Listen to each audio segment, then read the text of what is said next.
to the woods. We came out, but the Jerrys didn't. Private Robert Edwards, who had seen action in North Africa, Sicily, and Italy, recalls that I had managed to come through all those actions more or less unscathed, but in one day in Holland I had been in more firefights than all else put together. The unending skirmishes had taken their toll. Several times during the night Hicks had called upon Lieutenant Colonel W.F.K. Sheriff Thompson for artillery support to force back the persistent enemy attacks.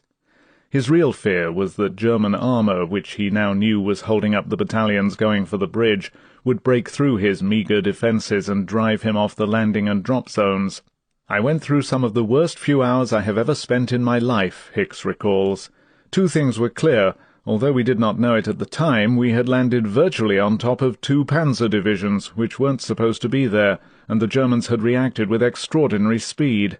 Under attack from von Tettau's groups from the west and Hartz's armour from the east, Hicks's lightly armed paratroopers had no option but to hold until relieved, or until reinforcements and supplies were safely down. Colonel Charles Mackenzie, General Urquhart's Chief of Staff, had spent the night on the Rencombe Heath landing zone, about 3 miles away from Hicks's command post. The intense fighting had caused division to move out of the woods and back onto the field. There the headquarters staff took shelter in gliders for the rest of the night. Mackenzie was concerned about the absence of any word from Urquhart. For more than 9 hours we had heard nothing whatsoever from the general, he recalls. I assumed that he was with Lathbury's 1st Brigade, but communications were out and we had heard nothing from either officer. I knew that a decision would soon have to be made about the command of the division. There always existed the possibility that Urquhart had been captured or killed. Early Monday, still without news, Mackenzie decided to confer with 2 senior staff officers, Lieutenant Colonel R.G. Loder Simmons and Lieutenant Colonel P.H. Preston. Mackenzie informed them of Urquhart's conversation with him prior to take-off in England. The succession of command, in case anything happened to Urquhart, should be Lathbury, Hicks, then Hackett. Now, with Lathbury missing as well, Mackenzie felt that Brigadier Hicks should be contacted. The other officers agreed. Immediately they drove to Hicks's headquarters. There, in a house close by the Halesome Arnhem Road, Mackenzie told Hicks what he knew.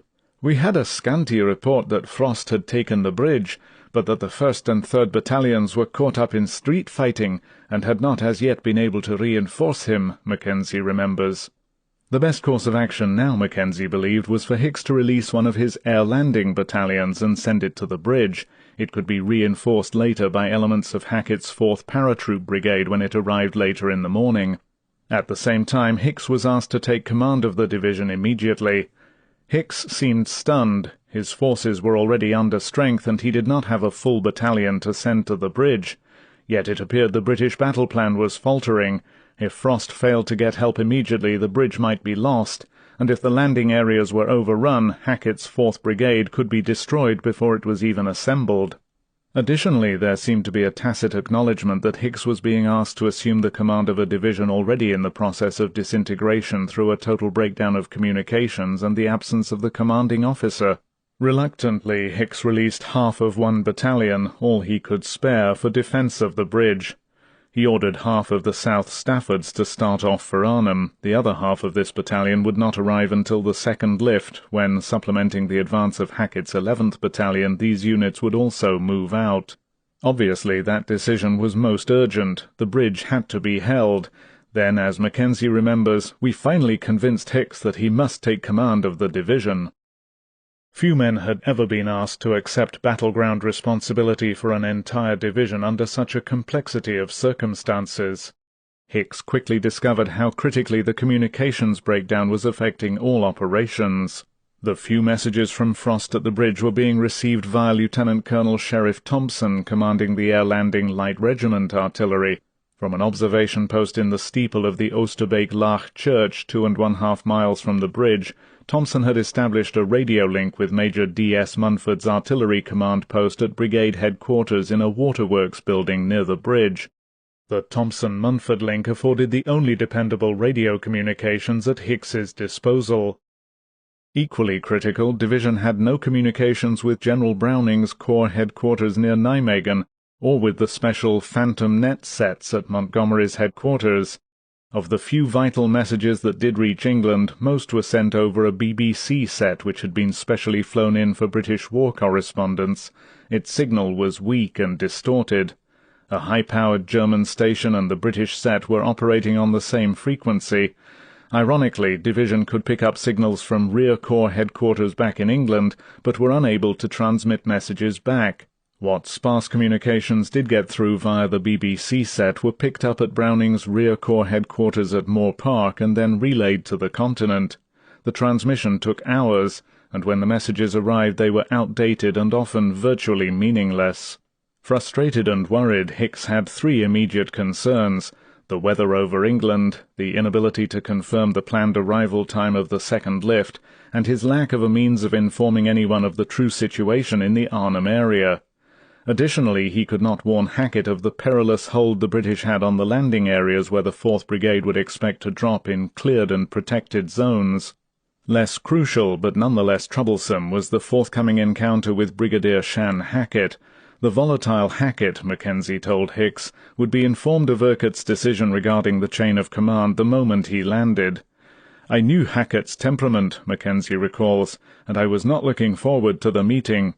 But telling him was my job, and I was following General Urquhart's orders. I could no longer take the chance that something had not happened to both the General and Lathbury." At least Hicks was relieved of that delicate confrontation. The new division commander had enough on his mind. "The situation was more than just confusing," he remembers. "It was a bloody mess." 4. In the western suburbs of Arnhem, the once tidy parks and clean-swept streets were scarred and pitted by the battle as the British 1st and 3rd Battalions struggled to reach the bridge. Glass, debris, and the broken boughs of copper beech trees littered the cobblestone streets. Rhododendron bushes and thick borders of bronze, orange, and yellow marigolds lay torn and crushed, and vegetable gardens in back of the neat Dutch houses were in ruins. The snouts of British anti-tank guns protruded from the shattered windows of shops and stores, while German half-tracks, deliberately backed into houses and concealed by their rubble, menaced the streets. Black smoke spewed up from burning British and German vehicles, and constant showers of debris rained down as shells slammed into strongpoints. The crumpled bodies of the wounded and dead lay everywhere. Many soldiers remembered Dutch men and women wearing white helmets and overalls emblazoned with red crosses, dashing heedlessly through the fire from both sides to drag the injured and dying to shelter. This strange, deadly battle, now devastating the outskirts of the city barely 2 miles from the Arnhem Bridge, seemed to have no plan or strategy. Like all street fighting, it had become one massive, fierce, man-to-man encounter in a checkerboard of streets. The Red Devils were cold, unshaven, dirty, and hungry. The fighting had been too constant to allow men more than an occasional brew-up of tea. Ammunition was running short and casualties were mounting. Some companies had lost as much as 50% of their strength. Sleep had been impossible, except in brief snatches. Many men, weary and on the move for hours, had lost all sense of time. Few knew exactly where they were or how far away the bridge still was, but they were grimly determined to get there. Years later, men like Private Henry Bennett of Colonel Fitch's 3rd Battalion on the Middle Tiger route would remember that throughout the constant skirmishes, sniping and mortar fire, one command was constant: move, move, move. Yet to General Urquhart, now absent from division headquarters for nearly 16 hours and without radio contact, the progress of the attack was agonizingly slow. Since 3 a.m., when he had been roused at the villa where he had spent a restless few hours, Urquhart, along with Brigadier Lathbury, had been on the road continuously with the 3rd Battalion. "Sharp encounters, brief bursts of fire kept bringing the entire column to a stop," Urquhart says. The psychological effectiveness of German snipers disturbed the general. He had anticipated that some of his men who had not been in action before would be a bit bullet-shy initially, but would rally quickly. Instead, along some streets, sniper fire alone was slowing up the progress of the entire battalion. Yet rather than interfere with Fitch's command, Urquhart remained silent. As a divisional commander mixed up in a battalion encounter, I was in the worst possible position to intervene, but all the time I was conscious of each precious second that was being wasted. German snipers were dealt with effectively, but Urquhart was appalled at the time it took to dig them out. So was Regimental Sergeant Major John C. Lord. Like the General, Lord was chafing at the delay. German resistance was fierce and continuous, but at least a large part of our delay was caused by the Dutch as well. They were out in the streets early, waving, smiling, offering us ersatz coffee. Some of them had even draped Union Jacks over their hedges. There they were, right in the midst of the fighting, and they didn't even seem to realize it was going on. They, with all their good intentions, were holding us up as much as the Germans. Suddenly the intensive sniper fire was replaced by something far more serious, the piercing crack of the enemy's 88mm artillery and self-propelled guns. At this point the forward units of Fitch's battalion were close by the massive St. Elizabeth's Hospital, less than 2 miles northwest of the Arnhem Bridge. The hospital lay almost at the confluence of the two main highways leading into Arnhem, along which the 1st and 3rd Battalions were attempting to march to the bridge. Here elements of the Hohenstaufen Division's armour had been positioned throughout the night. Both Colonel Doby's 1st Battalion on the Eder-Arnhem Road and Fitch's 3rd Battalion on the Utrecht Road must pass on either side of the junction to get to the bridge. Doby's battalion was the first to feel the force of Colonel Hartz's fanatical SS units. From a horseshoe-shaped perimeter covering the northern and western approaches of the city, the Germans had forced Doby's men off the upper road and into cover in the surrounding built-up areas. SS men hidden on the rooftops and snipers in attics had allowed forward units to pass unhindered before opening up with a murderous fire on troops coming up behind. In the confusion of the surprise attack, companies and platoons were dispersed in all directions. Now, employing the same tactics, the Germans were concentrating on Fitch's 3rd Battalion, and in a situation that could have disastrous consequences, 4 critical officers, the commanders of the 1st and 3rd Battalions, the officer in charge of the 1st Parachute Brigade and the commander of the 1st British Airborne Division, all found themselves bottled up in the same small, heavily populated area. Ironically, as in the case of Model and his commanders at Oosterbeek, General Urquhart and Brigadier Lathbury were surrounded by an enemy oblivious to their presence. Trapped by fire from ahead and behind, the British columns scattered. Some men headed for buildings along the Rhine, more took to the nearby woods, and others, among them Urquhart and Lathbury, ran for safety into narrow streets of identical brick houses. Urquhart and his group had just reached a 3-story house in a block of buildings near the main Utrecht-Arnhem Road when the Germans shelled the building. The British were uninjured, but German armour, Urquhart was later to note, moved through the streets with almost casual immunity. As one tank rumbled down the street, its commander standing in the open hatch looking for targets, Major Peter Waddy leaned out of an upper-floor window of a house next to Urquhart's and expertly dropped a plastic explosive into the open turret, blowing the tank to pieces. A short time later, reconnoitring the British positions, Waddy was killed by a mortar blast. Other men, following Waddy's example, demolished 2 more tanks, but although the British fought fiercely, the lightly armed troopers were no match for the German armour. Urquhart's own predicament was increasing by the minute. He was desperately anxious to get back to division headquarters and gain control of the battle. Caught up in the fighting, he believed his only means of escape was to take to the streets, and in the confusion try to get through the German positions. His officers, fearful for his safety, disagreed, but Urquhart was adamant. The intense fighting was, as he saw it, still only company-size action, and as the buildings the British occupied were not yet surrounded, he felt the group should get out quickly before German strength increased and the ring tightened. During the hasty conference amid the noise of the battle, Urquhart and his officers were dumbfounded to see a British Bren gun carrier clatter down the street, as though unaware of the German fire, and pull up outside the building. A Canadian lieutenant, Leo Heaps, who in Urquhart's words, seemed to have a charmed existence, leapt out of the driver's seat and raced for the building. Behind Heaps was Charles Frenchy Labouchere of the Dutch resistance, who was acting as Heaps's guide. The carrier was loaded with supplies and ammunition which Heaps hoped to deliver to Colonel Frost on the bridge. With German armour everywhere, the small vehicle and its 2 occupants had miraculously survived enemy fire, and en route had by chance discovered Urquhart's whereabouts. Now, for the first time in hours, Urquhart learned from Heaps what was happening. The news was far from encouraging, Urquhart later recalled. Communications were still out, Frost was on the northern end of the bridge under heavy attack, but holding, and I was reported missing or captured. After listening to Heaps, Urquhart told Lathbury that it was now imperative, before we're completely bottled up, to take a chance and break out. Turning to Heaps, Urquhart told the Canadian that if he reached division headquarters after completing his mission at the bridge, he was to urge Mackenzie to organize as much help as he could for Frost's battalion. At all costs, including his own safety, Urquhart was determined that Frost must get the supplies and men needed to hold until Horrocks's tanks reached Arnhem. As Heaps and Labouchere left, Urquhart and Lathbury set about making their escape. The street outside was now being swept constantly by enemy fire, and buildings were crumpling under the pounding of shells.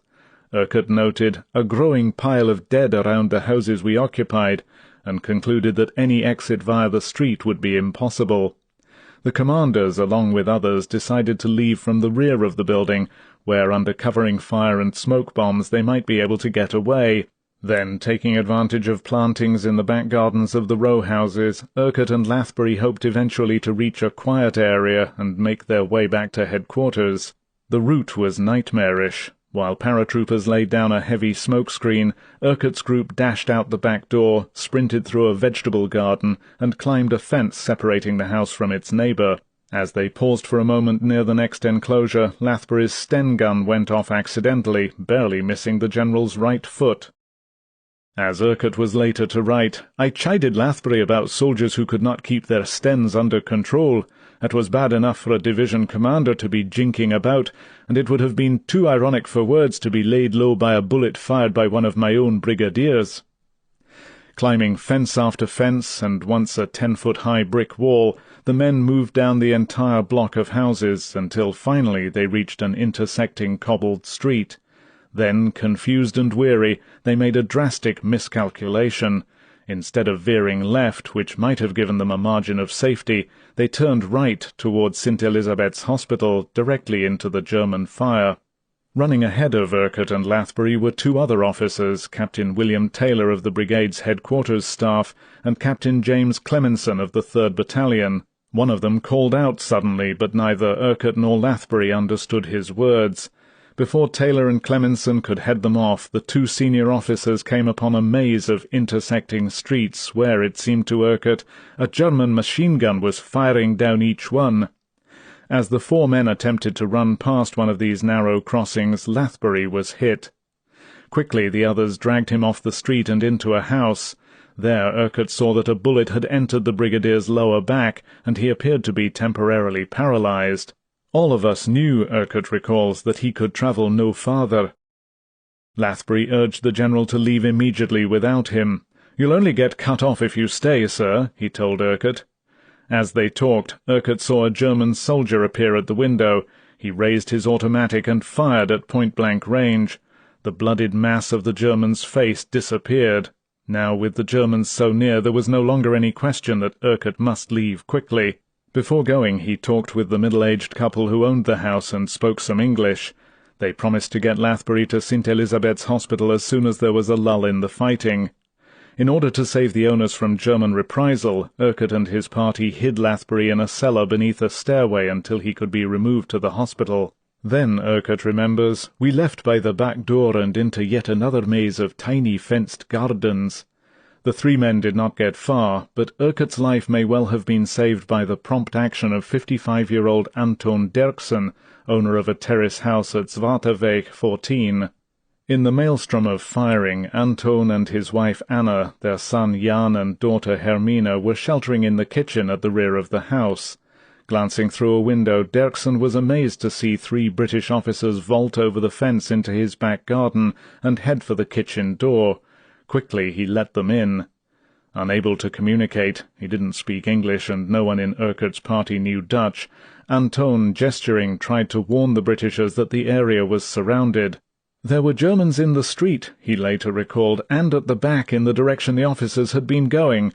At the end of the row of gardens there were Germans in position at the corner. Dirksen hastily ushered his visitors up a narrow staircase to a landing, and from there into a bedroom. In the ceiling was a pull-down door with steps leading to the attic. Cautiously looking out the bedroom window, the three men saw the reason for Dirksen's wild pantomime. Only a few feet below them, in positions all along the street, were German troops. "We were so close to them," Urquhart recalls, "we could hear them talking." Urquhart was unable to guess whether the Germans had spotted his group as they entered the rear of the house, or whether they might burst in at any moment.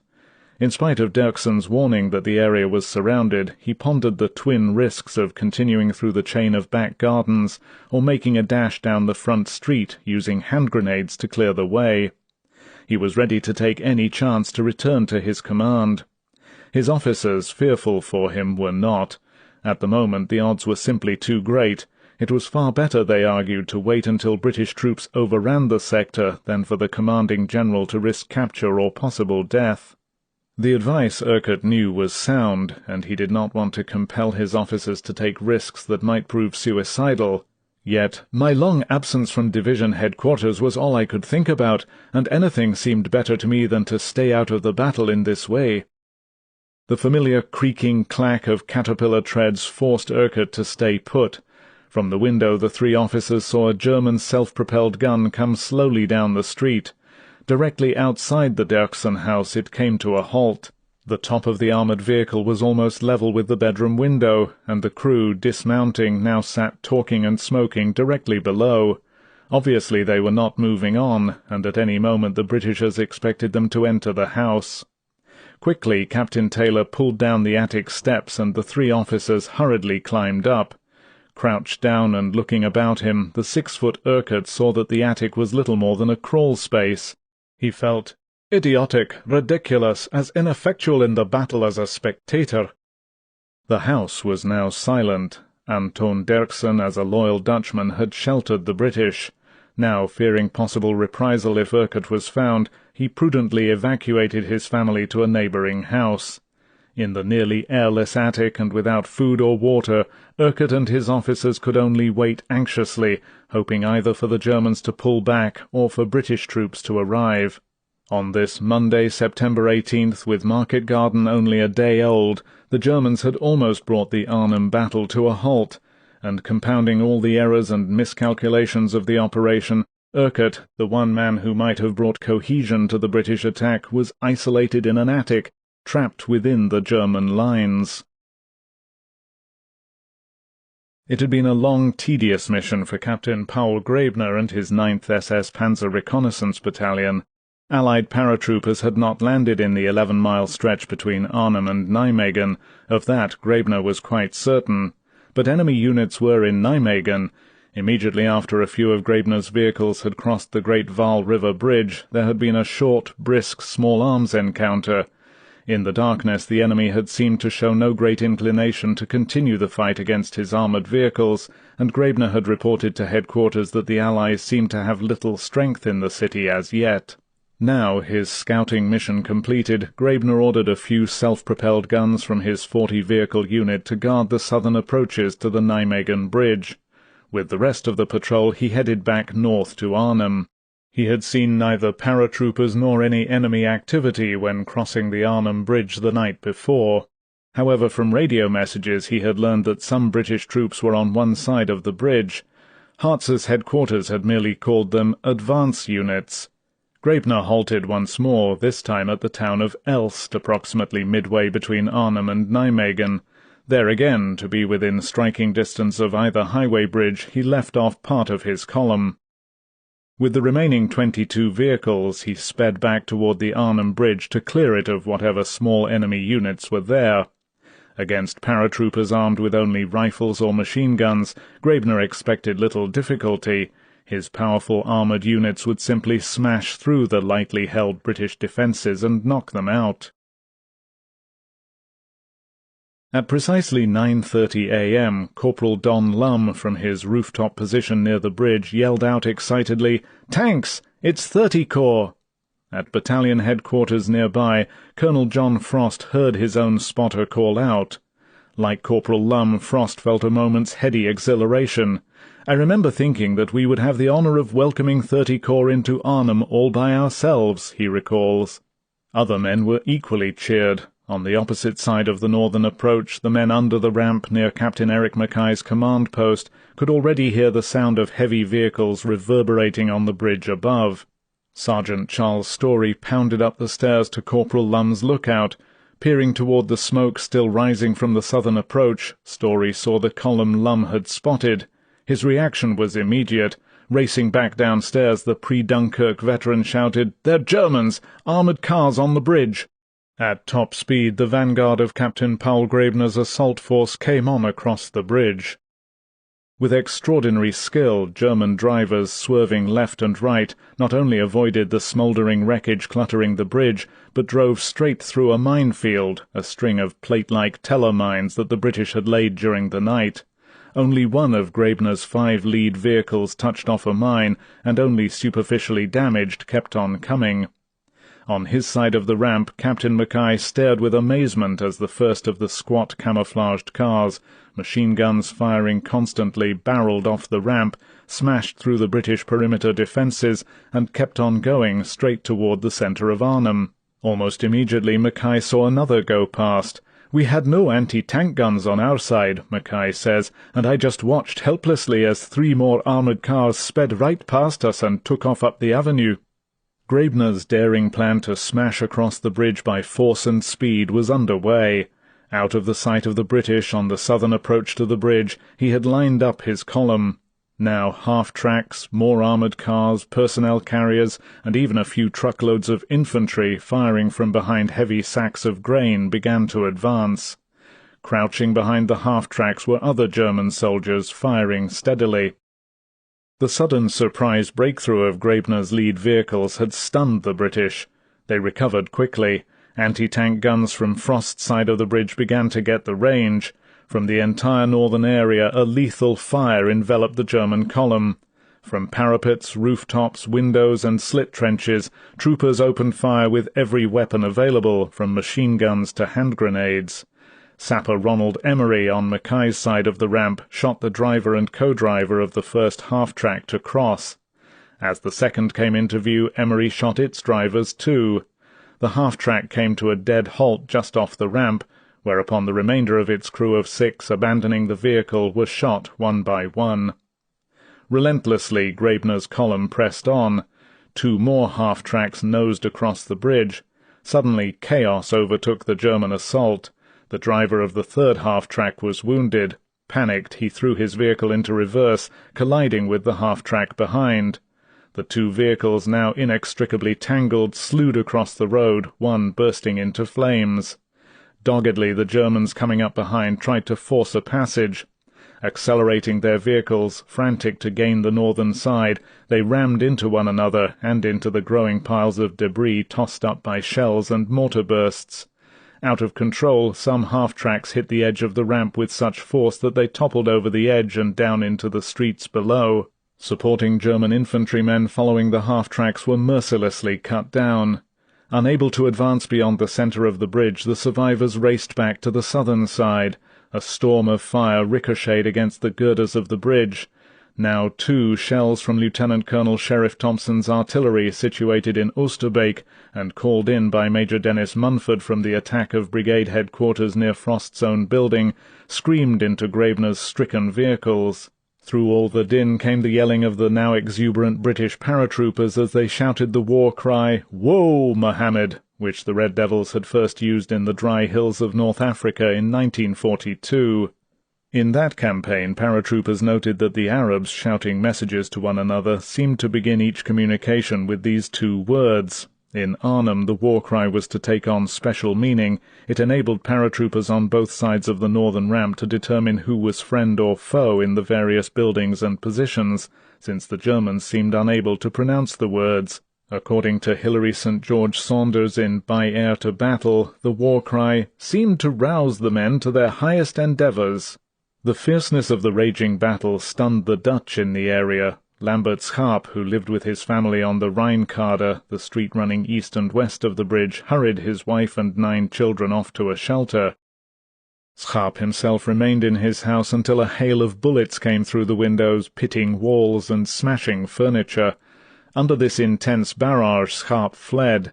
To Police Sergeant Johannes van Kuyk, the battle seemed endless. "The firing was furious," he recalls, "and one building after another seemed to be hit or burning. Telephone calls from colleagues and friends were constant, asking for information about what was happening. We were having a hard time of it in our building, and neighbouring premises were catching fire. The houses on Eusebius Bouten Single were also alight." On that wide boulevard near the northern approach, Koenraad Hüleman, in his fiancée's house only a few doors away from Captain Mackay's command post, now stayed with the rest of the Van der Sande family in their basement shelter.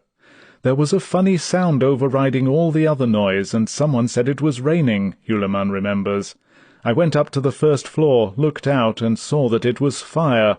Soldiers were running in every direction, and the entire block seemed to be in flames.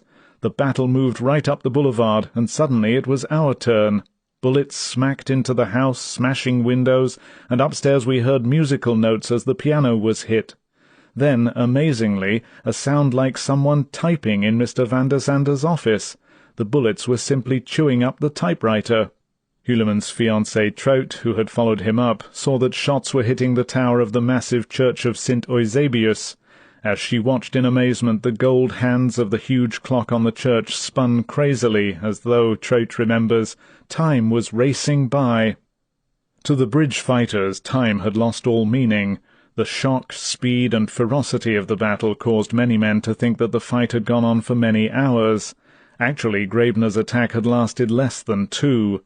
Of the armoured vehicles that Colonel Harzer had jealously guarded from General Harmel, 12 lay wrecked or burning on the northern side. The remainder disengaged from the carnage and moved back to Elst, minus their commander. In the bitter no-quarter fighting, Captain Paul Graebner had been killed. Now the British, in pride and triumph, began to assess the damage. Medics and stretcher-bearers, braving the unrelenting sniper fire, moved through the smoke and litter, carrying the wounded of both sides to shelter. The Red Devils on the bridge had repulsed and survived the horror of an armoured attack, and almost as though they were being congratulated on their success, 2nd Battalion signalmen suddenly picked up a strong, clear message from 30 Corps. The grimy, weary troopers imagined that their ordeal was all but over. Now, beyond any doubt, Horrocks's tanks must be a scant few hours away. From airfields behind the German border, swarms of fighters took to the air. To amass and fuel the planes, the nearly depleted Luftwaffe had mounted an all-out effort. Now, after a frantic, sleepless night during which fighters had been rushed in from all over Germany, some 190 planes gathered over Holland between 9 and 10 a.m. Their mission was to destroy the second lift of Market. Unlike the sceptical Field Marshal Model, the Luftwaffe generals believed the captured Market Garden plans to be authentic. They saw a glittering opportunity to achieve a major success. From the plans, German air commanders knew the routes, landing zones, and drop times of the Monday lift. Squadrons of German fighters patrolling the Dutch coast across the known Allied flight paths and drop zones waited to pounce on the airborne columns, due to begin their drops at 10 a.m. 0 hour passed with no sign of the Allied air fleet. The short-range fighters were ordered to land, refuel, and take off again. But the sky remained empty. None of the anticipated targets materialized. Baffled and dismayed, the Luftwaffe High Command could only wonder what had happened. What had happened was simple. Unlike Holland, where the weather was clear, Britain was covered by fog. On the bases, British and American airborne troops ready to go waited impatiently by their planes and gliders. On this crucial morning when every hour mattered, General Louis H. Brereton, the 1st Allied Airborne Army commander, was, like the men of the 2nd Lift, at the mercy of the weather. After consultation with the meteorologists, Brereton was forced to reschedule 0 hour. The men in and around Arnhem and the Americans down the corridor, all holding against the increasing German build-up, must now wait 4 long hours more. The 2nd Lift could not reach the drop zones before 2 p.m. 5. At Valkenswaard, 57 miles south of Arnhem, ground fog had held up the planned 6:30 a.m. jump-off time for the tanks of 30 Corps. Scout cars, however, had set out on schedule. Patrolling ahead and to the east and west since daybreak, they were feeling out the German strength. To the east, heather-covered sand and small streams made the area barely negotiable even for reconnaissance vehicles. West of the village, wooden bridges over streams and rivers were considered too light to support tanks. As scout cars in the centre moved along the narrow, one-tank-wide main road out of Valkenswaard, they suddenly encountered a German tank and 2 self-propelled guns, which drove off toward Eindhoven as the patrol approached. From all reports it seemed clear that the quickest route into Eindhoven was still the highway, despite the sighting of German armour and the expectation of running into more as the British approached the city. Now, 3 hours later, General Horrocks' tanks were only just beginning to roll again. As Colonel Frost's men engaged Captain Graebner's units at the Arnhem Bridge, the spearheading Irish Guards were finally on the move, heading up the main road toward Eindhoven. Stiff German resistance had thwarted Horrocks' plan to smash out from the Meuse-Escaut Canal on Sunday and link up with General Taylor's 101st Airborne Division in Eindhoven in less than 3 hours. By nightfall on the 17th, Lieutenant Colonel John Vandeleur's tankers had come only 7 miles to Valkenswaard, 6 miles short of the day's objective. There had seemed little reason to push on during the night. Brigadier Norman Gwatkin, Chief of Staff of the Guards Armoured Division, had told Vandeleur that the Somme Bridge beyond Eindhoven was destroyed. Bridging equipment would have to be brought up before Vandeleur's tanks could cross. As Vandeleur remembers, Gwatkin said, "Push on to Eindhoven tomorrow, old boy, but take your time. We've lost a bridge." Unaware of the setback, men were impatient at the delay. Lieutenant John Gorman, who had attended General Horrocks' briefing in Leopoldsburg prior to the breakout, had thought at the time that there were too many bridges to cross. Now Gorman, recipient of the Military Cross a few weeks earlier, was edgy and irritable. His original fears seemed justified. Anxious to be off, Gorman could not understand why the Guards Armoured had spent the night in Valkenswaard. Habit, he noted, seemed to dictate that one slept at night and worked by day. But now Gorman felt such behaviour should not apply. "We must get on," he remembers saying. "We can't wait." Lieutenant Rupert Mahaffey was equally disturbed at the Guards' slow advance. "I began having the first faint traces of conscience," he says. "Our advance seemed slower than intended, and I knew that if we did not pick up the pace soon we weren't going to get to Arnhem on time." Although the scouting patrols of the Household Cavalry had warned of waiting German armour and infantry, the tanks of the Irish Guards met little opposition until they reached the village of Aalst, halfway to Eindhoven. Then, from the pinewood forests flanking the highway, a hail of infantry fire engulfed the column, and a lone self-propelled gun engaged the leading tanks. It was quickly put out of action, and Vandeleur's force rumbled on through the village. 2 miles north at a small bridge over the River Dommel, the Irish were held up again, this time by heavy artillery fire. 4 88mm guns covered the bridge. Infantry with heavy machine guns were hidden in nearby houses and behind concrete walls. Immediately the lead vehicles halted, and British troops, jumping from the tanks, fought back. To move on as quickly as possible, Vandeleur decided to call in the rocket-firing Typhoons that had aided the column so expertly during the previous day's advance. Flight Lieutenant Donald Love, now in complete charge of ground-to-air communication, put through the request. To his astonishment, he was turned down. In Belgium, the squadrons were weathered in by fog. Vandeleur, Love recalls, was livid. Squinting into the bright weather over Holland, he asked Love sarcastically, "If the RAF is frightened by sunshine." By now the entire column, stretching back almost to the Belgian border, was stalled by the well-sighted enemy guns. Lead tanks tried to edge forward, and one gun, firing directly down the road, stopped them at point-blank range. As his tanks opened up against the Germans, Vandeleur called for heavy artillery, and quickly ordered patrols to move out west along the river in search of a bridge or ford where his vehicles might cross, outflank the German battery, and attack from the rear. A barrage of steel whistled over the lead tanks as British batteries began to engage the enemy. Well-positioned and fiercely determined, the Germans continued to fire. For 2 hours the battle went on. Fuming at the delay, Vandeleur was helpless. All he could do was wait. But barely 4 miles to the north, one of the reconnaissance units had met with unexpected success. After a circuitous cross-country trip through water-veined terrain and marshes, and across fragile wooden bridges, one troop of scout cars skirting the German positions came suddenly upon American paratroopers north of Eindhoven. Shortly before noon, Lieutenant John Palmer, commanding the Household Cavalry Scout Unit, was warmly greeted by Brigadier General Gerald Higgins, Deputy Commander of the 101st Screaming Eagles. By radio, Palmer jubilantly informed his headquarters that the stable boys have contacted our feathered friends. The first of 3 vital link-ups along the corridor had been made, 18 hours behind Market Garden's schedule.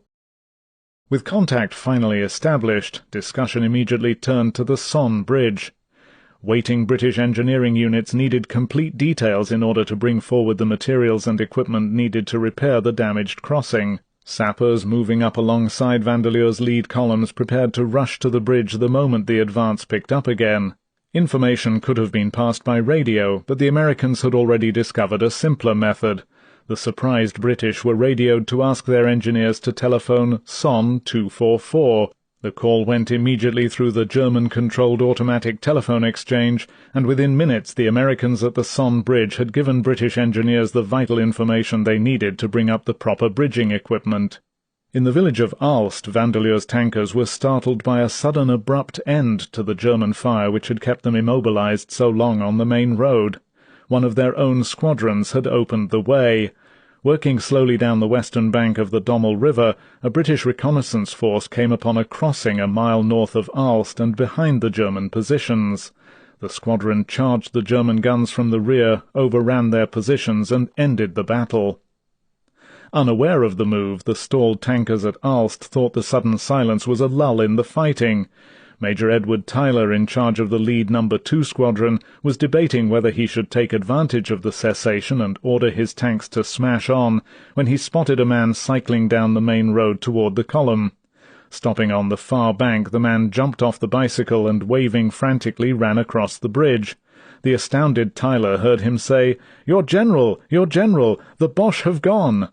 Breathlessly the Dutchman introduced himself. Cornelius Loos, 41, was an engineer employed in Eindhoven but living in Aalst.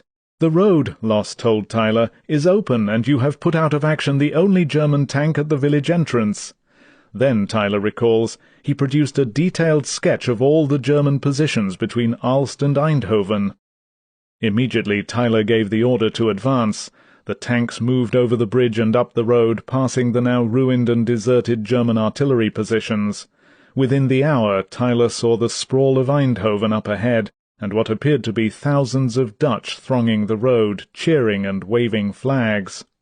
"The only obstruction holding us up now are the Dutch crowds," Major E. Fisher Rowe radioed back down the column. In the heady carnival atmosphere, the cumbersome tanks of 30 Corps would take more than 4 hours to move through the city. Not until shortly after 7 p.m. did advance units reach the Somme Bridge, where Colonel Robert F. Sink's weary engineers were working, as they had been ever since it was destroyed, to repair the vital span.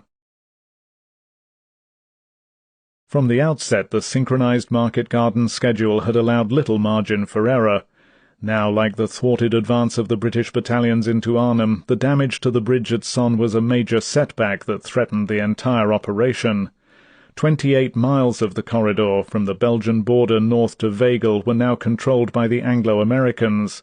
With extraordinary speed, the 101st Division had covered its 15-mile stretch of highway, capturing the principal towns of Eindhoven, Sint-Oedenrode and Veghel, and all but 2 of 11 crossings. Yet Horrocks's 20,000 vehicle relief column could advance no farther until the Somme crossing was repaired. British engineers and equipment, moving up with the lead tanks, must work against time to repair the bridge and move 30 Corps over the Wilhelmina Canal, for there was no longer an alternative route that Horrocks's tanks could take. In the planning stages, General Maxwell Taylor, knowing that the Somme Bridge was vital to a straight dash up the corridor, had included a secondary target as well. To counteract just such a setback as had occurred at Sonne, Taylor had ordered a 100-foot-long concrete road bridge over the canal at the village of Best to be taken as well. 4 miles west of the main road, the bridge could still be used in an emergency. Since intelligence sources believed that the area held few German troops, a lone company had been assigned to grab the bridge and a nearby railway crossing. Best was to become a tragic misnomer for the American troopers sent to secure it. Lieutenant Edward L. Wierzbowski's reinforced company had been greatly reduced during ferocious night fighting on the 17th. Infiltrating along dikes and canal banks and through marshes, the dogged troopers under Wierzbowski's command pressed on against overwhelming German forces. Once they were within 15 feet of the bridge before being stopped by a barrage of fire. At various times during the night, word filtered back that the bridge had been taken. Other reports claimed that Wierzbowski's company had been wiped out. Reinforcements like the original company became quickly engulfed in the desperate, unequal struggle. At 101st Headquarters it was soon clear that German forces were heavily concentrated at Best. Far from being lightly held, the village contained upwards of 1,000 troops, units of the forgotten German 15th Army. And like a sponge, Best was drawing more and more American forces. As fighting raged throughout the area, Wierzbowski and the few survivors of his company were almost in the dead center of the battle. So surrounded that their own reinforcements did not know where they were, they continued to fight for the bridge. Around noon, as advance parties of British and Americans linked up in Eindhoven, the bridge at Best was blown by the Germans. So close were Wierzbowski and his men that falling debris added to the wounds they had already sustained.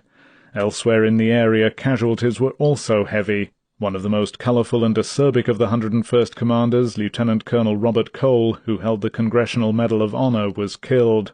The medal also would be awarded posthumously to another soldier, Private Joe E. Mann, so badly wounded at the bridge that both arms were bandaged and tied to his sides, saw a German grenade land among the men he was with. Unable to free his arms, Mann fell on the grenade, saving the others around him. As Wierzbowski reached him, Mann spoke just once. "My back is gone," he told the lieutenant. Then he was dead. With the Best bridge gone, the success of Market Garden now hinged more critically than ever on the speed with which engineers could repair the Sonne crossing. In the interlocking phases of the plan, each link dependent on the next, the road beyond Sonne was empty of the tanks that should have moved along it hours before. Montgomery's daring attack was moving into ever-deepening trouble. The farther up the corridor, the more compounded the problems became. Isolated in the centre from General Taylor's Screaming Eagles to the south and the Red Devils in Arnhem, General Gavin's 82nd Airborne were holding firmly to the 1,500-foot-long bridge at Grave and the smaller one near Herman. To the southwest, after a brisk fight, platoons of the 504th and 508th, attacking simultaneously from opposite sides of the Maaswaal Canal, seized another bridge over the Grave-Nijmegen highway at the village of Honinghützi, opening an alternate route into Nijmegen for Horrocks's tanks.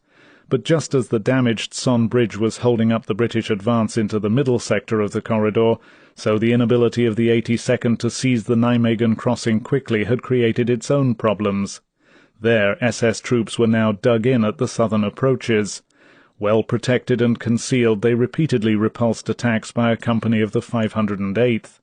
As each hour passed, German strength was building, and Gavin could not spare more men in an all-out effort to get the bridge, for throughout the 82nd's vast lodgment, an area ranging 10 miles north to south and 12 miles east to west, a series of wild, apparently uncoordinated enemy attacks threatened disaster. Patrols along the Grave-Nijmegen highway were being constantly attacked by infiltrating enemy troops. Corporal Earl Oldfather, on the lookout for snipers, saw 3 men in a field the 504th was occupying. One was bailing water out of his hole, the other 2 were digging, Oldfather recalls. I waved and saw one of them pick up his rifle. They were Jerrys who had gotten right into our field and were firing at us from our own foxholes. Farther east, the 2 vital landing zones between the Groesbeek Heights and the German frontier quickly became battlefields as waves of low-caliber German infantry were thrown against the troopers. Among them were naval and Luftwaffe personnel, communications troops, soldiers on furlough, hospital orderlies, and even recently discharged convalescents.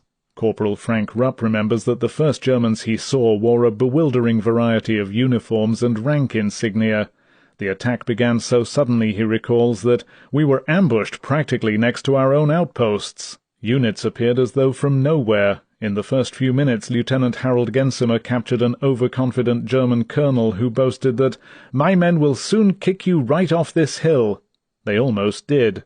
Swarming across the German border from the town of Wieler and out of the Reichswald in overwhelming numbers, the Germans burst through the 82nd's perimeter defences and quickly overran the zones, capturing supply and ammunition dumps. For a time the fighting was chaotic. The 82nd defenders held their positions as long as they could, then slowly pulled back. All over the area troops were alerted to rush to the scene. Men on the edge of Nijmegen force-marched all the way to the drop zones to give additional support. A kind of panic seemed to set in among the Dutch also. Private Pat O'Hagan observed that as his patrol withdrew from the Nijmegen outskirts, the Dutch flags he had seen in profusion on the march into the city were being hurriedly taken down. Private Arthur Dutch Schultz, a Normandy veteran and a Browning automatic gunner for his platoon, noticed that everyone was nervous, and all I could hear was the chant, "Bar, front and centre." Everywhere he looked he saw Germans. They were all around us and determined to rush us off our zones. It was clear to everyone that until German armour and seasoned reinforcements arrived, the enemy units, estimated at being close to 2 battalions, had been sent on a suicide mission to wipe out the 82nd at any cost and hold the drop zones, the division's lifeline for reinforcements and supplies. If the Germans succeeded, they might annihilate the second lift even as it landed. At this time, General Gavin believed that the scheduled lift had already left England. There was no way of stopping or diverting them in time. Thus Gavin had barely 2 hours to clear the areas, and he needed every available trooper. Besides those already engaged, the only readily available reserves were 2 companies of engineers. Immediately Gavin threw them into the battle. Bolstered by mortar and artillery fire, the troopers, outnumbered sometimes 5 to 1, fought all through the morning to clear the zones. In the wild, chaotic fighting that ensued over a period of 4 hours on the zones, one of the most beloved officers in the 82nd, the heavyweight champion of the division, Captain Anthony Stefanich, was killed. "We've come a long way together," he told his men. "Tell the boys to do a good job." Then he died. Then with fixed bayonets many men went after the Germans down the slopes. It was only at the height of the battle that Gavin learned that the second lift would not arrive until 2 p.m. The woods remained infested with a hodgepodge of German infantry, and it was obvious that these enemy forays heralded more concentrated and determined attacks. By juggling his troops from one area to another, Gavin was confident of holding, but he was only too well aware that for the moment the 82nd's situation was precarious. And now, with information that the Somme bridge was out and being repaired, he could not expect a British link-up before D+2. Impatiently and with growing concern, Gavin waited for the second lift, which would bring him desperately needed artillery, ammunition, and men. 6.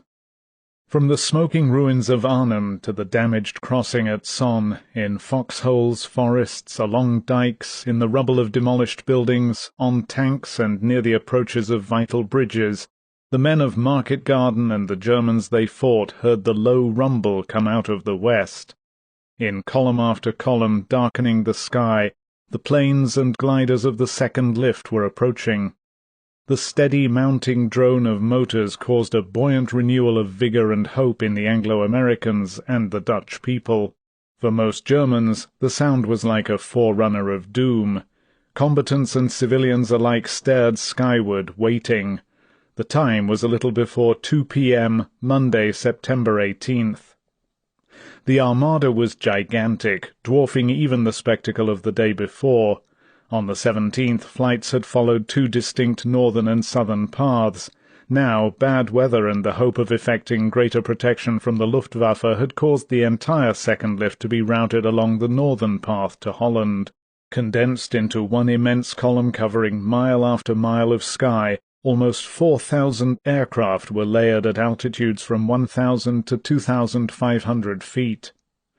Flying wingtip to wingtip, 1,336 American C-47s and 340 British Sterling bombers made up the bulk of the Skytrain.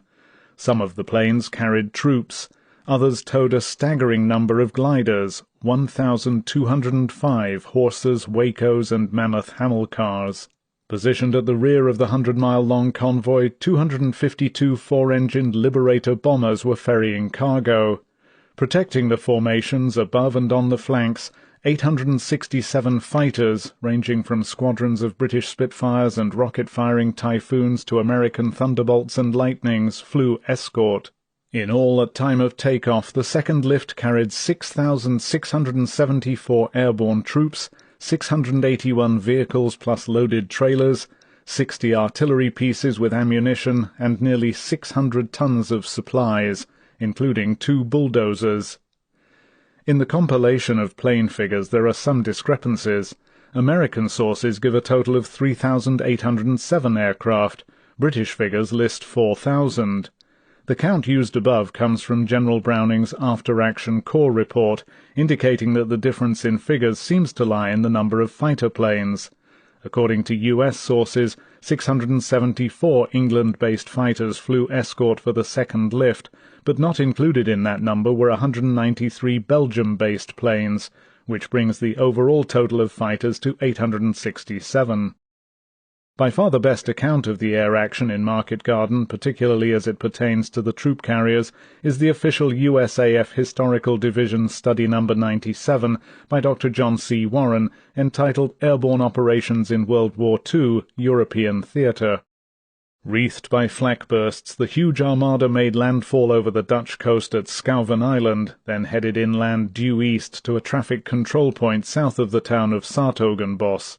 There, with fighters leading the way, the column split into 3 sections. With timed precision executing difficult and dangerous maneuvers, the American contingent swung south and east for the zones of the 101st and 82nd, as British formations headed due north for Arnhem. As on the previous day, there were problems, although they were somewhat diminished. Confusion, abortions, and fatal mishaps struck the glider fleets in particular. Long before the second lift reached the drop zones, 54 gliders were downed by structural or human error. Some 26 machines aborted over England and the Channel, 2 were seen to disintegrate during flight, and 26 more were prematurely released on the 80-mile flight over enemy territory, landing far from their zones in Belgium and Holland, and behind the German frontier. In one bizarre incident, a distraught trooper rushed to the cockpit and yanked the release lever, separating the glider from its tow plane. But troop casualties overall were low. The greatest loss, as on the previous day, was in precious cargo. Once again, Urquhart's men seemed plagued by fate. More than half of the lost cargo gliders were bound for Arnhem. Fate had ruled the Luftwaffe too. At 10 a.m., with no sign of the expected Allied fleet, German air commanders pulled back more than half the 190-plane force to their bases, while the remainder patrolled the skies over northern and southern Holland.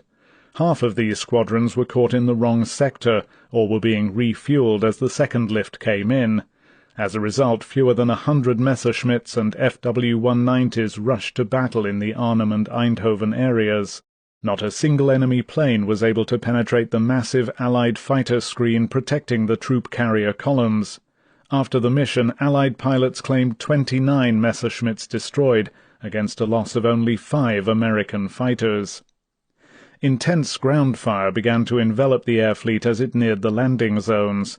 Approaching the 101st's drop areas north of Sonne, slow-moving glider trains encountered low ground haze and rain, cloaking them to some extent from German gunners. But sustained and deadly flak fire from the best region ripped into the oncoming columns. One glider, probably carrying ammunition, caught a full anti-aircraft burst, exploded, and completely disappeared. Releasing their gliders, 4 tow planes were hit, one after the other. 2 immediately caught fire, 1 crashed, the other made a safe landing. 3 gliders riddled with bullets crash-landed on the zones with their occupants miraculously untouched. In all, of the 450 gliders destined for General Taylor's 101st, 428 reached the zones with 2,656 troopers, their vehicles and trailers. 15 miles to the north, General Gavin's second lift was threatened by the battles still raging on the drop zones as the gliders began to come in. Losses to the 82nd were higher than in the 101st area. Planes and gliders ran into a hail of anti-aircraft fire. Although less accurate than on the day before, German gunners managed to shoot down 6 tow planes as they turned steeply away after releasing their gliders. The wing of one was blasted off, 3 others crashed in flames, another came down in Germany. The desperate firefight for possession of the zones forced many gliders to land elsewhere. Some came down 3 to 5 miles from their targets, others ended up in Germany. Still more decided to put down fast on their assigned landing zones. Pitted by shells and mortar, crisscrossed by machine-gun fire, each zone was a no-man's land. Coming in quickly to hard landings, many gliders smashed undercarriages or nosed over completely. Yet the pilots' drastic maneuvers worked. Troops and cargo alike sustained surprisingly few casualties. Not a man was reported hurt in landing accidents, and only 45 men were killed or wounded by enemy fire in flight or on the zones. Of 454 gliders, 385 arrived in the 82nd's area, bringing 1,782 artillerymen, 177 jeeps and 60 guns. Initially, more than 100 paratroopers were thought to have been lost, but later more than half the number made their way to the 82nd's lines after distant landings. The grimly determined glider pilots sustained the heaviest casualties. 54 were killed or listed as missing. Although the Germans failed to seriously impede the arrival of the second lift, they scored heavily against the bomber resupply missions arriving after the troop carrier and glider trains. By the time the first of the 252 huge 4-engined B-24 Liberators approached the 101st and 82nd zones, anti-aircraft gunners had found the range. Swooping down ahead of the supply planes, fighters attempted to neutralize the flak guns, but just as German batteries had done when Horrocks's tanks began their breakout on the 17th, so now the enemy forces held their fire until the fighters passed over. Then suddenly they opened up. Within minutes, some 21 escort planes were shot down. Following the fighters, bomber formations came in at altitudes varying from 800 to 50 feet. Fire and haze over the zones hid the identifying smoke and ground markers so that even experienced drop masters aboard the planes could not locate the proper fields. From the bays of the B-24s, each carrying approximately 2 tons of cargo, supplies began to fall haphazardly, scattering over a wide area. Racing back and forth throughout their drop zones, 82nd troopers managed to recover 80% of their supplies, almost in the faces of the Germans. The 101st was not so fortunate. Many of their equipment bundles landed almost directly among the Germans in the best area. Less than 50% of their resupply was recovered. For General Taylor's men in the lower part of the corridor, the loss was serious, since more than 100 tons of cargo intended for them consisted of gasoline, ammunition, and food. So devastating was the German assault that about 130 bombers were damaged by ground fire, 7 were shot down, and 4 others crash-landed. The day that had begun with so much hope for the beleaguered Americans along the corridor was rapidly becoming a grim fight for survival. Lieutenant Pat Glover of Brigadier Shan Hackett's 4th Parachute Brigade was out of the plane and falling toward the drop zone south of the Ada-Arnhem Road. He felt the jerk as his chute opened, and instinctively reached across and patted the zippered canvas bag attached to the harness over his left shoulder. Inside the bag, Myrtle the parachick squawked, and Glover was reassured. Just as he had planned it back in England, Myrtle was making her first combat jump. As Glover looked down, it seemed to him that the entire heath below was on fire. He could see shells and mortars bursting all over the landing zone. Smoke and flames billowed up, and some paratroopers, unable to correct their descent, were landing in the inferno. Off in the distance, where gliders were bringing in the remainder of Brigadier Pip Hicks's air landing brigade, Glover could see wreckage and men running in all directions. Something had gone terribly wrong.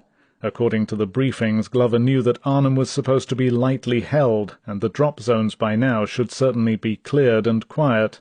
There had been no indication before the second lift left from England that anything was wrong. Yet it seemed to Glover that a full-scale battle was going on right beneath him. He wondered if by some mistake they were jumping in the wrong place. As he neared the ground, the stutter of machine guns and the dull thud of mortar bursts seemed to engulf him. He hit ground, careful to roll onto his right shoulder to protect Myrtle, and quickly shucked off his harness. Nearby, Glover's Batman, Private Joe Scott, had just sat down. Glover handed him Myrtle's bag. "Take good care of her," he told Scott. Through the haze covering the field, Glover spotted yellow smoke which marked the rendezvous point. "Let's go," he yelled to Scott. Weaving and crouching, the two men started out. Everywhere Glover looked, there was utter confusion. His heart sank. It was obvious that the situation was going badly. As Major WWII came down, he too heard the ominous sound of machine-gun fire that seemed to be flaying the area on all sides. "I couldn't understand it," he recalls. "We'd been given the impression that the Germans were in flight, that there was disorder in their ranks." Swinging down in his parachute, Waddy found that the drop zone was almost obscured by smoke from raging fires. At the southern end of the field where he landed, Waddy set out for the battalion's rendezvous area. Mortars were bursting everywhere, and I saw countless casualties as I went along. When he neared the assembly point, Waddy was confronted by an irate captain from battalion headquarters who had jumped into Holland the previous day. "You're bloody late," Waddy recalls the man shouting. "Do you realize we've been waiting here for 4 hours?" Agitatedly, the officer immediately began to brief Waddy. "I was shocked as I listened," Waddy remembers. "It was the first news we had that things weren't going as well as had been planned. We immediately got organized, and as I looked around it seemed to me that the whole sky up ahead was a mass of flames." On both landing zones west of the Wolfhazer railway station, at Ginkle Heath and Ryer's Camp, paratroopers and glider-borne infantrymen were dropping into what appeared to be a raging battle. From the captured market garden documents, the Germans had known the location of the landing areas, and through enemy radar installations in the still-occupied channel ports such as Dunkirk, they, unlike the British on the ground, could calculate with accuracy the time the second lift was due to arrive. SS units and anti-aircraft, hurriedly disengaged in Arnhem, were rushed to the zones. 20 Luftwaffe fighters, vectored in, continuously strafed the sectors. Ground fighting was equally intense. To clear parts of the heath of the encroaching enemy, the British, as they had during the night and early morning, charged with fixed bayonets. Mortar bursts hitting gliders that had landed the day before turned them into flaming masses that in turn ignited the heath. Infiltrating enemy units used some gliders as cover for their attacks, and the British set the machines on fire themselves rather than let them fall into enemy hands. Nearly 50 gliders blazed in a vast inferno on one section of the field. Yet Brigadier Pip Hicks's Air Landing Brigade, minus the half-battalion that had been sent into Arnhem, was managing with dogged courage to hold the zones. The paratroop and glider landings, bringing in 2,119 men, were far more successful than the men in the air or on the ground could believe. Even with the battle underway, 90% of the lift was landing, and in the right places. Flight Sergeant Ronald Bedford, a rear gunner in a 4-engined Stirling, found Monday's mission far different from the one he had flown on Sunday. Then the 19-year-old Bedford had been frankly bored with the routineness of the flight.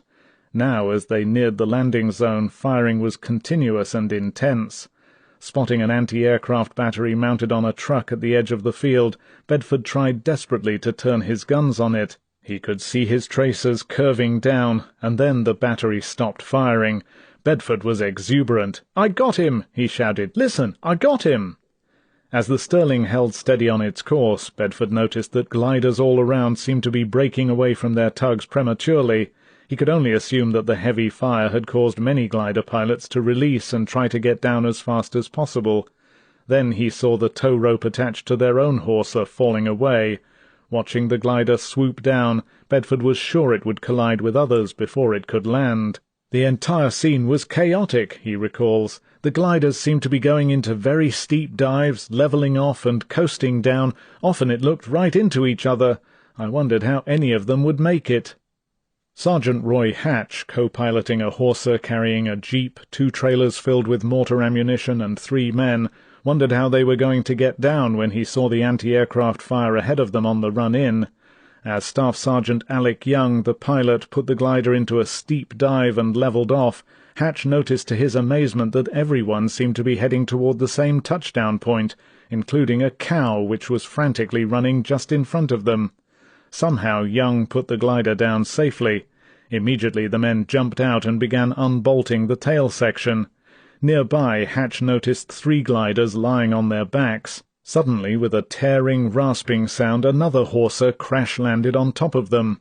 The glider came straight in, sliced off the nose of Hatch's glider, including the canopy and the cockpit where Hatch and Young had been sitting only moments before, then slid forward, coming to a halt directly in front of them. Other gliders missed the zones altogether, some crash-landing as far as 3 miles away. 2 came down on the southern bank of the Rhine, 1 near the village of Driel. Leaving casualties in the care of Dutch civilians, the men rejoined their units by crossing the Rhine on the forgotten but still active Driel ferry. The story is probably apocryphal, but the Dutch like to tell it. According to Mrs. Ter Horst of Oosterbeek, when the British troopers and their equipment, including an anti-tank gun, boarded the Driel ferry, Peter was faced with a dilemma, whether or not to charge them for the trip. By the time they reached the northern bank, Peter had decided to give them the ride free. Several C-47s were hit and set afire as they made their approach to the zones. About 10 minutes from landing, Sergeant Francis Fitzpatrick noticed that flak was coming up thick. A young trooper, Private Ginger McFadden, jerked and cried out, his hands reaching for his right leg. "I'm hit," McFadden mumbled. Fitzpatrick examined him quickly and gave him a shot of morphia.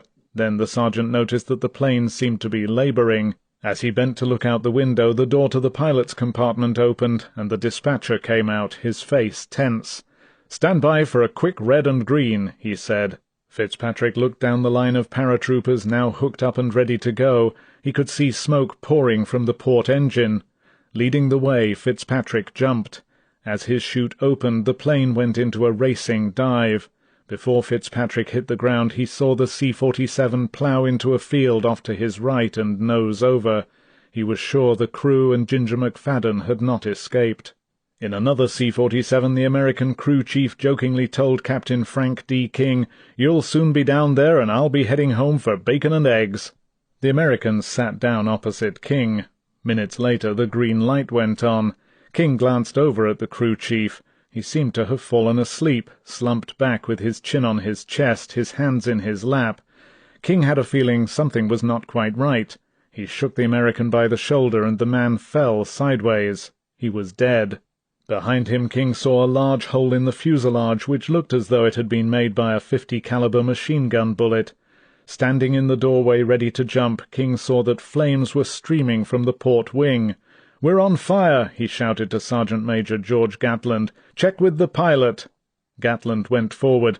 As he opened the cockpit door, a sheet of flame shot out, sweeping the entire length of the plane. Gatland slammed the door shut, and King ordered the men to jump. He believed they were now pilotless. As the troopers went out the door, Gatland estimated the plane was between 200 and 300 feet off the ground. He landed with a jar and began a head count. 4 men were missing. 1 man had been killed by gunfire in the doorway before he had a chance to leave the plane. Another had jumped, but his chute had caught fire, and a third, Gatland and King learned, had landed a short distance away. Then the 4th man arrived, still in his parachute. He had come down with the plane. The crew, he told them, had somehow crash-landed the plane, and they had miraculously walked away from it. Now 15 miles from Oosterbeek and far from the British lines, King's group set out to make their way back. As they moved out, the C-47, blazing a quarter of a mile away, blew up. In some areas, paratroopers jumped safely, only to find themselves falling through waves of incendiary fire. Tugging desperately at parachute lines to avoid the tracers, many men landed on the edges of the zones in dense forests. Some, as they struggled to shed their chutes, were shot by snipers.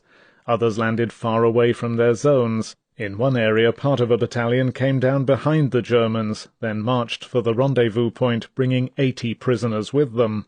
Under fire on the zones, troopers, discarding their chutes, ran swiftly for cover. Small clusters of badly wounded men lay everywhere. Private Reginald Bryant was caught by the blast of a mortar shell and so severely concussed that he was temporarily paralyzed. Aware of what was happening around him, he could not move a muscle. He stared helplessly as the men from his plane, believing Bryant dead, picked up his rifle and ammunition and hurriedly struck out for the assembly point. Many men, surprised by the unexpected and unremitting machine-gun and sniper fire that swept the zones, sprinted for cover in the woods. In minutes the areas were deserted except for the dead and wounded. Sergeant Ginger Green, the physical training instructor who had optimistically brought along a football to have a game on the zone after the expected easy action, jumped and hit the ground so hard that he broke 2 ribs. How long he lay there, Green does not know. When he regained consciousness, he was alone except for casualties. Painfully he sat up, and almost immediately a sniper fired at him. Green got to his feet and began to dart and weave his way toward the woods. Bullets pinged all around him. Again and again the pain in his ribs forced Green to the ground. He was certain that he would be hit. In the billowing smoke rolling across the heath, his strange duel with the sniper went on for what seemed like hours. I could only make 5 or 6 yards at a time, he remembers, and I figured I was up against either a sadistic bastard or a damned bad shot. Finally, hugging his injured ribs, Green made one last dash for the woods. Reaching them, he threw himself into the undergrowth and rolled against a tree just as a last bullet smacked harmlessly into the branches above his head. He had gained vital yardage under the most desperate circumstances of his life. Spent and aching, Green slowly removed the deflated football from inside his camouflage smock and painfully threw it away. Many men would remember the first terrible moments after they jumped. Running for their lives from bullets and burning brush on Ginkle Heath, at least a dozen troopers recall a young 20-year-old lieutenant who lay in the gorse badly wounded. He had been shot in the legs and chest by incendiary bullets as he swung helplessly in his parachute. Lieutenant Pat Glover saw the young officer as he moved off the zone. He was in horrible pain, Glover remembers, and he just couldn't be moved. I gave him a shot of morphia and promised to send back a medic as soon as I could. Private Reginald Bryant, after recovering from his paralysis on the drop zone, came across the officer as he was heading for the assembly area. When I got to him, smoke was coming from wounds in his chest. His agony was awful. A few of us had come upon him at the same time, and he begged us to kill him. Someone, Bryant does not remember who, slowly reached down and gave the lieutenant his own pistol, cocked. As the men hurried off, the fire on the heath was slowly moving toward the area where the stricken officer lay. Later, rescue parties came across the body. It was concluded that the lieutenant had committed suicide. Although numerous witnesses confirmed the story, I have withheld the officer's name. There is still doubt that he shot himself. He was both popular and brave. He may indeed have used his pistol, or he may have been killed by a sniper. With characteristic precision, Brigadier Shan Hackett, commander of the 4th Parachute Brigade, landed within 300 yards of the spot he had chosen for his headquarters. In spite of enemy fire, the brigadier's first concern was to find his walking stick, which he had dropped on the way down. As he was searching for it, he came across a group of Germans. "I was more scared than they were," he recalled, "but they seemed eager to surrender." Hackett, who spoke German fluently, brusquely told them to wait. Then, recovering his stick, the trim, neatly moustached brigadier calmly marched his prisoners off. Impatient, prickly, and temperamental at best of times, Hackett did not like what he saw. He, too, had expected the zones to be secure and organized. Now, surrounded by his officers, he prepared to move out his brigade. At this moment, Colonel Charles Mackenzie, General Urquhart's chief of staff, drove up to perform his painful duty. Taking Hackett aside, Mackenzie, in his own words, told him what had been decided and concluded with the touchy matter of command. Brigadier Pip Hicks had been placed in charge of the division in Urquhart's and Lathbury's absence.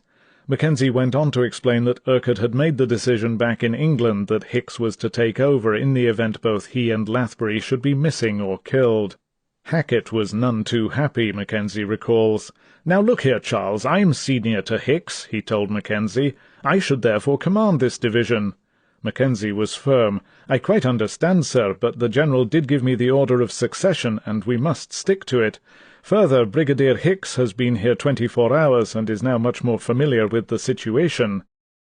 Hackett, Mackenzie said, might only make matters worse if he upset the works and tried to do something about it. But it was obvious to Mackenzie that the matter would not end there. A delicate rift had always existed between Urquhart and Hackett. Although the volatile brigadier was eminently fit for command, in Urquhart's opinion he lacked the older Hicks's infantry experience.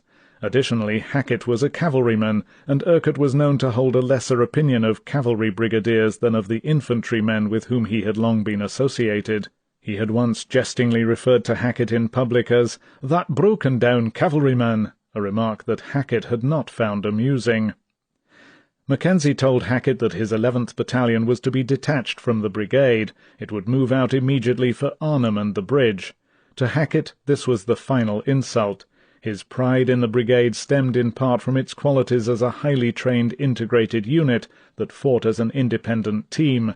He was appalled that it was being separated and broken into parts. "I do not like being told to give up a battalion without being consulted," he told Mackenzie hotly. Then, on reflection, he added, "Of course, if any battalion should go, it's the 11th. It has been dropped in the southeastern corner of the zone and is closest to Arnhem and the bridge." But he requested another battalion in exchange, and Mackenzie replied that he thought Hicks would give him one, and there the matter ended for the moment. The brilliant, explosive, and dynamic Hackett bowed to inevitability. For the time, Hicks could run the battle, but Hackett was determined to run his own brigade. For the British it was a grim and bloody afternoon, with a problem-ridden second lift, the fate of General Urquhart and Brigadier Lathbury still unknown, with Colonel Frost's small force precariously clinging to the north end of the Arnhem Bridge, and with a swelling clash of personalities developing between two brigadiers. One more unforeseen disaster had taken place. Depleted in numbers, worn out by constant fighting, the troopers of Hicks's air landing brigade watched in despair as 35 Sterling bomber cargo planes dropped supplies everywhere but on the zones. Of the 87 tons of ammunition, food and supplies destined for the men of Arnhem, only 12 tons reached the troops. The remainder, widely scattered to the southwest, fell among the Germans. In Anton Derksen's house less than 5 miles away, General Urquhart was still surrounded by Germans. The self-propelled gun and crew on the street below were so close that Urquhart and the 2 officers with him had not dared risk talk or movement. Apart from some chocolate and hard candy, the men were without food. The water had been cut off, and there were no sanitary arrangements. Urquhart felt a sense of desperation. Unable to rest or sleep, he brooded about the progress of the battle and the arrival of the second lift, unaware of its delayed start. He wondered how far Horrocks's tanks had advanced, and if Frost still held at the bridge. "Had I known the situation at that moment," he later recalled, "I would have disregarded the concern of my officers and made a break for it, Germans or no Germans." Silent and withdrawn, Urquhart found himself staring fixedly at Captain James Clemenson's moustache. "The enormity in hirsute handlebars had earlier been lost on me," he wrote, "but now there was little else to look at." The moustache irritated him. It looked damned silly. With all his preoccupation, Urquhart had never thought of the decision he had made regarding chain of command within the division, a last-minute instruction that was fast building toward a complex confrontation between Hicks and Hackett. By now, at 4 p.m. on Monday, September 18th, Urquhart had been absent from his headquarters for almost 1 full day. General Wilhelm Bittrich, commander of the 2 SS Panzer Corps, was shocked by the enormous size of the second lift. Badgered by Field Marshal Model to quickly capture the Arnhem Bridge and pressed by Colonel Hartzer and General Harmel for reinforcements, Bittrich found his problems growing increasingly acute. As he grimly watched the skies west of Arnhem blossom with hundreds of multicolored parachutes, then fill with an apparently unceasing stream of gliders, he despaired. From the Luftwaffe communications net he learned that 2 other massive drops had taken place. Trying to guess the Allied strength, Bittrich greatly overestimated the number of Anglo-Americans now in Holland.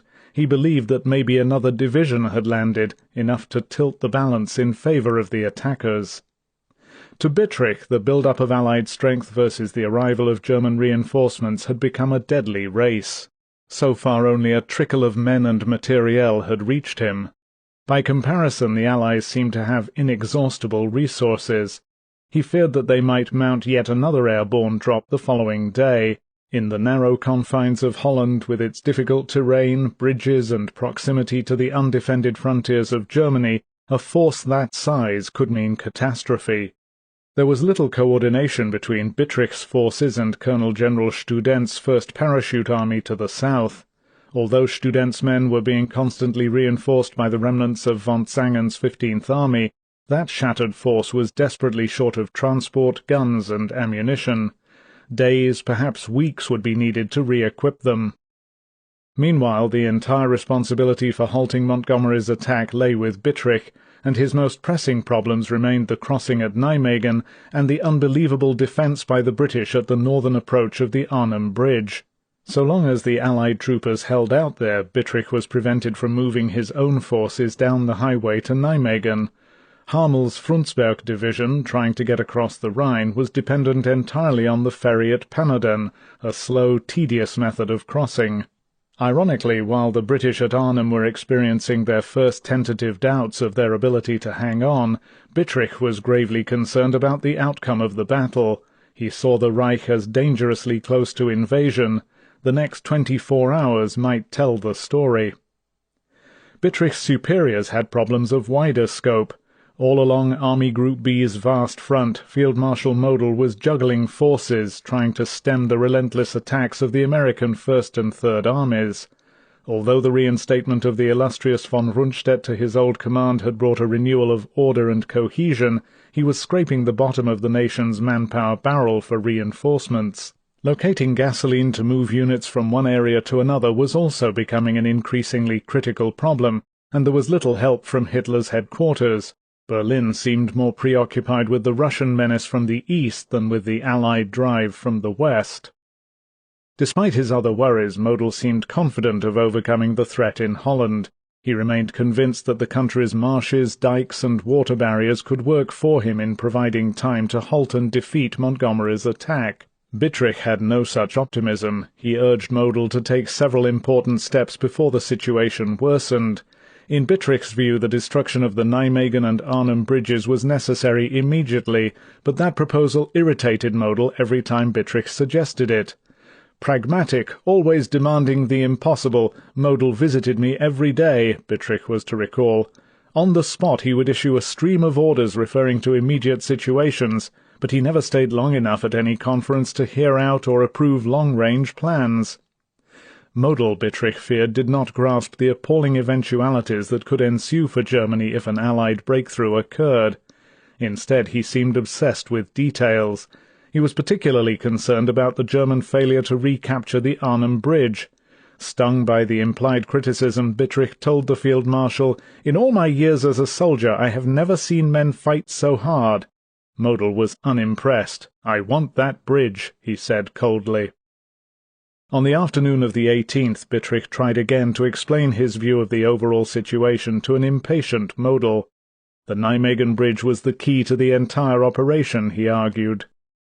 Destroy it, and the head of the Allied attack would be severed from its body. "Herr Field Marshal, we should demolish the Waal crossing before it is too late," Bittrich said. Model was adamant. "No," he said, "the answer is no."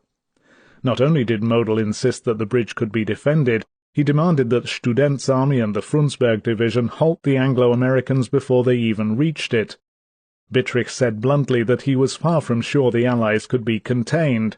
As yet there was almost no German armour in the area, and he told Model there was grave danger that Montgomery's overwhelming tank strength would achieve a breakthrough. Then Bittrich expressed his fears that further airborne drops could be expected. "If the Allies succeed in their drive from the south, and if they drop one more airborne division in the Arnhem area, we're finished," he said. "The route to the Ruhr and Germany will be open." Model would not be swayed. "My orders stand," he said. "The Nijmegen Bridge is not to be destroyed, and I want the Arnhem Bridge captured within 24 hours." Others knew the difficulty of carrying out Model's commands. Lieutenant Colonel Harzer, commander of the Hohenstaufen division, had run out of men. All his forces were fully engaged. No additional reinforcements had arrived, and the size of the second lift posed grave doubts as to the ability of his soldiers to halt and contain the enemy. Like Bittrich, Harzer was convinced that the Allies had dropped no more than an airborne spearhead. I was sure that more would follow, and then they would drive for the Reich. With limited armour, Harzer did not know whether he could stop the enemy. He had, however, succeeded in making one place secure, the grounds of his own headquarters. There, with cynical disregard for the rights of prisoners, he had ordered several hundred British troopers to be held under guard in wire enclosures. I was quite sure, he was to recall, that the RAF would not bomb their own troops. Harzer, a self-professed Anglophile, I had a real weakness for the English. Had once studied as an exchange student in Great Britain. He enjoyed sauntering among the prisoners, trying to engage in conversation to practice his English, and, hopefully, to elicit information. He was struck by the British morale. They were contemptuous and self-assured, as only veteran soldiers can be, he recalled. The calibre of his prisoners convinced Harzer that the battle was far from won. To keep Urquhart's forces off balance and to prevent any kind of cohesive attack, he ordered his Hohenstaufen division on the evening of the 18th to attack unceasingly at whatever cost throughout the night. The commander of the Frundsberg division, General Harmel, was too busy to worry about what might happen next. I had my hands full fighting the lower Rhine. Charged with the capture of the Arnhem Bridge and the defence of the Waal crossing and the area in between, Harmel's problems were far more acute than Harzer's. The move of his division by ferry across the river was proceeding at a snail's pace. Troops, equipment, and tanks were loaded on makeshift rubber or log rafts. Roads leading down to the water's edge had become quagmires. Tanks and vehicles had slid off rafts, and some had even been swept away. Worse, because of constant strafing by Allied planes, nearly all ferrying and convoying operations had to take place during darkness. In 24 hours, Harmel's engineers had succeeded in moving only 2 battalions with their vehicles and equipment into the Arnhem-Nijmegen area. To speed up operations, truck shuttles carrying troops ran back and forth between the South Bank landing stage and Nijmegen, but the movement was far too slow. To be sure, Harmel's men were now in the centre of Nijmegen and on the southern side of the highway bridge, but he doubted that they could stop a determined attack by the Anglo-Americans. Although he had been ordered not to destroy it, Harmel was prepared for the eventuality. His engineers had already laid charges and set up detonating apparatus in a roadside bunker near the village of Lent on the northern bank. He hoped Bittrich would approve the blowing of the highway and railroad bridges if they could not be held. But if he did not, Harmel's decision was already made. If British tanks broke through and started across, he would defy his superiors and destroy the bridges. 7. The prosperous village of Oosterbeek seemed infused with a strange mixture of gaiety and uneasiness. Like an island in the middle of the battle, the village was assaulted by the noise of fighting on 3 sides. From the drop zones to the west came the nearly constant thunder of guns. To the northwest, the chattering of machine guns and the steady cough of mortars could be clearly heard in the flower-lined streets, and to the east, 2.5 miles away in Arnhem, black smoke hung over the horizon, a sombre backdrop to the unceasing timpani of heavy artillery. The bombing and strafing preceding the troop and glider landings on the previous day had produced casualties among the villagers and some damage to shops and houses, as had infiltrating snipers and ill-directed mortar bursts, but the war had not so far made serious inroads into Oosterbeek. The neat resort hotels, landscaped villas, and tree-lined streets were still largely untouched. Yet it was becoming obvious with every hour that the fighting was coming closer. Here and there concussion from distant explosions splintered panes of glass with startling suddenness. Charred particles of paper, cloth, and wood, carried like confetti by the wind, rained down into the streets, and the air was acrid with the smell of cordite. On Sunday, Oosterbeek had been filled with troops as the British arrived almost on the heels of a frantic German departure. No one had slept during the night. A nervous excitement heightened by the low whine of jeeps, the clatter of Bren-gun carriers, and the tramp of marching men made rest impossible. Throughout most of the 18th the movement had continued. The villagers, joyous and yet apprehensive, had decked the streets and houses with Dutch flags, and plied their liberators with food, fruit, and drink, as the British Tommies hurried through. To almost everyone the war seemed all but over. Now, subtly, the atmosphere was changing. Some British units were apparently firmly established in the village, and Lieutenant Colonel Sheriff Thompson's artillery spotters occupied the tower of the 10th-century Dutch Reformed Church near the Rhine in Lower Oosterbeek, but troop movement had noticeably slowed. By late afternoon most thoroughfares were disquietingly empty, and the Dutch noted that anti-tank and Bren-gun positions were now sighted at strategic points on the main road. Seeing them, villagers had a sense of foreboding. As he walked through Oosterbeek trying to discover exactly what was happening, Jan Voskuil recalls seeing a British officer ordering civilians to take in their flags. "This is war," he heard the officer tell one villager, "and you are in the middle of it." Throughout his walk, Voskuil noted that the mood of the people was changing. From Jaap Koning, a local baker, Voskuil learned that many Dutch were pessimistic. There were rumours, Koning said, that things are not going well. Apprehension was replacing the heady sense of liberation. The British, Koning said, are being pushed back everywhere. Voskuil was profoundly concerned. Koning was always well informed, and although his was the first bad news Voskuil had heard, it confirmed his own fears. As each hour passed, Voskuil thought that the canopy of shells screaming over the town toward Arnhem was growing heavier. Remembering anew the terrible destruction of the Normandy villages, Voskuil could not rid himself of an overwhelming feeling of hopelessness. A second tradesman, baker Dirk van Beek, was as depressed as Koning and Voskuil. The news he had heard on his delivery rounds had dampened his first excited reaction to the Allied drop. "What if the war comes here? What will we do?" he asked his wife, Riek. But he already knew the answer. He would remain in Oosterbeek and keep on baking. "People have to eat," he told Riek. "Anyway, where would we go if we left the shop?"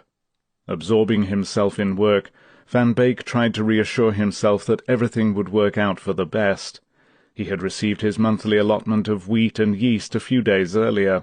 Now, determined to stay and to keep his shop open, he remembered that an old baker had once told him of a method of making bread that required less than half the usual amount of yeast. He decided to stretch his supplies to the limit. He would continue to bake until everything was gone. At the Tafelberg, Schoonoord and Vreewijk hotels it was obvious that the battle had taken a serious turn. The airy, comfortable resorts were being turned into casualty stations. At the Schoonoord, British medics and Dutch civilians began a full-scale house-cleaning to make ready to receive the wounded. Jan Eichelhoff of the Underground saw that the Germans, in their hasty departure, had left the hotel looking like a pig-pen. Food was all over the place. Tables had been overturned, plates broken, clothing and equipment were scattered around, papers and rubbish littered every room. From surrounding houses, extra mattresses were brought in and placed on the ground floor. Rows of beds were set up in the main reception rooms, and stretchers were placed along the glassed-in veranda. Every room, including the cellars, would be needed by nightfall, the Dutch were told. Eichelhoff learned that St. Elizabeth's Hospital in Arnhem was already filled to capacity, yet the British medics with whom he worked remained optimistic. "Don't worry," one of them told him, "Monty will be here soon." At the Tafelberg Hotel, where Dr. Gerrit van Manen was setting up a hospital, 17-year-old Anja van Manen, who had come to help her father, noted the startling change in other volunteers. "We are afraid," she wrote in her diary, "but we don't know why. We have a queer feeling that weeks have passed between yesterday and today." As at the Schoonoord, there were rumours at the Tafelberg that Montgomery's forces were on the way. On the lookout for their quick arrival, Anja wrote, "We stare constantly out of the upstairs windows. The shooting is stronger. There are lights and fires, but the great army is not here yet." A few blocks away, the ornate 12-room Hartenstein Hotel, sited amid its park-like surroundings, wore a gaunt, deserted look. In Dali-esque disarray, tables and chairs were scattered across the fine green lawn, and among them, the result of a sharp firefight the day before, lay the crumpled bodies of several Germans. As he cycled up to the building, 27-year-old William Giebing was sickened by the appearance of the once elegant hotel.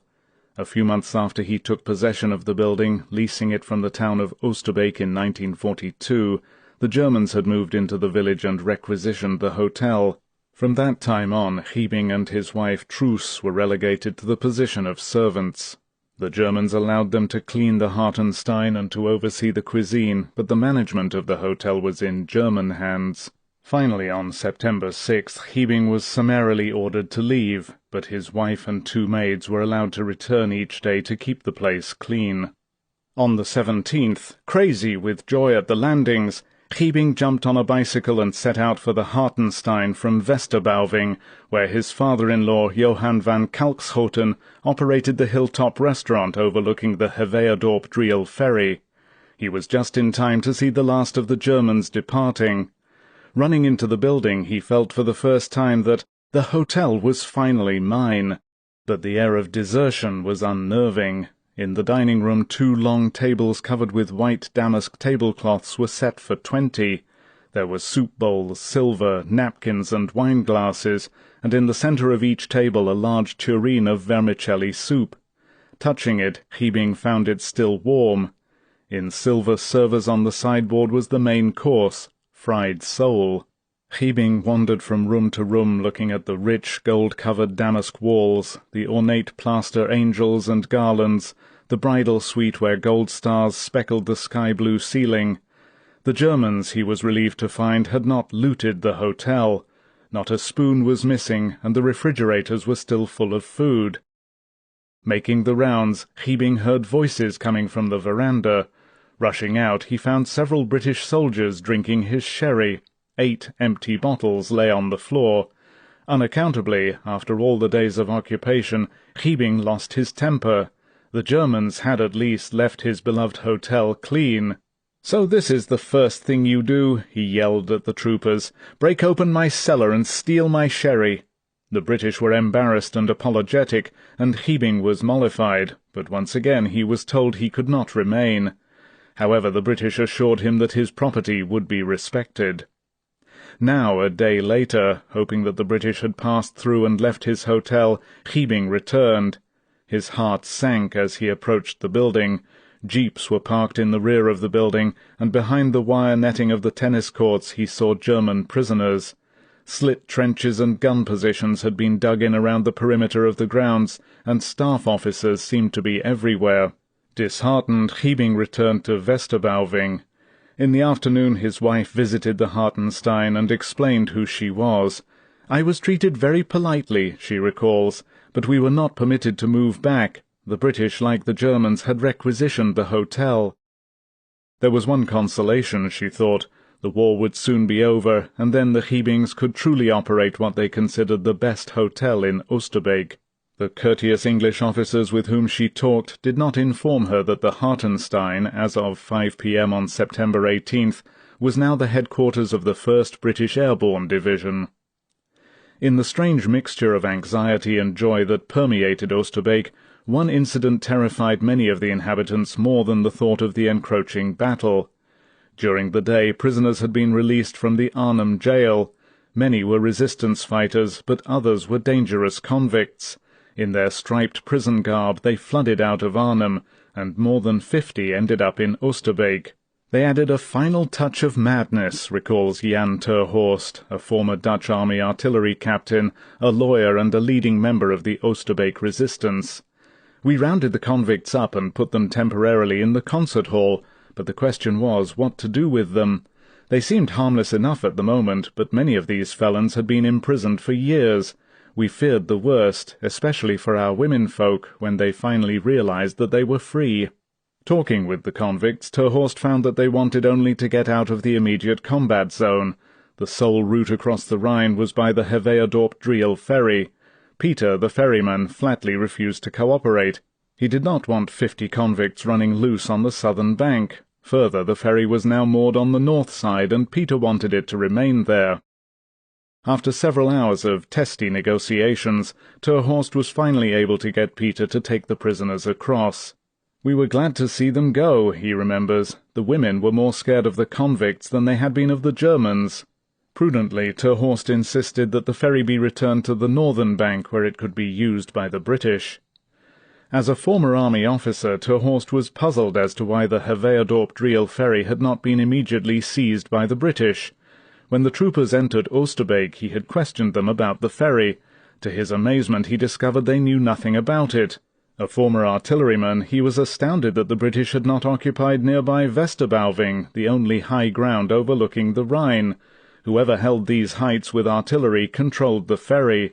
Further, the choice of the Hartenstein as British headquarters disturbed him.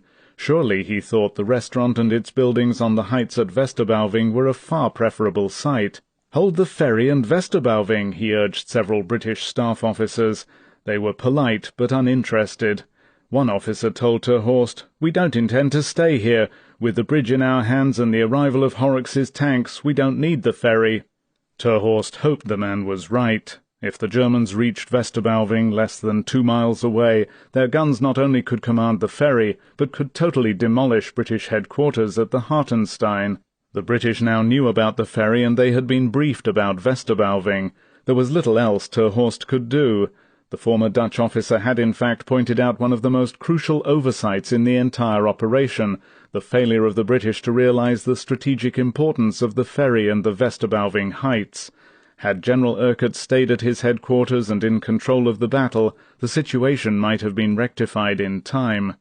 The same point is made in several monographs written by the eminent Dutch military historian Lieutenant Colonel Theodor A. Bouret. Had Urquhart been there, he writes, he might well have abandoned the defence of the bridge, recalled Frost's battalion if possible, concentrated his 6 original battalions and the 3 of the 4th Parachute Brigade that had just landed, and established a firm bridgehead somewhere else on the northern side of Lower Rhine, with the high ground at Westerbauving as the centre of the bridgehead. There they could have awaited the arrival of the British Second Army. Brigadier Hicks, commanding the division in Urquhart's absence, was facing almost hourly the bewildering problem of orienting himself to the complex, constantly shifting moves of the hard-pressed airborne unit. With the breakdown of radio communications between headquarters and the battalions, there was little precise information about what was happening, nor could Hicks gauge the strength and potential of the enemy forces opposing him. What scant news reached him was brought by spent, dirt-streaked messengers who risked their lives to bring him information, which was often hopelessly out of date by the time they arrived at headquarters, or by the various members of the Dutch underground, whose reports were often disregarded or viewed as suspect. Hicks found himself depending strongly on one slender channel of communication, the tenuous Thompson to Munford artillery radio link existing between Oosterbeek and Frost's forces at the bridge. Mauled and battered, the 2nd Battalion and the valiant stragglers who had reached it were still holding, but Frost's situation had been desperate for hours and was deteriorating rapidly. "We were getting constant messages from the bridge asking for relief and ammunition," Hicks recalled. "Enemy pressure and the steadily increasing strength of German armour was building everywhere, and there was absolutely no contact with Urquhart, Lathbury, Doby or Fitch. We could not raise Browning at Corps headquarters to explain the gravity of the situation, and we were desperate for help." From prisoner interrogations, Hicks now knew that the troopers were up against battle-hardened SS men of the 9th Hohenstaufen and 10th Frundsberg divisions. No one had been able to tell him how strong these units were, or to estimate the number of tanks that were being thrown against him. Worse, Hicks did not know whether the original pre-attack plan could withstand the present German pressure. If the enemy was heavily reinforced, the entire mission might founder. Help, he knew, was coming. On the 19th, Major General Stanisław Sosabowski's Polish brigade would arrive in the 3rd lift. Horrocks's tanks should also be arriving, and were indeed already late. How close were they to Arnhem, and could they arrive in time to relieve and balance the situation? "In spite of everything," Hicks recalls, "I believed Frost would hold the northern end of the bridge until Monty's tanks got to it. The bridge was still our objective after all, and my decisions and actions were centered solely on seizing and holding that objective." Balancing all the factors, Hicks felt he must stick to the original plan, and so did Brigadier Hackett at this time. The original task of Hackett's 4th Parachute Brigade was to occupy the high ground north of Arnhem to prevent German reinforcements from reaching the bridge. But at the time that plan was conceived, it was thought that enemy strength would prove negligible and at worst manageable. In fact, enemy reaction had been so fast, concentrated and effective that Hicks could not assess the true situation. Bittrich's corps held the north of Arnhem. His troops had bottled up Frost at the bridge and successfully prevented Doby and Fitch's battalions from relieving them. The advance of these 2 units was now virtually sheared off. In the built-up areas around St. Elizabeth's Hospital, barely a mile or so from the bridge, the battalions were stopped in their tracks. The South Staffordshires, already en route to help, and the 11th Battalion from Hackett's brigade were faring no better. We now came to the wide-open, exposed riverside stretch of road in front of St. Elizabeth's Hospital, and then everything suddenly let loose, remembers Private Robert C. Edwards of the South Staffordshires. We must have looked like targets in a shooting gallery. All Jerry had to do was line up his guns and mortars on this one gap, about a quarter of a mile wide, and fire. He couldn't miss. Edwards saw Captain Edward Weiss, second in command of his company, running tirelessly up and down the column, totally ignoring all the metal flying about him, his voice growing ever hoarser as he yelled out, on, D Company, on!" Weiss seemed to be everywhere. Men were falling all around. If troopers halted or hesitated, Weiss was immediately beside them, urging them on. You just couldn't crawl and watch him stand upright. You had to follow his lead through that hell of fire.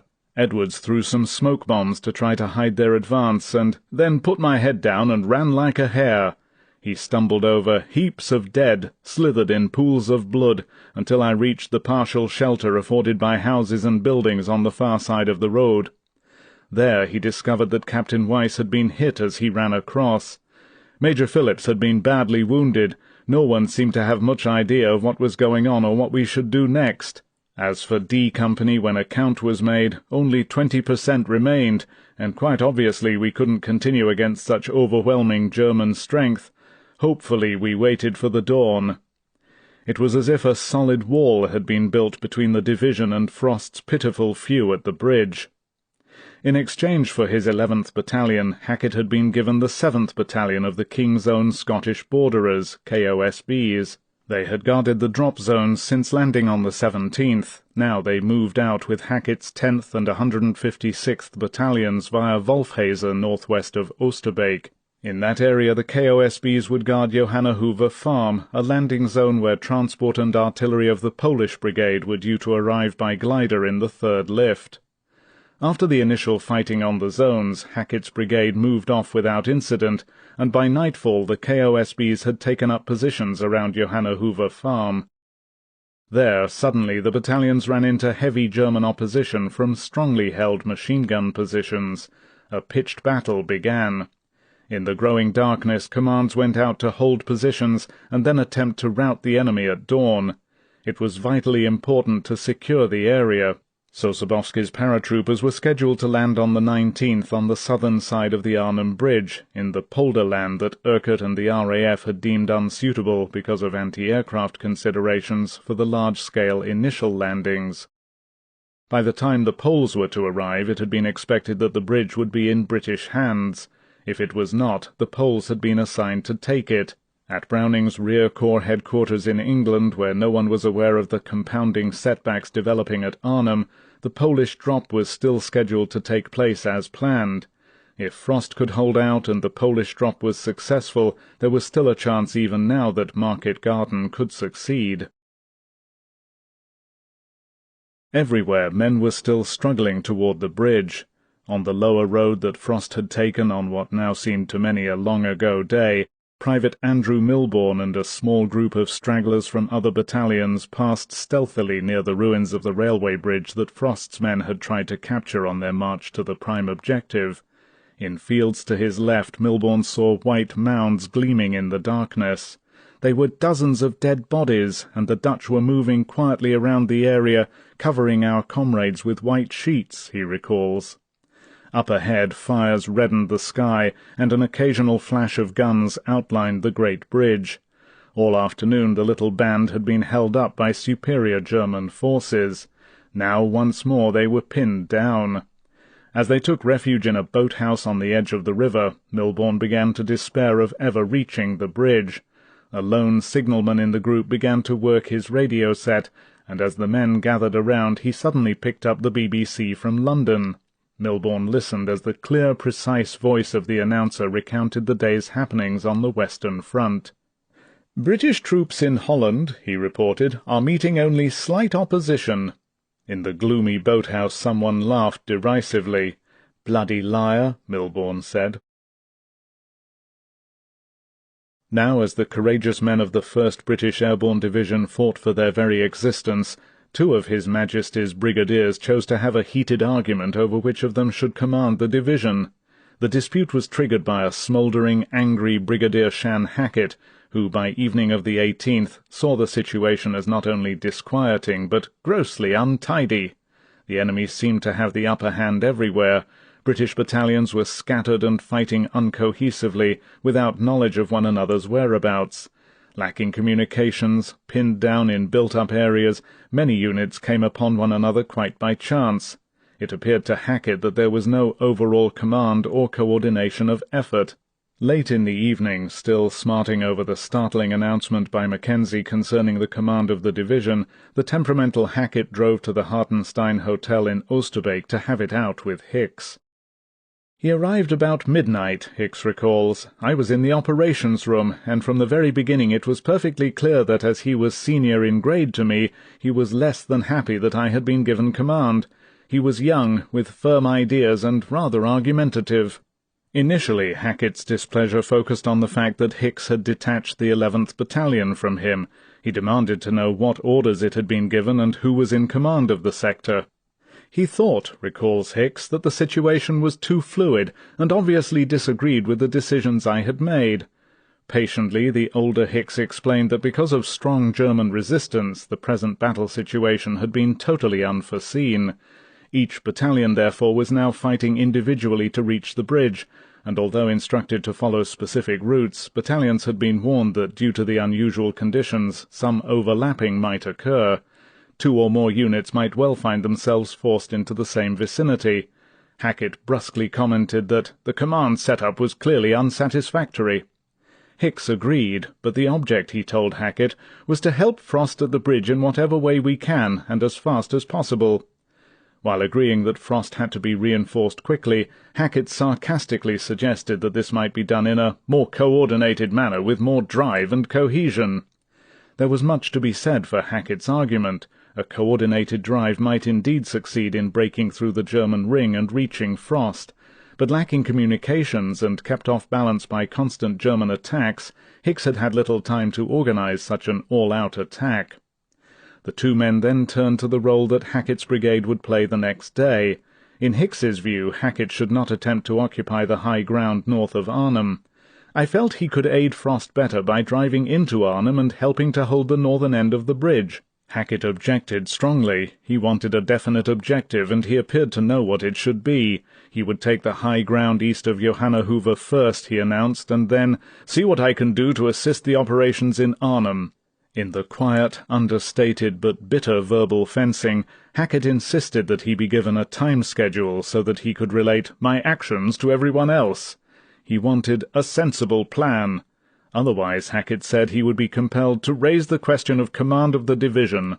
Lieutenant Colonel P.H. Preston, the headquarters administrative officer, was present at what Hicks has since tactfully called our discussion. Preston remembers that Hicks, his face tightly drawn, turned to him and said, "Brigadier Hackett thinks he ought to be in command of the division."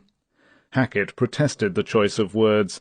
Preston, sensing that the conversation was becoming overly tense, immediately left the room and sent the duty officer Gordon Grieve in search of the Chief of Staff, Colonel Mackenzie. In a room upstairs, Mackenzie was resting, unable to sleep. I had been there about half an hour when Gordon Grieve came in. He told me that I should come downstairs immediately, that the 2 brigadiers, Hicks and Hackett, were having a flaming row. I was already dressed. On the way down I tried to think quickly. I knew what the row was about, and that it might be necessary for me to take decisive action. I had no intention of going into the operations room and exchanging pleasantries.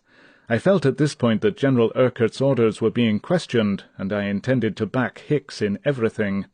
As Mackenzie entered the room, the conversation between the two brigadiers abruptly ceased. Both men had begun to compose themselves, recalls Mackenzie, and it was immediately clear that the worst was over.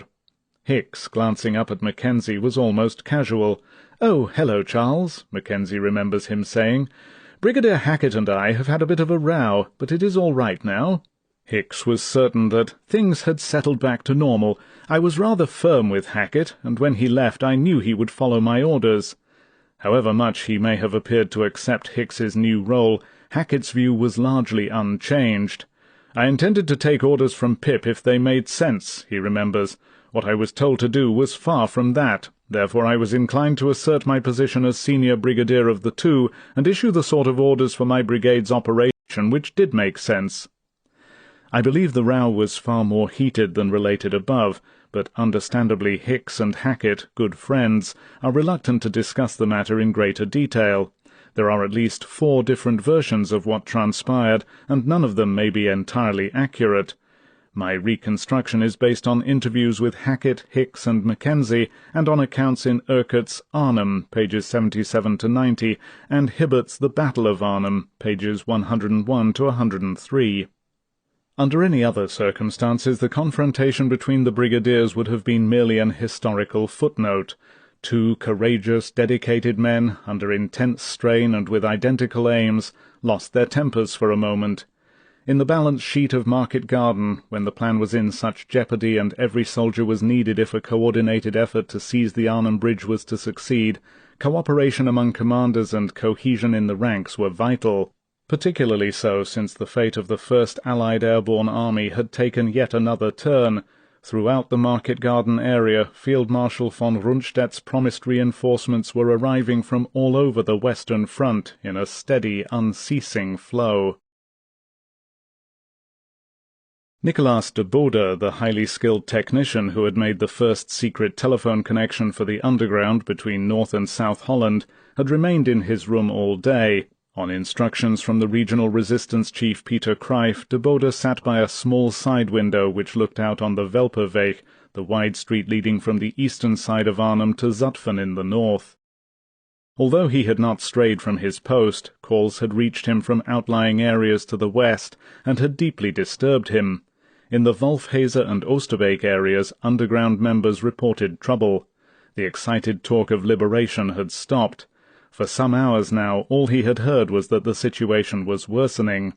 De Bode was asked to keep a constant watch for any sign of heavy German movement from the north and east. So far he had seen nothing. His messages, phoned to underground headquarters hourly, contained the same terse information. "The road is empty," he had reported again and again. In the late evening, some 20 minutes before his next call, he heard the sound of armoured cars running on rubber tires and the clanking of armour. Wearily he walked to the window and gazed up the Welperweg. The road seemed empty as before. Then, in the distance, visible in the fiery glow that hung over the city, he saw 2 massive tanks coming into view. Moving side by side along the wide street, they were heading straight down the road leading into the old part of the city. As de Bode watched wide-eyed, besides the tanks he saw trucks, carrying clean-looking soldiers, sitting straight up on the seats with their rifles in front of them.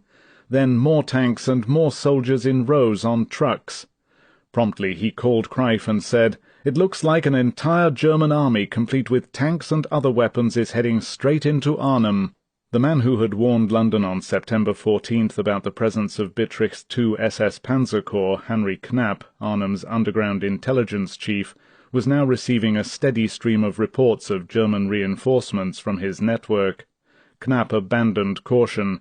He telephoned British headquarters at the Hartenstein directly and spoke to a duty officer.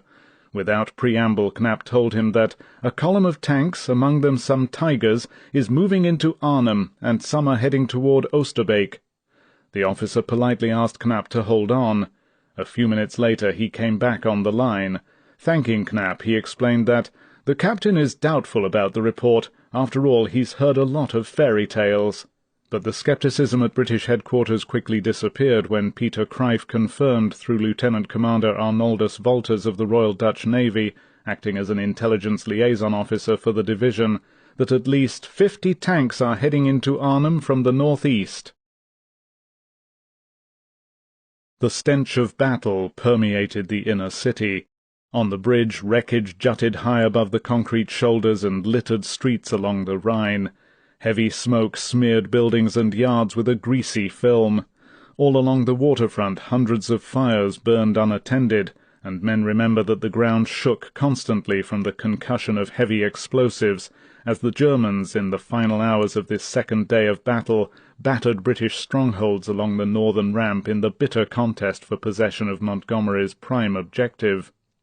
Around midnight, Lieutenant Colonel John Frost left his headquarters on the western side of the ramp, and made his way around the perimeter, checking his men. Although the battle had continued almost without let-up since Grosvenor's armoured attack during the morning, morale was still high. Frost was proud of his tired, dirty troopers. All day long they had doggedly repelled attack after attack. Not a single German or vehicle had reached the north end of the bridge. During the afternoon the Germans had changed their tactics. With phosphorus ammunition they attempted to burn the British out of their strong points. A long-barreled 150mm gun hurled 100-pound shells directly against Frost's headquarters building, forcing the men to the cellar. Then British mortars got the range and scored a direct hit, killing the gun crew. As the troopers cheered and hooted derisively, other Germans rushed out under fire and towed the gun away.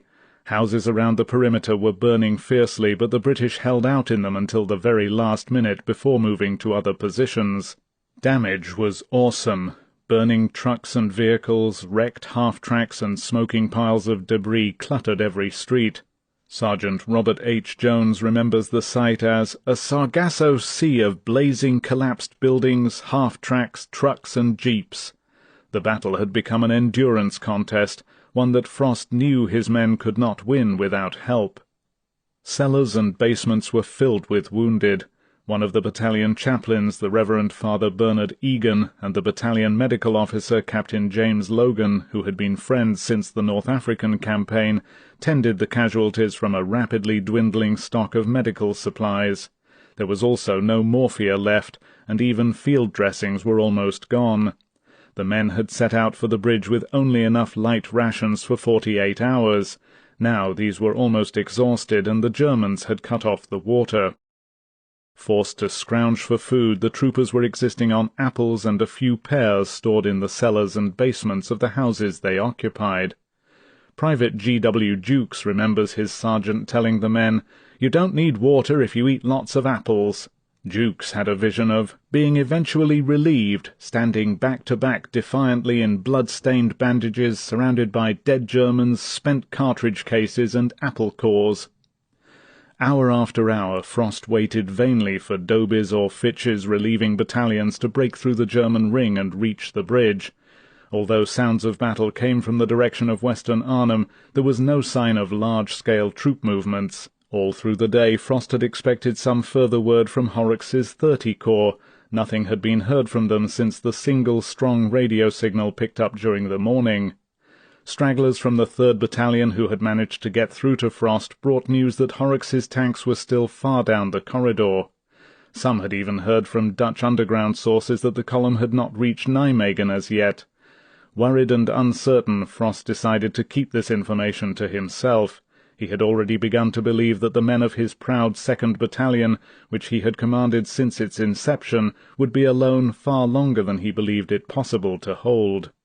In the last hours of Monday, Frost's hopes hinged on the 3rd Lift and the expected arrival of Major General Stanisław Sosabowski's 1st Polish Parachute Brigade.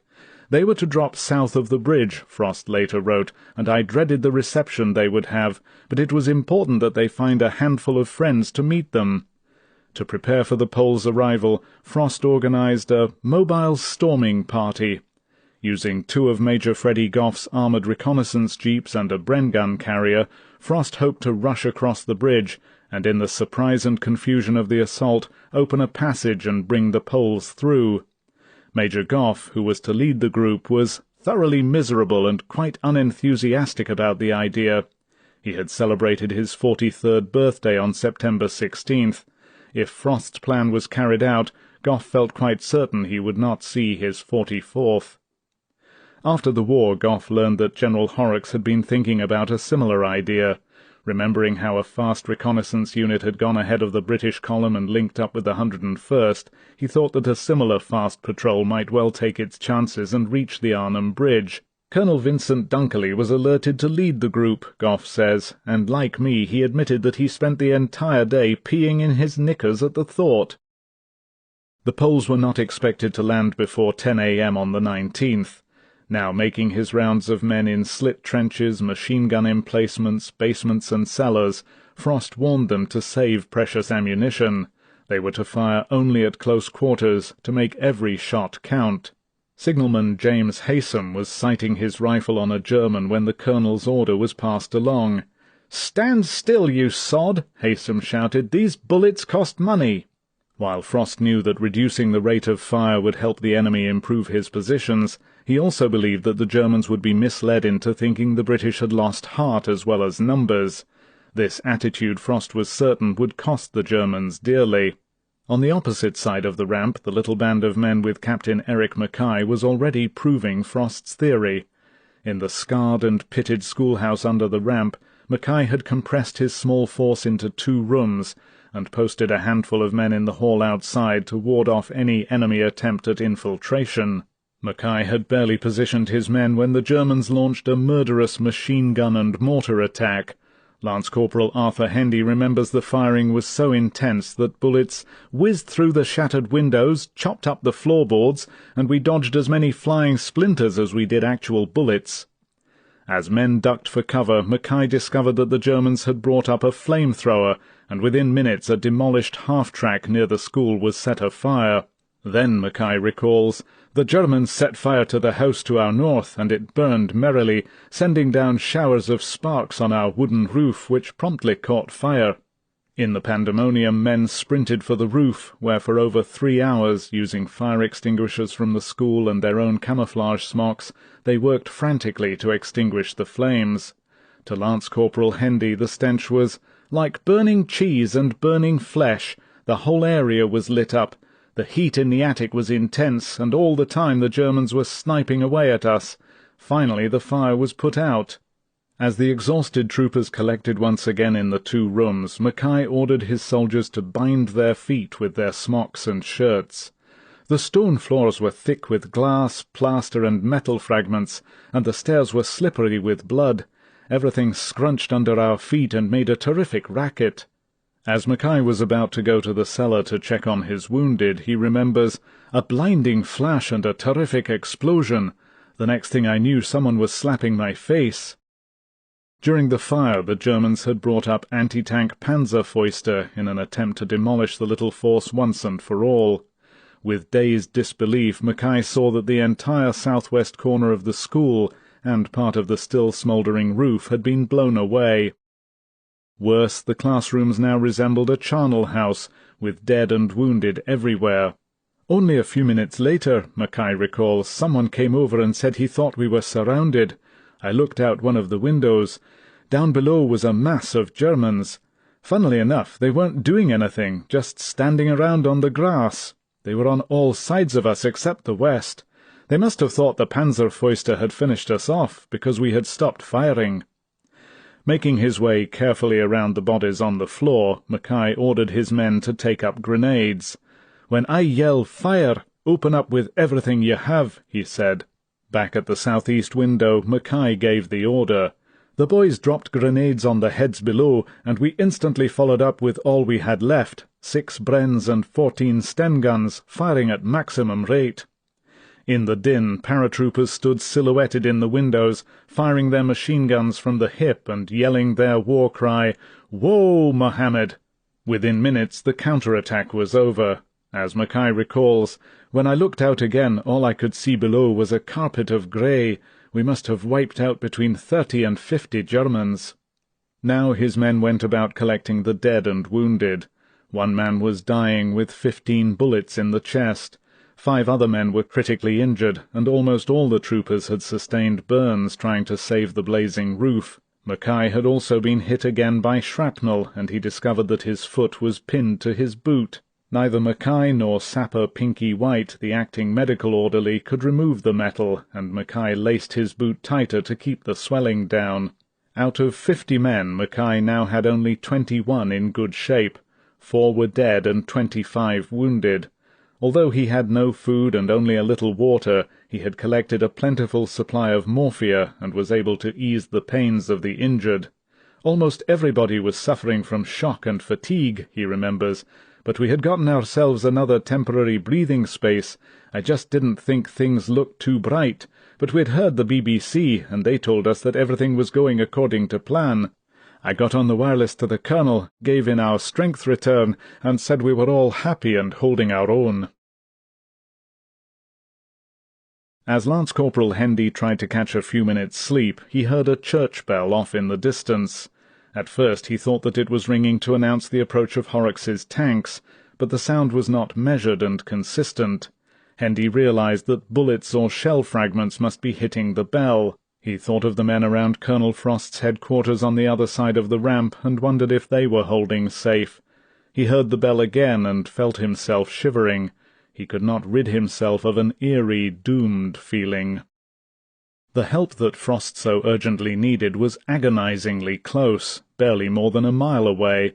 4 battalions spread between St. Elizabeth's Hospital and the Rhine were desperately trying to reach him. Lieutenant Colonel J.A.C. Fitch's 3rd Battalion had been attempting to force its way along the Lion route, the Rhine River road that Frost had used in reaching the bridge 2 days before. In darkness, without communications, Fitch was unaware that 3 other battalions were also on the move, Lieutenant Colonel David Doby's 1st, Lieutenant Colonel G.H. Lee's 11th, and Lieutenant Colonel W.D.H. McCarty's 2nd South Staffordshire's. Doby's men were separated from him by only a few hundred yards. At 4 a.m. on Tuesday, September 19th, the 11th Battalion and the 2nd South Staffs began to move through the heavily built-up area between St. Elizabeth's Hospital and the Arnhem Town Museum. South of them, on the Lion route, where Fitch had already encountered devastating opposition, the 1st Battalion was now attempting to push its way through. Initially, the 3 battalions, coordinating their movements, gained ground. Then, with dawn, their cover disappeared. German opposition, uneven throughout the night, was suddenly fiercely concentrated. The advance ground to a halt as the battalions found themselves in a tight net, trapped on 3 sides by an enemy who seemed almost to have waited for them to arrive at a pre-planned position, and the Germans were prepared for a massacre. Forward elements were hit and stopped in their tracks by German tanks and half-tracks blocking the streets ahead.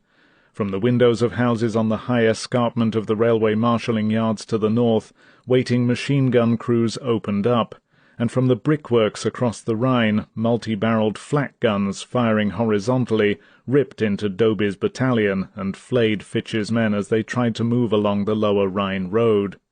Fitch's battalion, already badly mauled in the fighting since landing 2 days before, was now so cut to pieces by the unremitting flak fire that it could no longer exist as an effective unit. Men broke in confusion. They could go neither forward nor back. With virtually no protection on the open road, they were methodically mowed down. It was painfully obvious, says Captain Ernest Seacombe, that the Jerrys had much more ammunition than we did. We tried to move in spurts from cover to cover. I had just begun one dash when I was caught in a murderous crossfire. I fell like a sack of potatoes. I couldn't even crawl. Seacombe, who had been hit in both legs, watched helplessly as 2 Germans approached him. The British captain, who spoke fluent German, asked them to look at his legs. They bent down and examined his wounds. Then one of the Germans straightened up. "I'm sorry, Herr Hauptmann," he told Seacombe. "I'm afraid for you the war is over."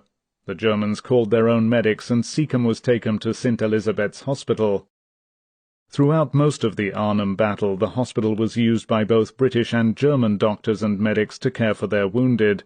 Seacombe, as a German prisoner, was moved to the small Dutch town of Enschede, about 5 miles from the German border. During his stay there, both legs were amputated. He was liberated in April 1945.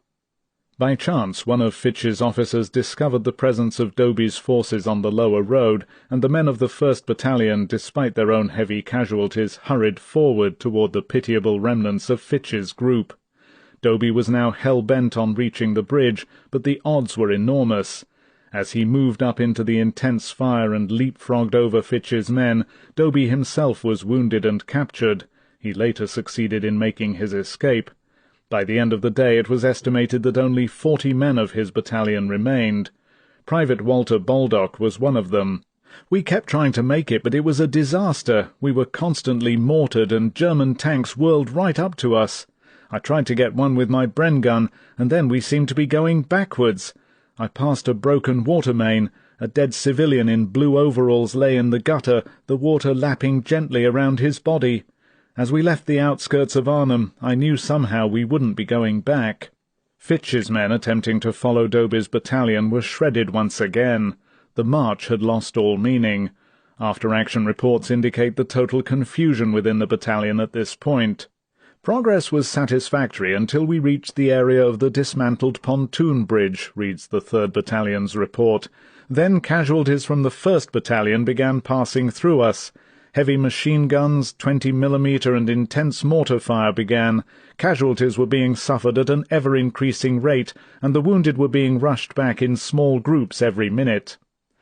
With his force in danger of total destruction, Fitch ordered his men back to the Rhine Pavilion, a large restaurant building complex on the bank of the river, where the remnants of the battalion could regroup and take up positions.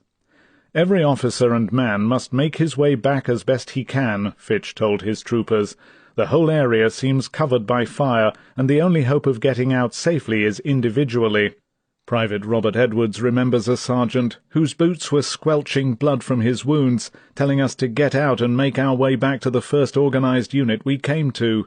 Colonel Fitch did not reach the Rhine Pavilion. On the deadly road back he was killed by mortar fire. By an odd set of circumstances, 2 men who should never have been there actually made their way into Arnhem. Major Anthony Dean Drummond, the second-in-command of Division Signals, had become so alarmed over the breakdown of communications that with his Batman driver, Lance Corporal Arthur Turner, he had gone forward to discover the trouble. Dean Drummond and Turner had been on the road since early Monday. First they had located Dobie's battalion, where they had learned that Frost was on the bridge and Dobie was preparing an attack to get through to him.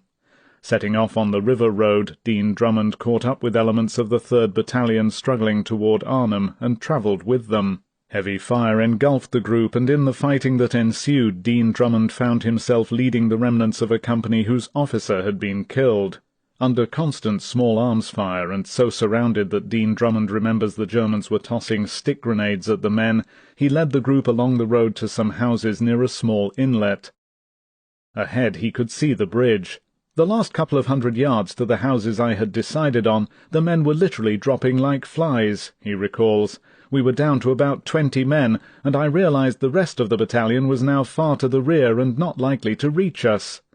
Dividing the men into 3 parties, Dean Drummond decided to wait until darkness, move down to the river, swim across it, then try to recross and join division to the west. In a small corner house with the Germans all around, he settled down to wait. A banging began on the front door.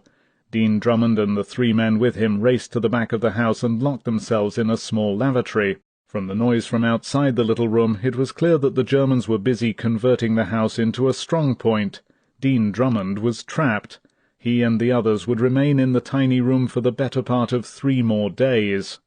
Dean Drummond was captured on Friday, September 22nd, shortly after he left the house near the Arnhem Bridge. In an old villa near Velp, used as a POW compound, he discovered a wall cupboard in which to hide.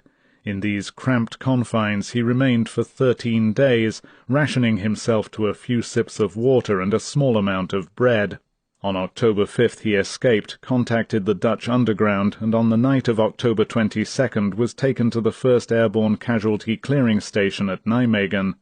One of the 3 men with him in Arnhem, Dean Drummond's Batman, Lance Corporal Arthur Turner, was also captured and taken to the Velp house.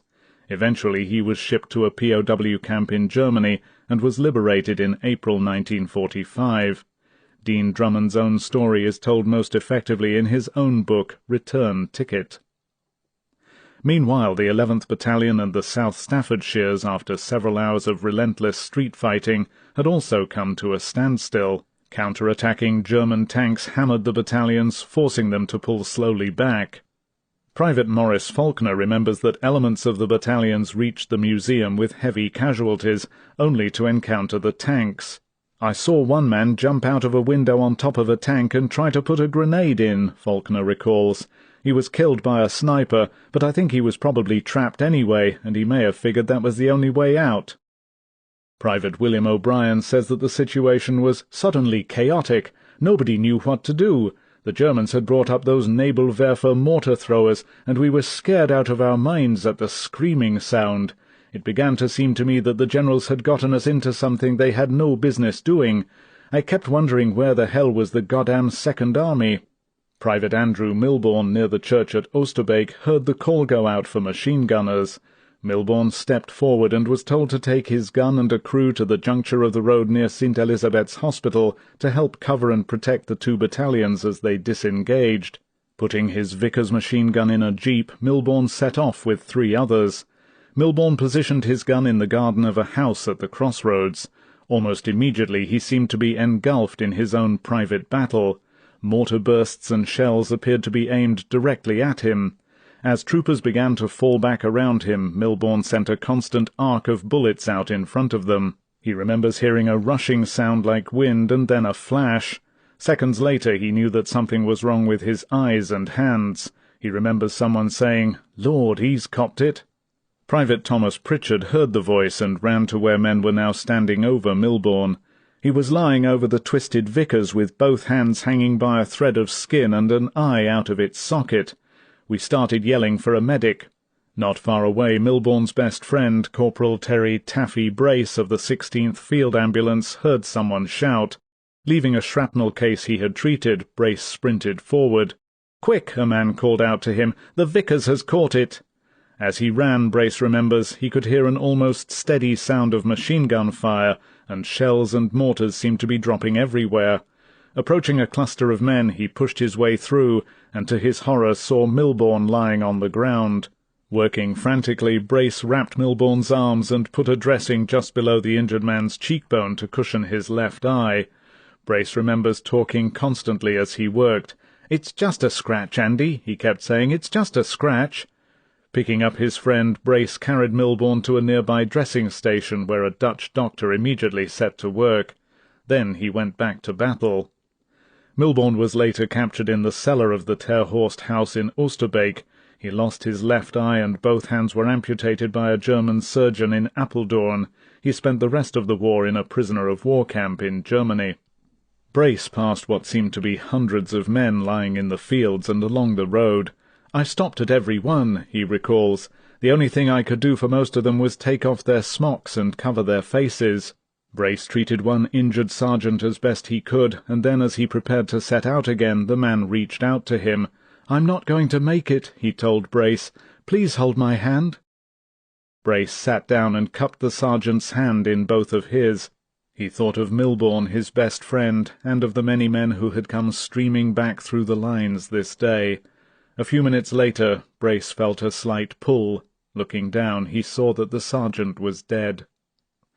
By now the British were in confusion, without anti-tank guns, out of Piat ammunition, and suffering heavy casualties. The attack had become a shambles. The 2 battalions could not drive beyond the built-up areas around St. Elizabeth's Hospital. But in that maze of streets, one action was both positive and successful. The attack had overrun a terrace house at Zwarteweg 14, the building from which General Roy Urquhart had been unable to escape. "We heard the wheeze of the self-propelled gun outside and the rattle of its track," Urquhart later wrote. "It was moving off." Anton Derksen then appeared and announced excitedly that the British were at the end of the road. "We ran down the street, and I thanked God we had made contact again."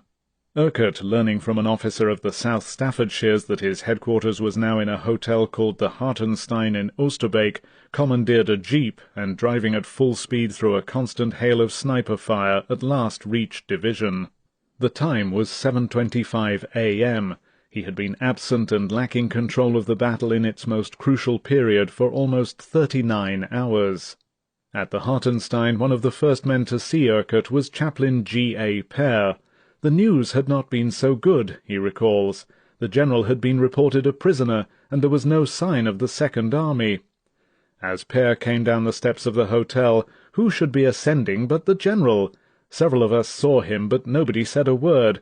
We just stared, completely taken aback. Dirty and with 2 days' beard on my face, I must have been something to see, Urquhart says. At that moment Colonel Charles Mackenzie, the Chief of Staff, came rushing out. Staring at Urquhart, Mackenzie told him, "We had assumed, sir, that you had gone for good." Quickly Mackenzie briefed the anxious Urquhart on the events that had occurred during his absence and gave him the situation, as division knew it, at the moment. The picture was appalling. Bitterly Urquhart saw that his proud division was being scattered and cut to ribbons. He thought of all the setbacks that had dogged his market forces, the distance from the drop zones to the bridge, the near-total breakdown of communications, the weather delay of Hackett's 4th Brigade plus the loss of precious resupply cargo, and the slow progress of Horrocks's tanks. Urquhart was stunned to learn that 30 Corps was not reported to have reached even Nijmegen as yet. The command dispute between Hackett and Hicks was upsetting, particularly as it stemmed from Urquhart's and Lathbury's own unforeseeable absence in the crucial hours when precise direction was required in the battle. Above all, Urquhart rued the incredible over-optimism of the initial planning stages that had failed to give due importance to the presence of Bittrich's Panzer Corps. All these factors, one compounding another, had brought the division close to catastrophe. Only superb discipline and unbelievable courage were holding the battered Red Devils together. Urquhart was determined to somehow instill new hope, to coordinate the efforts of his men down even to company level. In doing so, he knew that he must demand more of his weary and wounded men than any airborne commander ever had demanded. He had no choices.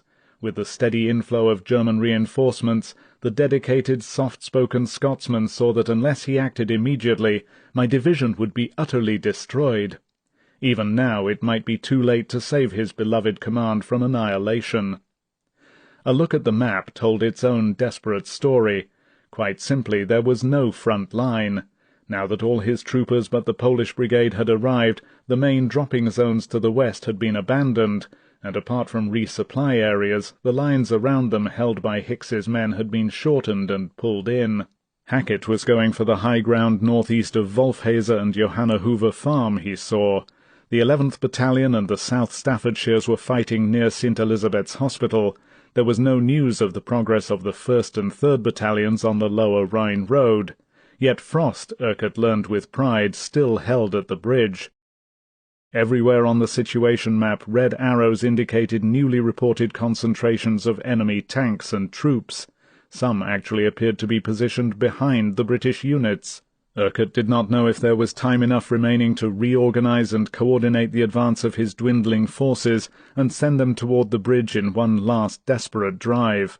Ignorant for now of the cruel damage done to the 1st and 3rd Battalions, Urquhart believed there might still be a chance. "The thing that hit me was this," he remembers. "Who was running the battle in the town? Who was coordinating it? Lathbury was wounded and no longer there. No one had been nominated to make a plan." As he began to work on the problem, Brigadier Hicks arrived. He was extremely happy to see Urquhart and to return the division to his care. "I told him," Urquhart says, "that we would have to get somebody into town immediately, a senior officer to coordinate Lee and McCarty's attack. I realized that they had been only a few hundred yards away from me, and it would have been better if I had remained in town to direct. Now I sent Colonel Hilary Barlow, Hicks's deputy. He was the man for the job. I told him to get into town and tie up the loose ends. I explained exactly where Lee and McCarty were, and sent him off with a jeep and wireless set, and ordered him to produce a properly coordinated attack." Barlow never reached the battalions. Somewhere en route he was killed. "He simply vanished," Urquhart recalls, and the body was never found. The arrival of the Poles in the 3rd lift was of almost equal urgency. They would now land directly on a prepared enemy on the southern approaches of the bridge, as Frost knew only too well, and by now, Urquhart reasoned, the Germans were obviously reinforced by armour. The drop could be a slaughter. In an effort to stop them, and even though communications were uncertain, no one knew whether messages were getting through, Urquhart sent a warning message and requested a new drop zone. At Rear Corps headquarters the signal was never received, but it was irrelevant. In yet another setback, fog covered many of the airfields in England where the planes and gliders of the vital third lift were readying to go. The corridor through which Horrocks' tanks had to drive was open once again. At Somme, 46 miles south of Arnhem, engineers watched the first British armour thud across the temporary Bailey Bridge they had erected. The Guards' Armoured Division was once more on its way, the drive now led by the Grenadiers.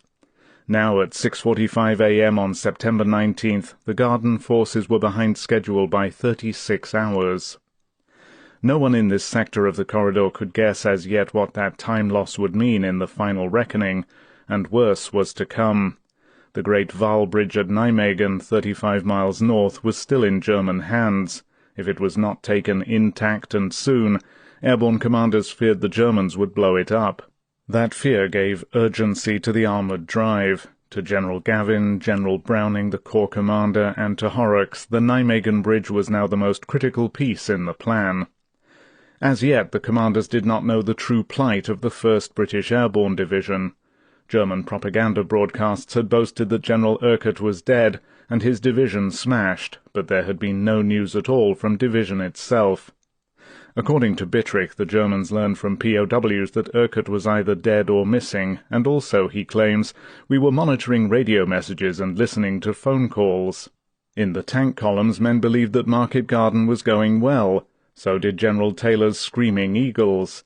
To the individual 101st Trooper, the sound of the tanks, the sight of their guns was both an assurance and a promise, General S.L.A. Marshall was later to write, an assurance that there was a plan, and a promise that the plan might work.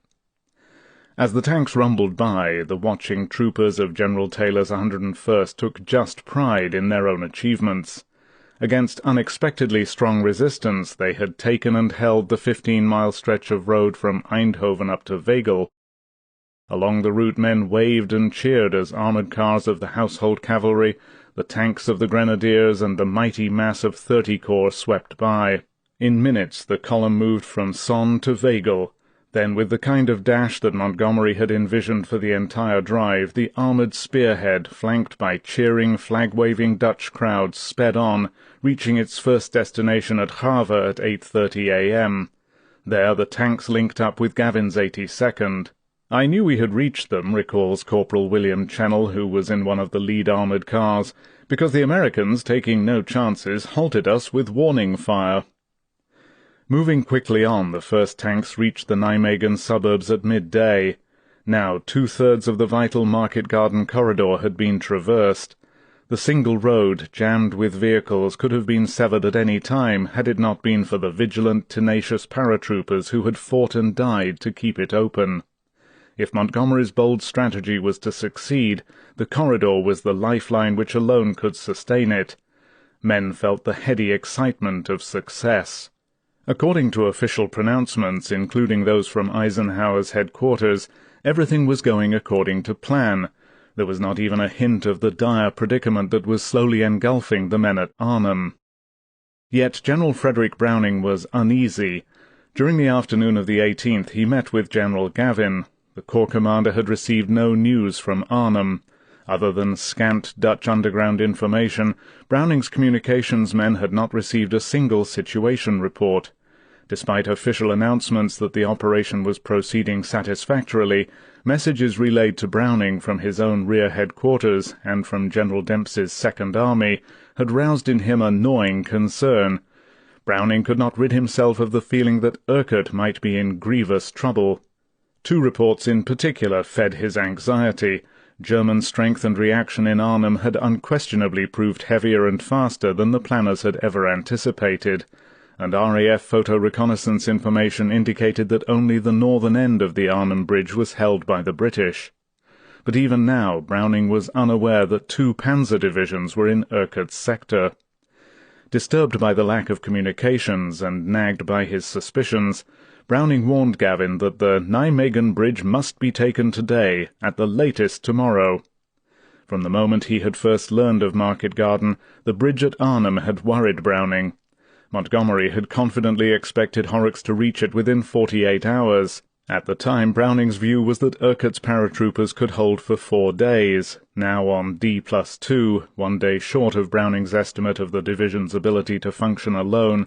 Although unaware of the grave condition of the 1st British Airborne Division, Browning told Gavin, "We must get to Arnhem as quickly as possible." Many British accounts of Arnhem, including Chester Wilmot's excellent Struggle for Europe, imply that Browning knew more about Urquhart's situation at this time than he actually did. A careful check of the scattered and inconclusive information passed on to Corps headquarters shows that the first direct message from the Arnhem sector reached Browning at 8:25 a.m. on the 19th. 2 others arrived during the course of the day and dealt with the bridge, troop locations, and a request for air support. Although many messages giving the true picture had been sent, they had not been received, and these 3 gave no indication that Urquhart's division was being methodically destroyed. In some quarters, Montgomery and Browning have been unjustly criticized for not taking more immediate and positive steps. At this time they knew virtually nothing of Urquhart's critical problems. Immediately after the link-up in the 82nd sector, Browning called a conference. The Guards' lead armoured cars were sent back to pick up the 30 Corps Commander, General Horrocks, and the commander of the Guards' Armoured Division, General Alan Adair. With Browning, the 2 officers drove to a site northeast of Nijmegen, overlooking the river. From there, Corporal William Channell, whose vehicle had picked up one of the 2 officers, stood with the little group observing the bridge. "To my amazement," Channell remembers, "we could see German troops and vehicles moving back and forth across it, apparently completely unconcerned. Not a shot was fired, yet we were hardly more than a few hundred yards away." Back at Browning's headquarters, Horrocks and Adair learned for the first time of the fierce German opposition in the 82nd's area. "I was surprised to discover upon arrival that we did not have the Nijmegen Bridge," Adair says. "I assumed it would be in airborne hands by the time we reached it, and we'd simply sweep on through." Gavin's troopers, the generals now learned, had been so hard-pressed to hold the airhead that companies had been recalled from Nijmegen to protect the landing zones from massed enemy assaults. Elements of the 508th Battalion had been unable to make any headway against the strong SS units holding the bridge approaches. The only way to take the bridge quickly, Browning believed, was by a combined tank and infantry assault. "We're going to have to winkle these Germans out with more than airborne troops," Browning told Adair. The Nijmegen Bridge was the last crucial link in the Market Garden plan. With the time limit that Browning had placed on the British paratroopers' ability to hold out about to expire, the pace of the operation must be accelerated. 11 miles of corridor remained to be forced open. The Nijmegen Bridge, Browning stressed, had to be captured in record time. Major General Heinz Harmel, the Frundsberg Division commander, was irritable and more than a little frustrated. Despite constant pressure from General Bittrich, he had still been unable to bludgeon Frost and his men from the Arnhem Bridge. "I was beginning to feel damn foolish," Harmel recalls. By now he knew that the paratroopers were nearing the end of their supplies and ammunition. Also their casualties, if his own were an example, were extremely high. "I had determined to bring tanks and artillery fire to bear and level every single building they held," Harmel says. "But in view of the fight they were putting up, I felt I should first ask for their surrender." Harmel ordered his staff to arrange for a temporary truce. They were to pick a British prisoner of war to go to Frost with Harmel's ultimatum. The soldier selected was a newly captured engineer, 25-year-old Sergeant Stanley Halliwell, one of Captain Mackay's sappers. Halliwell was told to enter the British perimeter under a flag of truce. There he was to tell Frost that a German officer would arrive to confer with him about surrender terms. If Frost agreed, Halliwell would once more return to the bridge to stand unarmed with Frost until the German officer joined them. "As a POW, I was supposed to return to the Jerrys as soon as I delivered the message and got the Colonel's answer, and I didn't like that part of the business at all," Halliwell says. The Germans brought Halliwell close to the British perimeter, where, carrying the truce flag, he crossed into the British-held sector and arrived at Frost's headquarters. Nervously, Halliwell explained the situation to Frost. The Germans, he said, believed it pointless for the fight to continue. The British were surrounded with no hope of relief. They had no choice but to die or surrender. Questioning Halliwell, Frost learned that the enemy seemed to be most disheartened at their own losses. His own spirits lifted momentarily at the news, and he remembers thinking that if only more ammunition would arrive, we would soon have our SS opponents in the bag. As to the German request for negotiations, Frost's answer to Halliwell was explicit. "Tell them to go to hell," he said. Halliwell was in full agreement. As a POW he was expected to return, but he did not relish the idea of repeating the colonel's exact words, and he pointed out to Frost it might prove difficult to return through the lines. "It is up to you to make that decision," Frost said. Halliwell had already done so. "If it's all the same with you, Colonel," he told Frost, "I'll stay. Jerry will get the message sooner or later." On the far side of the ramp, Captain Eric Mackay had just received a similar invitation, but he chose to misinterpret it. "I looked out and saw Jerry standing with a not very white hanky tied to a rifle. He shouted, 'Surrender!' I promptly assumed that they wanted to surrender, but perhaps they meant us." In the now nearly demolished schoolhouse in which his small force was holding out, Mackay, still thinking the German was making a surrender offer, thought the whole idea impractical. "We only had 2 rooms," he says. "We would have been a bit cramped with prisoners." Waving his arms at the German, Mackay shouted, "Get the hell out of here! We're taking no prisoners!" The medical orderly, Pinky White, joined Mackay at the window. "Raus!" he shouted. "Beat it!" Amid a series of hoots and catcalls, other troopers took up the cry. "Bugger off! Go back and fight it out, you bastard!" The Germans seemed to get the point. As Mackay recalls, he turned around and walked quickly back to his own building, still waving his dirty hanky. Harmel's attempt to seek a surrender from the spirited, beleaguered men on the bridge had failed. The battle began again in all its fury. 8. At fog-covered bases near Grantham, England, the 1st Polish Parachute Brigade was waiting to take off. 0 hour for the drop had been scheduled for 10 a.m., but weather had forced a 5-hour postponement. The brigade was now due to come in at 3 p.m. Major General Stanisław Sosabowski, the Poles' fiercely independent mercurial commander, had kept his men by their planes during the wait. It seemed to the 52-year-old Sosabowski that England was fogged in every morning. If the weather cleared more quickly than expected, orders might change, and Sosabowski intended to be ready to go on short notice. He felt that every hour mattered now. Urquhart, Sosabowski believed, was in trouble. Apart from instinct, there was no specific reason for Sosabowski's feeling, but the market garden concept had not appealed to him from the outset. He was certain that the drop zones were too far from the bridge to effect surprise. Further, no one in England appeared to know what was happening in Arnhem, and Sosabowski had been alarmed to discover at headquarters that communications with the 1st British Airborne Division had broken down. All that was known was that the north end of the Arnhem Bridge was in British hands. Since there had been no change in the plan, Sosabowski's men, dropping to the south near the village of Eldon, would take the other end. But the general was worried about the lack of information. He could not be sure that Urquhart's men were still on the bridge. Liaison officers from Browning's rear headquarters, on whom Sosabowski was dependent for news, seemed to know little about what was actually happening. He had thought of going to 1st Allied Airborne Army headquarters at Ascot to talk directly with General Lewis Brereton, the commanding officer. Protocol dictated otherwise. His troops were under General Browning's command, and Sosabowski was reluctant to bypass military channels. Any alterations in the plan should come only from Browning, and none had been received.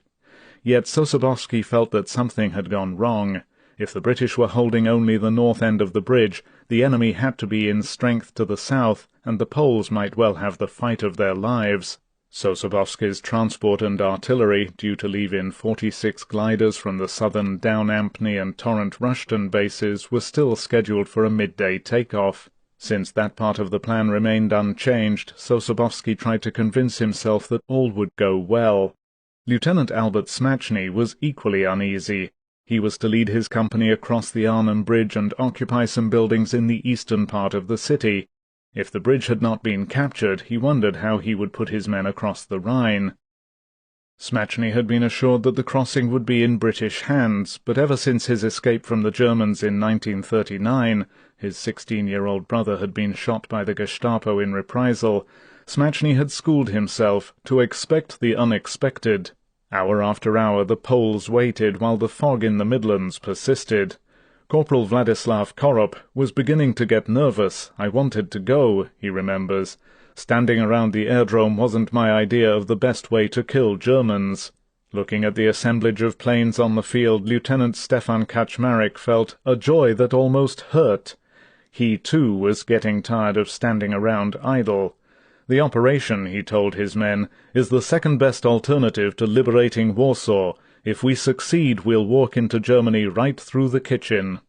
But the Poles were to be disappointed. At noon, Sosabowski received fresh orders. Although planes were operating from the southern fields, in the Midlands the bases remained weathered in. The jump was cancelled for the day. "It's no good, General," the chief liaison officer, Lieutenant Colonel George Stevens, told the protesting Sosabowski. "We can't get you out." The assault was postponed until the following morning, Wednesday, September 20th. "We'll try it then at 10 a.m., he was told. There was no time to transfer troop loads to bases in the south. To Sosabowski's chagrin, he learned that his glider supply lift had already left and was on the way to Holland. The general fumed with impatience. Each hour that passed meant greater enemy resistance, and the following day might bring an infinitely harder fight, unless his nagging fears were completely unjustified. They were not. Sosabowski's glider supply lift with men, artillery, and transport was heading for near annihilation. The third airlift would be a disaster. Low scudding clouds blanketed the southern route all the way across the Channel. The third lift, heading for the 101st, 82nd, and British drop zones, encountered trouble right from the beginning. Clear weather had been predicted by afternoon. Instead, conditions were deteriorating even as the formations took to the air. Squadrons of fighters caught in cloud and unable to see ground targets were forced to turn back. In zero visibility, unable to see their tow planes, many gliders cut loose to make emergency landings in England or in the Channel, and whole serials were forced to abort and return to base. Of the 655 troop carriers and 431 gliders that did take off, little more than half reached the drop and landing zones, although most of the plane-glider combinations carrying troops were able to land safely back in England or elsewhere. But over the continent, intense enemy ground fire and Luftwaffe attacks, combined with the poor weather, caused the loss of some 112 gliders and 40 transports. Only 1,341 out of 2,310 troops, and only 40 out of 68 artillery pieces bound for the 101st Airborne Division got through. So hard-pressed were General Taylor's men that the 40 guns went into action almost as soon as they landed. General Gavin's 82nd Airborne fared even worse. At this time, when every trooper was needed for the attack on the critical Nijmegen bridges, Gavin's 325th Glider Infantry Regiment did not arrive at all. Like the Polish paratroops, the 325th planes and gliders, also based in the Grantham area, were unable to leave the ground. Worse, out of 265 tons of stores and ammunition destined for the 82nd, only about 40 tons were recovered. In the British sector, where Urquhart was expecting not only the Poles but a full cargo resupply mission, tragedy struck. The supply dropping zones had been overrun by the enemy, and although intensive efforts were made to divert the 163-plane mission to a new area south of the Hartenstein Hotel, the effort failed. Desperately short of everything, particularly ammunition, Urquhart's men saw the formations approach through a blizzard of anti-aircraft fire. Then enemy fighters appeared, firing on the formations and strafing the new supply dropping zones. At about 4 p.m. the Reverend G. A. Pear, chaplain of the Glider Pilot Regiment, heard the cry, "Third lift coming!" Suddenly, the chaplain remembers, there was the most awful crescendo of sound, and the very air vibrated to a tremendous barrage of guns. All we could do was gaze in stupefaction at our friends going to inevitable death. Père watched, in agony, for these bombers, used to flying at 15,000 feet at night, were coming in at 1,500 feet in daylight. We saw more than one machine blazing, yet carrying on its course until every container was dropped. It now became obvious to us that we had terrible opposition. A signal had been sent asking that supplies be dropped near our headquarters, but hardly anything did. Without fighter escort and doggedly holding course, the unwavering formations released supplies on the old dropping zones. Men on the ground tried desperately to attract attention by firing flares, igniting smoke bombs, waving parachutes, and even setting parts of the heath on fire, and as they did they were strafed by diving enemy Messerschmitts. Many soldiers recall one British Dakota, its starboard wing on fire, coming in over the drop zone now held by the Germans. Sergeant Victor Miller, one of the glider pilots who had landed in the first lift on Sunday, was sick at heart to see flames envelop almost the whole of the lower half of the fuselage. Watching for the crew to bail out, Miller found himself muttering, "Jump! Jump!"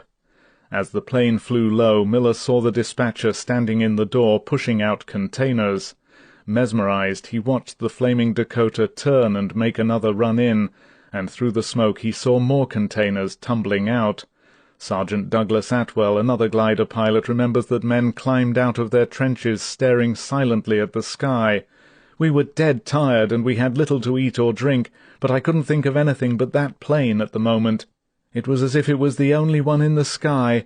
Men were just riveted where they stood, and all the time that dispatcher kept on pushing out bundles."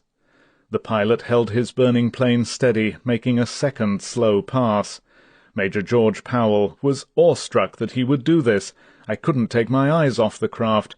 Suddenly it wasn't a plane anymore, just a big orange ball of fire. As the burning plane plunged to the ground, its pilot, 31-year-old Flight Lieutenant David Lord, still at the controls, Miller saw beyond the trees only an oily column of smoke to mark the resting place of a brave crew who died that we might have the chance to live. But Sergeant Miller was wrong. One member of the crew of the ill-fated Dakota did survive. Flying Officer Henry Arthur King, the navigator on that flight, remembers that just a few minutes before 4 p.m., as the plane was approaching the drop zone, flak set the starboard engine afire. Over the intercom, Lord said, "Everyone okay? How far to the drop zone, Harry?" King called back, 3 minutes flying time." The plane was listing heavily to the right, and King saw that they were losing altitude rapidly. Flames had begun to spread along the wing toward the main fuel tank. "They need the stuff down there," he heard Lord say. "We'll go in and bail out afterwards. Everyone get your chutes on." King spotted the drop zone and informed Lord. "Okay, Harry, I can see it," the pilot said. "Go back and give them a hand with the baskets." King made his way back to the open door. Flak had hit the rollers used to move the heavy supply bundles, and the dispatcher, Corporal Philip Nixon, and 3 soldiers from the Royal Army Service Corps were already manhandling 8 heavy panniers of ammunition to the door. The men had taken off their parachutes in order to tug the baskets forward. Together the 5 men had pushed out 6 baskets when the red light, indicating that the plane was now off the drop zone, came on. King went on the intercom. "Dave," he called to Lord, "we've got 2 left." Lord put the plane in a tight left turn. "We'll come round again," he answered. "Hang on." King saw they were then at about 500 feet, and Lord was handling that ship like a fighter plane. I was trying to help the RASC boys get their chutes back on. The green light flashed and we pushed out our bundles. The next thing I remember is Lord shouting, "Bail out! Bail out! For God's sake, bail out!" There was a tremendous explosion, and I found myself hurtling through the air. I don't remember pulling the ripcord, but I must have done it instinctively. I landed flat and hard on my back. I remember looking at my watch and seeing it was only 9 minutes since we took the flak. My uniform was badly scorched, and I couldn't find my shoes. Nearly an hour later, King stumbled across a company of the 10th Battalion. Someone gave him tea and a bar of chocolate. "That's all we've got," the trooper told him. King stared at him. "What do you mean, that's all you've got? We just dropped supplies to you." The soldier shook his head. "You dropped our tins of sardines all right, but the Jerrys got them. We got nothing." King was speechless. He thought of Flight Lieutenant Lord and the crew and men who had shed their chutes in a desperate effort to get precious ammunition bundles out to the anxious troops below. Of all these men, only King was alive, and now he had just learned that the sacrifice of his crew had been for nothing. Flight Lieutenant David Lord, holder of the Distinguished Flying Cross, was posthumously awarded the Victoria Cross. The bodies of the 3 RAF officers and the 4 Army dispatchers, Pilot Officer R.E.H. Medhurst, Flying Officer A. Ballantyne, Corporal Nixon, drivers James Ricketts, Leonard Sidney Harper and Arthur Rowbottom, were all identified and are buried in the British Military Cemetery at Arnhem. Planes crash-landed throughout the area, mainly around Wageningen and Renkum. Some ended up on the southern side of the Rhine. Sergeant Walter Simpson remembers hearing his pilot shout over the intercom, "My God, we've been hit!" Looking out, Simpson saw that the port engine was on fire. He heard the engines being throttled back, and then the plane went into a dive. The frightened Simpson remembers that the plane dragged its tail across the north bank of the river, lifted slightly, then catapulted across the water and came down on the southern side. On impact, Simpson was hurtled forward and thrown to one side of the fuselage. The wireless operator, Sergeant Runsdale, crashed into him and lay huddled across Simpson's body. The interior of the plane was a shambles. Fuel was burning, and Simpson could hear the crackling of flames. As he tried to ease his legs from under the wireless operator, Runsdale screamed and fainted. His back was broken. Simpson staggered up and carried the sergeant out through the escape hatch. 4 crew members, dazed and in shock, were already there. Simpson went back for the others still inside. He found the bombardier unconscious. His shoe had been blown off, part of his heel was missing, and both arms were broken, he recalls. Simpson picked up this man too and carried him out. Although the plane was now burning fiercely, Simpson went back a third time for the engineer, whose leg was broken. He too was brought to safety. In the village of Driel, young Cora Balthusen, her sister Rayat and their brother Albert saw Simpson's plane come down. The 3 immediately set out for the site of the crash. "It was horrible," Cora recalls. "There were 8 men, and some of them were terribly injured. We dragged them away from the burning plane just as it exploded. I knew that the Germans would be looking for the crew. I told the pilot, Flight Officer Geoffrey Liggins, who was unharmed, that we'd have to hide him out while we took the injured men to the small surgery in the village. We hid him and 2 others in a nearby brickworks and told them we'd return at dark." That evening Cora assisted the lone physician in the village, a woman, Dr. Sanderbobroch, as she amputated the bombardier's foot. The war had finally reached both Cora and little Driel. In all, out of 100 bombers and 63 Dakotas, 97 were damaged and 13 were shot down, and in spite of the heroism of pilots and crews, Urquhart's stricken division had not been bolstered.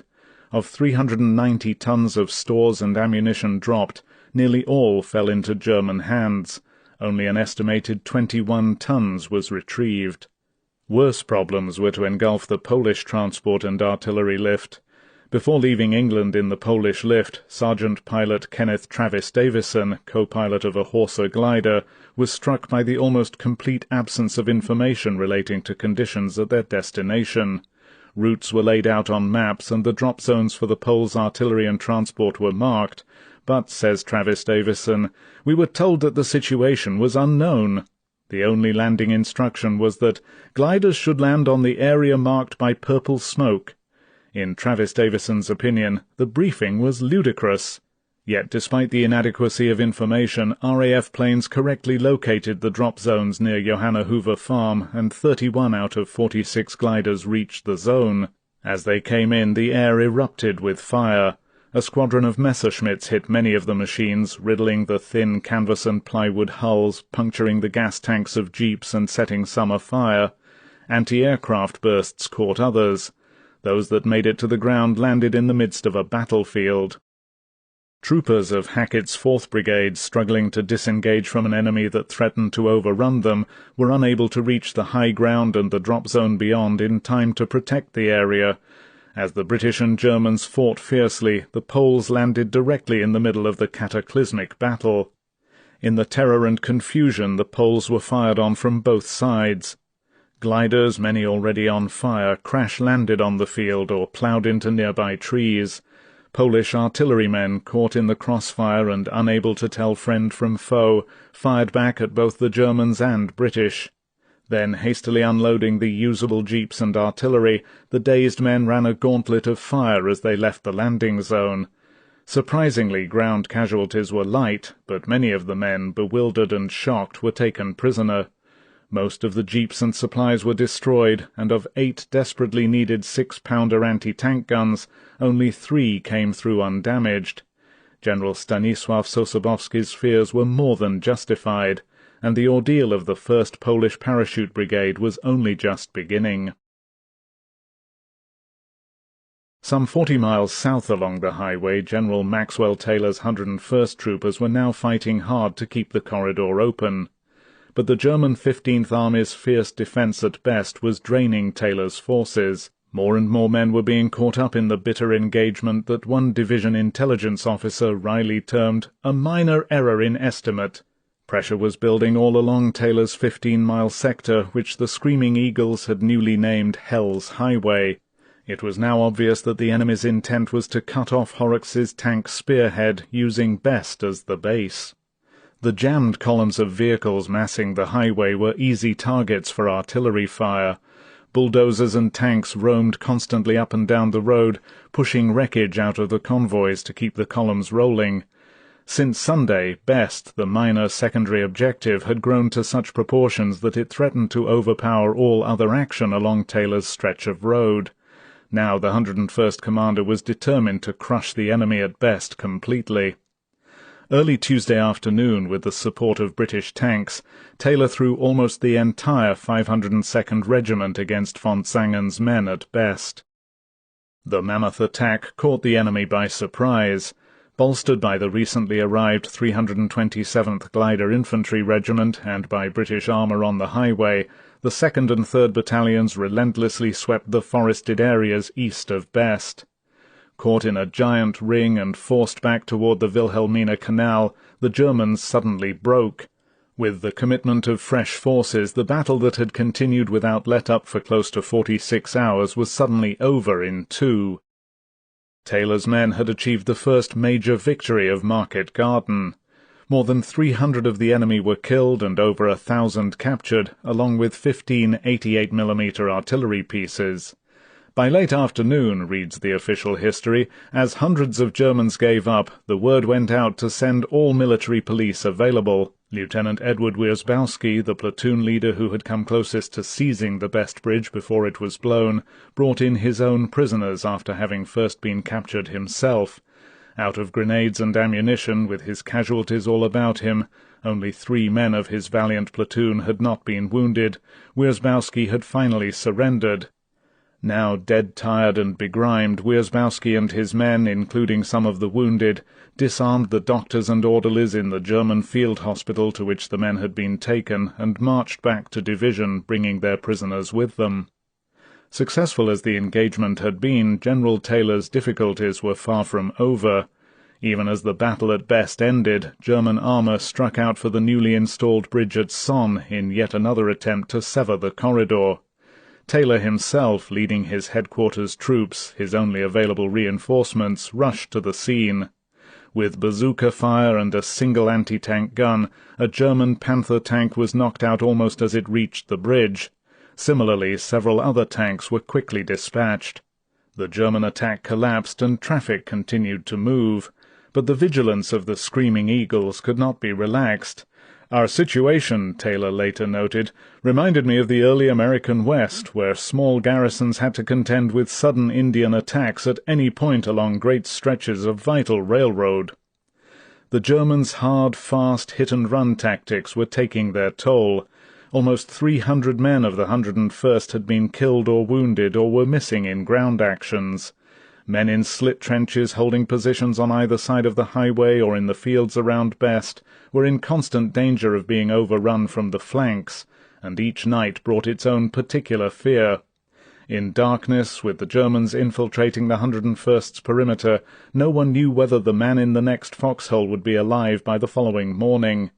In the confusion and surprise of these sharp enemy actions, men suddenly disappeared, and when the firefights were over, their friends searched for them among the dead and wounded on the battleground and at aid stations and field hospitals.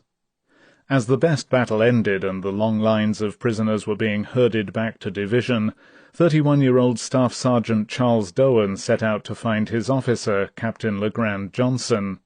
Back in England prior to the jump, Doan had been almost numb with worry.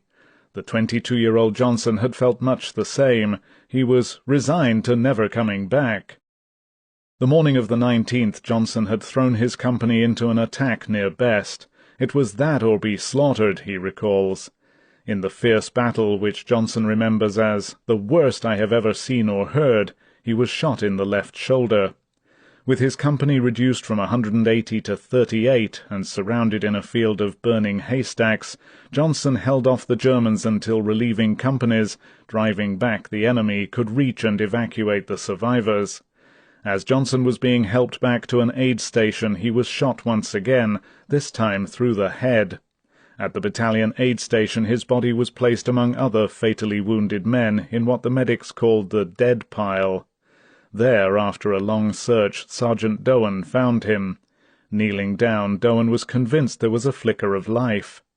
Picking up the inert officer, Doan laid Johnson and 4 other casualties from his company in a jeep and set out for the field hospital at Sonne. Cut off by Germans, Doan drove the jeep into the woods and hid. When the German patrol moved on, he set out again. Arriving at the hospital, he found long lines of casualties waiting for treatment. Doan, certain that Johnson might die at any minute, passed down the lines of wounded until he came to a surgeon, who was checking the casualties to determine who was in need of immediate aid. "Major," Doan told the doctor, "my captain needs attention right away." The major shook his head. "I'm sorry, Sergeant," he told Doan. "We'll get to him. He'll have to wait his turn." Doan tried again. "Major, he'll die if you don't look at him quick." The doctor was firm. "We've got a lot of injured men here," he said. "Your captain will be attended to as soon as we can get to him." Doan pulled out his .45 and cocked the trigger. "It's not soon enough," he said calmly. "Major, I'll kill you right where you stand if you don't look at him right now." Astonished, the surgeon stared at Doan. "Bring him in," he said. In the operating theatre, Doan stood by, his .45 in hand, as the doctor and a medical team worked on Johnson. As the sergeant watched, Johnson was given a blood transfusion, his wounds cleaned, and a bullet was removed from his skull and another from his left shoulder. When the operation was completed and Johnson was bandaged, Doan moved. Stepping up to the doctor, he handed over his .45. "Okay," he said. "Thanks. Now you can turn me in." Doan was sent back to the 2nd Battalion of the 502nd. There he was brought before the commanding officer. Doan snapped to attention. He was asked if he was aware of exactly what he had done, and that his action constituted a court-martial offence. Doan replied, "Yes, sir, I do." Pacing up and down, the commander suddenly stopped. "Sergeant," he said, "I'm placing you under arrest." He paused and looked at his watch. "For exactly 1 minute." The 2 men waited in silence. Then the officer looked at Doan. "Dismissed," he said. "Now get back to your unit." Doan saluted smartly. "Yes, sir," he said, and left. I am indebted to Mrs. Johnson for this story. She first learned of it from the adjutant of the 502nd, Captain Hugh Roberts. Although Captain Roberts did not mention the commanding officer's name, I must assume that it was Lieutenant Colonel Steve Chapuis of the 2nd Battalion. Captain Johnson remembers only that he woke up in England 6 weeks later, blind, deaf, dumb, 40 pounds lighter, and with a big plate in my head. Except for partial blindness, he recovered. Sergeant Doan, in his correspondence and interview for this book, made little mention of the role he played in saving Captain Johnson's life, but he acknowledges that it happened. "I don't know to this day," he wrote, "if I would have shot that medic or not." Now, in General Gavin's sector of the corridor, as Horrocks's tanks rolled forward toward Nijmegen, the quick capture of the city's crossings assumed critical importance. On the 17th, the Germans had had only a few soldiers guarding the approaches to the Vaal River Bridge. By afternoon of the 19th, Gavin estimated that he was opposed by more than 500 SS Grenadiers, well positioned and supported by artillery and armour. The main body of the Guards' armoured division was still en route to the city. Only the spearhead of the British column, elements of the 1st Battalion of the Grenadier Guards under the command of Lieutenant Colonel Edward H. Goulburn, was available for an attack, and Gavin's 82nd troopers in their 10-mile stretch of corridor were widely dispersed by their efforts to fight off a constantly encroaching enemy. Since Gavin's glider infantry regiment, based in the fog-bound Midlands of England, had been unable to take off, he could afford to release only one battalion for a combined attack with the British spearhead tanks. Gavin chose the 2nd Battalion of the 505th, under the command of Lieutenant Colonel Ben van der Voort.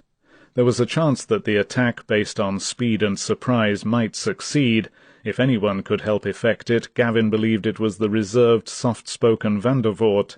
Still, the operation carried heavy risks. Gavin thought the British appeared to underestimate the German strength, as indeed they did. The Grenadier Guards' after-action report noted that it was thought that a display in the shape of tanks would probably cause the enemy to withdraw. At 3:30 p.m. the combined attack began. The force quickly penetrated the centre of the city without encountering serious opposition. There, approximately 40 British tanks and armoured vehicles split into two columns, with American troops riding on the tanks and following behind them. On top of lead tanks and in reconnaissance cars were 12 specially chosen Dutch underground scouts guiding the way, among them a 22-year-old university student named Jan van Hoof, whose later actions would become a subject of sharp dispute. "I was reluctant to use him," recalls the 82nd's Dutch liaison officer, Captain R.E.D. Besterbroeche.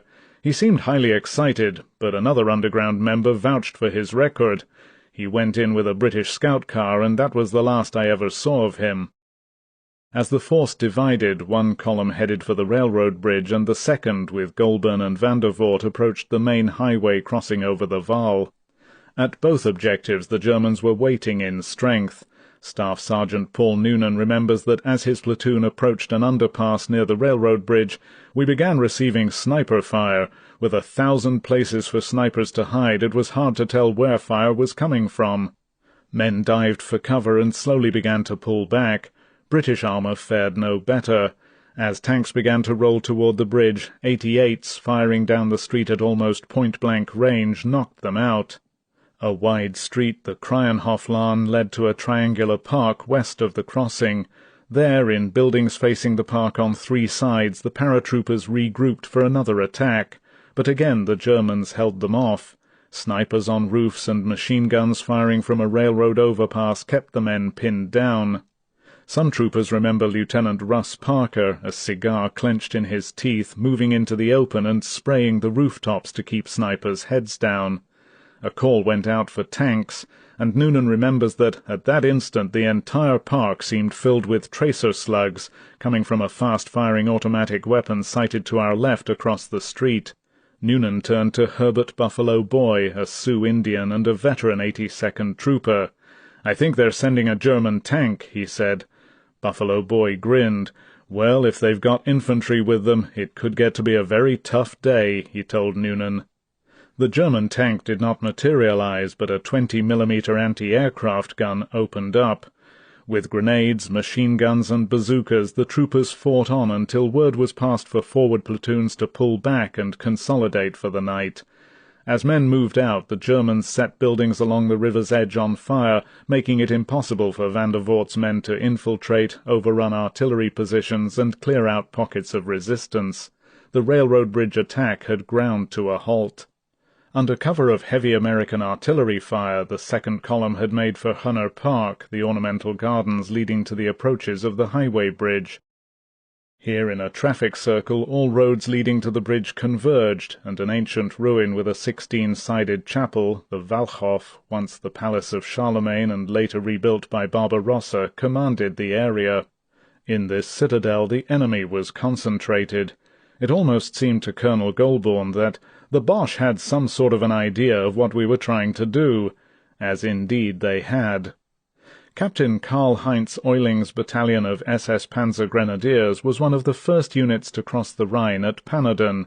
Acting on General Harmel's orders to protect the bridge at all costs, Oiling had ringed the Hunner Park area with self-propelled guns and had positioned men in the chapel of the old ruin. As British tanks rattled around the corners of the streets leading to the park, they came under Oiling's guns.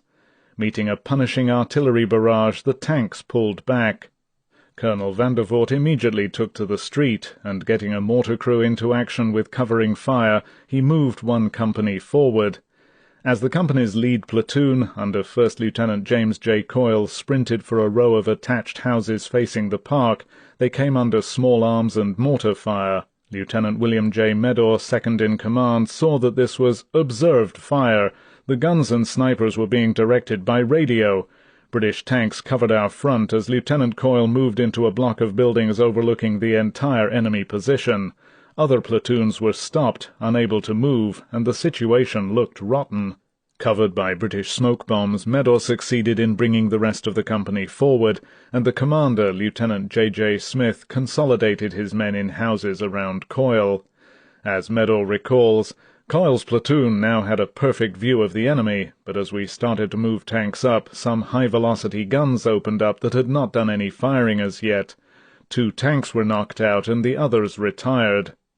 As Coyle's men replied with machine guns, they immediately drew anti-tank gun fire from across the streets. When darkness closed in, Oiling's SS men attempted to infiltrate the American positions.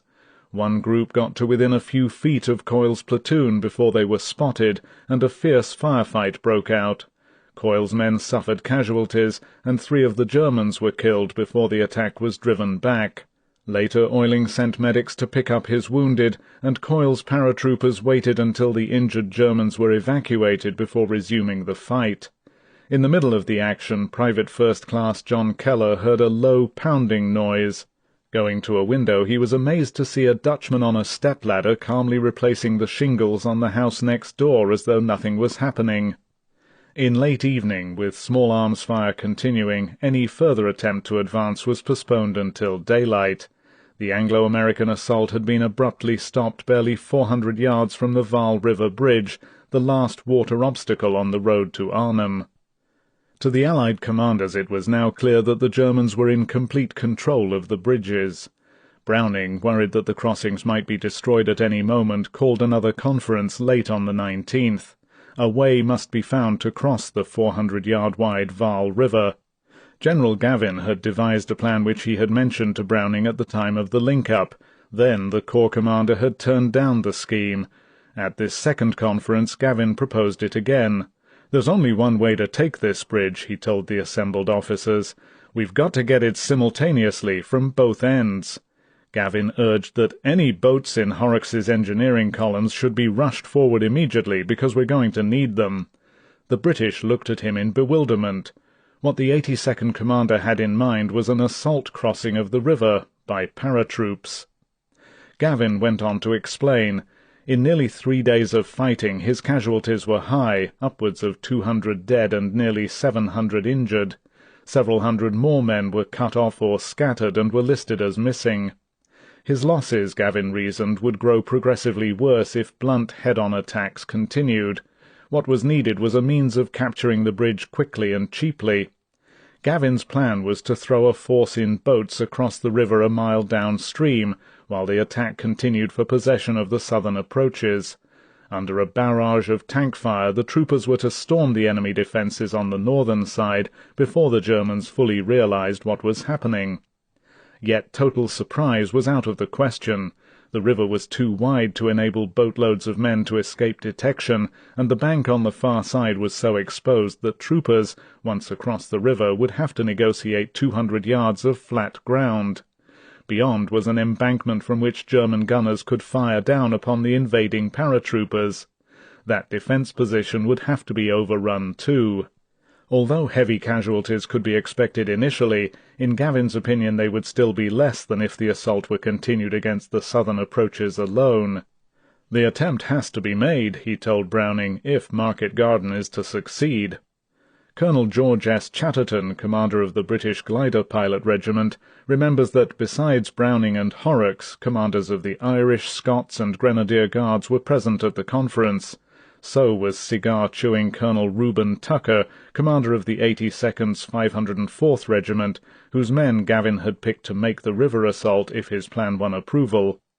Although intent on Gavin's words, Chatterton could not help noting the differences in the men assembled. One brigadier wore suede shoes and sat on a shooting stick, he recalls. 3 Guards commanders had on rather worn corduroy trousers, chucker boots, and old-school scarves. Chatterton thought they seemed relaxed, as though they were discussing an exercise, and I couldn't help contrast them to the Americans present, especially Colonel Tucker, who was wearing a helmet that almost covered his face. His pistol was in a holster under his left arm, and he had a knife strapped to his thigh. To Chatterton's great amusement, Tucker occasionally removed his cigar long enough to spit, and every time he did, faint looks of surprise flickered over the faces of the Guards' officers. But the daring of Gavin's plan provided the real surprise. I knew it sounded outlandish, Gavin recalls, but speed was essential. There was no time even for a reconnaissance. As I continued to talk, Tucker was the only man in the room who seemed unfazed. He had made the landing at Anzio and knew what to expect. To him the crossing was like the kind of exercise the 504th had practiced at Fort Bragg. Still, for paratroopers it was unorthodox, and Browning's Chief of Staff, Brigadier Gordon Walsh, recalls that the Corps commander was by now filled with admiration at the daring of the idea. This time Browning gave his approval. The immediate problem was to find boats. Checking with his engineers, Horrocks learned they carried some 28 small canvas and plywood craft. These would be rushed to Nijmegen during the night. If the planning could be completed in time, Gavin's miniature Normandy-like amphibious assault of the Vaal would take place at 1 p.m. the next day, on the 20th. Never before had paratroopers attempted such a combat operation, but Gavin's plan seemed to offer the best hope of grabbing the Nijmegen bridge intact. And then, as everyone still believed, another quick dash up the corridor would unite them with the men at Arnhem. In the grassy expanse of the Eusebius-Buiten-Singel, General Heinz Harmel personally directed the opening of the bombardment against Frost's men at the bridge. His attempt to persuade Frost to surrender had failed. Now to the assembled tank and artillery commanders his instructions were specific. They were to level every building held by the paratroopers. "Since the British won't come out of their holes, we'll blast them out," Harmel said. He told gunners to aim right under the gables and shoot metre by metre, floor by floor, until each house collapses. Harmel was determined that the siege would end, and since everything else had failed, this was the only course. "By the time we're finished," Harmel added, "there'll be nothing left but a pile of bricks."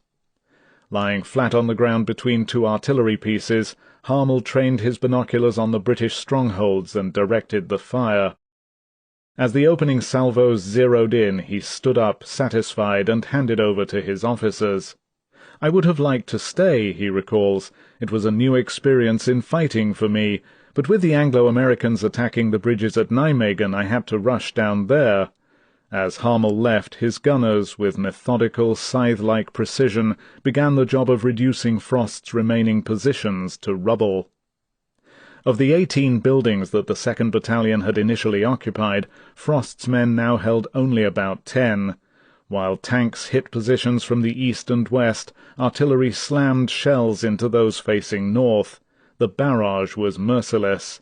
"It was the best, most effective fire I have ever seen," remembers SS Grenadier Private Horst Weber. "Starting from the rooftops, buildings collapsed like dollhouses. I did not see how anyone could live through this inferno. I felt truly sorry for the British."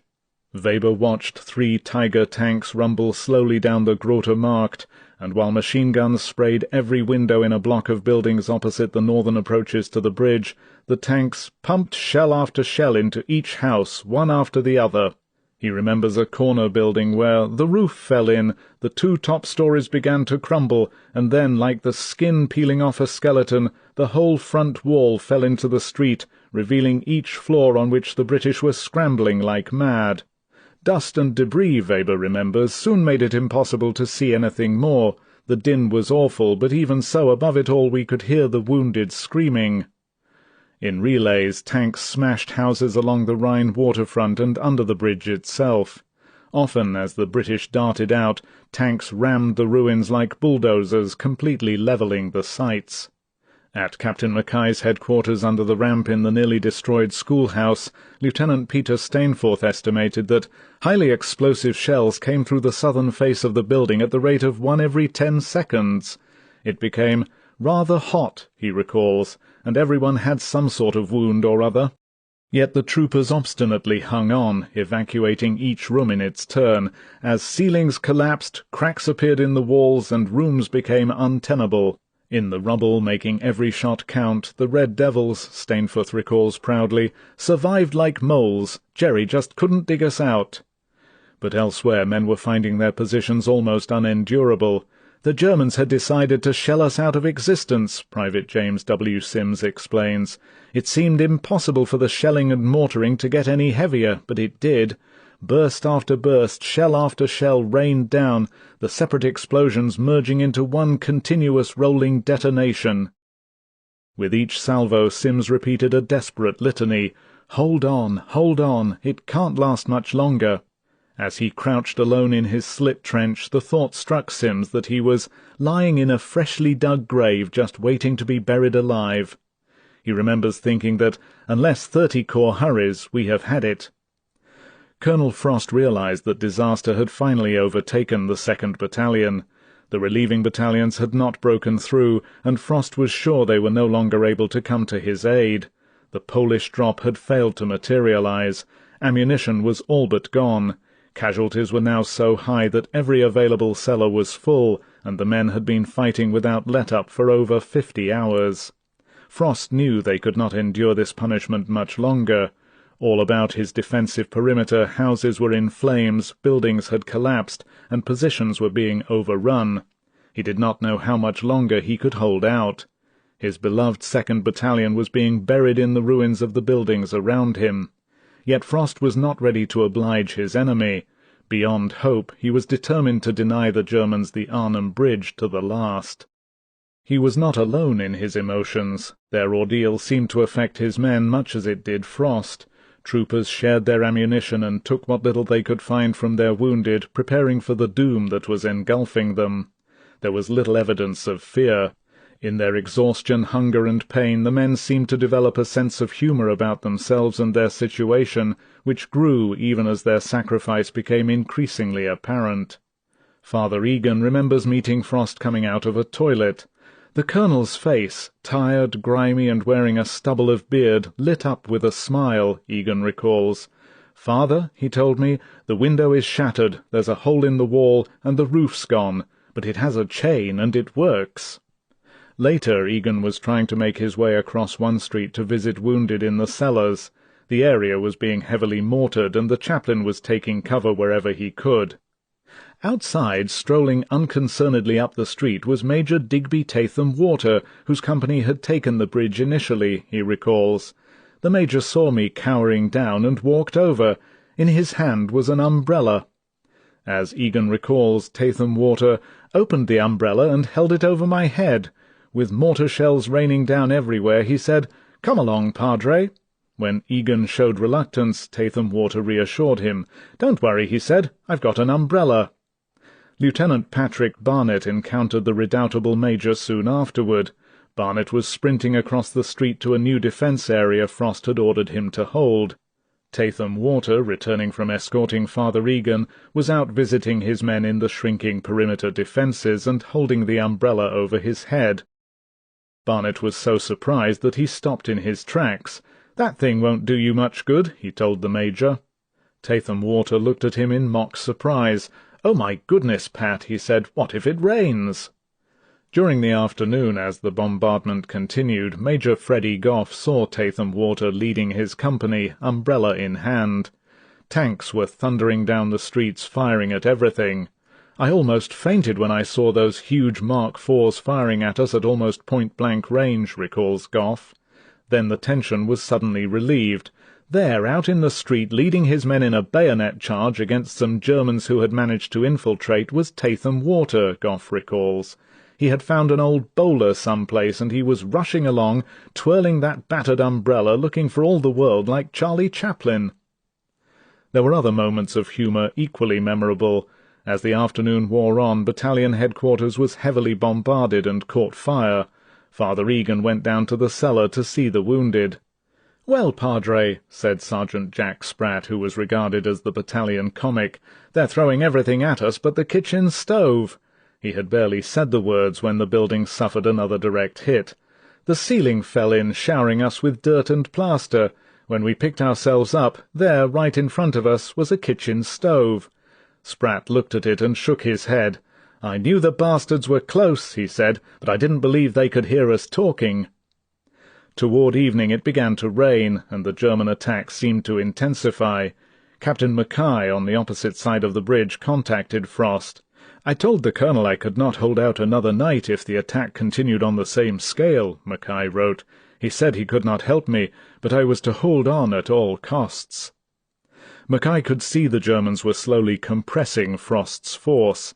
He saw British troopers scurrying from burning houses along the riverbank toward a couple almost opposite him which were still standing. They were beginning to hem us in, he noted, and it was obvious that if we didn't get help soon they'd winkle us out. I went up to the attic and tuned in to the 6 o'clock BBC News. To my utter amazement, the newscaster said that British armour had reached the airborne troops. Mackay thought the report referred to Arnhem. In fact, it related to the link-up of Horrocks's tanks with the 82nd Airborne in Nijmegen. Almost immediately Mackay heard a cry from the floor below. "Tiger tanks are heading for the bridge!" It was exactly 7 p.m. German time, 6 p.m. British time. Two of the huge 60-ton tanks were heading in from the north. On his side of the bridge Frost saw them too. They looked incredibly sinister in the half-light, he noted, like some prehistoric monsters, as their great guns swung from side to side, breathing flame. Their shells burst through the walls. The dust and slowly settling debris following their explosions filled the passages and rooms. One complete side of Mackay's building was hit.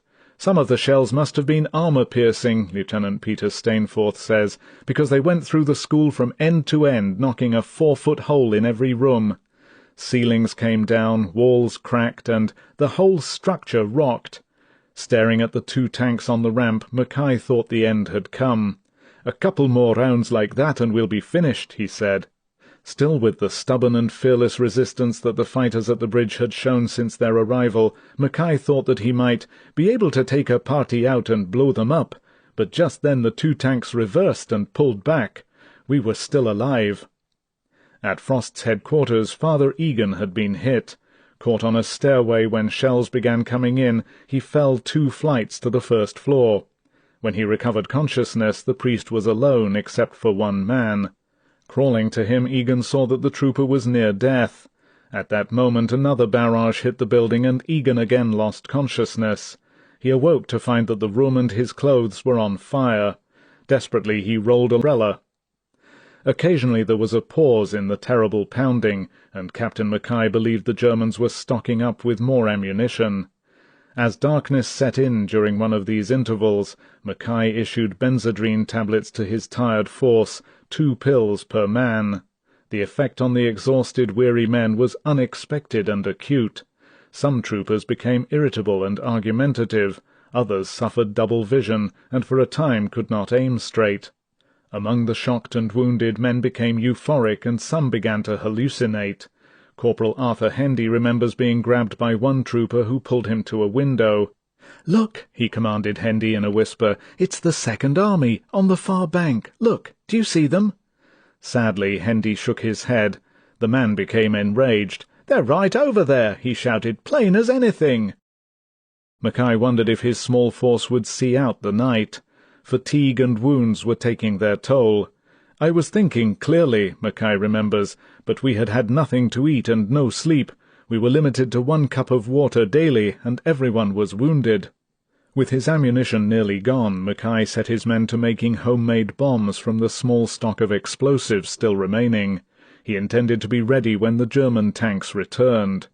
Taking a head count, Mackay now reported to Frost that he had only 13 men left capable of fighting. From his position on the far side of the bridge as the night of Tuesday, September 19th closed in, Frost saw that the entire city appeared to be burning. The spires of two great churches were flaming fiercely, and as Frost watched, the cross which hung between two lovely towers was silhouetted against the clouds rising far into the sky. He noted that the crackle of burning wood and the strange echoes of falling buildings seemed unearthly. Upstairs, signalman Stanley Copley, sitting at his radio set, had abandoned sending in Morse code. Now he was broadcasting in the clear. Continually he kept repeating, "This is the 1st Para-Brigade calling 2nd Army. Come in, 2nd Army. Come in, 2nd Army."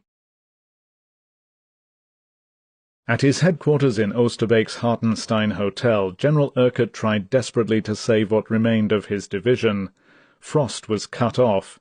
Every attempt to reach him at the bridge had been mercilessly beaten back. German reinforcements were pouring in.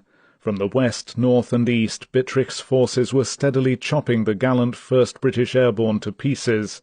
Cold, wet, worn out, but still uncomplaining, the Red Devils were trying to hold out, fighting off tanks with rifles and Sten guns. The situation was heartbreaking for Urquhart. Only quick action could save his heroic men. By Wednesday morning, September 20th, Urquhart had developed a plan to salvage the remnants of his command and perhaps turn the tide in his favour. September 19th, a dark and fateful day, in Urquhart's words, had been the turning point. The cohesion and drive that he had hoped to instill had come too late. Everything had failed. The Polish forces had not arrived, the cargo drops had been disastrous, and battalions had been devastated in their attempts to reach Frost. The division was being pushed closer and closer to destruction. The tally of Urquhart's remaining men told a frightful story. All through the night of the 19th, battalion units still in contact with division headquarters reported their strength. Inconclusive and inaccurate as the figures were, they presented a grim accounting. Urquhart's division was on the verge of disappearing. Of Lathbury's 1st Parachute Brigade, only Frost's force was fighting as a coordinated unit, but Urquhart had no idea how many men were left in the 2nd Battalion.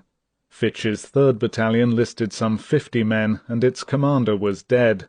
Doby's 1st totalled 116, and Doby had been wounded and captured. The 11th Battalion's strength was down to 150, the 2nd South Staffordshire's to 100. The commanders of both units, Lee and McCarty, were wounded. In Hackett's 10th Battalion there were now 250 men, and his 156th reported 270. Although Urquhart's total division strength was more, the figures did not include other units such as a battalion of the Border Regiment, the 7th KOSB's engineers, reconnaissance and service troops, glider pilots and others. His attack battalions had almost ceased to exist. The men of these proud units were now dispersed in small groups, dazed, shocked, and often leaderless. The fighting had been so bloody and so terrible that even battle-hardened veterans had broken. Urquhart and his chief of staff had sensed an atmosphere of panic seeping through headquarters, as small groups of stragglers ran across the lawn yelling, "The Germans are coming!" Often they were young soldiers, whose self-control had momentarily deserted them, Urquhart later wrote. Mackenzie and I had to intervene physically, but others fought on against formidable odds.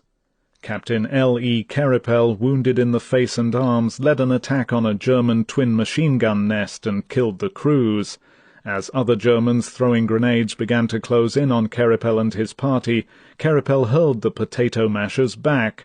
Ordering his men to leave him, the officer covered their retreat, throwing grenades until he was killed. Kerepel was posthumously awarded the Victoria Cross. Now what remained of Urquhart's shattered and blooded division was being squeezed and driven back upon itself. All roads seemed to end in the Oosterbeek area, with the main body of troops centred around the Hartenstein in a few square miles running between Heveadorp and Wolfheze on the west, and from Oosterbeek to Johanna Hoover Farm on the east. Within that rough corridor, ending on the Rhine at Heveadorp, Urquhart planned to make a stand. By pulling in his troops he hoped to husband his strength and hang on until Horrocks's armour reached him. All through the night of the 19th orders went out for troops to pull back into the Oosterbeek perimeter, and in the early hours of the 20th Hackett was told to abandon his planned attack toward the Arnhem Bridge with his 10th and 156th Battalions and disengage them too. "It was a terrible decision to make," Urquhart said later. "It meant abandoning the 2nd Battalion at the bridge, but I knew I had no more chance of reaching them than I had of getting to Berlin." In his view, the only hope was to consolidate, form a defensive box, and try to hold on to a small bridgehead north of the river so that 30 Corps could cross to us. The discovery of the ferry operating between Heveadorp and Driel had been an important factor in Urquhart's decision. It was vital to his plan for survival, for on it, theoretically, help could arrive from the southern bank. Additionally, at the ferry's landing stages on either bank there were ramps that would help the engineers to throw a Bailey bridge across the Rhine. Admittedly, the odds were great, but if the Nijmegen bridge could be taken swiftly, and if Horrocks moved fast, and if Urquhart's men could hold out long enough in their perimeter for engineers to span the river, a great many ifs, there was still a chance that Montgomery might get his bridgehead across the Rhine and drive for the Ruhr, even though Frost might be overrun at Arnhem. All through the 19th, messages had been sent from Urquhart's headquarters requesting a new drop zone for the Poles. Communications, though still erratic, were slightly improved. Lieutenant Neville Hay of the Phantom Net was passing some messages to British Second Army headquarters, who in turn relayed them to Browning. At 3 a.m. on the 20th, Urquhart received a message from Corps asking for the General's suggestions regarding the Poles' drop zone. As Urquhart saw it, only one possible area remained. In view of his new plan, he requested the 1,500-man brigade be landed near the southern terminal of the ferry, in the vicinity of the little village of Driel. Abandoning Frost and his men was the most bitter part of the plan. At 8 a.m. on Wednesday, Urquhart had an opportunity to explain the position to Frost and Gough at the bridge. Using the Munford-Thompson radio link, Gough called division headquarters and got through to Urquhart. It was the first contact had had with the general since the 17th, when he had been ordered back to division only to discover that Urquhart was somewhere along the line of march. "My goodness," Urquhart said, "I thought you were dead." Gough sketched in the situation at the bridge. "Morale is still high," he recalls saying, "but we're short of everything. Despite that, we'll continue to hold out." Then, as Urquhart remembers, Gough asked if they could expect reinforcements. Answering was not easy. "I told him," Urquhart recalls, "that I was not certain if it was a case of me coming for them or they coming for us. I'm afraid you can only hope for relief from the south." Frost then came on the line. "It was very cheering to hear the general," Frost wrote, "but he could not tell me anything really encouraging. They were obviously having great difficulties themselves." Urquhart requested that his personal congratulations on a fine effort be passed on to everyone concerned, and I wished them the best of luck.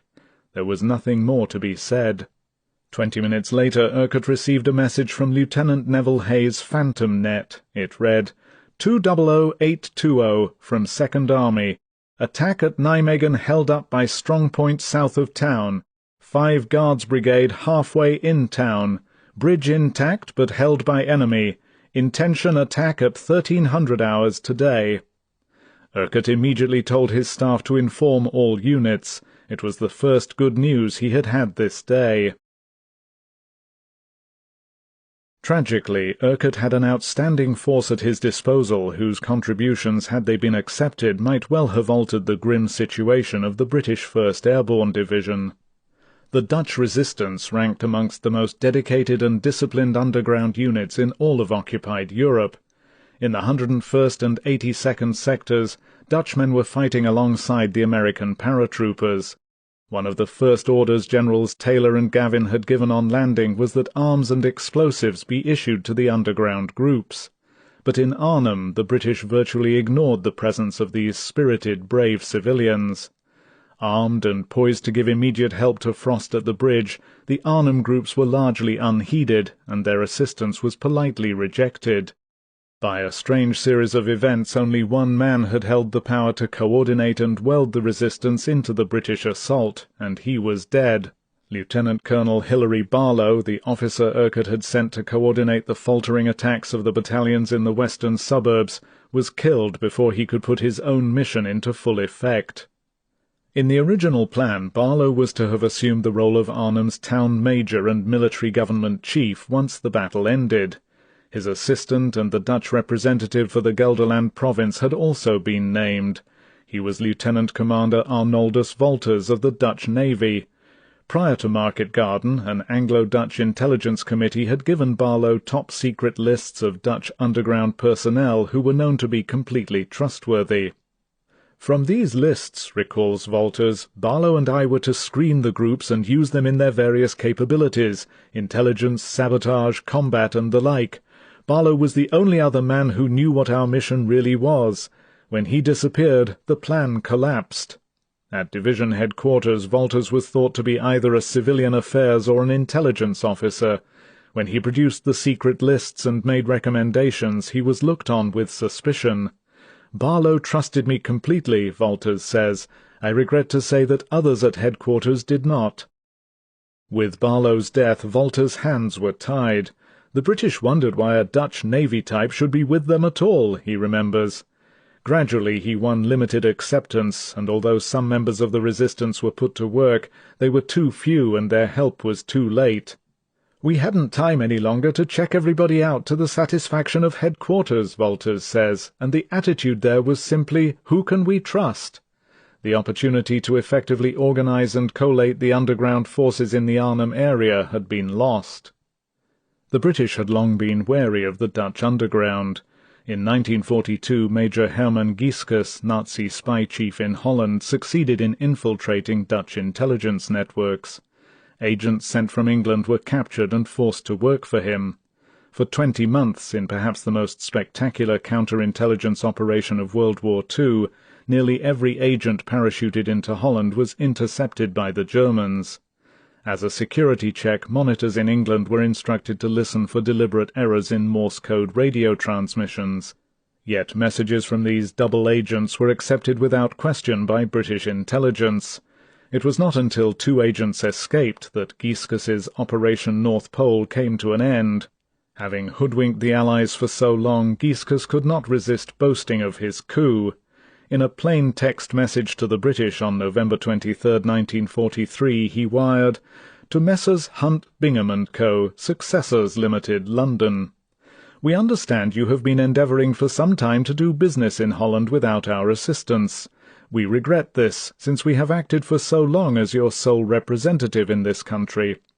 Nevertheless, should you be thinking of paying us a visit on the continent on an extensive scale, we shall give your emissaries the same attention as we have hitherto." As a result, although intelligence networks were purged and completely revamped, and although Dutch resistance groups were separate from these covert activities, nevertheless many British senior officers were warned before Operation Market Garden against placing too much trust in the underground. In England, a little before 7 a.m. on the 20th, Major General Stanisław Sosabowski learned that his drop zone had been changed. The Polish brigade would now land in an area a few miles west of the original site, near the village of Driel. Sosabowski was stunned by the news his liaison officer, Lieutenant Colonel George Stevens, had brought. The brigade was already on the airfield and scheduled to leave for Holland in 3 hours. Within that time, Sosabowski had to completely redesign his attack for an area that had not even been studied. Days had gone into the planning for the drop near Eldon on the southern approaches of the Arnhem Bridge. Now, he was to recall, I was given the bare bones of a scheme with only a few hours to develop a plan. There was still very little news of Arnhem, but as Stevens briefed him on the new plan to ferry his troops across the Rhine from Driel to Heveadorp, it was obvious to Sosabowski that Urquhart's situation had taken a turn for the worse. He foresaw countless problems, but he noted that nobody else seemed unduly alarmed. All Stevens had learned was that the picture was pretty confusing. Quickly informing his staff of the new developments, Sosabowski postponed the 10 a.m. takeoff until 1 p.m. He would need that time to reorient his troopers and to devise new attack plans, and the 3-hour delay might enable Stevens to get more up-to-date information on Arnhem. Sosabowski doubted that his force could have been flown out at 10 a.m. in any case. Fog again covered the Midlands, and the forecast was not reassuring. That and the paucity of information we received made me most anxious, Sosabowski recalled. I did not think that Urquhart's operation was going well. I began to believe that we might be dropping into Holland to reinforce defeat. 9. At the Arnhem Bridge the massive defiance by the valiant few was nearly over. At dawn the Germans had renewed their terrifying bombardment. In the morning light the stark, pitted wrecks that had once been houses and office buildings were again subjected to punishing fire. On each side of the bridge and along the churned, mangled ruins of the Eusebiusbauten Single, the few strongholds that still remained were being systematically blown apart. The semicircular defence line that had protected the northern approaches had almost ceased to exist. Yet ringed by flames and sheltering behind rubble, small groups of obstinate men continued to fight on, denying the Germans the bridge. Only the rawest kind of courage had sustained Frost's men up to now, but it had been fierce enough and constant enough to hold off the Germans for 3 nights and 2 days.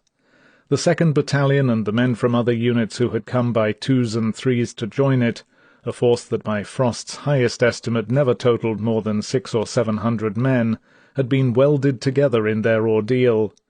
Pride and common purpose had fused them. Alone they had reached the objective of an entire airborne division, and held out longer than the division was meant to.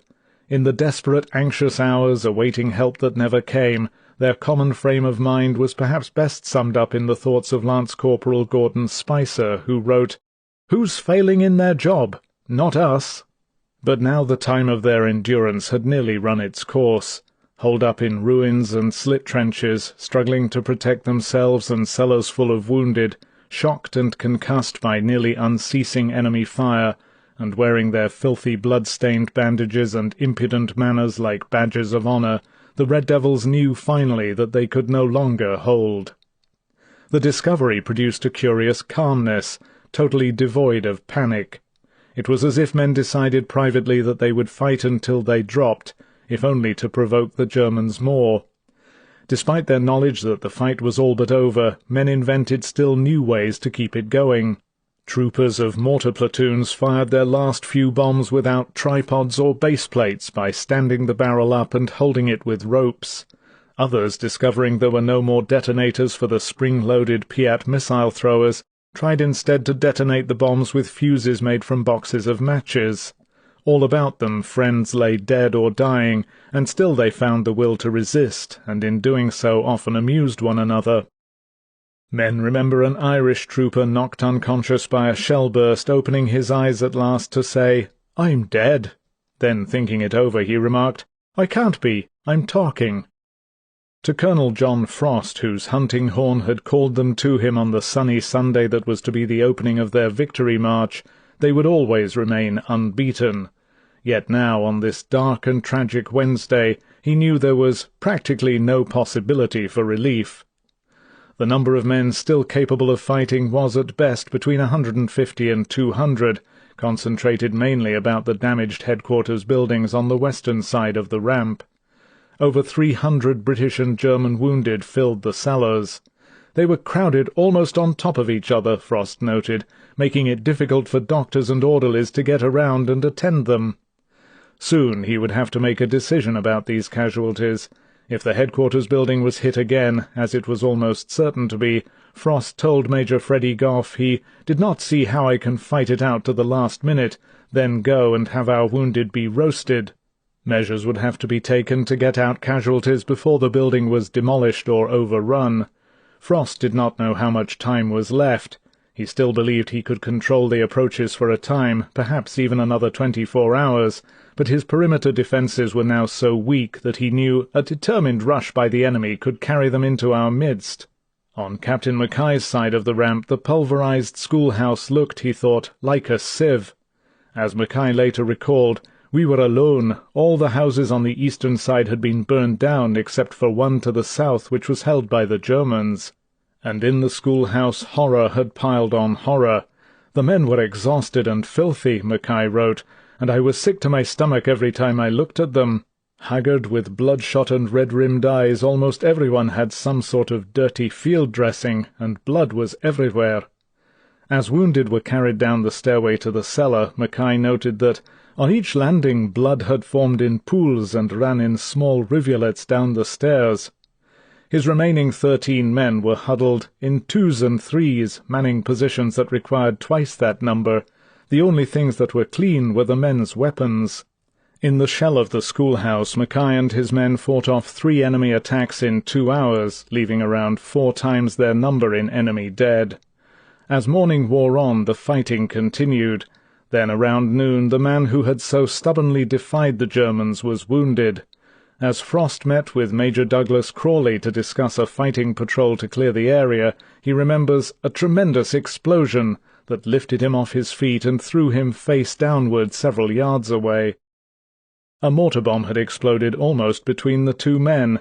Miraculously both were alive, but shrapnel had torn into Frost's left ankle and right shin bone, and Crawley was hit in both legs and his right arm.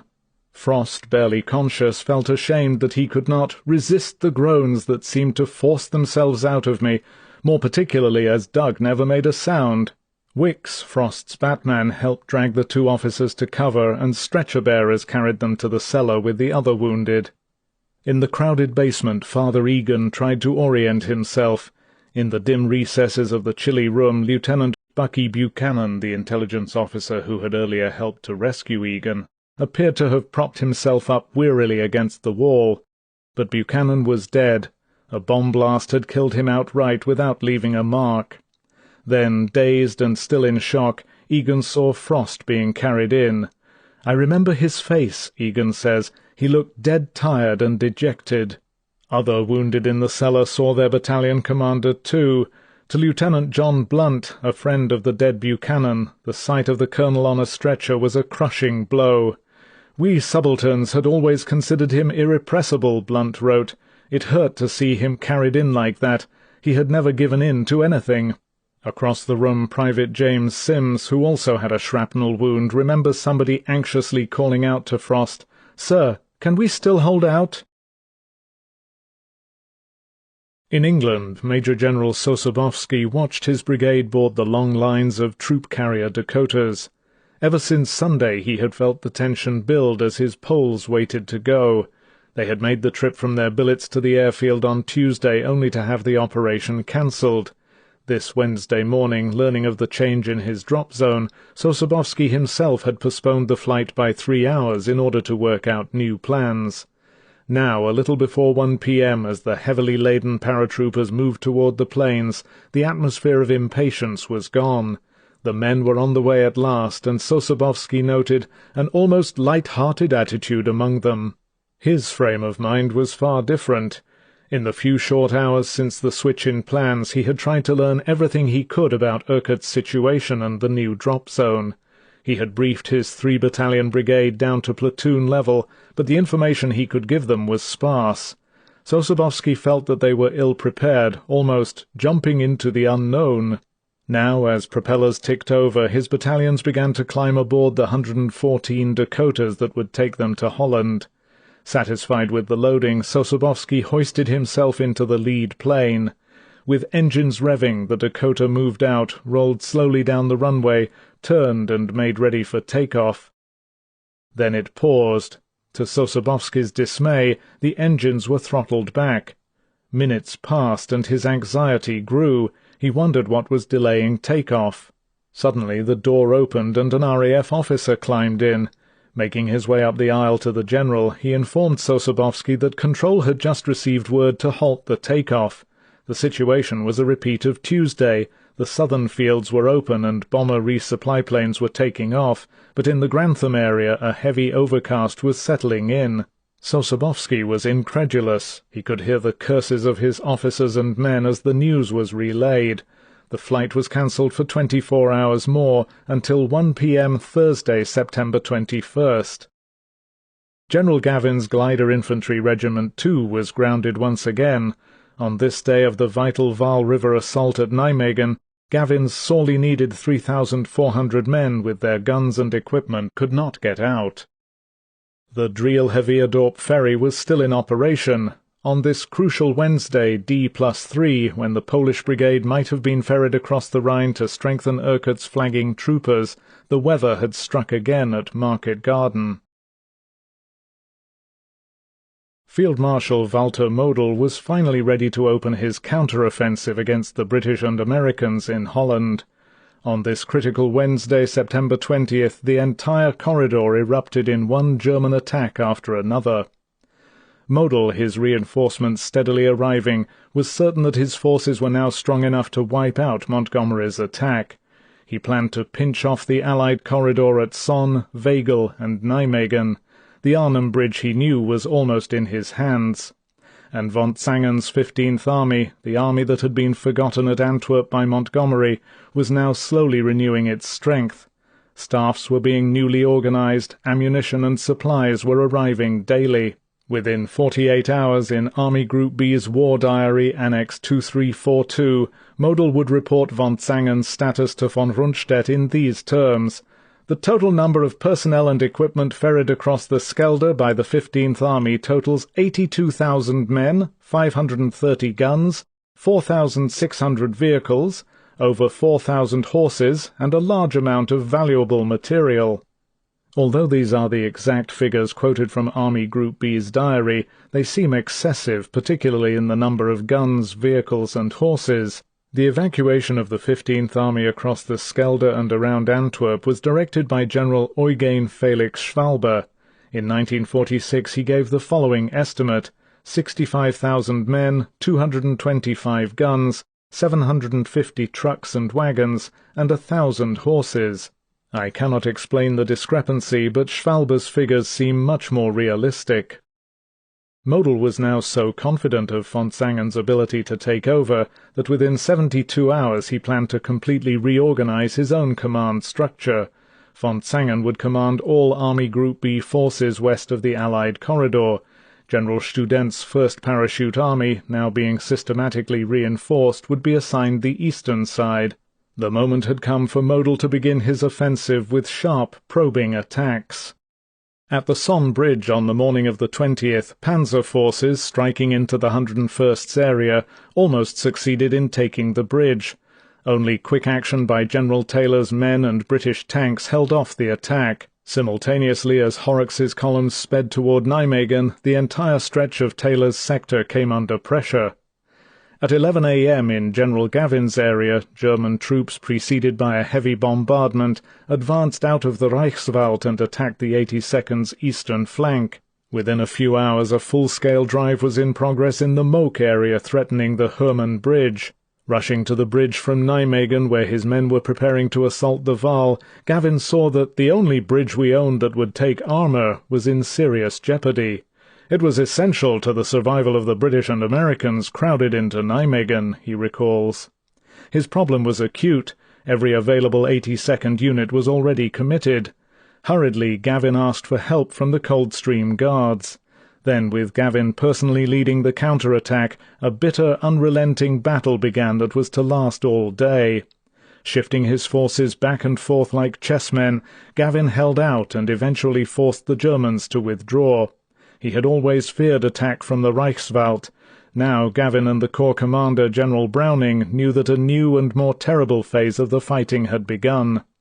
Among the prisoners taken were men from General Mendel's tough 2 Parachute Corps.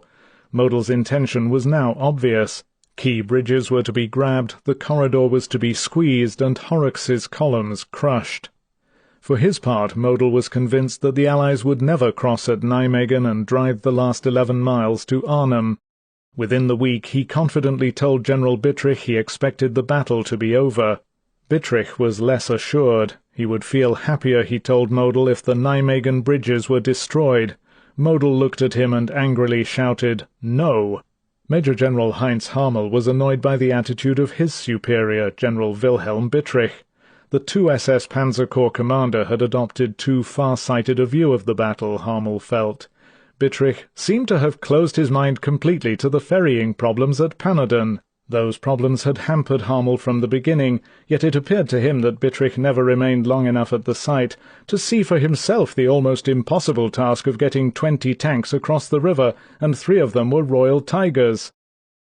It had taken Harmel's engineers nearly 3 days to build a ferry capable of carrying an estimated 40-ton load across the Rhine.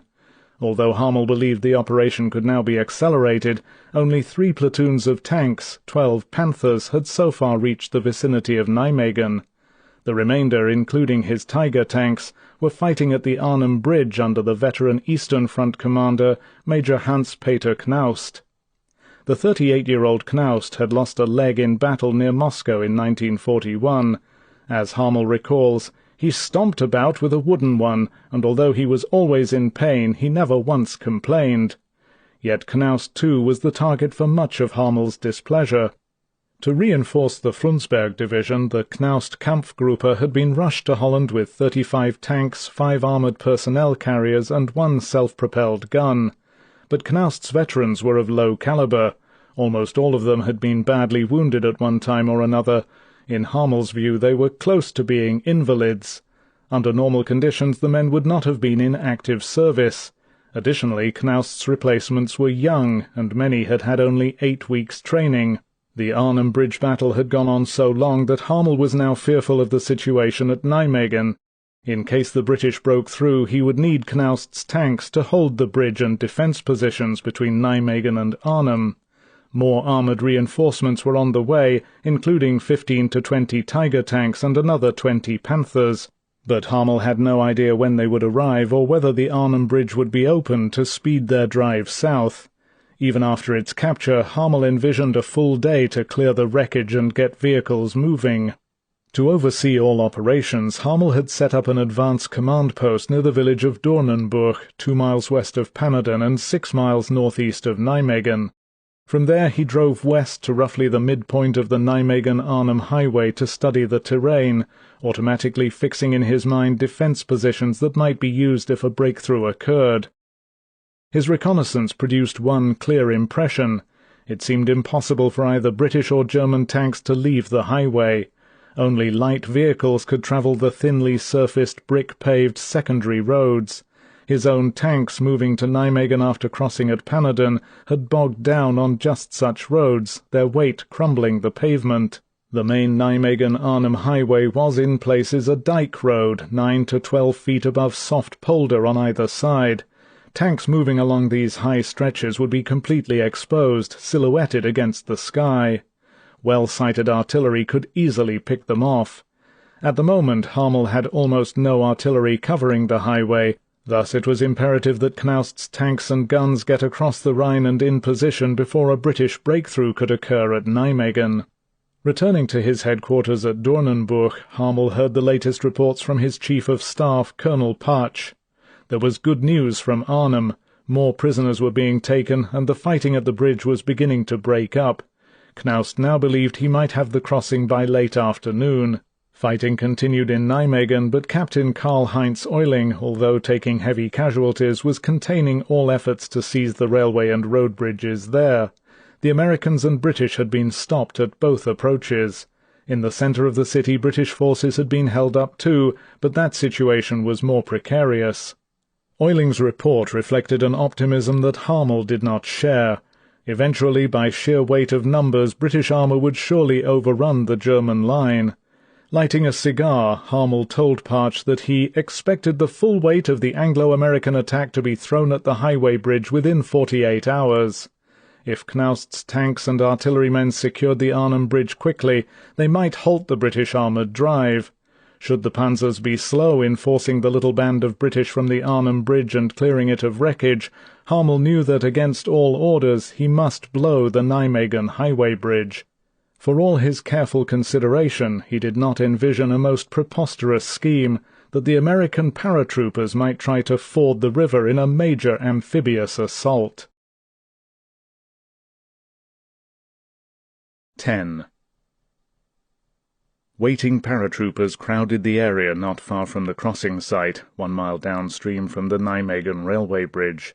Throughout Tuesday night and well into Wednesday morning, as the Anglo-American forces under Lieutenant Colonel Goulburn and Lieutenant Colonel Van der Voort continued the battle for the railroad and highway bridges to the east, American and British soldiers laboured to widen the area leading to the riverbank, so that the tanks and heavy artillery of the Guards Armoured Division could take up firing positions to support the assault.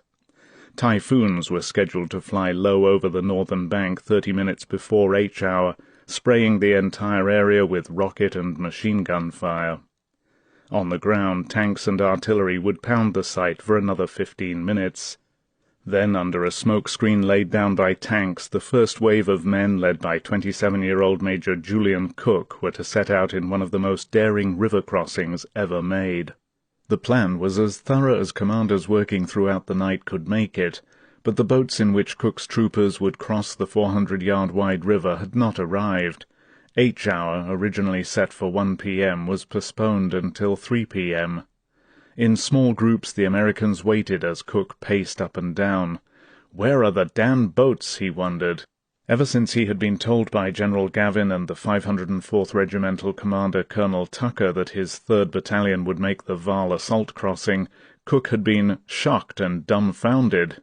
It seemed to the young West Pointer that we were being asked to make an Omaha Beach landing all by ourselves.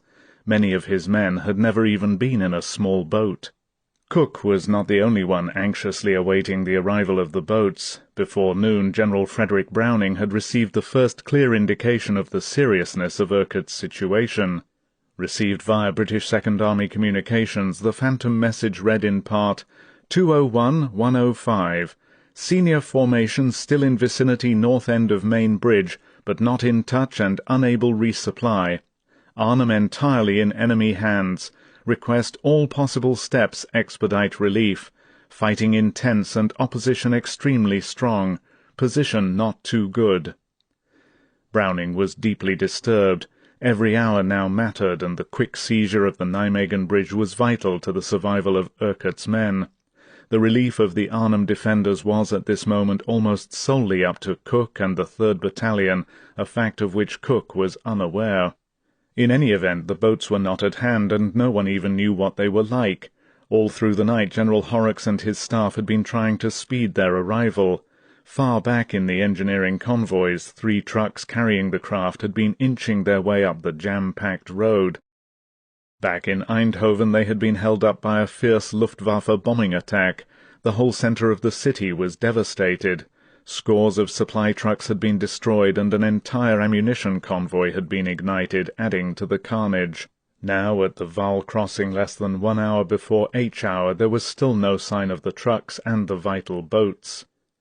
The assault site lay to the east of the massive PGEM electrical power plant, and originally it was believed that the crossing could be made from the plant itself. There, at the river's edge, a small inlet afforded protection for the loading, unobserved by the Germans. Colonel Tucker had rejected the site. It was too close to the enemy-held railway bridge. As the troopers emerged from the dock area, the Germans could sweep each assault wave with machine-gun fire. Here, too, at the mouth of the inlet, the 8 to 10-mile-an-hour current swirled stronger. Shifting farther west, Tucker planned to have the men rush the boats at double time down to the river's edge, launch them and paddle across. That, too, worried Cook. From the little he had learned, each craft weighed about 200 pounds. When they were loaded with the men's equipment and ammunition, that figure would probably double. Once launched, each boat would carry 13 paratroopers and a crew of 3 engineers to row the men across.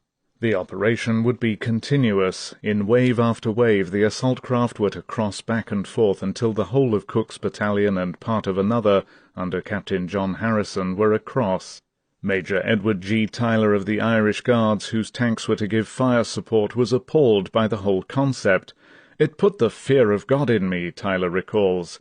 He asked the cigar-chewing Colonel Tucker if his men had ever practiced this kind of operation before. "No," Tucker replied laconically, "they're getting on-the-job training." From the 9th floor of the power plant, Cook and Lieutenant Colonel Giles Vandeleur, commanding the Irish Guards 2nd Battalion, observed the north shore through binoculars. Directly across from where they stood, flat ground ran inland from the river's edge for 200 to 800 yards. Cook's men would have to cross this unprotected stretch after they landed. Beyond the level shore, a sloping dike embankment rose some 15 to 20 feet high, and topping it was a 20-foot-wide road running west to east. A squat building called Fort Hof van Holland stood about 800 yards beyond the road. Cook and Vandeleur could clearly see enemy troops in position along the top of the embankment, and they were almost sure that observation and artillery posts were positioned inside the fort. Somebody, Cook remembers thinking, has come up with a real nightmare. Yet effective H-hour air and artillery support could soften the German resistance and enable the troopers to command the northern bank quickly. Cook was counting heavily on that support. Vandeleur thought the crossing might prove ghastly with heavy casualties, but he intended his tanks to support the Americans to the utmost. He planned to use about 30 Sherman tanks, 2 squadrons under command of Major Edward G. Tyler and Major Desmond Fitzgerald. At 2:30 p.m. the tanks were to move toward the river and mount the embankment, track to track, their 75mm guns lined up to pound the far shore. This British bombardment would be reinforced by the 82nd's mortar and artillery fire.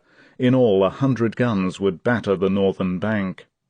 Cook's men, who had not seen the actual assault area as yet, had taken the briefing in their stride, but the width of the river shocked everyone. "At first, when we were briefed, we thought they were joking," recalls Second Lieutenant John Hollabird. "It all sounded too fantastic." Sergeant Theodore Finkbeiner, scheduled for the first wave, was sure that our chances were pretty good because of the smokescreen. But Captain T. Moffat Burris, commander of I Company, believed the plan was nothing short of a suicide mission.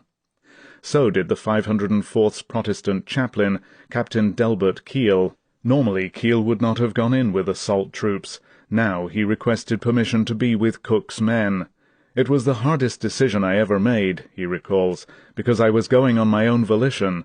The plan seemed absolutely impossible, and I felt if ever the men needed me it would be on this operation."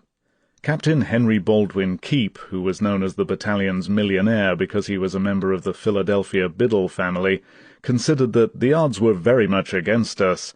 In 18 months of almost steady combat we had done everything from parachute jumps to establishing bridgeheads to acting as mountain troops and as regular infantry, but a river crossing was something else. It sounded impossible. Cook, according to Lieutenant Virgil Carmichael, tried to lighten the atmosphere by announcing that he would imitate George Washington by standing erect in the boat and with clenched right fist pushed forward shout, "Onward, men, onward!" Captain Carl W. Capel, commander of H Company, who had heard that the Arnhem attack was in trouble, was deeply concerned. He wanted to get in the damn boat and get the hell across. He had a good friend in the British 1st Airborne, and he felt if anyone was on the Arnhem Bridge it was Frosty, Colonel John Frost. By 2 p.m. there was still no sign of the assault craft, and now it was too late to recall the approaching squadrons of Typhoons. Back of the jump-off site, hidden behind the river embankment, Cook's men and Vandeleur's tanks waited. At precisely 2:30 p.m. the Typhoon strike began. Flashing overhead, the planes peeled off and screamed down one after another, shooting rockets and machine-gun fire at the enemy positions. 10 minutes later, as Vandeleur's tanks began taking up positions on the embankment, the 3 trucks carrying the assault craft arrived. With only 20 minutes to go, Cook's men saw for the first time the flimsy, collapsible green boats. Each boat was 19 feet long with a flat, reinforced plywood bottom. The canvas sides, held in place by wooden pegs, measured 30 inches from floor to gunwales. 8 paddles, 4 feet long, were supposed to accompany each boat, but in many there were only 2. Men would have to use their rifle butts to paddle. Quickly, engineers began assembling the boats. As each was put together, the paratroopers assigned to the craft loaded their equipment on board and got ready to dash for the bank. Against the deafening din of the barrage now lashing the far shore, the 26 boats were finally assembled.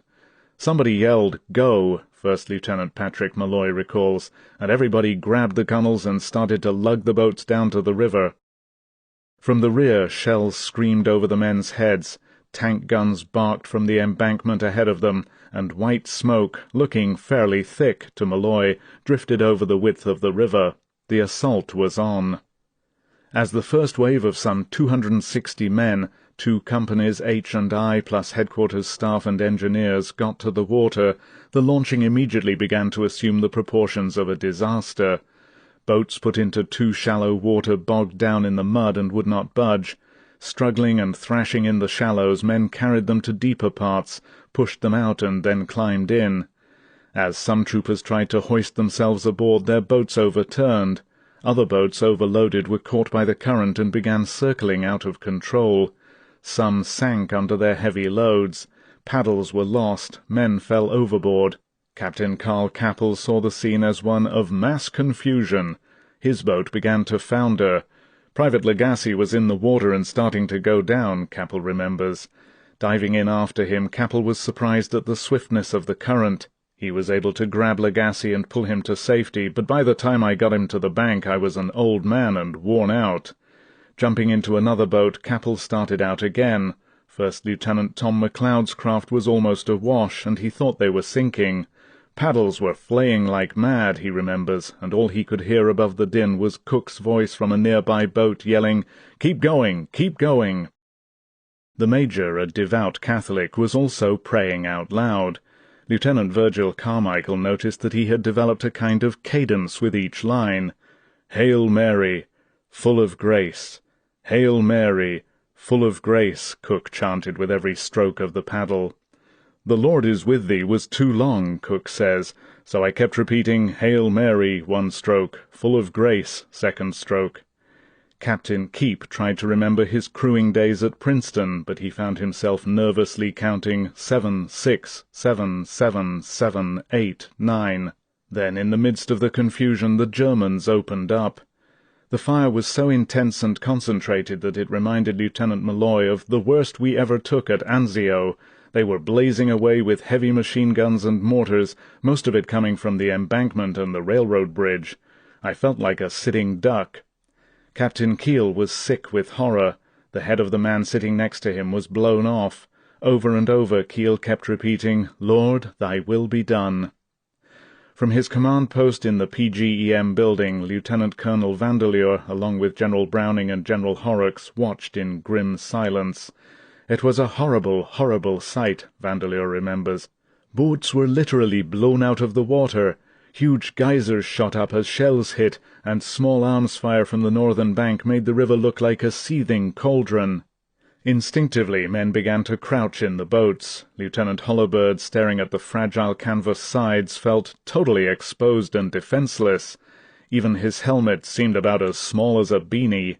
Shrapnel ripped through the little fleet. The boat carrying half of First Lieutenant James Magellas's platoon sank without a trace. There were no survivors.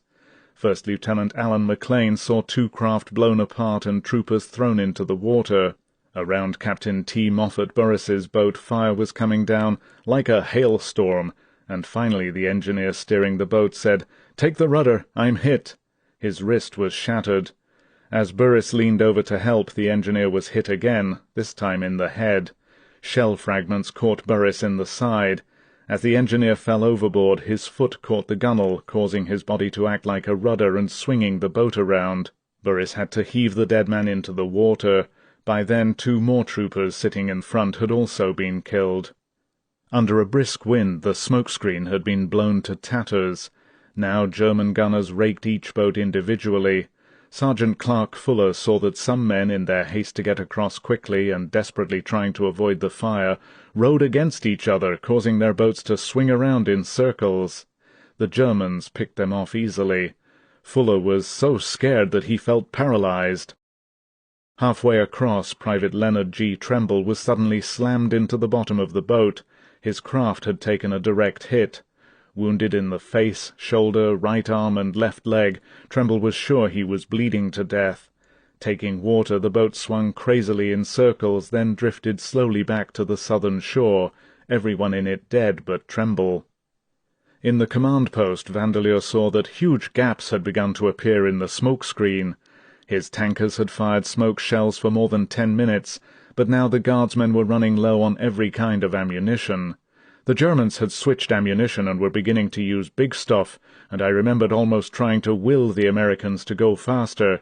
It was obvious that these young paratroopers were inexperienced in handling assault boats, which are not the easiest things to maneuver. They were zigzagging all over the water. Then the first wave reached the northern bank.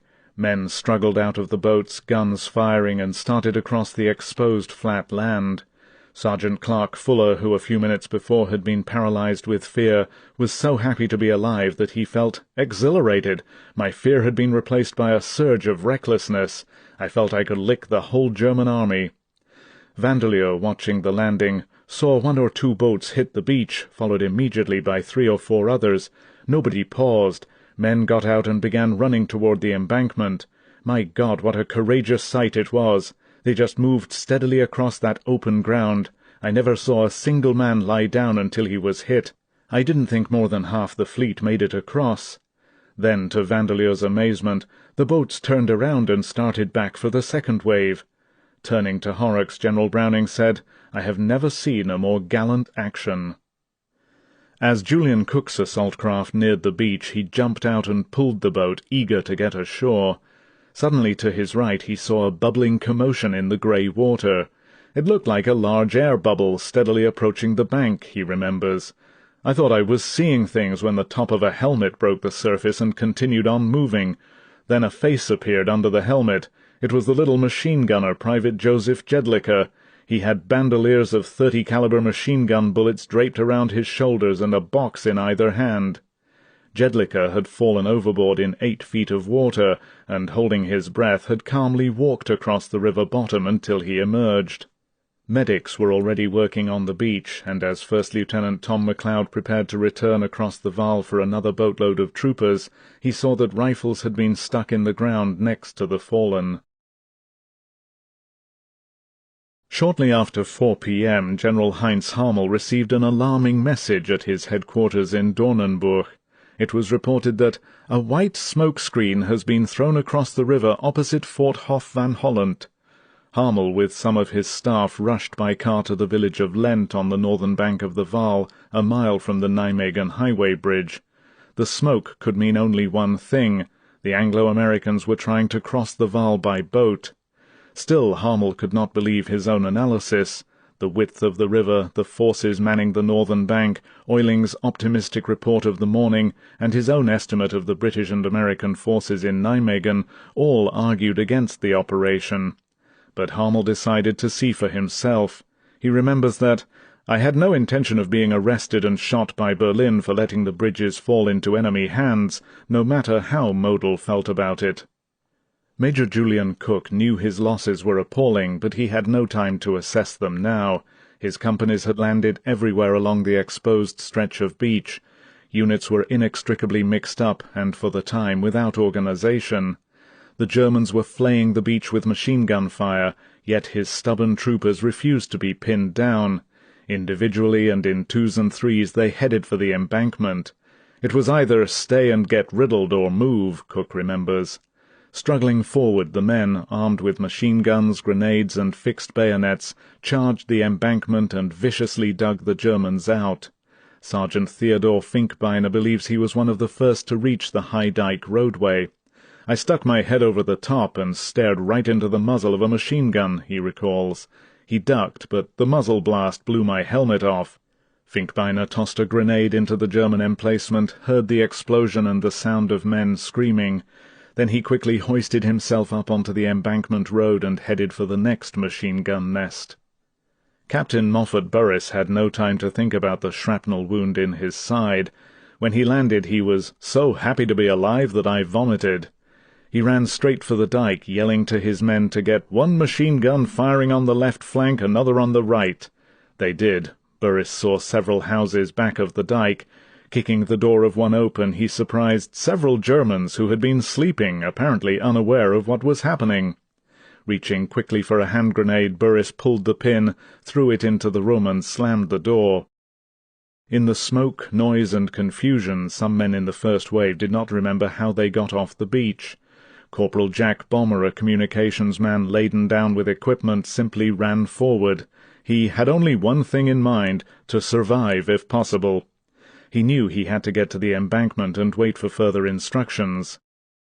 On reaching the crest he saw dead bodies everywhere, and Germans, some no more than 15 years old, others in their 60s, who a few minutes before had been slaughtering us in the boats, were now begging for mercy, trying to surrender. Men were too shocked by their ordeal and too angry at the death of friends to take many prisoners. Bomber recalls that some Germans were shot out of hand at point-blank range. Sickened and exhausted by the crossing, their dead and wounded lying on the beach, the men of the first wave subdued the German defenders on the Dyke Road in less than 30 minutes. Not all the enemy positions had been overrun, but now troopers hunched down in former German machine-gun nests to protect the arrival of succeeding waves. 2 more craft were lost in the second crossing, and still under heavy shell fire, exhausted engineers in the 11 remaining craft made 5 more trips to bring all the Americans across the blood-stained Vaal. Speed was all that mattered now. Cook's men had to grab the northern ends of the crossings before the Germans fully realized what was happening, and before they blew the bridges. By now the embankment defense line had been overrun, and the Germans were pulling back to secondary positions. Cook's troopers gave them no quarter. Captain Henry Keep comments that what remained of the battalion seemed driven to fever pitch, and rendered crazy by rage, men temporarily forgot the meaning of fear. I have never witnessed this human metamorphosis so acutely displayed as on this day. It was an awe-inspiring sight, but not a pretty one.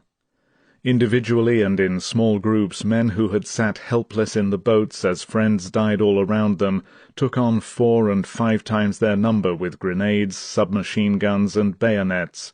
With brutal efficiency they dug the Germans out, and without stopping to rest or regroup continued their rampaging assault.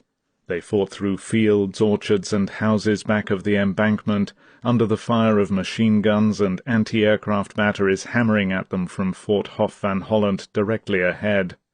As some groups headed due east along the sunken Dyke Road for the bridges, others stormed the fort, almost oblivious to the German guns. Some troopers laden with grenades swam the moat surrounding the fortress and began climbing the walls. Sergeant Leroy Richmond, swimming under water, took the enemy soldier guarding the causeway by surprise, then waved his men across. According to First Lieutenant Virgil F. Carmichael, troopers somehow climbed to the top of the fort, then others below tossed up hand grenades which were promptly dropped into the turret portholes one after the other. The German defenders quickly surrendered. Meanwhile, units from 2 companies, Captain Burris's I Company and Captain Cappell's H Company, were sprinting for the bridges. At the railroad bridge, H Company found the German defense so fierce that it looked as though the American attack might stall. According to Charles B. MacDonald in the Siegfried Line campaign, the Germans on the bridge had a formidable array of armament, which included 34 machine guns, 2 20mm anti-aircraft guns, and 1 88mm dual-purpose gun. Then the continuing pressure from the British and American forces at the southern end and in Nijmegen itself caused the enemy suddenly to crack. To Kappel's amazement, the Germans began to retreat across the bridge, in wholesale numbers, right into the American guns. From his tank near the PGEM factory, Lieutenant John Gorman could see what looked like hundreds of Germans, confused and panic-stricken, running across the bridge right toward the Americans. On the northern bank, First Lieutenant Richard La Riviere and Lieutenant E.J. Sims also saw them coming. In disbelief they watched as the Germans abandoned their guns and hurried toward the northern exit. "They were coming across in a mass," recalls La Riviere, "and we let them come, 2/3 of the way. Then the Americans opened fire. A hail of bullets ripped into the defenders. Germans fell everywhere, some into the girders under the bridge, others to the water below. More than 260 lay dead, many were wounded, and scores more were taken prisoners before the firing ceased. Within 2 hours of the Vaal River assault, the first of the bridges had fallen. Major Edward G. Tyler of the Irish Guards saw someone waving. I had been concentrating so long on that railroad bridge that for me it was the only one in existence. I got on the wireless and radioed battalion, "They're on the bridge! They've got the bridge!" The time was 5 p.m. Captain Tony Hayward of the Grenadier Guards received Major Tyler's message and found it utterly confusing. Which bridge did the message refer to? The Grenadiers under Lieutenant Colonel Goulburn were still fighting alongside Colonel van der Voort's troopers near the Valkhof, where Oiling's SS forces continued to deny them the highway bridge. If the message meant that the highway bridge had been taken, Hayward remembers, I couldn't figure how they had gotten across. The railroad bridge was intact and physically in Anglo-American hands, but Germans, either prepared to fight to the last or too frightened to leave their positions, were still on it. The Americans had made a quick search for demolition charges at the northern end. Although they had found nothing, there was still a chance that the bridge was wired and ready to be destroyed. Captain Capel now radioed Major Cook, urging him to get British tanks across as quickly as possible. With these as support, he and Captain Burris of I Company believed they could grab the big prize, the Nijmegen Highway Bridge, slightly less than a mile east. Then, recalls Capel, Colonel Tucker arrived. The request, Tucker said, had been relayed, but the Germans might blow both bridges at any moment. Without hesitation, Cook's troopers pushed on for the highway bridge. General Harmel could not make out what was happening. Binoculars to his eyes, he stood on the roof of a bunker near the village of Lent. From this position on the northern bank of the Waal, barely a mile from the main Nijmegen highway bridge, he could see smoke and haze off to his right and hear the crash of battle. But no one seemed to know exactly what was taking place, except that an attempt had been made to cross the river near the railroad bridge. He could see the highway bridge quite clearly. There was nothing on it. Then, as Harmel recalls, the wounded started to arrive, and I began to get conflicting reports. Americans, he learned, had crossed the river, but everything was exaggerated. I could not tell if they had come across in 10 boats or 100. His mind working furiously, trying to decide what to do next, Harmel checked with his engineers. I was informed that both bridges were ready to go, he remembers. The local commander was instructed to destroy the railroad bridge. The detonator for the highway bridge was hidden in a garden near the bunker at Lent, and a man was stationed there awaiting orders to press the plunger. Then Harmel received his first clear report. Only a few boats had crossed the river, and the battle was still in progress. Looking through his binoculars again, he saw that the highway bridge was still clear and free of movement. Although his instinct was to get this troublesome bridge weighing on my shoulders destroyed, I had no intention of doing anything until I was absolutely sure that it was lost. If he was forced to blow the highway bridge, Harmel decided, he would make sure that it was crowded with British tanks and let them go up in the blast too. In Hunner Park and in the Valkhof close by the southern approaches to the highway bridge, Captain Karl Euling's SS Panzer Grenadiers were fighting for their lives. The Anglo-American attack by Lieutenant Colonel Edward Goulburn's Grenadier Guards and Lieutenant Colonel Ben van der Voort's 2nd Battalion of the 82nd's 505th Regiment was methodical and relentless. Van der Voort's mortars and artillery pounded the German defence line as his men sprinted from house to house. Closing the gap between themselves and Euling's steadily shrinking defences, Goulburn's tanks moved up the converging streets, driving the Germans before them, their 17-pounders and machine guns blasting. The Germans fought back hard. It was the heaviest volume of fire I ever encountered, recalls Sergeant Spencer Worst, then a 19-year-old veteran who had been with the 82nd since North Africa. I had the feeling I could reach up and grab bullets with each hand. From his vantage point on the ledge of a house some 25 yards from the Valkhof, Worst could look down into the German positions. There were foxholes all over the park, he remembers, and all the action seemed to be centred from these and from a medieval tower. I watched our men break out from right and left and charge right up to the traffic circle. We were so anxious to get that bridge that I saw some men crawl over to the foxholes and literally drag the Germans out. Worst's own rifle was so hot that cosmoline began to ooze from the wood stock. As the murderous firefight continued, Worst was astounded to see Colonel van der Voort stroll across the street smoking a cigarette. He stopped in front of the house I was in, looked up and said, "Sergeant, I think you better go see if you can get that tank moving." Van der Voort pointed to the entrance to the park where a British tank was sitting, its turret closed. Clambering off the roof, Worst ran to the tank and rapped on its side with his helmet. The turret opened. "Colonel wants you to move it," Worst said. "Come on, I'll show you where to fire." Advancing beside the tank in full view of the Germans, Worst pointed out targets. As the intense fire coming from Van der Voort's men and Goulburn's tanks increased, the enemy defence ring began to collapse. The formidable line of anti-tank guns that had stopped each previous attack was obliterated. Finally, only 4 self-propelled guns dug into the centre of the traffic circle remained firing. Then, a little after 4 p.m., in an all-out tank and infantry assault, these too were overrun. As Vandervoort's troopers charged with bayonets and grenades, Goulburn lined his tanks up 4 abreast and sent them charging into the park. In panic, the Germans broke. As they retreated, some tried to take cover in the girders of the bridge. Others, farther away, raced through the American and British fire toward the medieval fort. As the Germans passed, scores of troopers lobbed grenades into their midst. The assault was over. "They had given us a real rough time," Wurst says. "We watched them charging right past us, up over the road leading onto the bridge, and some went off to the east. We felt pretty good." General Alan Adair, commander of the Guards Armoured Division directing operations in a nearby building, remembers, "gritting my teeth, dreading the sound of an explosion that would tell me the Germans had blown the bridge." He heard nothing. The approaches to the Great Vaal Bridge lay open, the span itself apparently intact. Sergeant Peter Robinson's troop of 4 tanks had been waiting for just this moment. Now they moved out for the bridge. It has been said that an American flag was raised on the north end of the railroad bridge, and in the smoke and confusion British tankers thought it was flying on the far end of the highway bridge, signalling the American seizure of that end. The story may be true, but in scores of interviews I have not found a single participant who confirmed it.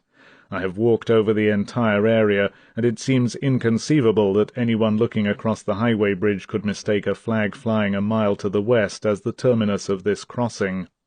The 29-year-old Dunkirk veteran had been alerted a few hours earlier by his squadron leader, Major John Trotter, to stand ready to go for the bridge.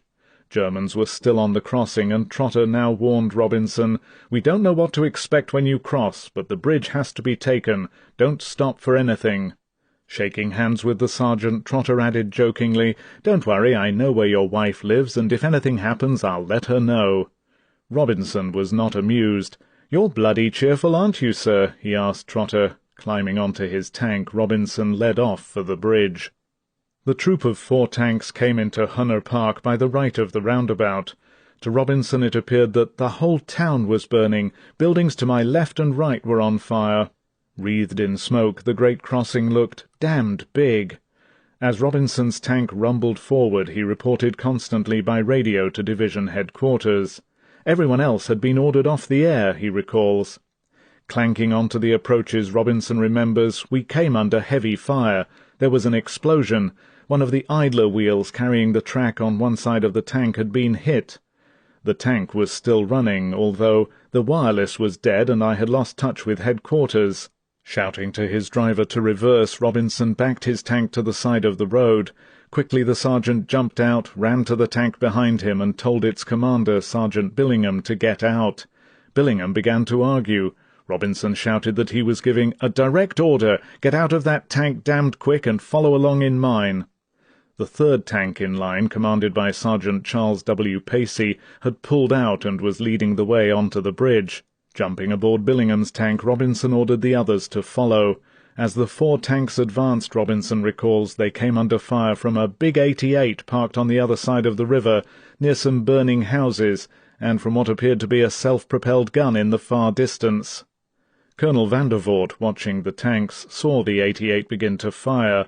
It was pretty spectacular, he recalls. The 88 was sandbagged into the side of the highway about 100 yards from the north end of the bridge. One tank and the 88 exchanged about 4 rounds apiece, with the tank spitting .30 caliber tracers all the while. In the gathering dusk it was quite a show. Then Robinson's gunner, Guardsman Leslie Johnson, got the 88 with another shot. Germans with grenades, rifles, and machine guns clung to the girders of the bridge, Robinson remembers. The tank machine guns began to knock them off like 9-pins, and Johnson, answering the heavy enemy artillery fire, pumped shells through his gun as fast as the loader could run them through. In a hail of fire, Robinson's troop rattled forward, now approaching the halfway mark on the highway bridge. In the twilight, billowing smoke clogged the distant Vaal highway bridge. At his forward position near Lent, General Heinz Harmel stared through his binoculars. Guns were banging all around him, and troops were moving back through the village to take up new positions. Harmel's worst fear had now been realized. The Americans, against all expectations, had succeeded in making a bold, successful crossing of the Waal. In Nijmegen itself, the optimism of Captain Carl Euling had proved unfounded. The last message received from him had been terse. Euling said he was encircled with only 60 men left. Now Harmel knew beyond doubt that the bridges were lost. He did not know whether the railroad bridge had been destroyed, but if he was to demolish the highway bridge it must be done immediately. "Everything seemed to pass through my mind all at once," he recalled. "What must be done first? What is the most urgent, most important action to take? It all came down to the bridges." He had not contacted Bittrich beforehand to warn him that I might have to demolish the highway crossing. I presumed that it was Bittrich who had ordered the bridges readied for demolition. So, Harmel reasoned, in spite of Modell's order, if Bittrich had been in my shoes he would have blown the main bridge. In my opinion, Modell's order was now automatically cancelled anyway. At any moment he expected tanks to appear on the highway bridge. Standing next to the engineer by the detonator box, Harmel scanned the crossing. At first he could detect no movement. Then suddenly he saw a single tank reach the centre, then a second behind and to its right. To the engineer he said, "Get ready." 2 more tanks appeared in view, and Harmel waited for the line to reach the exact middle before giving the order. He shouted, "Let it blow!" The engineer jammed the plunger down. Nothing happened. The British tanks continued to advance. Harmel yelled, "Again!" Once more the engineer slammed down the detonator handle, but again the huge explosions that Harmel had expected failed to occur. "I was waiting to see the bridge collapse and the tanks plunge into the river," he recalled. "Instead they moved forward relentlessly, getting bigger and bigger, closer and closer." He yelled to his anxious staff, "My God, they'll be here in 2 minutes!" Rapping out orders to his officers, Harmel told them to block the roads between Elst and Lent with every available anti-tank gun and artillery piece, because if we don't they'll roll straight through to Arnhem. Then, to his dismay, he learned that the railroad bridge was also still standing. Hurrying to a radio unit in one of the nearby command posts, he contacted his advance headquarters and spoke with his operations officer. "Stolai," Harmel said, "tell Bittrich. They're over the Waal." Sergeant Peter Robinson's 4 tanks pressed on across the bridge. A second 88 had stopped firing, and Robinson reckoned we had put it out of operation too. Looming ahead was a roadblock of heavy concrete cubes with a gap of approximately 10 feet in the middle. Robinson saw Sergeant Pacey's tank make it through and stop on the far side. Then Robinson got past, and as Pacey covered the 3 tanks, took the lead once more. Robinson remembers that visibility was terrible. I was shouting like hell, trying to direct the gunner, the driver, and inform headquarters all at the same time. The noise was unbelievable, with all sorts of fire clanging off the girders. 300 to 400 yards ahead on the right, alongside the roadbed, Robinson saw another 88. He shouted to the gunner, "Traverse right, 400 yards, and fire!" Guardsman Johnson blew the gun to pieces. As infantry around it began to run, Johnson opened up with his machine gun. "It was a massacre," he recalled. "I didn't even have to bother looking through the periscope. There were so many of them that I just pulled the trigger." He could feel the tank bumping over the bodies lying in the road. From the turret, Robinson saw that his 3 tanks were still coming on unharmed. He radioed to them to close up and get a move on. The troop was now nearing the northern end of the bridge. Within seconds a self-propelled gun began to fire. "There were 2 big bangs in front of us," Robinson recalls. "My tin hat was blown off, but I wasn't hit." Johnson fired off 3 or 4 shells. The gun and a nearby house burst into flame, and the whole area was lit up like day. Before he realized it, Robinson's tanks were across the bridge. He ordered the gunners to cease fire, and as the dust cleared he caught sight of some figures in the ditch. At first he thought they were German. Then, from the shape of their helmets, I knew they were Yanks. Suddenly there were Americans swarming all over the tank, hugging and kissing me, even kissing the tank. Captain T. Moffat Burris, his clothes still damp and blood-soaked from the shrapnel wound he had received during the Waal crossing, grinned up at Johnson. "You guys are the most beautiful sight I've seen in years," he said. The huge multi-spanned Nijmegen crossing, together with its approaches almost a half-mile long, had fallen intact. Of the Market Garden bridges, the last but one was now in Allied hands. The time was 7:15 p.m. September 20th. Arnhem lay only 11 miles away. Lieutenant Tony Jones of the Royal Engineers, a man whom General Horrocks was later to describe as the bravest of the brave, had followed Robinson's troop across the bridge. Searching carefully for demolitions, Jones worked so intently that he was unaware that Germans, still on the girders, were shooting at him. In fact, he recalls, "I don't ever remember seeing any." Near the roadblock in the centre of the bridge he found 6 or 8 wires coming over the railing and lying on the footpath. Jones promptly cut the wires. Nearby he found a dozen teller mines neatly stacked in a slit trench. He reasoned that they were presumably to be used to close the 10-foot gap in the roadblock, but the Germans hadn't had the time to do it.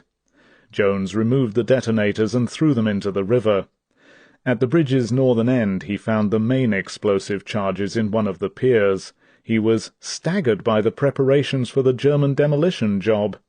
The tin demolition boxes, painted green to match the colour of the bridge, were manufactured precisely to fit the girders they were attached to. Each had a matching serial number, and altogether they were packed with about 500 pounds of TNT.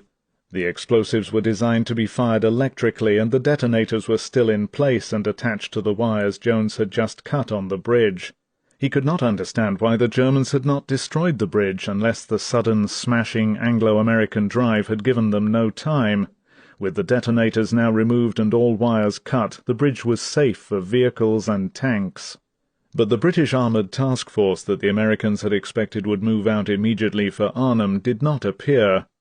The link-up with the British 1st Airborne at the farthest end of the corridor weighed heavily on the minds of the Americans.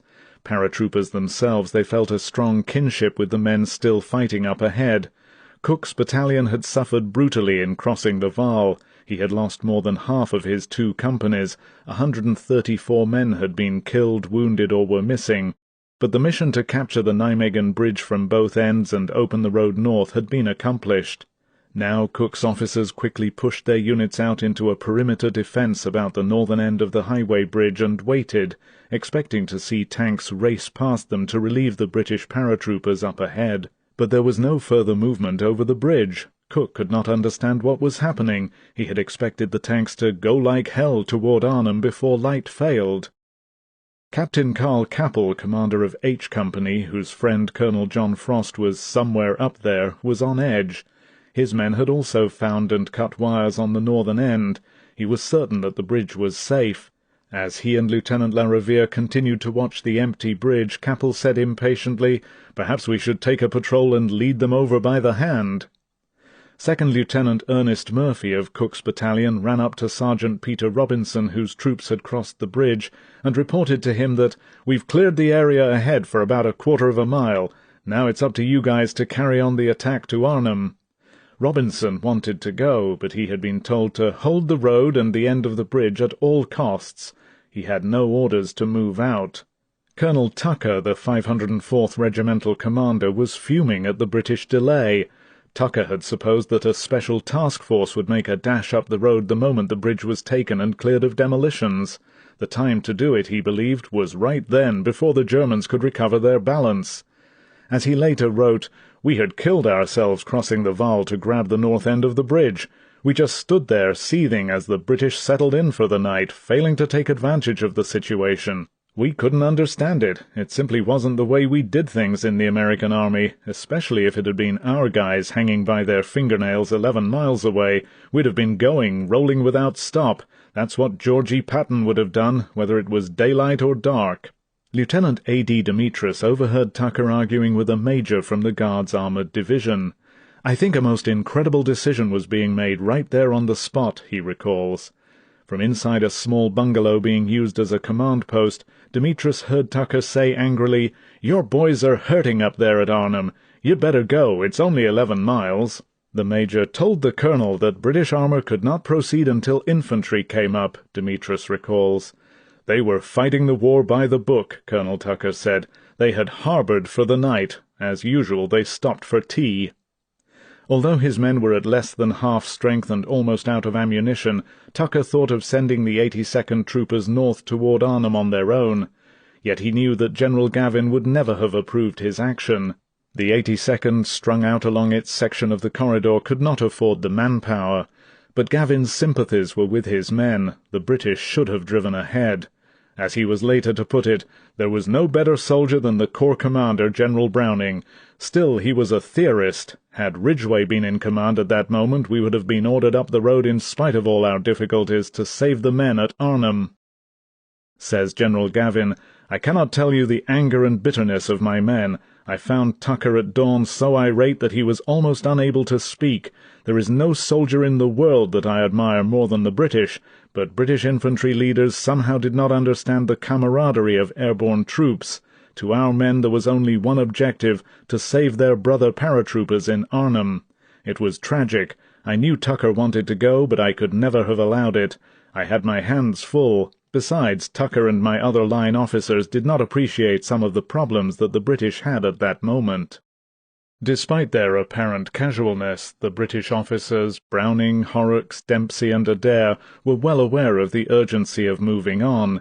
Yet the problems were immense. Horrocks's corps was short of gasoline and ammunition. He saw indications that his columns might be pinched off south of Nijmegen at any moment. Fighting was still going on in the centre of the city, and Major General G.I. Thomas's 43rd Wessex Division, far back in the column, had not even reached the bridge at Grave, 8 miles to the south. Cautious and methodical, Thomas had not been able to keep pace with the British columns. The Germans had cut the road at several points, and Thomas's men had battled fiercely to re-secure it and drive back attacks. Although worried by the viciousness of the German attacks that were now pressing on both sides of the narrow corridor running to Nijmegen, General Browning believed that Thomas could have moved faster. Horrocks was not so sure. Concerned by the massive traffic jams along the road, he told General Gavin, "Jim, never try to supply a corps up just one road." Terrain, the difficulty Montgomery had foreseen and Model had counted on, greatly influenced the tactical considerations involved in moving on from the Nijmegen bridge. It was clear to General Adair, commanding the Guards' armoured division, that the tanks had reached the worst part of the Market Garden corridor. The dead-straight high-dyke road ahead between Nijmegen and Arnhem looked like an island. "When I saw that island, my heart sank," Adair later recalled. "You can't imagine anything more unsuitable for tanks. Steep banks with ditches on each side that could be easily covered by German guns." In spite of his misgivings, Adair knew they would have to have a shot at it, but he had virtually no infantry, and to get along that road was obviously first a job for infantry. Horrocks had reached the same conclusion. The tanks would have to wait until infantry could move up and pass through the Guards' armoured columns. It would be almost 18 hours before a tank attack toward Arnhem could begin. Yet the corps commander, like the Americans, had held out hope for a quick move up the corridor. Immediately upon the capture of the Nijmegen crossing, believing that the northern end of the Arnhem Bridge was still in British hands, General Browning had informed Urquhart that tanks were across. At 2 minutes to midnight, still optimistic about an early start, Browning sent the following message: 202358, intention Guards Armoured Division at first light to go all out for bridges at Arnhem. Some 45 minutes later, learning of the delay in bringing up infantry, Browning sent Urquhart a third message: 210045. Tomorrow attack 1st Airborne Division will be first priority, but do not expect another advance possibly before 1200 hours. In Arnhem, the first priority was far too late. The men of Colonel John Frost's 2nd Battalion had already been enveloped by their tragic fate. 3 hours before Sergeant Robinson's troop had rattled across the great Nijmegen span, the first 3 tanks under Major Hans-Peter Knaust's command had at last bludgeoned their way onto the Arnhem Bridge. 11. In the afternoon, as the first wave of Major Cook's paratroopers began to cross the Vaal, Captain Eric Mackay gave the order to evacuate the Arnhem schoolhouse his men had held for more than 60 hours, since evening on September 17th. From 70 yards away, a Tiger tank fired shell after shell into the southern face of the building. The house was burning now, Mackay remembers. and I heard my little stock of explosives which had been left upstairs blow up. Of the 13 men still able to move about, each was down to just one clip of ammunition. Hobbling about the cellar, Mackay decided that his troopers would break out, fighting to the end. He had no intention of leaving his wounded behind. With Lieutenant Dennis Simpson leading the way, Mackay and 2 men acted as rear guard as the paratroopers brought their casualties up from the cellar. While Simpson covered them, the injured were moved into a side garden. Then, just as Simpson moved toward the next house, a mortar bombardment began, and I heard him shout, "6 more wounded." I knew, Mackay recalls, that we would be massacred, or the wounded would at any rate, if we tried to escape with them. I yelled to Simpson to surrender. Collecting the remaining 5 men, each armed with a Bren gun, Mackay headed east, the one direction he believed the Germans would not expect him to take. His plan was to lay low for the night and try to make our way back west to join the main force.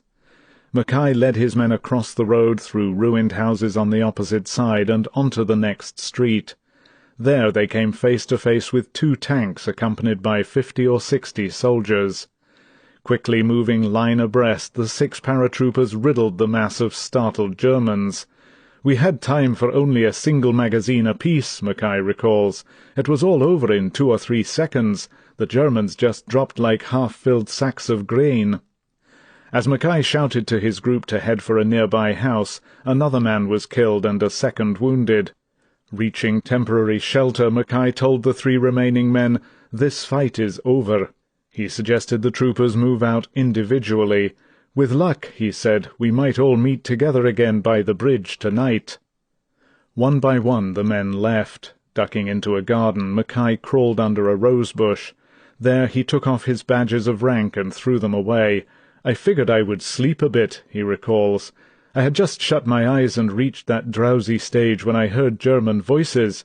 I tried to breathe more softly, and with my charred and bloody clothes, I thought I might look convincingly dead." Suddenly he received a terrific kick in the ribs.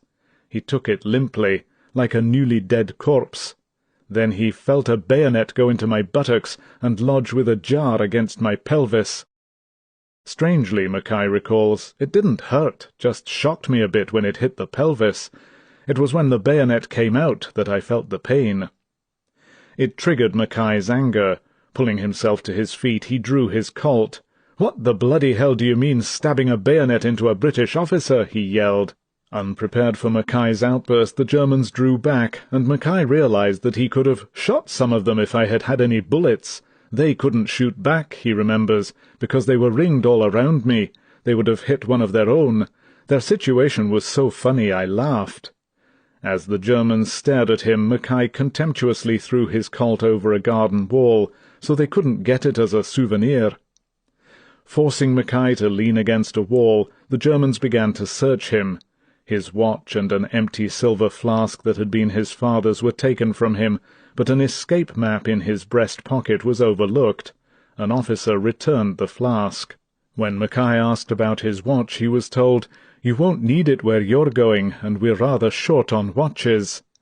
Hands above his head, he was marched off to a building where other British prisoners of war were being held. Going from group to group, Mackay reminded the men that it was their duty to escape. Suddenly Mackay, the only officer present, was taken into another room for interrogation. "I decided to go on the offensive," he recalls. "There was a German lieutenant who spoke perfect English, and I told him, firmly but politely, that it was all over for the Germans, and I was quite prepared to take their surrender." The lieutenant stared at him in amazement, but, Mackay remembers, that was the end of the interrogation. Shortly before dusk, the prisoners were herded out to trucks which took them east toward Germany. They got a guard on the back which made it harder to try to get away, Mackay says, but I told the lads to scrunch up and crowd him so he couldn't use his gun. As the truck in which he was riding slowed down at a bend in the road, Mackay jumped off and tried to make his escape. "Unfortunately, I had chosen the worst possible place," he recalls. "I dropped within 3 feet of a sentry. I jumped him and was trying to break his neck. Others arrived just then, and they beat me senseless."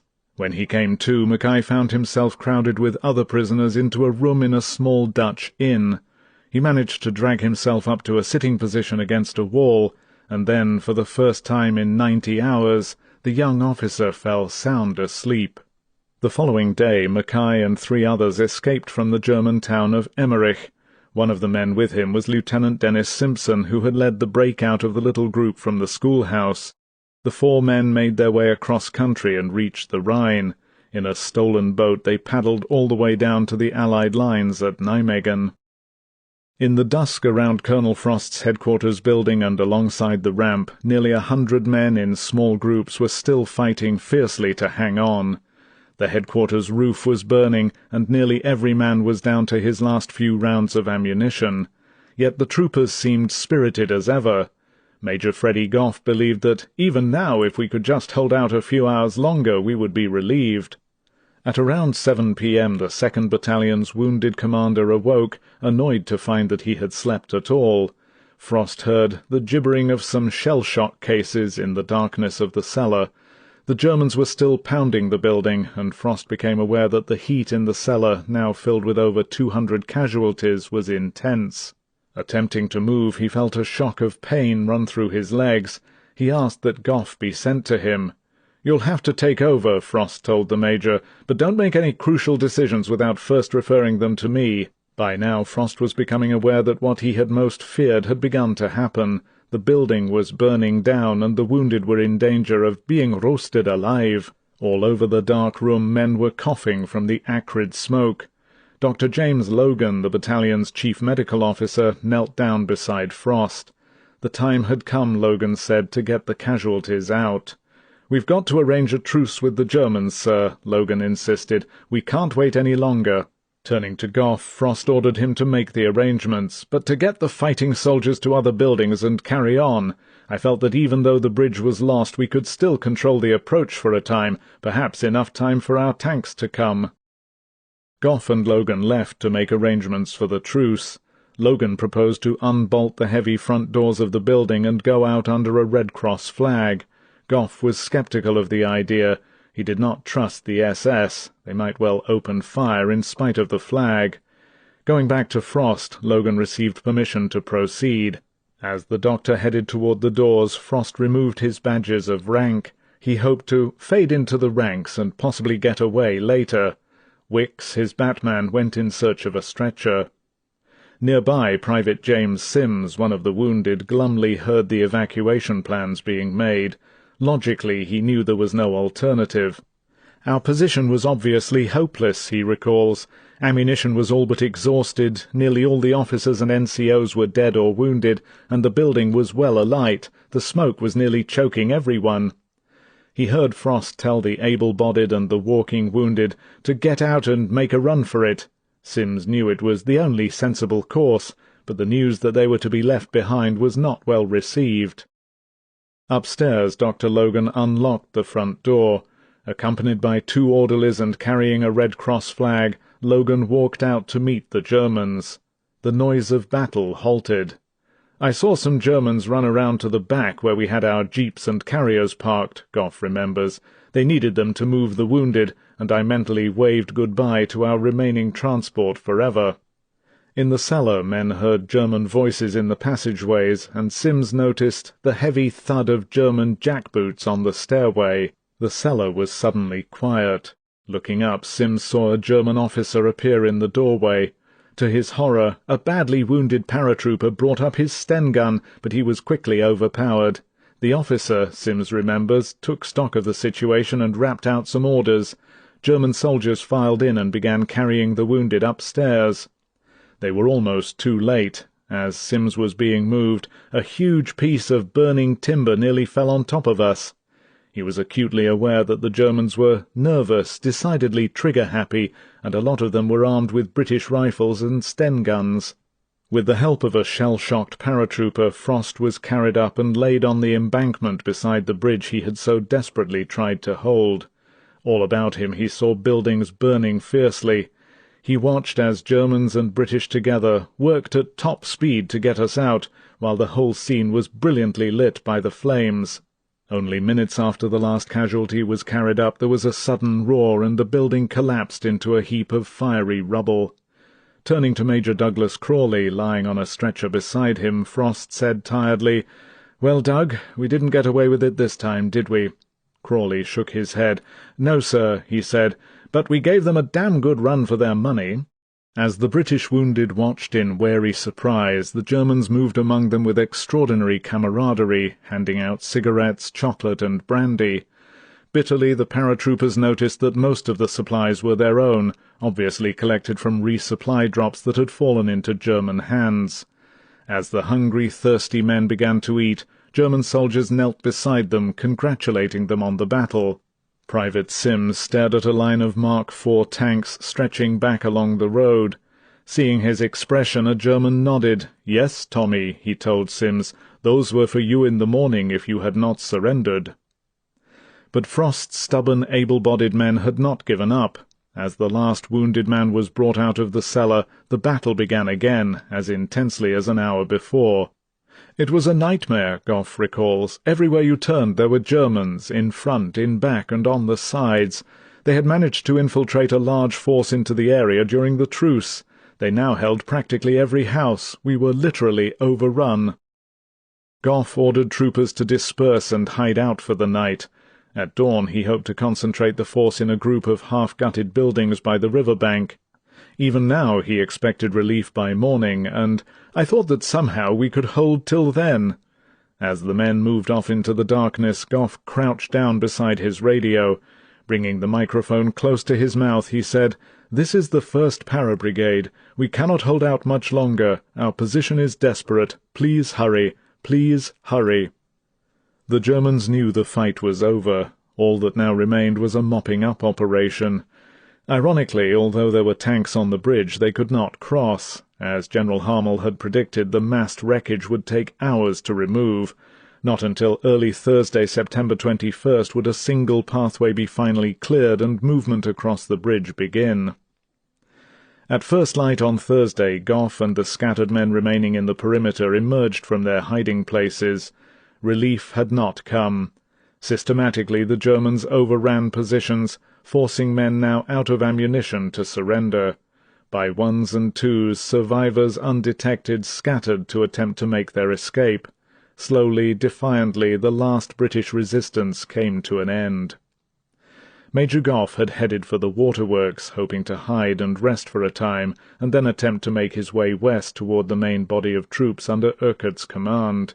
Just outside the waterworks building he heard German voices. Sprinting for a pile of wood, Goff tried to burrow under it. The heel of his boot protruded, and a German grasped it and pulled Goff out. "I was so damn tired I just looked up at them and laughed," Goff says. Hands over his head, he was led away. In a room full of other prisoners, a German major sent for Goff. He gave the British officer a Hitler salute. "I understand you are in command," the German said. Goff looked at him warily. "Yes," he said. "I wish to congratulate you and your men," the German told him. "You are gallant soldiers. I fought at Stalingrad, and it is obvious that you British have had a great deal of experience in street fighting." Goff stared at the enemy officer. "No," he said, "this was our first effort. We'll be much better next time." At some moment during these last hours, one final message was radioed from someone near the bridge. It was not picked up by either Urquhart's headquarters or by the British Second Army, but at the 9th SS Hohenstaufen headquarters, Lieutenant Colonel Hartzer's listening monitors heard it clearly. Years later, Hartzer could not recall the complete message, but he was struck by the last two sentences. "Out of ammunition. God save the King." A few miles to the north, near Apeldoorn, Private James Sims lay on the grass outside a German military hospital, surrounded by other wounded paratroopers awaiting processing and treatment. The men were quiet, drawn into themselves. "The thought that we had fought for nothing was a natural one," Sims wrote, "but I couldn't help but think about the main army, so strong and yet unable to make those last few miles to us. The hardest thing to bear was the feeling that we had just been written off." 12. At exactly 10:40 a.m. on Thursday, September 21st, Captain Roland Langton of the Irish Guards was told that his No. 1 squadron was to dash out of the newly acquired Nijmegen bridgehead and make for Arnhem. H-hour, he was informed by Lieutenant Colonel Joe Vandeleur, would be 11 a.m. Langton was incredulous. He thought Vandeleur must be joking. He was being given just 20 minutes to brief his squadron and prepare them for a major attack. Langton himself was quickly briefed on a captured map. The only other one we had was a road map devoid of details, he says. Information about enemy gun positions was contained in a single reconnaissance photo, showing an anti-aircraft site between the villages of Lent and Elst, and the supposition was that it might no longer be there. In Langton's view, everything about the plan was wrong, in particular the fact that they were actually going to launch this thing in 20 minutes. His squadron was to strike out with a second unit coming up behind. 2 tanks would carry infantry, and more troops, Langton was told, would follow. Yet he could expect little artillery support, and the Typhoon cab-rank air cover used so successfully in the initial breakout would not be immediately available. In Belgium the Typhoons were grounded by weather. Nevertheless, Langton was instructed to go like hell and get on up to Arnhem. Although he did not betray his feelings to Langton, Joe Vandeleur was pessimistic about the outcome of the attack. Earlier he and others, including his cousin Lieutenant Colonel Giles Vandeleur, had crossed the Nijmegen Bridge to study the elevated island highway running due north to Arnhem. To these officers the road seemed ominous. Joe Vandeleur's second-in-command, Major Desmond Fitzgerald, was the first to speak. "Sir," he said, "we're not going to get a yard up this bloody road." Giles Vandeleur agreed. "It's a ridiculous place to try to operate tanks." Up to this point in the corridor advance, although vehicles had moved on a one-tank front, it had always been possible when necessary to manoeuvre off the main road. Here, Giles Vandeleur recalls, there was no possibility of getting off the road. A dike embankment with a highway running along its top is excellent for defence, but it's hardly the place for tanks. Turning to the others, Giles said, "I can just imagine the Germans sitting there rubbing their hands with glee as they see us coming." Joe Vandeleur stared silently at the scene. Then he said, "Nevertheless, we've got to try. We've got to chance that bloody road." As Giles remembers, our advance was based on a time program. We were to proceed at a speed of 15 miles in 2 hours. Brigadier Gwotkin, the Guard's armoured chief of staff, had told them tersely, "Simply get through." At exactly 11 a.m. Captain Langton picked up the microphone in his scout car and radioed, "Go, go, go! Don't stop for anything!" His tanks rumbled past the Lent post office and up the main road. Fatalistically, Langton thought, it is now or never. After 15 or 20 minutes he began to breathe easier. There was no enemy action, and Langton felt a little ashamed for being so upset earlier. I began to wonder what I was going to do when I reached the Arnhem Bridge. I hadn't really thought about it before. Behind the lead tanks came the Vandeleurs in their scout car, and back of them Flight Lieutenant Donald Love in his RAF ground-to-air communications tender. With him once more was Squadron Leader Max Sutherland, quiet and anxious. As he climbed aboard the white-armoured scout car, Sutherland, who had directed the Typhoon strike at the breakout from the Meuse-Escaut Canal, told Love that the airborne boys in Arnhem are in deep trouble and desperate for help. Love scanned the skies looking for the Typhoons. He was sure they would need them. Remembering the horrors of the breakout, Love wasn't at all anxious to find himself in a similar position to the one I had been in the previous Sunday, when the Germans had stopped us cold. The tanks of the Irish Guards moved steadily forward, passing the village of Oosterhout off to the left and the hamlets of Ressen and Bemmel on the right. From his scout car, Captain Langton could hear Lieutenant Tony Samuelson, troop commander of the lead tanks, announce the locations. Samuelson called out that the first tank was approaching the outskirts of Elst. The Irish were approximately halfway to Arnhem. As he listened, Langton realized that we were out on our own, but tension was relaxing throughout the column. Flight Lieutenant Love heard a droning in the sky and saw the first Typhoons appear. The weather had cleared in Belgium, and now the squadrons came into view one at a time. As they began to circle overhead, Love and Sutherland settled back, relieved. In his scout car, Captain Langton was examining his map. The entire column had passed the secondary Bemmel turning off to the right. At that moment Langton heard a violent explosion. Looking up, he saw a Sherman sprocket wheel lift lazily into the air over some trees up ahead. He knew immediately that one of the lead tanks had been hit. Lieutenant Samuelson, much farther up the road, quickly confirmed the fact. In the distance, guns began to bark and black smoke boiled up into the sky. Far down the line, Lieutenant Rupert Mahaffey knew that something had gone wrong. Abruptly, the column halted. There was confusion as to what had happened, and voices on the radio became distorted and jumbled as the battle was joined. "There seemed to be a great deal of shouting," Giles Vandeleur remembers, "and I told Joe I had better go forward and see what the hell was happening." The commander of the Irish Guards agreed. "Let me know as quickly as you can," he told Giles. Captain Langton was already on his way forward. Inching by the standing armour, Langton came to a bend in the road. Ahead he saw that all 4 lead tanks, including Samuelson's, had been knocked out, and some were ablaze.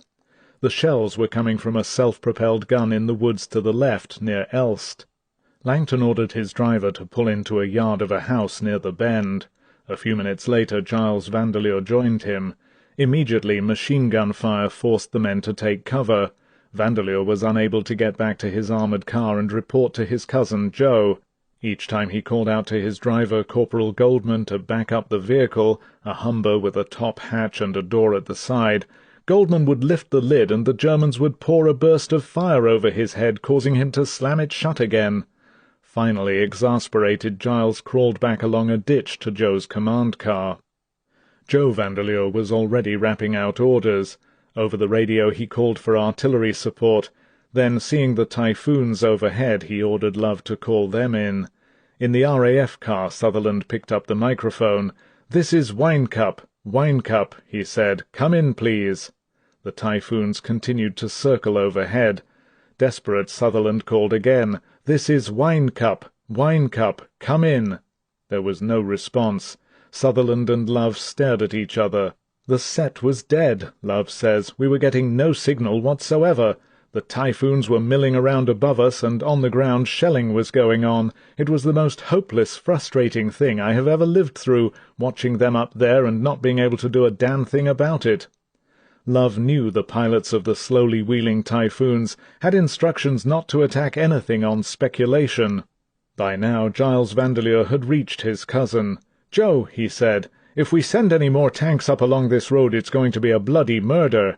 Together the 2 men set out for Captain Langton's position.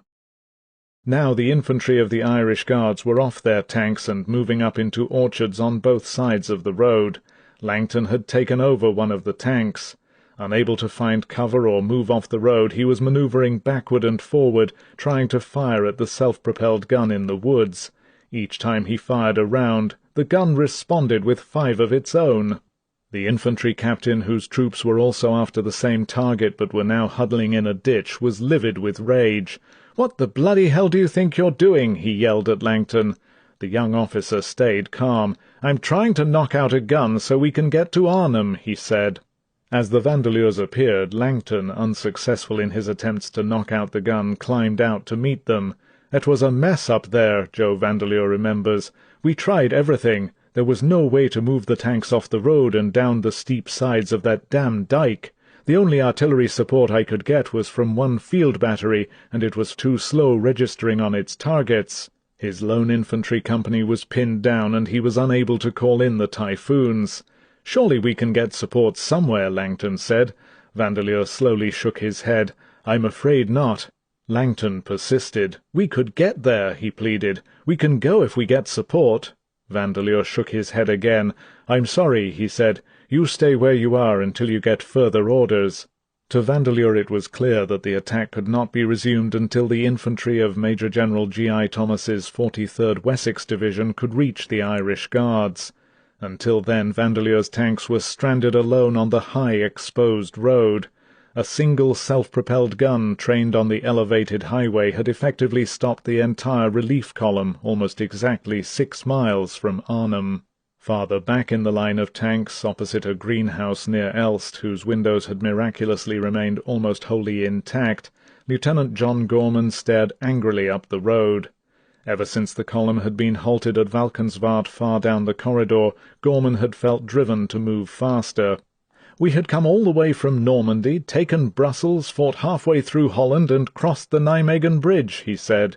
"Arnhem and those paratroopers were just up ahead, and almost within sight of that last bloody bridge we were stopped. I never felt such morbid despair." Part 5. Der Hexenkessel, the Witch's Cauldron. 1. Monty's tanks are on the way. All along the shrunken Oosterbeek perimeter, from slit trenches, houses now turned into strongpoints, crossroads positions, and in woods and fields, grimy, ashen-faced men cheered and passed the news along. To them it seemed the long, isolated ordeal was coming to its end.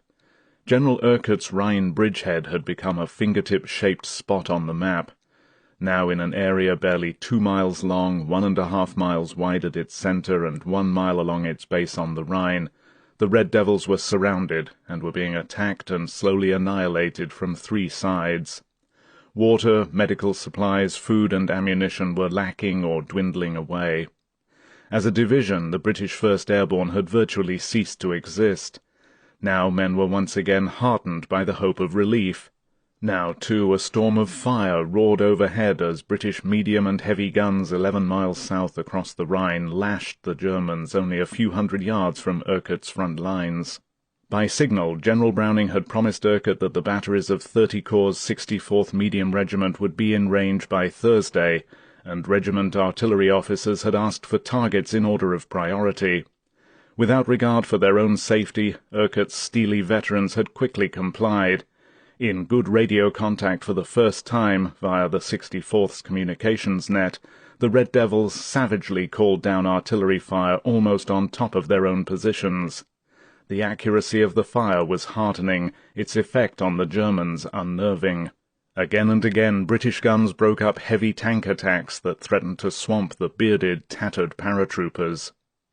Even with the welcome relief, Urquhart knew that a massed, coordinated German attack could wipe out his minuscule force. Yet now the men believed there was a modicum of hope, a chance to snatch victory at the 11th hour.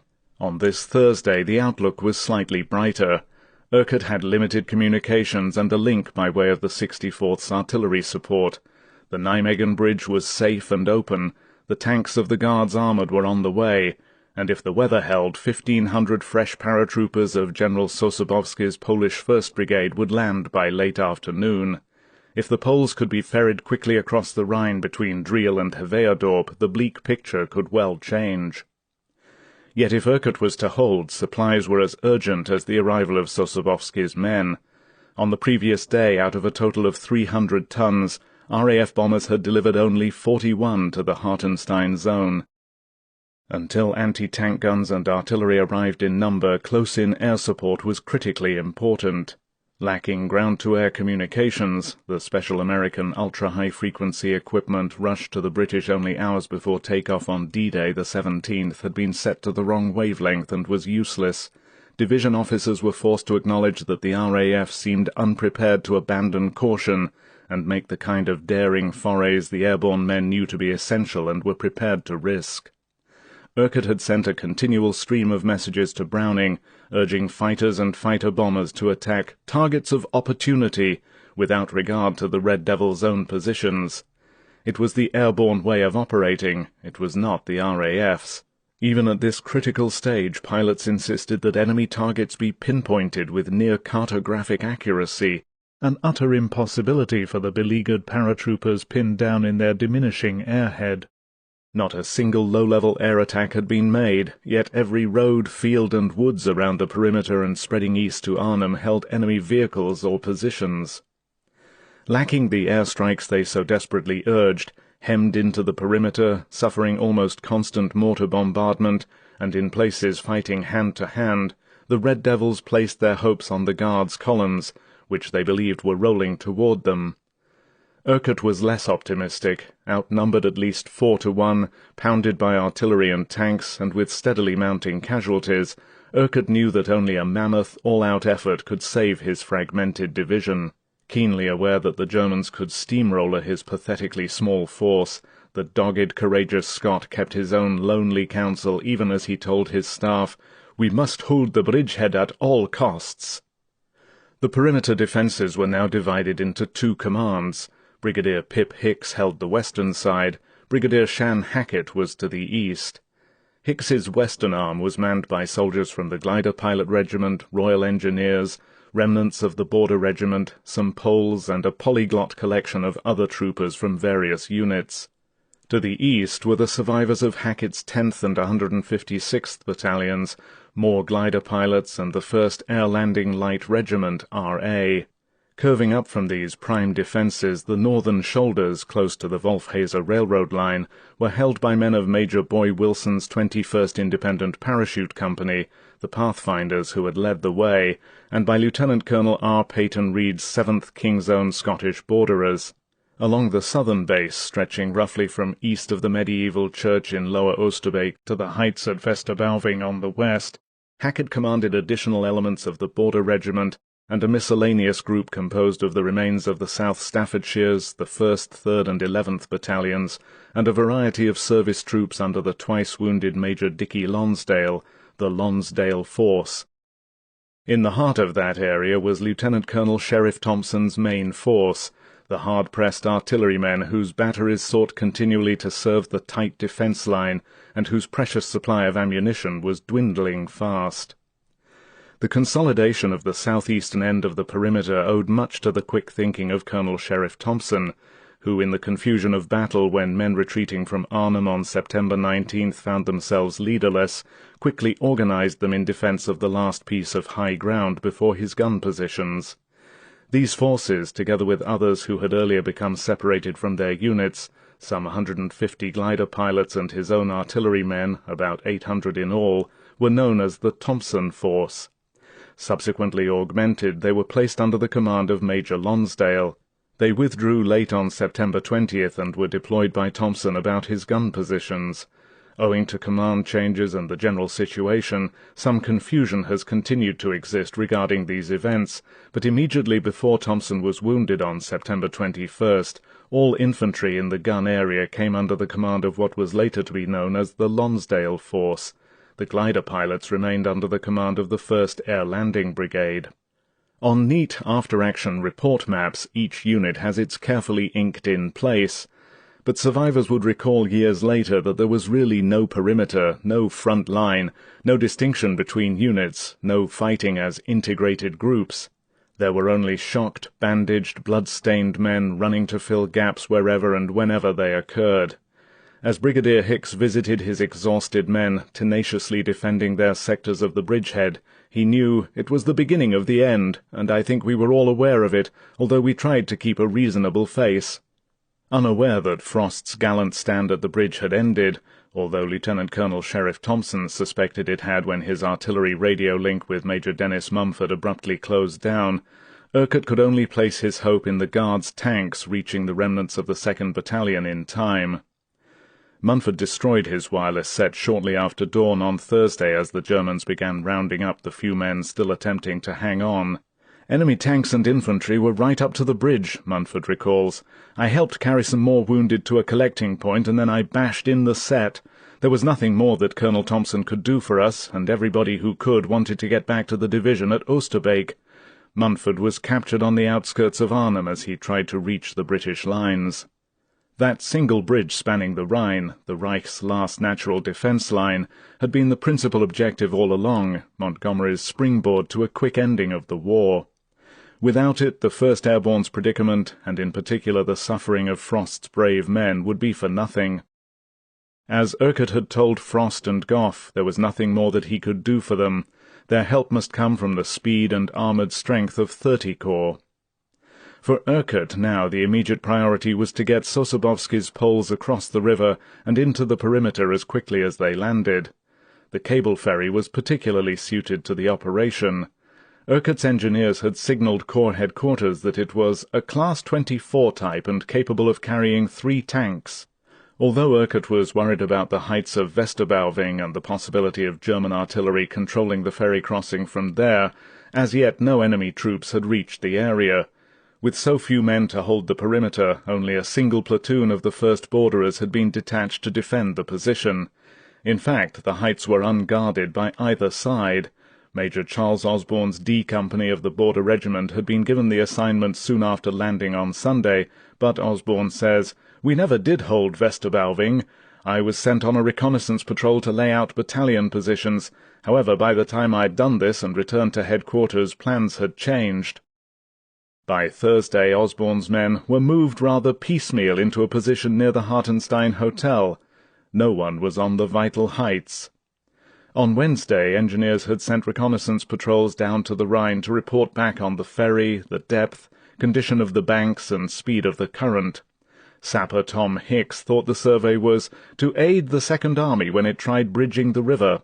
Along with 3 other sappers and a Dutch guide, Hicks had crossed the Rhine on the ferry. Peter, he saw, operated it with a cable that the old man wound in by hand, and it seemed that the current helped work it across. Tying a grenade to a length of parachute rigging and knotting the cord every foot along its length, Hicks took soundings and measured the current. On Wednesday night, after the Poles' drop zone had been changed to Driel, another patrol was sent to the ferry site. "It was a volunteer job," recalls Private Robert Edwards of the South Staffordshires. "We were to go down to the river at Heveadorp, find the ferry, and stay there to protect it." In darkness, a sergeant, a corporal, 6 privates, and 4 glider pilots set out. "Mortar bombs and shells were falling heavily as we plunged into the thickly wooded country between us and Heveadorp," says Edwards. Several times the group was fired on and a glider pilot was wounded. Reaching the riverbank at the site marked on their maps, the patrol found no sign of the ferry. It had completely disappeared. Although the possibility remained that the craft was moored on the southern bank, the patrol had been told they would find it on their own side. Immediately the men spread out, searching along a quarter-mile strip on either side of the ferry's northern landing stage. The hunt was fruitless. Peter's ferry could not be found. As Edwards remembers, the sergeant in charge of the patrol reached the conclusion that the boat had either been sunk or simply never existed. At first light the men gave up the search and began their dangerous journey back. Only minutes later, heavy machine gun fire wounded 3 more of the patrol, and the group was pulled back to the river. There the sergeant decided the men would have a better chance of getting back by splitting up. Edwards left with the corporal and 2 of the glider pilots. After minor encounters and brushes with the Germans, his group reached the church in Lower Oosterbeek just as a mortar burst landed. Edwards was thrown to the ground, both legs filled with tiny pieces of shrapnel and my boots full of blood. In the house next to the church an orderly dressed his wounds and told the injured private to take a rest. He didn't say where, though, Edwards recalls, and every inch of space in the house was packed with badly wounded. The stench of wounds and death was something awful. He decided to leave and head for company headquarters located in a laundry, in order to find somebody to make my report to. "I told an officer about the ferry, and then I got into a weapons pit with a glider pilot. I don't know if the others made it back or what happened to the men who got to the church with me." Some time later General Urquhart, still ignorant of Frost's fate, signalled Browning, "Enemy attacking main bridge in strength, situation critical for slender force. Enemy attacking east from Halesome and west from Arnhem. Situation serious, but am forming close perimeter around Hartenstein with remainder of division. Relief essential both areas earliest possible. Still maintain control ferry point at Heveadorp." Even as the message was being sent via the 64th Medium Regiment's communications net, Division Headquarters learned that the ferry had not been found. Urquhart's officers believed the Germans had sunk it. But Peter's ferry was still afloat. Presumably artillery fire had cut its moorings. Far too late to be of use, it was eventually found by Dutch civilians near the demolished railroad bridge about a mile away, washed up but still intact.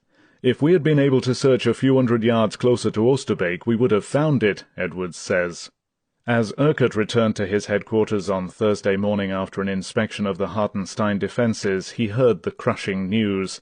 With the Poles' drop only hours away, his only quick way of reinforcing the perimeter with Sosabowski's men was gone. The true account of the ferry appears here for the first time. Even official histories state that it was sunk. Other versions imply that to prevent its use the Germans either destroyed the ferry with artillery fire or moved it to another location under their control. There is no reference in any German war diary, log, or after-action report to sustain these conjectures. Interviewing German officers, such as Bittrich, Harzer, Hamel, and Kraft, I found that none of them could recall ordering any such action. Assuming that the Germans wanted to seize the ferry, I believe they would have encountered the same difficulties in locating it that Edwards reported. In any case, no German officer remembers ordering the cable cut in order to prevent the British from using it. Looking down from a window in the lead Dakota, as the long columns of planes carrying the Polish 1st Parachute Brigade headed for the drop zone at Driel, Major General Stanisław Sosabowski learned the real truth and what I had suspected all along. From Eindhoven, where the formations turned north, he saw hundreds of vehicles below in chaotic traffic jams all along the corridor. Smoke churned up from the road. At various points along the highway enemy shells were landing, trucks and vehicles were ablaze, and everywhere wreckage was piled up on the sides. Yet somehow the convoys were still moving. Then, beyond Nijmegen, movement stopped. Through low clouds off to his right, Sosabowski could see the island road and the clogged, halted tanks on it. Enemy fire was falling on the head of the column. Moments later, as the planes banked toward Driel, the Arnhem Bridge loomed into view. Tanks were crossing over it, driving north to south, and Sosabowski realized they were German. Shocked and stunned, he knew now that the British had lost the bridge. On Wednesday night, agitated by the lack of information regarding Urquhart's situation, and as I had visions of being court-martialed by my own government, Sosabowski had thrown caution to the winds. He demanded to see General Brereton, the 1st Allied Airborne Army commander. To Colonel George Stevens, the liaison officer with the Polish brigade, Sosabowski had emotionally insisted that unless he was given Urquhart's exact situation around Arnhem, the Polish parachute brigade will not take off. Startled, Stevens had rushed off to 1st Allied Airborne headquarters with Sosabowski's ultimatum. At 7 a.m. on Thursday morning he returned with news from Brereton. There was confusion, Stevens admitted, but the attack was going as planned. The drop zone at Driel had not been changed, and the Heveadorp ferry was in British hands. Sosabowski was mollified. Now, looking down on the panorama of battle, he realized he knew more than Brereton. Enraged as he saw what was obviously German armour about Oosterbeek, and ahead a hail of anti-aircraft fire coming up to greet his men, Sosabowski believed his brigade was being sacrificed in a complete British disaster. Moments later he was out the door, falling through weaving curtains of anti-aircraft fire. The time, the precise 50-year-old general noted, was exactly 5:08 p.m. As Sosabowski had feared, the Poles jumped into a holocaust. As before, the Germans were waiting. They had tracked and timed the formations from Dunkirk on, and now, with far more reinforcements than before, the area bristled with anti-aircraft guns. As the transports approached, 25 Messerschmitts suddenly appeared, and diving out of the clouds raked the approaching planes. As he fell through the air, Sosabowski saw one Dakota, both engines flaming, fall toward the ground. Corporal Alexander Kochalski saw another go down. Only a dozen paratroopers escaped before it crashed and burned.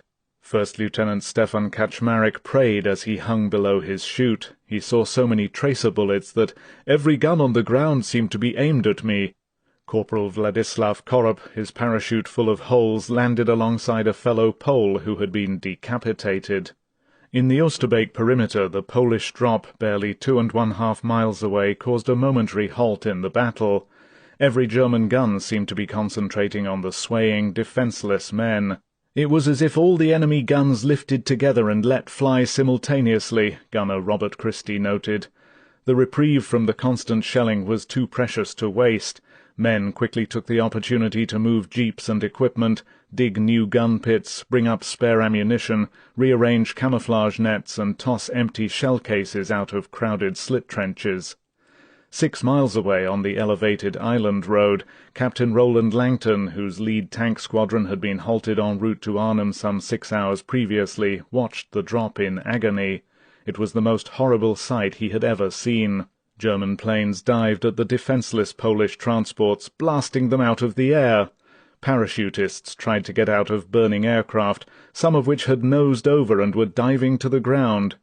Bodies of men tumbled through the air, inert forms drifting slowly down, dead before they hit the ground. Langton was close to tears. Where the hell is the air support, he wondered. We were told in the afternoon we couldn't have any for our attack toward Arnhem because all available air effort had to go for the Poles. Where was it now? The weather? Nonsense. The Germans flew. Why couldn't we? Langton had never felt so frustrated. With all his heart he knew that with air support his tanks could have got through to those poor bastards at Arnhem. In anxiety and desperation he suddenly found himself violently sick. Though they were shocked by the savagery of the combined air and anti-aircraft assault, most of the Polish brigade miraculously made the drop zone. Even as they landed, flak and high-explosive mortar shells, fired from tanks and anti-aircraft guns along the Nijmegen-Arnhem elevated highway and by batteries north of Driel, burst among them, and Sosabowski saw that even machine guns seemed to be ranged in on the entire area. Hammered in the air and caught in a deadly crossfire on the ground, the men now had to fight their way off the drop zones. Sosabowski landed near a canal. As he ran for cover he came across the body of one trooper. He lay on the grass, stretched out as if on a cross, Sosabowski later wrote. A bullet or piece of shrapnel had neatly sliced off the top of his head. I wondered how many more of my men would I see like this before the battle was over, and whether their sacrifice would be worthwhile. Aghast at the fierce German reception, the entire population of Driel was engulfed by the paratroop drop. Polish troopers came down all about the hamlet, landing in orchards, irrigation canals, on the top of the dikes, on the polder and in the village itself. Some men fell into the Rhine, and unable to shed their parachutes were swept away and drowned. Disregarding the shell and machine-gun fire all about them, the Dutch ran to help the ill-fated Poles. Among them, as a member of a Red Cross team, was Cora Baltussen. The landing, centred on drop zones less than 2 miles south of Driel, had come as a complete surprise to the villagers. No pathfinders had been used, and the Dutch underground was ignorant of the plan. Riding a bicycle with wooden tires, Cora Baltussen headed south on a narrow dike road toward a place known as Honingsveld, where many of the paratroopers appeared to have landed. Shocked and terrified, she did not see how anyone could have lived through the German fire. She expected enormous numbers of casualties. To her surprise, Cora saw men under attack forming up and running in groups toward the safety of dike embankments. She could hardly believe so many were still alive, but at last, she thought, the Tommies have arrived in Driel. She had not spoken English in years, but Cora was the only inhabitant of Driel familiar with the language. While her services as a trained Red Cross nurse would be required, Cora also hoped to act as an interpreter. Hurrying forward, she saw men waving wildly at her, obviously warning me to get off the road because of the fire, but in her excitement and foolishness, Cora was unaware of the fusillade of enemy steel storming all around her. Shouting, "Hello, Tommies!" to the first group she encountered, she was nonplussed by their reply. These men spoke another language, not English. For a moment she listened. A number of Poles impressed into the German army had been stationed in Driel some years before. Almost immediately she recognized the language as Polish. This puzzled her still more. After years of living under enemy occupation, Cora was wary. Hiding in the Baltussen factory at this moment were several British troopers and the crew of a downed plane. The Poles seemed equally suspicious as they eyed her carefully. They spoke no Dutch, but some men ventured guarded questions in broken English or German. Where, they asked, had she come from? How many people were in Driel? Were there any Germans in the village? Where was Barskamp Farm? The mention of Barskamp brought a torrent of words in both German and English from Cora. The farm lay slightly east of the village, and although Cora was not a member of the tiny underground force in Driel, she had heard her brother Josephus, an active member, refer to the owner of the farm as a Dutch Nazi. She knew there were some German troops around Barskamp along the Rhine-Dyke Road and manning anti-aircraft gun sites in the brickworks along the riverbank. "Don't go there," she pleaded. "German troops are all about the place."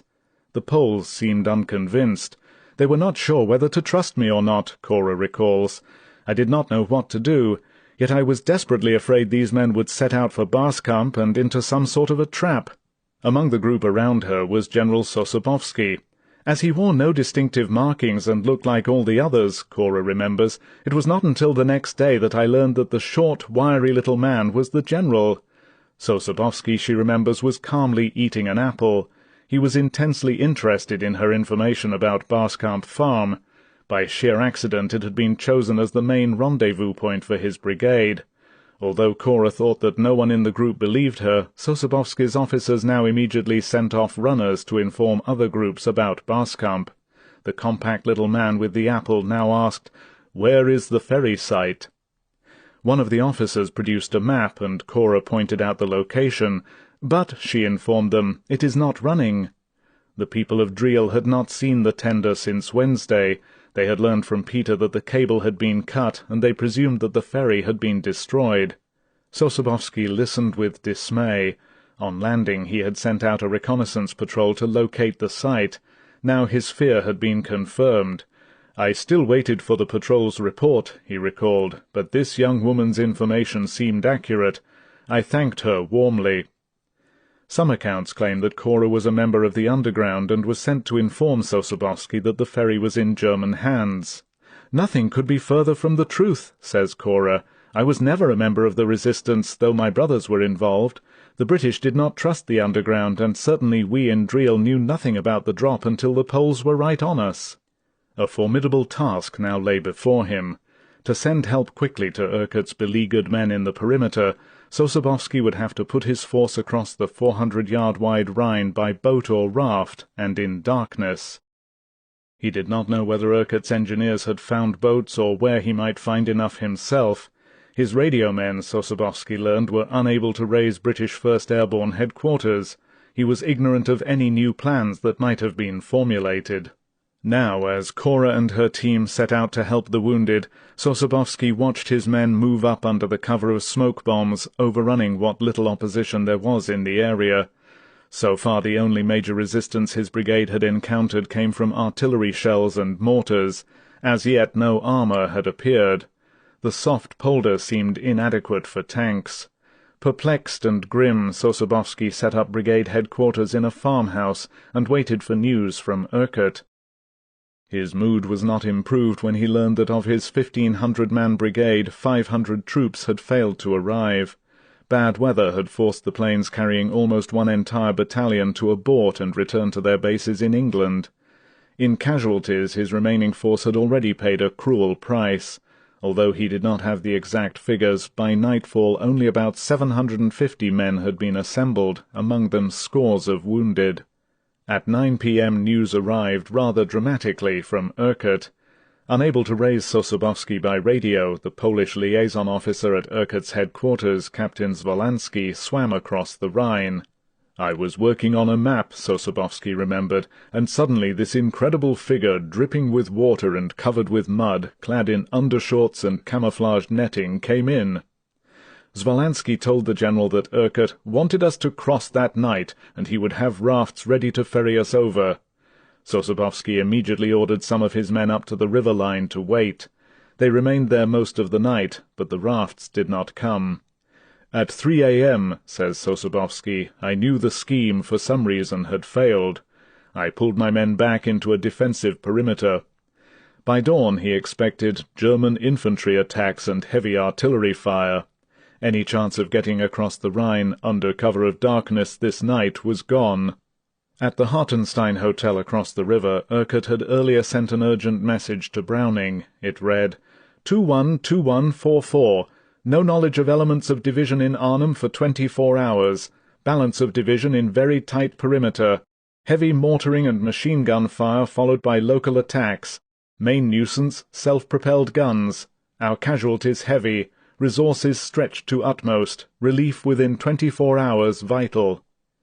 At his small post in Brussels, near Montgomery's 21st Army Group headquarters, Prince Bernhard, Commander-in-Chief of the Netherlands forces, followed each harrowing new development with anguish. Holland, which might have been liberated with ease in the first days of September, was being turned into a vast battlefield. Bernhardt blamed no one. American and British fighting men were giving their lives to rid the Netherlands of a cruel oppressor. Still, Bernhardt had rapidly become disenchanted with Montgomery and his staff. By Friday, September 22nd, when Bernhardt learned that the Guards' armoured tanks had been stopped at Elst and the Poles dropped near Driel rather than on the southern side of the Arnhem Bridge, the 33-year-old prince lost his temper. Why, he angrily demanded of his Chief of Staff, Major General Piet Doorman, why wouldn't the British listen to us? Why? Senior Dutch military advisers had been excluded from the planning for Market Garden. Their counsel might have been invaluable. For example, Bernhardt recalls, if we had known in time about the choice of drop zones and the distance between them and the Arnhem Bridge, my people would certainly have said something. Because of Montgomery's vast experience, Bernhardt and his staff had questioned nothing and accepted everything. But from the moment Dutch generals learned of the route that Horrocks's 30 corps columns proposed to take, they had anxiously tried to dissuade anyone who would listen, warning of the dangers of using exposed dike roads. In our military staff colleges, Bernhardt says, we had run countless studies on the problem. We knew tanks simply could not operate along these roads without infantry. Again and again Dutch officers had told Montgomery's staff that the Market Garden schedule could not be maintained unless infantry accompanied the tanks. General Doorman described how he had personally held trials with armour in that precise area before the war. The British, Bernhardt says, were simply not impressed by our negative attitude. Although everyone was exceptionally polite, the British preferred to do their own planning, and our views were turned down. The prevailing attitude was, "Don't worry, old boy, we'll get this thing cracking." Even now, Bernhardt noted, everything was being blamed on the weather. The general impression among my staff was that the British considered us a bunch of idiots for daring to question their military tactics. With the exception of a few senior officers, Bernhardt knew that he was not particularly loved at Montgomery's headquarters, because I was saying things that now unfortunately were turning out to be true, and the average Englishman doesn't like being told by a bloody foreigner that he's wrong. Lieutenant Rupert Mahaffey of the Irish Guards remembers that an officer of the Dutch Princess Irene Brigade came to the Guards' mess for dinner shortly after the tanks were stopped at Elst. Looking around the table, the Dutch officer said, "You would have failed the examination." He explained that one of the problems in the Dutch Staff College examination dealt solely with the correct way to attack Arnhem from Nijmegen. There were two choices: A. Attack up the main road, or B. Drive up it for 1 to 2 miles, turn left, effect a crossing of the Rhine, and come around in a flanking movement. Those who chose to go straight up the road failed the examination, the officer said. Those who turned left and then moved up to the river passed. From his Brussels headquarters, Bernhardt had kept the 64-year-old Queen Wilhelmina and the Dutch government in exile in London fully informed of events. They could not have influenced British military decisions either, Bernhardt says. It would have done no good for the Queen or our government to take the matter up with Churchill. He would never have interfered with a military operation in the field. Monty's reputation was too big. There wasn't anything we could really do. Queen Wilhelmina followed the battle anxiously. Like her son-in-law, she had expected a quick liberation of the Netherlands. Now, if Market Garden failed, the royal family feared the terrible reprisals the Germans would exact from our people. The Queen expected no sympathy from the Germans, whom she hated with a passion. In the early progress of the operation, Bernhardt had informed Wilhelmina that soon we will be overrunning some of the royal castles and estates. The Queen replied, "Burn them all." Startled, Bernhardt stammered, "I beg your pardon?" Wilhelmina said, "I will never again set foot in a place where the Germans have been sitting in my chairs, in my rooms. Never." Bernhardt attempted to mollify her. "Mother, you are exaggerating things a bit. After all, they are quite useful buildings. We can steam them out, use DDT." The Queen was adamant. "Burn the palaces down," she commanded. "I will never set foot in one of them." The prince refused. The Queen was angry because I occupied the palace with my staff, without destroying it, and not asking her first. She didn't talk to me for weeks, except on official matters. Now Bernhardt and his staff could only wait and hope. We were bitter and frustrated at the turn of events. It had never entered our minds that costly mistakes could be made at the top. The fate of Holland itself made Bernhardt even more apprehensive. If the British were driven back at Arnhem, I knew the repercussions against the Dutch people in the winter ahead would be frightful. 2. Oosterbeek, the quiet island in the midst of the war, was now the very centre of the fighting. In less than 72 hours, from Wednesday on, the village had been pounded to a shambles. Artillery and mortar fire had reduced it to one vast junk heap. The serene order of the town was gone. In its place was a ravaged, raw landscape, pitted with shell craters, scarred by slit trenches, littered with splinters of wood and steel, and thick with red brick dust and ashes.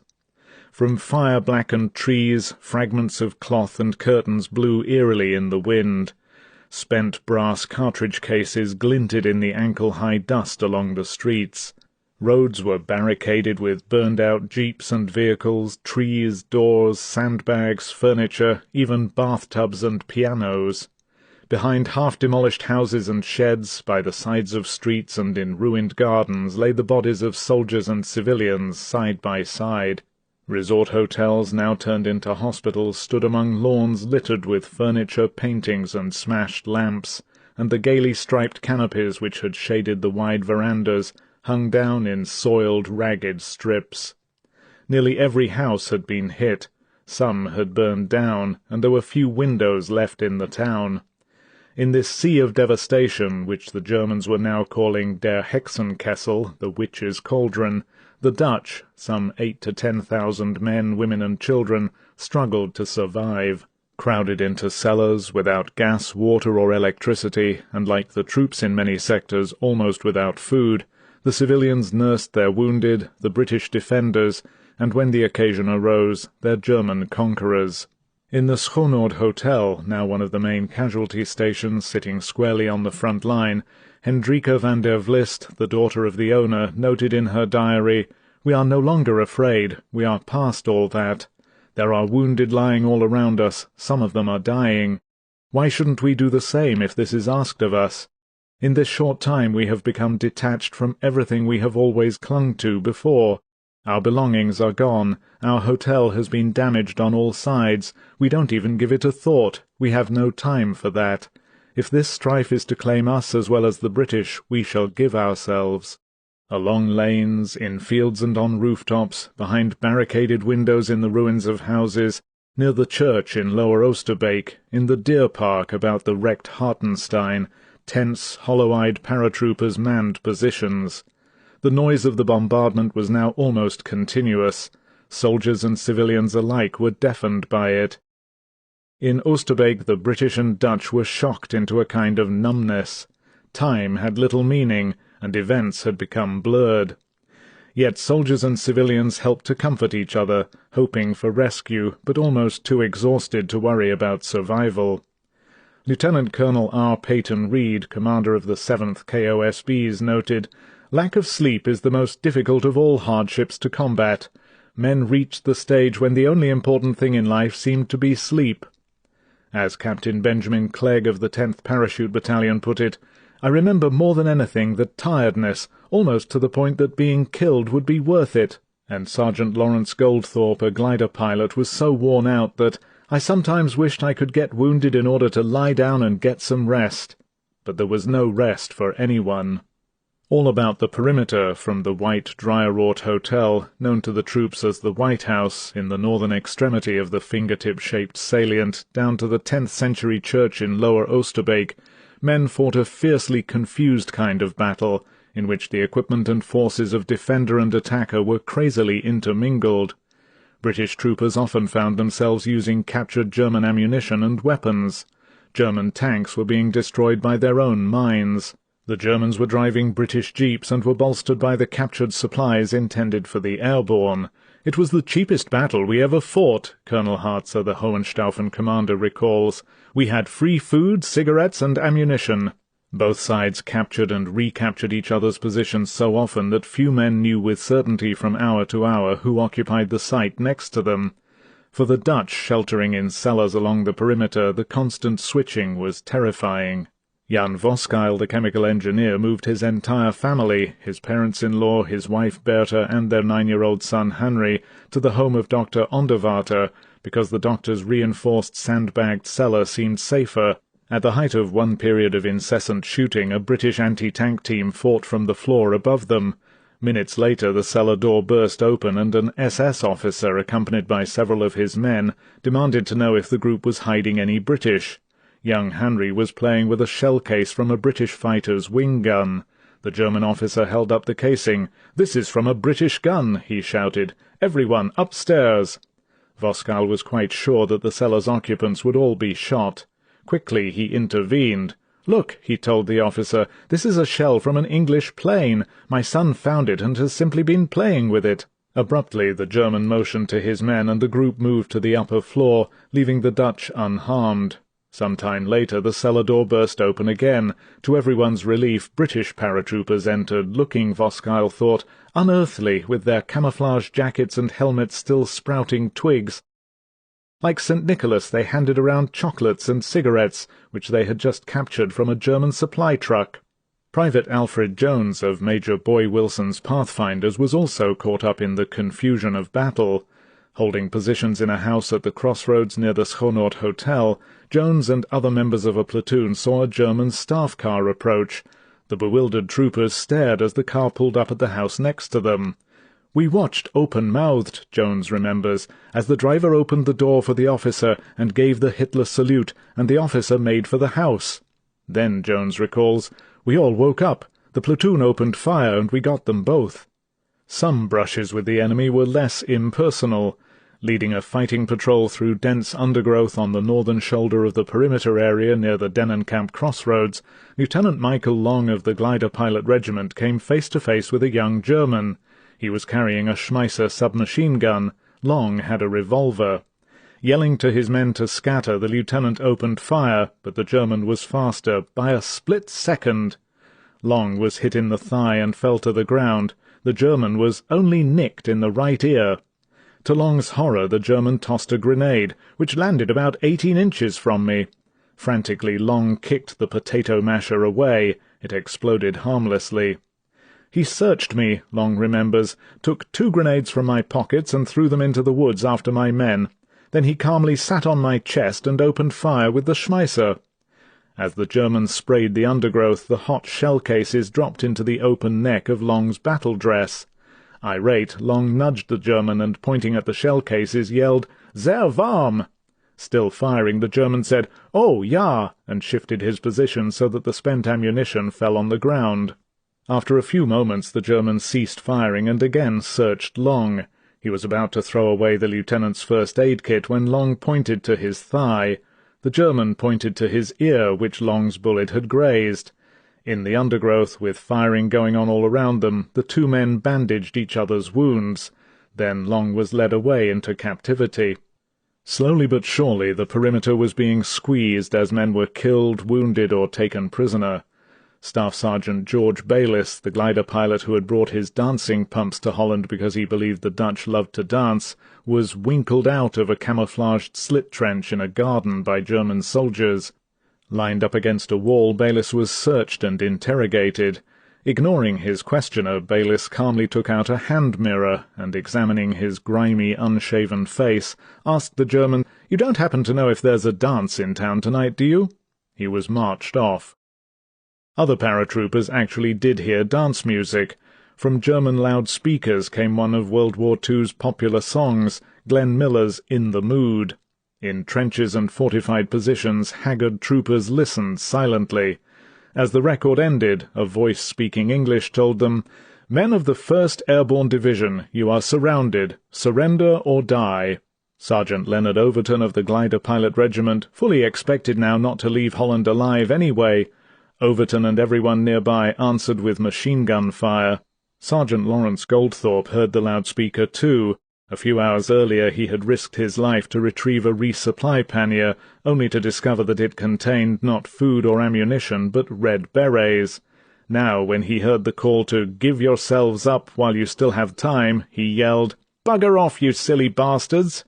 As he lifted his rifle, he heard other men in woods and trenches take up the cry. There was a blaze of machine gun and rifle fire as enraged troopers trained their guns in the direction of the loudspeaker. Abruptly the voice stopped. To the Germans, surrender seemed the only sensible course left to the British, as Major Richard Stewart of the 1st Air Landing Brigade discovered. Stewart, captured and found to speak German fluently, was taken to a large headquarters. He remembers the commanding officer vividly. General Bittrich was a tall, slender man, probably in his early or middle 40s, wearing a long black leather coat and cap, Stewart recalls. Bittrich did not interrogate him. He simply told me that he wanted me to go to my division commander and persuade him to surrender to save the division from annihilation. Stewart politely refused. The general went into a long dissertation. He told me it was in my power to save the flowering manhood of the nation. Again Stewart said, "I cannot do it." Bittrich urged him once more. Stewart asked, "Sir, if our places were reversed, what would your answer be?" The German commander slowly shook his head. "My answer would be no." Stewart said, "That's mine too." Although Bittrich had never seen men fight as hard as the British at Oosterbeek and Arnhem, he continued to underestimate the determination of Urquhart's troopers, and he wrongly interpreted the Polish drop at Driel. While he considered the arrival of the Poles a morale booster for the embattled 1st British Airborne, Bittrich believed Sosabowski's principal task was to attack the German rear and prevent Hammel's Frundsberg division, now using the Arnhem Bridge, from reaching the Nijmegen area. He considered the Polish threat so serious that he intervened in the operations against Oosterbeek and ordered Major Hans-Peter Knaust to rush his armoured battalion south. The powerful Knaust Kampfgruppe, now reinforced with 25 60-ton Tiger tanks and 20 Panthers, was to defend Elst and prevent the Poles from reaching the southern end of the Arnhem Bridge and Horrocks's tanks from linking up with them. Hammel's Frundsberg division, after it reformed, was ordered to throw the Anglo-Americans in the Nijmegen area back across the Waal. To Bittrich, the British drive from Nijmegen was of utmost importance. Urquhart's division, Bittrich believed, was contained and finished. He had never considered that the Poles' objective was to reinforce Urquhart's bridgehead. Nevertheless, Bittrich's strategy, developed for the wrong reasons, would seal the fate of the 1st Airborne Division. Early in the morning of Friday, September 22nd, as the last of Knaust's tanks arrived at Elst, General Urquhart heard from Horrocks, the 30 Corps commander. In 2 phantom messages sent during the night, Urquhart had informed British Second Army headquarters that the ferry was no longer held. Horrocks apparently had not been informed. The Corps commander's message read, 43rd Division ordered to take all risks to effect relief today and are directed on ferry. If situation warrants, you should withdraw to or cross ferry. Urquhart replied, "We shall be glad to see you." In the wine cellar of the wrecked Hartenstein Hotel, the only place remaining that was relatively safe, Urquhart recalls, the general conferred with his Chief of Staff, Colonel Charles Mackenzie. "The last thing we wanted to be was alarmist," Urquhart remembers, "but I felt I had to do something to effect relief, and effect it immediately." Outside, the morning hate, as the troopers called the usual dawn mortaring, had begun. The shattered Hartenstein shook and reverberated from the concussion of near hits, and the harried Urquhart wondered how long they could hold. Of the 10,005 airborne troops, 8,905 from the division and 1,100 glider pilots and co-pilots that had landed on the Arnhem drop zones, Urquhart now estimated that he had fewer than 3,000 men.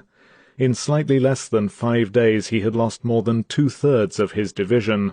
Although he now had communication with Horrocks and Browning, Urquhart did not believe they understood what was happening. "I was convinced," Urquhart says, "that Horrocks was not fully aware of our predicament, and I had to do something to acquaint them with the urgency and desperateness of the situation." He decided to send Colonel Mackenzie and Lieutenant Colonel Eddie Myers, the chief engineer, who would handle the special arrangements for ferrying across men and supplies, to Nijmegen to see Browning and Horrocks. "I was told," Mackenzie says, "that it was absolutely vital to impress Horrocks and Browning with the fact that the division as such had ceased to exist, that we were merely a collection of individuals hanging on." The limit of endurance had been reached, Urquhart believed, and Mackenzie was to impress on them that if we don't get men and supplies over by tonight, it may be too late. Urquhart stood by as Mackenzie and Myers prepared to leave. He knew that the trip would be dangerous, perhaps impossible, yet it seemed reasonable to assume, if Horrocks's messages were to be believed and the 43rd Wessex attack was launched on schedule, that some kind of route would be open to Nijmegen by the time Mackenzie and Myers crossed the river. As the men left, Urquhart had one final word for Charles. "I told him to try and make them realize what a fix we were in. Charles said he would do his best, and I knew he would." Taking a rubber boat, Myers and Mackenzie set out by jeep for Lower Oosterbeek and the Rhine. 10 miles away in the Nijmegen area north of the Waal, 26-year-old Captain Lord Richard Wrotsley, commanding a troop of the 2nd Household Cavalry, sat in an armoured car ready to give the command to move out. During the night his reconnaissance unit had been ordered to lead the squadron ahead of the attacking 43rd Wessex Division and make contact with the airborne forces. Since the day before, when the Irish Guards had been stopped, Wrotsley had been fully aware of the German strength north of Nijmegen. No news had been received from either the Poles at Driel or the 1st Airborne, so somebody had to find out what was happening. The squadron's role, young Wrotsley remembers, was to find a way past the enemy defences by bashing through. By avoiding the main Nijmegen-Arnhem highway and travelling the gridiron of secondary roads to the west, Wrotsley believed there was a good chance of sprinting through the enemy defences under cover of an early morning mist, which could contribute to our luck. At first light, Wrotsley gave the order to move out. Quickly his 2 armoured cars and 2 scout cars disappeared into the fog. Following behind him came a 2nd troop under Lieutenant Arthur Young. Travelling fast, the force swung west of the village of Oosterhout, following the Waal riverbank for about 6 miles. Then, looping back, they headed due north for Driel.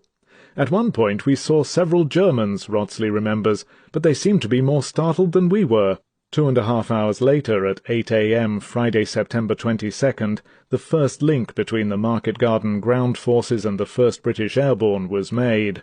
The 48 hours that Montgomery had envisioned before the link-up had been stretched out to 4 days and 18 hours. Wrotsley and Lieutenant Young, surpassing the attempt of the Guards' armoured tanks on Thursday, had reached Driel and the Rhine without firing a shot. Lieutenant H.S. Hopkinson's 3rd troop coming up behind them ran into trouble. The morning mist suddenly lifted, and as the unit was sighted, enemy armour opened up. Driver Reed in the 1st car was immediately killed, Hopkinson says. "I went forward to help, but the scout car was blazing and enemy tanks continued to fire on us. We were forced to retire." For the moment the Germans once more had closed off a relief route to Urquhart's 1st Airborne Division. The strange crippling paralysis that had steadily invaded the Market Garden plan from its very beginning was intensifying. At dawn on Friday, September 22nd, General Thomas's long-awaited 43rd Wessex Division was to break out from Nijmegen to aid the Guards' armoured column still stalled at Elst. The plan called for one brigade, the 129th, to advance along each side of the elevated highway, through Elst and on to Arnhem. Simultaneously a 2nd brigade, the 214th, was to attack farther west through the town of Oosterhout and strike for Driel and the ferry site. Incredibly, it had taken the Wessexes almost 3 days to travel from the Escaut Canal, a distance of a little more than 60 miles. In part this was due to the constant enemy attacks against the corridor, but some would later charge that it was also due to the excessive cautiousness of the methodical Thomas. His division might have covered the distance more quickly on foot. Now mishap overtook the 43rd Wessex again. To the bitter disappointment of General Essaim, commander of the 214th Brigade, one of his lead battalions, the 7th Somersets, had lost its way and had failed to cross the Waal during the night of the 21st. "Where the hell have you been?" Essaim heatedly demanded of its commander when the force finally arrived. The Somersets had been held up by crowds and roadblocks in Nijmegen. Several companies were separated in the confusion and directed over the wrong bridge. Essaim's plan to take advantage of the dawn mist and drive toward Driel was lost. The two-pronged attack did not jump off until 8:30 a.m. In full light the enemy, alerted by the Household Cavalry's reconnaissance unit, was prepared. By 9:30 a resourceful German commander at Oosterhout, skillfully using tanks and artillery, had successfully pinned down the 214th Brigade, and the 129th, heading toward Elst and trying to support Colonel Vandeleur's Irish Guards, came under fire from Major Knaust's massed tanks, which General Bittrich had ordered south to crush the Anglo-American drive. On this critical Friday, when in Urquhart's opinion the fate of the British 1st Airborne was dependent on immediate relief, it would be late afternoon before the 43rd Wessex would capture Oosterhout, too late to move troops in mass to help the surrounded men in Oosterbeek. Like Essaim, others were angered by the sluggish progress of the attack. Lieutenant Colonel George Taylor, commanding the 5th Duke of Cornwall's light infantry, could not understand what was holding everything up. The names of the famous British regiments involved always caused confusion for Americans, especially when they were abbreviated. At 1st Allied Airborne Headquarters, a message concerning the Duke of Cornwall's light infantry arrived reading, 5 DCLI are to make contact with 1 Airborne Division. The puzzled duty officer finally decoded the message. He reported, 5 Duck-craft landing infantry were on their way to Urquhart. He knew the Garden forces were already 3 days behind schedule in reaching the 1st Airborne. He was uncomfortably aware that Higher Command Headquarters was worried too. On Thursday he had met General Horrocks, the Corps commander, who had asked him, "George, what would you do?" Without hesitation, Taylor had suggested rushing a special task force to the Rhine on Thursday night, carrying 2.5-ton amphibious vehicles, ducks, filled with supplies. "My idea was a shot in the dark," Taylor recalls. Horrocks looked slightly startled, and as people do sometimes when they consider a suggestion impractical, he quickly changed the conversation. Taylor now waited impatiently for orders to move his battalion across the Vaal River. It was not until midday Friday that a major, a staff officer from 30 Corps, arrived to tell him that his battalion would be given 2 ducks loaded with supplies and ammunition to take up to Driel. Additionally, Taylor would have a squadron of tanks of the Dragoon Guards. "The situation at Arnhem is desperate," the major said. "The ducks must be moved across the river tonight." Looking at the heavily laden ducks that arrived in the assembly area at 3 p.m. on Friday afternoon, Taylor wondered if they carried enough supplies. "Surely," he remarked to his intelligence officer, Lieutenant David Wilcox, "we've got to get more than this across to them." Even as the infantry was moving out of the Nijmegen bridgehead, Colonel Mackenzie and Lieutenant Colonel Myers had reached Sosabowski and the Poles at Driel. Their crossing of the Rhine had been surprisingly uneventful. "Only a few shots were fired at us," Mackenzie says, "and they went over our heads."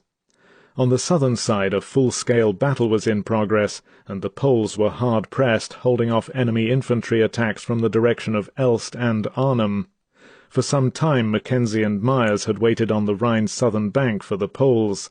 "They had been told by radio to watch out for us," Mackenzie says, "but there was quite a battle going on, and Sosabowski had his hands full." Finally, riding bicycles, they were escorted to Sosabowski's headquarters.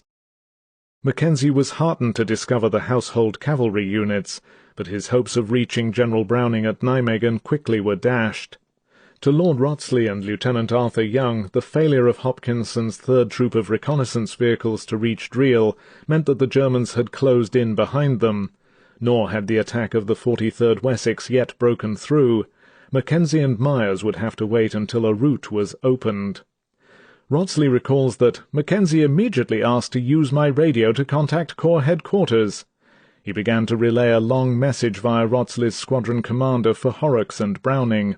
Urquhart's chief of staff made no effort to encode his signal. Standing beside him, Wrottesley heard Mackenzie, in the clear, say, "We are short of food, ammunition, and medical supplies. We cannot hold out for more than 24 hours.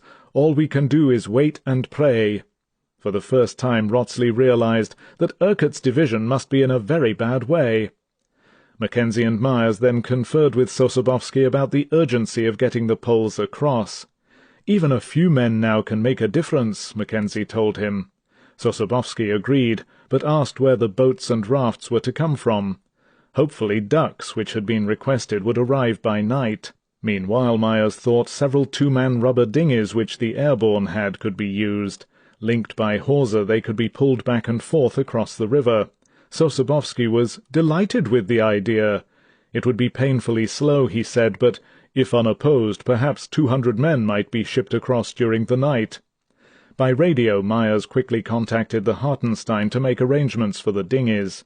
The pathetic and desperate operation, it was decided, would begin at nightfall.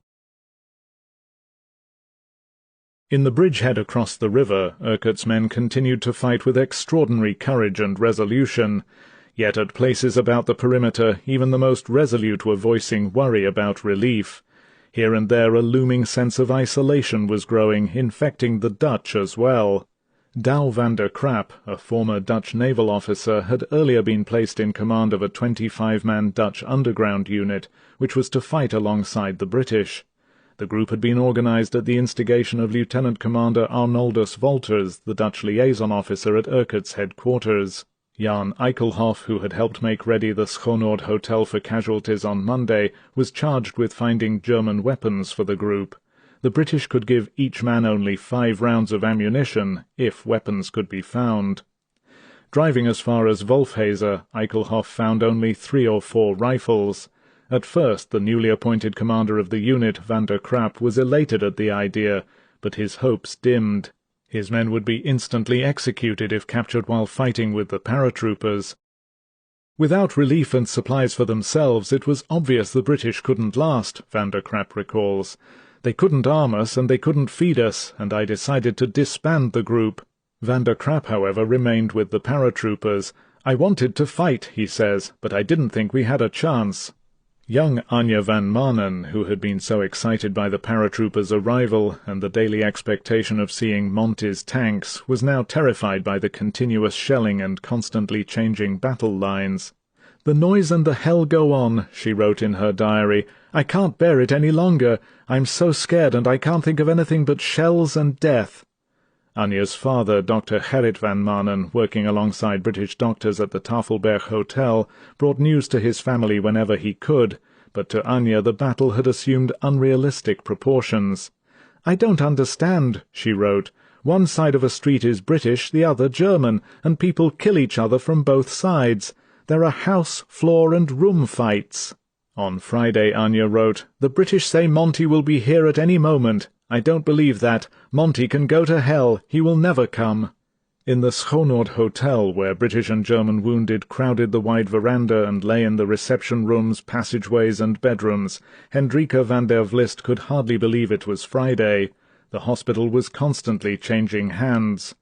On Wednesday the hotel had been taken by the Germans, on Thursday by the British, and by Friday morning it had been recaptured by the Germans. Control of the Schoonoord was less important than the need to prevent it being fired on. A large Red Cross flag flew on the roof, and numerous smaller ones were spotted around the grounds, but the dust and flying debris often obscured the pennants. Orderlies, nurses, and doctors worked on, seemingly oblivious to anything but the constant flow of wounded men. Hendrika had slept in her clothes for only a few hours each night, getting up to assist doctors and orderlies as fresh casualties were carried in. Fluent in English and German, she had originally noted a pessimism among the Germans in contrast to the patient cheerfulness of the British. Now many of the severely wounded Red Devils seemed stoically prepared to accept their fate. As she brought one trooper the minuscule portion of soup and a biscuit that constituted the only meal the hospital could provide, he pointed to a newly arrived casualty. "Give it to him," he told Hendrika. Pulling down the man's blanket, she saw he wore a German uniform. "German, eh?" the trooper asked. Hendrika nodded. "Give him the food anyway," the Britisher said. "I ate yesterday." Hendrika stared at him. "Why is there a war on, really?" she asked. Tiredly he shook his head. In her diary she put down her private fears. "Has our village become one of the bloodiest battlefields? What is holding up the main army? It cannot go on like this any longer." In Dr. Onderwater's cellar, where the Voskuil family was sheltering along with some 20 others, both Dutch and British, Mrs. Voskuil noticed for the first time that the floor was slippery with blood. During the night 2 wounded officers, Major Peter Warr and Lieutenant Colonel Ken Smith, had been brought in by British troopers. Both men were seriously wounded, Warr in the thigh and Smith in the stomach. Shortly after the injured men were laid on the floor, the Germans burst in. One of them threw a grenade. Lance Corporal George Wiley of Colonel Smith's 10th Battalion remembers, "A flash of light and then a deafening explosion." Mrs. Voskuil, sitting behind Major Warr, felt red-hot pain in her legs. In the now dark cellar she heard someone shouting, "Kill them! Kill them!" She felt a man's body fall heavily across her. It was Private Albert Willingham, who had apparently jumped in front of Mrs. Voskile to protect her. Corporal Wiley saw a gaping wound open in Willingham's back. He remembers the woman sitting on a chair with a child beside her, the dead paratrooper across her lap. The child seemed covered with blood. "My God," Wiley thought as he lost consciousness, "we've killed a child." Suddenly the fierce battle was over. Someone shone a torch. "Do you still live?" Mrs. Voskile called out to her husband. Then she reached for her son, Henry. The child did not respond to her cries. She was sure he was dead. "Suddenly I didn't care what happened," she says. "It just didn't matter any more." She saw that soldiers and civilians alike were terribly wounded and screaming. In front of her, Major War's tunic was bloody and gaping open. Everyone was shouting or sobbing. "Silence!" Mrs. Voskile yelled in English. "Silence!" The heavy burden across her body was pulled away, and then she saw Wiley nearby. The English boy got up, shaking visibly. He had his rifle butt on the floor, and the bayonet, almost level with my eyes, jerked back and forth as he tried to steady himself. Low, animal-like sounds, almost like a dog or a wolf, were coming from him. Corporal Wiley's head began to clear. Someone had now lit a candle in the cellar, and a German officer gave him a sip of brandy. Wiley noticed the bottle bore a Red Cross insignia, and underneath the words, "His Majesty's Forces." As he was led out, Wiley looked back at the lady, whose child was dead. He wanted to say something to her, but couldn't find the words. Wiley never again saw the Voskiles, nor did he know their names. For years he worried about the woman in the cellar and the child he believed dead. Today young Henry Voskile is a doctor. The German officer asked Mrs. Voskile to tell the British, "They have fought gallantly and behaved like gentlemen, but now they must surrender. Tell them it is over." As the paratroopers were taken out, a German medical orderly examined Henry. "He is in a coma," he told Mrs. Voskile. "He is grazed along the stomach and his eyes are discoloured and swollen, but he will be all right." Mutely she nodded her head.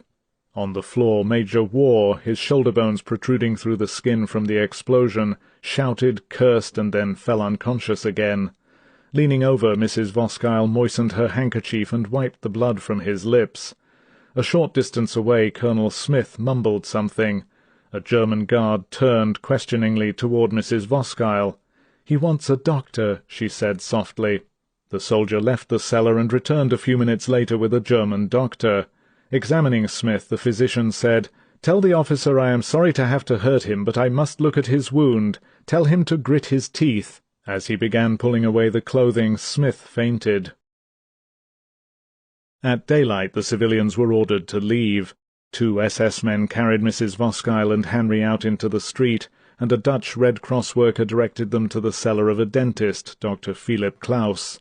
Voskile's parents-in-law did not go. They preferred to take their chances at home. In the Klaus house the dentist warmly welcomed the family. "Don't worry," he told Voskile. "It's going to be all right. The British will win." Voskile, standing beside his wounded wife and child, his mind still filled with the night's horrors, stared at the man. "No," he said quietly, "they will not." Though they were unwilling to recognize that their endurance had nearly run its course, many paratroopers knew that they could not hold on alone much longer. Staff Sergeant Dudley Pearson was tired of being pushed around by the Germans. On the northern edge of the perimeter, he and his men had been chased by tanks, pinned down in woods, and forced to fight off the Germans with bayonets. Finally, on Thursday night, as the perimeter tightened, Pearson's group was ordered to pull back. He was told to cover the withdrawal with a smoke grenade. Nearby he heard a lone Bren gun firing. Scrambling through underbrush, he discovered a corporal hidden in a deep hollow in the woods. "Get out," Pearson told him. "I'm the last one here." The corporal shook his head. "Not me, Sergeant," he said. "I'm staying. I won't let those bastards by." As Pearson made his way back, he could hear the Bren gunner firing. He thought the situation was hopeless. He began to wonder if it wouldn't be better to surrender. In a slit trench near the tennis courts at the Hartenstein, where the earth was now crisscrossed with foxholes that the German prisoners had been allowed to dig for their own protection, glider pilot Victor Miller stared at the body of another pilot, who lay sprawled a few yards away. Firing had been so intense that men had not been able to remove the dead. Miller saw that since the last mortaring the body was half buried by leaves and shattered branches. He kept staring at the corpse, wondering if anyone would come to pick it up. He was frightened that the features of his dead friend would change, and he was certain there was a strong smell of death. He felt sick. He remembers thinking wildly that, if something isn't done soon, we'll all be corpses. The shells will eliminate us one by one, until this will be only a park of the dead. Other men felt they were being exhorted to keep up courage without access to the facts. Private William O'Brien, near the church in Lower Oosterbeek, remembers that every night an officer came round and told us to hang on, the Second Army would arrive the next day. There was a hell of a lot of apathy. Everyone was asking what the hell they were there for and where the hell was the goddamn army. We'd had it. Sergeant Edward Mitchell, a glider pilot, in a position opposite the church, remembers one man locked himself in a nearby shed. He would let no one near. Every now and again he'd shout, "Come on, you bastards," and empty a magazine all around the shed. For hours the lone trooper alternately shouted and fired, then lapsed into periods of silence. As Mitchell and others debated how to get him out, there was another sharp burst of fire, and then silence. Reaching the shed, they found the paratrooper dead. Here and there shell-shocked, concussed, battle-fatigued men roamed the Hartenstein area, finally oblivious to the battle. Medic Taffy Brace, who on Tuesday had tended the mangled body of his friend Andy Milbourne, was encountering these tragic, pathetic men as he treated the wounded. By now Brace had run out of morphia, and he was using paper bandages. He could not bring himself to reveal that he had no medication. "What would you be wanting morphia for?" he asked one critically wounded trooper. "Morphia's for people who are really hurt. You're doing fine." As Brace bandaged the man, he was aware of a strange hooting sound behind him. Turning, he saw a totally naked paratrooper pumping his arms up and down and sounding like a locomotive. As Brace caught his eye, the soldier began to curse. "Blast this fireman," the trooper said. "He was never any good." In one house near the perimeter, Brace, arriving with a casualty, heard a man softly singing "The White Cliffs of Dover." Thinking the trooper was soothing the other injured, Brace smiled at him and nodded encouragement. The soldier lunged at Brace and tried to choke him. "I'll kill you," he yelled. "What do you know about Dover?" Brace loosened the fingers at his throat. "It's all right," he said gently. "I've been there." The man stepped back. "Oh," he said, "that's all right then." Minutes later he began to sing again. Others remember a shell-shocked trooper who walked among them at night. Bending over the huddled forms of men trying to sleep, he would shake them roughly awake, stare into their eyes, and ask them all the same question: "Have you got faith?"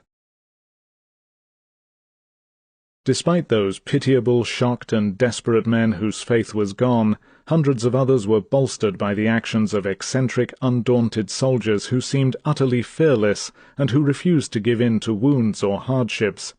Major Dicky Lonsdale, commander of the Lonsdale Force, holding positions about the church in Lower Oosterbeek, seemed to be everywhere. His was a figure that would inspire terror, recalls Sergeant Dudley Pearson. He had one arm in a blood-stained sling, an equally bloody wrapping around his head, and a giant bandage on one leg. Hobbling about exhorting his men, Lonsdale led attack after attack. Sergeant Major Harry Callahan, who had added extra touches to his uniform, he had found a tall black hat in a hearse and wore it everywhere, explaining to the men that he had been named the airborne representative to Hitler's funeral, remembers the awesome-looking Lonsdale delivering a ringing, defiant speech to men in the church. Officers and non-coms had rounded up troopers and sent them to the ancient ruined building. The roof was gone, Callahan remembers, and each new explosion sent plaster cascading down. As soldiers leaned listlessly against walls and broken pews, smoking, lounging, half asleep, Lonsdale climbed into the pulpit. Men stared upward at the fierce-looking, blood-stained figure. "We've fought the Germans in North Africa, Sicily, and Italy," Callaghan remembers Lonsdale saying. "They weren't good enough for us then, they're bloody well not good enough for us now." Captain Michael Corrie of the Glider Pilot Regiment had been struck as he entered the church by the weariness I saw, but Lonsdale's speech was stirring. I felt stunned by his words and proud. The men went in looking beaten, but as they came out they had new spirit. You could read it on their faces. Some men seemed to have overcome even the paralyzing fear that the brute force of enemy armoured attacks instilled. With few anti-tank guns, troopers were helpless against tanks and self-propelled guns that roamed the perimeter, pulverizing position after position. Yet somehow the foot soldiers were fighting back. Even 60-ton Tigers were destroyed, often by men who had never before fired an anti-tank gun. Lance Corporal Sidney Nunn, who had eagerly looked forward to Arnhem as an escape from the nightmare of his camp in England and the mole which had invaded his mattress, now faced a far more dreadful nightmare with outward calm. He and another paratrooper, Private Nobby Clark, had become friendly with a glider pilot in an adjoining slit trench. During a lull in the mortaring, the pilot called over to Nunn, "I don't know whether you know it, old lad, but there's a whopping great tank out in front to our right, one of the Tiger family." Clark looked at Nunn. "What are we supposed to do?" he asked. "Go drill holes in it?" Cautiously Nunn looked over the edge of the trench. The tank was enormous. Nearby in the bushes an anti-tank gun was concealed, but its crew had been killed, and no one in Nunn's group knew how to load or fire the weapon. Nunn and the glider pilot decided to crawl to it. As the men climbed out they were spotted, and the tank's gun began firing. "We dug grooves in the soil with our noses, we were that low," Nunn recalls. "Our little woods began to look like a logging camp as trees came down all around us." The two men reached the gun just as the Tiger began to give us personal attention with its machine gun. The pilot sighted down the barrel of the gun and shouted happily. "Our gun was pointed directly at the tank. If we'd known how to do it, we couldn't have aimed it better." Looking at Nunn, the glider pilot said, "I hope this thing works." He pulled the trigger. In the heavy explosion that followed, both men were thrown on their backs. "When our ears stopped ringing, I heard other men around us begin to laugh and cheer," Nunn says. As he stared disbelievingly, he saw the Tiger engulfed in flames, its ammunition exploding. Turning to Nunn, the glider pilot solemnly shook hands. "Our game, I think," he said. Many men remember Major Robert Kane of the 2nd South Staffordshires as the real expert against tanks and self-propelled guns. It seemed to Kane that he and his men had been pursued and threatened by Tigers ever since they had arrived. Now, with his small force positioned at the church in Lower Oosterbeek, in houses and gardens across the road, and in a laundry owned by a family named Van Dolderen, Kane was determined to knock out every piece of armour he saw. Searching for the best site from which to operate, Kane picked the Van Dolderen house. The laundry owner was unwilling to leave. Surveying the back garden, Kane said, "Well, be that as it may, I'm going to dig in out there. I'm using your place for my ammo dump." Kane was using the bazooka-like anti-tank weapon known as a Piat to hunt down armour. On Friday, as the street battles grew in intensity, Kane's eardrums burst from his constant firing. Stuffing pieces of field dressing into his ears, he continued lobbing bombs. Suddenly someone called out to Kane that 2 tanks were coming up the road. At the corner of a building, Kane loaded the Piat and aimed it. Staff Sergeant Richard Long, a glider pilot, looked on aghast. "He was the bravest man I've ever seen," Long says. "He was only about 100 yards away when he started to fire."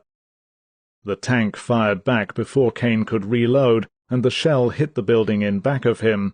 In the thick swirl of dust and debris, Kane fired again, and then again. He saw the crew of the first tank bail out, spraying the street with machine-gun bullets. Immediately around Kane, paratroopers opened up with Bren guns, and Kane remembers, the Germans were just cut off their feet. Reloading again, he fired, and Sergeant Long saw a tremendous flash. The bomb had gone off inside the Piat. Major Kane threw his hands in the air and fell backward. When we got to him, his face was black. His first words were, "I think I'm blind." Staff Sergeant Walton Ashworth, one of the Bren gunners who had shot up the German tank crew, stared stonily as Kane was taken away.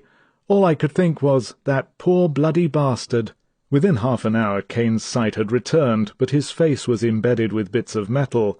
He refused morphia, and deciding that he wasn't wounded enough to stay where he was, went back to the battle, as Captain W.A. Taylor described it, to add to his bag of enemy tanks.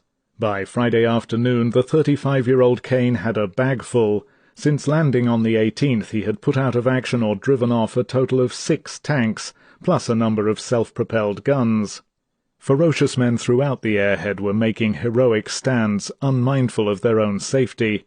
By dusk on Friday, Corporal Leonard Formoy, one of the survivors of Colonel Fitch's 3rd Battalion, who had made the desperate march to reach Frost's men at the Arnhem Bridge, occupied a position on the western outskirts not far from division headquarters at the Hartenstein.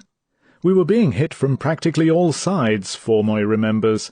Suddenly a Tiger tank coming from the direction of Arnhem rumbled toward the cluster of men around Formoy. In the twilight Formoy saw the turret swivel.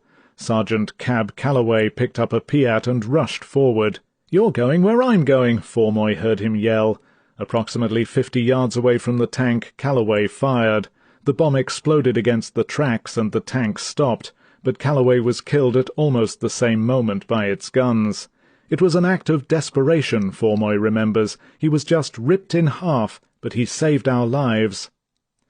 Private James Jones remembers an unknown major who asked Jones and 3 others to go with him outside the perimeter on a search for guns and ammunition. The small party came suddenly upon some Germans in a machine-gun nest.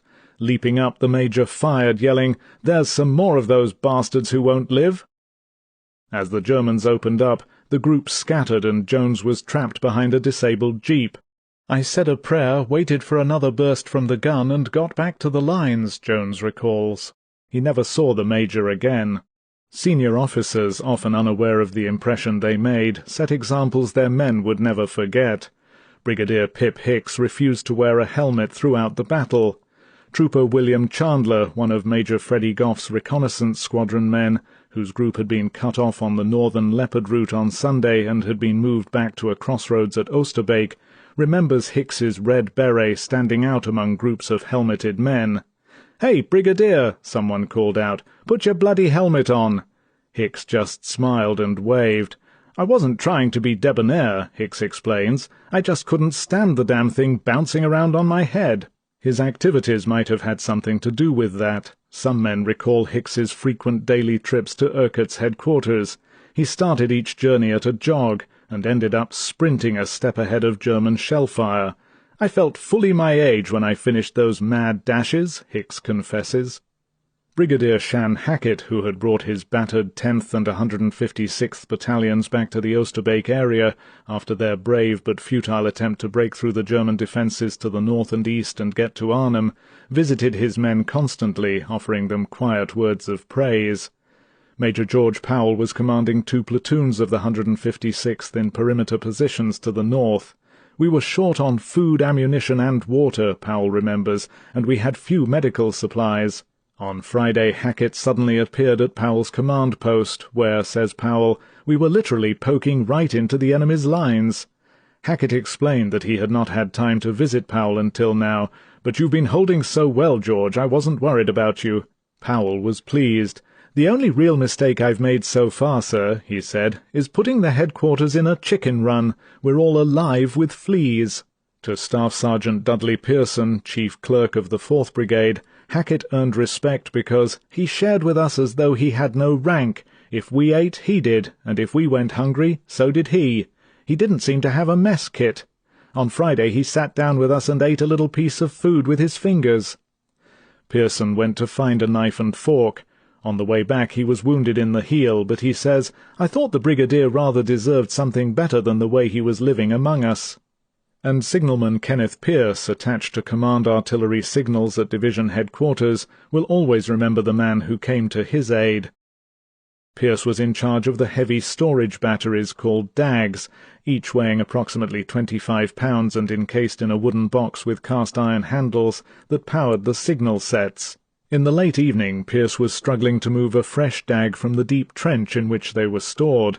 Above him he heard someone say, "Here, let me help you." Pearce directed the man to grab one handle and pull up the set. Together the two dragged the cumbersome box to the command post trench. "There's one more," Pierce said. "Let's go get it." The men made the second trip, and back at the command post Pierce jumped into the trench as the other man hoisted the boxes down to him. As they walked away, Pierce suddenly noticed that the man wore red staff officer's tabs. Stopping dead, he stammered, "Thank you very much, sir."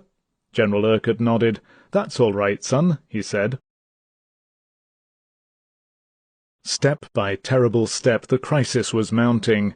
Nothing went right on this day, which General Horrocks was to call Black Friday.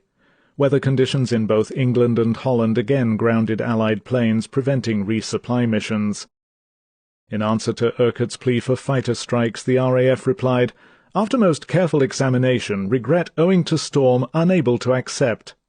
And at this moment, when Horrocks needed every man, tank, and ton of supplies to retain Montgomery's bridgehead over the Rhine and break through to the Red Devils, Field Marshal Modell's counter-offensive finally succeeded in cutting the corridor. 30 minutes after receiving Mackenzie's message that Urquhart might be overrun in 24 hours, General Horrocks received another message. In the 101st Airborne Sector, powerful German armoured forces had cut the corridor north of Weigel. Model could hardly have chosen a more vital spot or timed his attack better. British infantry forces of the 12 and 8 Corps, advancing on either side of the highway, had only now reached Sonne, barely 5 miles into the 101st's area. Fighting against stiff resistance, they had made agonizingly slow progress. The 101st's commander, General Taylor, had expected the British to reach his sector of Hell's Highway long before.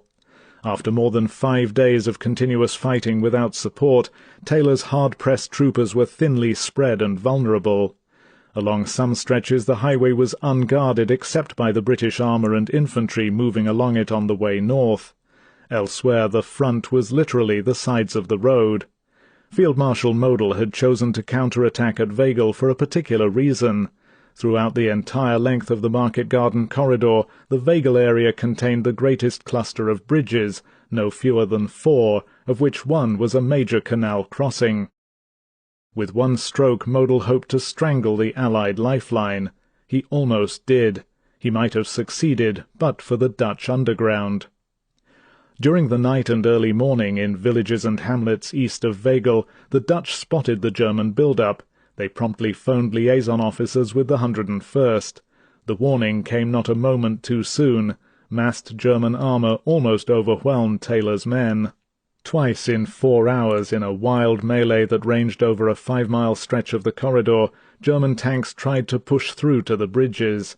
Desperately, Taylor's men, aided by British artillery and armour on the road, threw back the attacks. But 4 miles to the north, at Uden, the Germans succeeded in cutting the corridor. Now, with the battle still raging and the forces in the rear cut off and isolated, Horrocks was forced to make a fateful decision. He would have to send armoured units, urgently needed in his efforts to reach Urquhart, back south down the corridor to help General Taylor, whose need was now even more urgent. The 32nd Guards Brigade was sent rushing south to support the 101st in reopening the highway. The gallant 101st would hang on to the bridges, but even with the help of the Guards, not a man, tank or supply vehicle would move north along the corridor for the next 24 hours. Modell's counter-offensive, though unsuccessful for the moment, had still paid enormous dividends. In the end, the battle for the corridor would decide the fate of Arnhem. By 4 p.m. on Friday, September 22nd, in the Nijmegen-Arnhem area, 6½ hours after they had first been pinned down by German tanks and artillery, British infantrymen finally bludgeoned their way through Oosterhout. The village was in flames, and SS prisoners were being rounded up.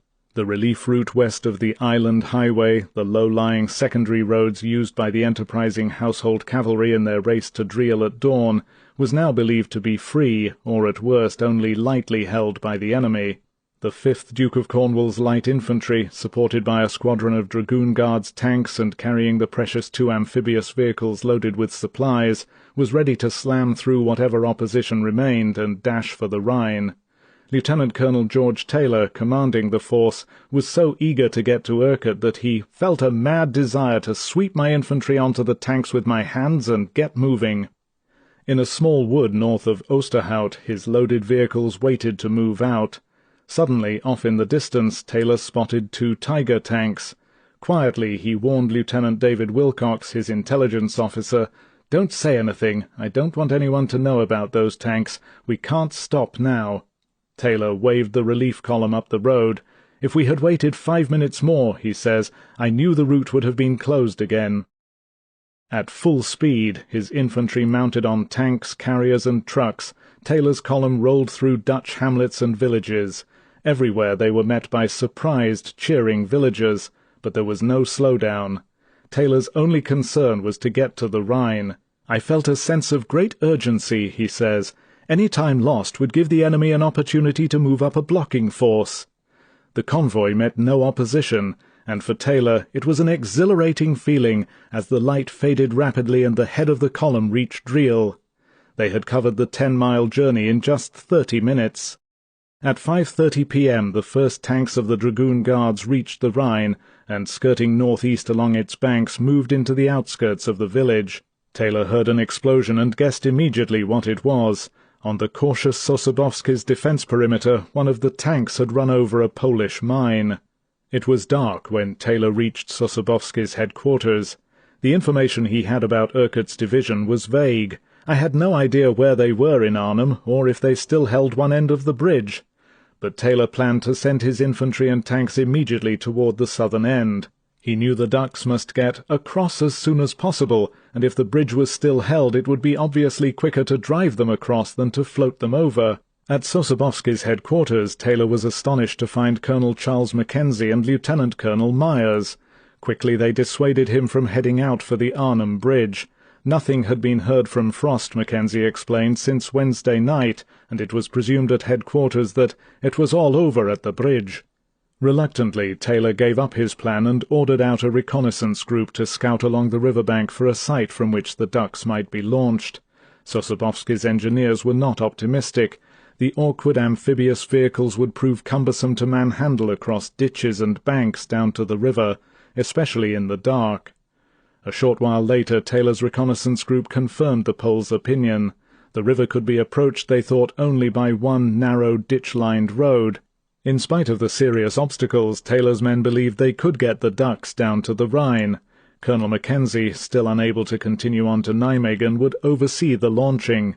The Ducks would cross the river at 2 a.m. on Saturday, the 23rd. First priority, however, was to get men into the bridgehead. Sosabowski's Poles had to be ferried over in the little string of rubber boats. At 9 p.m. on Friday night that operation began. Silently crouching along the riverbank, the Polish soldiers waited. On both sides of the river, engineers, under the direction of Lieutenant Colonel Myers, stood ready to pull the hawser attaching the rubber dinghies back and forth. In just 4 boats, 2 two-man and 2 one-man dinghies, only 6 men could cross the 400-yard-wide Rhine at a time. Supplementing the craft were several wooden rafts that the Polish engineers had constructed to carry small supplies and stores. On Sosabowski's order, the first 6 men got into the boats and moved out. Within a few minutes the men were across. Behind them came a string of rafts. As fast as men landed on the northern bank, the boats and rafts were hauled back. It was a slow, laborious process, Sosabowski noted, but so far the Germans seemed to suspect nothing. Then, from a point to the west of the landing site across the river, a light shot up into the sky, and almost immediately the whole area was brilliantly lit by a magnesium parachute flare. Instantly, Spandau machine guns began raking the river, stirring up small waves and making the water boil with hot steel, Sosabowski recalls. Simultaneously, mortar shells began to fall among the waiting Poles. Within minutes, 2 rubber boats were riddled, their occupants heaved into the river. On the southern bank, men scattered, firing at the parachute flare. In the wild melee, Sosabowski halted the operation. Men moved back and took up new positions, trying to avoid the bursting mortar shells. The moment the flare dimmed and burned out, they ran to the boats and rafts, climbed in, and the crossings began again. Another flare burst in the sky. In this cruel game of hide-and-seek, the Poles, suffering terrible casualties, continued to cross the river all night in the remaining boats. At the schoolhouse in Driel, which had been temporarily turned into a casualty station, Cora Baltussen tended the injured as they were brought in. "We can't get across," a Pole told her. "It's a slaughter up there, and we can't even fire back." At 2 a.m. Taylor's amphibious ducks began moving down to the river. Because of heavy rain during the day, the low, narrow, ditch-lined road was inches thick in mud, and as the ducks, surrounded by 60 men, slowly approached the river, a heavy ground mist formed. Men could not see either the road or the river. Again and again struggling soldiers laboured to straighten the vehicles as they slid off the road. Supplies were unloaded to lighten the ducks, but even this was not enough. Finally, despite strenuous efforts to hold them back, the cumbersome vehicles slid into the ditch only yards from the Rhine. "It's no good," the despairing Mackenzie told Taylor. "It's just hopeless." At 3 a.m. the entire operation came to a halt. Only 50 men and almost no supplies had been ferried across the river into Urquhart's bridgehead. 3. By the time Colonel Charles Mackenzie finally reached General Browning's headquarters in Nijmegen on Saturday morning, September 23rd, he was dead tired, frozen stiff, and his teeth were chattering, Brigadier Gordon Walsh, the Chief of Staff, remembers. In spite of his determination to see Browning immediately, Mackenzie was promptly put in a bath to thaw out. British forces using the relief route west of and parallel to the Island Highway were now moving steadily up to Driel, but the roads were far from clear of the enemy. Still, Lord Wrottesley had decided to try to get Mackenzie and Lieutenant Colonel Myers back to Nijmegen. The brief trip in a small convoy of reconnaissance vehicles was hair-raising. As the party approached a crossroads, they found a partly destroyed German half-track lying slewed across it. Wrottesley got out to guide his vehicles, and at that point a Tiger tank appeared farther down the road. To avoid an encounter, the armoured car carrying Mackenzie began backing away, when suddenly the road collapsed beneath it and the car turned over. Mackenzie and the crew were forced to hide out from German infantry in a field as Wrottesley, yelling to the driver of his scout car to go like hell, headed up the road toward Nijmegen to find British troops. Organising a relief force, Wrottesley sped back down the road to find Mackenzie. When the little force arrived, the German tank was gone, and Mackenzie and the crew of the armoured car came up to meet them from the field where they had taken cover. In the confusion, Myers, following in a second armoured car, became separated from the troop. General Browning greeted Mackenzie anxiously.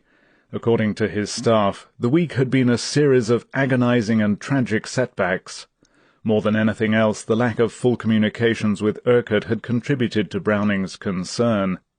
Even now, although messages were passing between the British 1st Airborne Division and Corps, Browning's picture of Urquhart's situation was apparently very vague. In the original Market Garden plan, the 52nd Lowland Division was to have been flown into the Arnhem area once Urquhart's men had found a suitable landing site, ideally by Thursday, September 21st. When Urquhart's desperate situation became known, the 52nd's commanding officer, Major General Edmund Hakewill Smith, promptly offered to risk taking in part of his unit by glider to land as close as possible to the beleaguered 1st Airborne. On Friday morning, Browning had rejected the proposal, radioing, "Thanks for your message, but offer not, repeat, not required, as situation better than you think. Second Army definitely intend fly you into Dalen Airfield as soon as situation allows." Later, General Brereton, 1st Allied Airborne Army commander, noting the message in his diary, commented, "General Browning was over-optimistic and apparently then did not fully appreciate the plight of the Red Devils." At the time, Brereton seemed no better informed than Browning. In a report to Eisenhower, which was sent on to General Marshall in Washington on Friday night, Brereton said of the Nijmegen-Arnhem area, "The situation in this sector is showing great improvement." Within hours, the optimism of Brereton and Browning had faded. Friday's futile efforts to reach Urquhart seemed to have been the turning point for the Corps commander. According to his staff, he was disgusted with General Thomas and the 43rd Wessex Division. He felt they had not moved fast enough. Thomas, he told them, had been too anxious to tidy things up as he went along. Additionally, Browning's authority extended only so far. The moment British ground troops entered the Nijmegen area, administrative control passed over to General Horrocks, the 30 Corps commander. Decisions would be made by Horrocks and by his chief, the British Second Army's General Miles C. Dempsey. There was little that Browning could do. Sitting with the somewhat revived Mackenzie, Browning now learned for the first time the details of Urquhart's appalling predicament. Mackenzie, sparing nothing, recounted everything that had happened. Brigadier Walsh remembers Mackenzie telling Browning that the division is in a very tight perimeter and low in everything, food, ammunition, and medical supplies. While the situation was acute, Mackenzie said, "If there is a chance of the Second Army getting to us, we can hold, but not for long." Walsh recollects Mackenzie's grim summation. "There isn't much left," he said. Browning listened in silence. Then he assured Mackenzie that he had not given up hope. Plans were now afoot to get men and supplies into the bridgehead during Saturday night. But, Brigadier Walsh says, "I do remember Browning telling Charles that there did not seem to be much chance of getting a good party across." As Mackenzie set out for Driel once more, he was struck by the ambivalence of the thinking at Corps headquarters, and by the dilemma that created for him. Obviously the fate of the British 1st Airborne still hung in the balance. No one had as yet made any definite decisions. But what should he tell Urquhart? "After seeing the situation on both sides of the river," he says, "I was convinced a crossing from the south would not be successful, and I could tell him that. Or I could report, as I was told, that everyone was doing his best, that there would be a crossing and we should hold on. Which was better? Tell him that in my opinion there wasn't a chance in hell of anyone getting over, or that help was on the way." Mackenzie decided on the latter, for he felt it would help Urquhart to keep people going, if I put it that way. Like Browning, the Allied High Command was only now learning the true facts of the 1st Airborne's plight. In off-the-record briefings at Eisenhower's, at Brereton's, and at Montgomery's headquarters, war correspondents were told that the situation is serious, but every measure is being taken to relieve Urquhart. That minor note of concern represented a radical change in attitude. Since its inception, Market Garden had been painted in public reports as an overwhelming success. On Thursday, September 21st, under a headline announcing that a tank paradise lies ahead, one British newspaper's lead story stated, "Hitler's northern flank is crumbling. Field Marshal Montgomery, with the brilliant aid of the 1st Airborne Army, has paved the way into the Ruhr and to the end of the war." Even the staid London Times on Friday had such headlines as, "On the road to Arnhem, tanks across the Rhine." Only the subhead hinted of possible trouble ahead. "Coming fight for Arnhem, Airborne Forces hard time." Correspondents could hardly be blamed. Lack of communications, over-enthusiasm on the part of Allied commanders, and strict censorship prevented accurate reporting. Then, overnight, the picture changed. On Saturday the 23rd, the Times's headline read, "Second Army meets tough opposition. Airborne Forces grim fight." And the London Daily Express was calling Arnhem a patch of hell. Some of the war's finest reporting came out of Arnhem. The 10-man press team attached to the 1st Airborne Division included Major Roy Oliver, a public information officer, Censors Flight Lieutenant Billy Williams and Captain Peter Brett, Army photographers Sergeants Lewis and Walker, and correspondents Alan Wood, London Daily Express, Stanley Maxted and Guy Byam, BBC, Jack Smythe, Reuters, and Marek Świecicki, a Polish correspondent attached to Sosabowski's brigade. Although limited by sparse communications to bulletins of only a few hundred words per day, these men, in the finest tradition of war reporting, portrayed the agonies of Urquhart's men. I have been unable to locate a single correspondent of the original team. Presumably all are dead. Yet hopes remained high.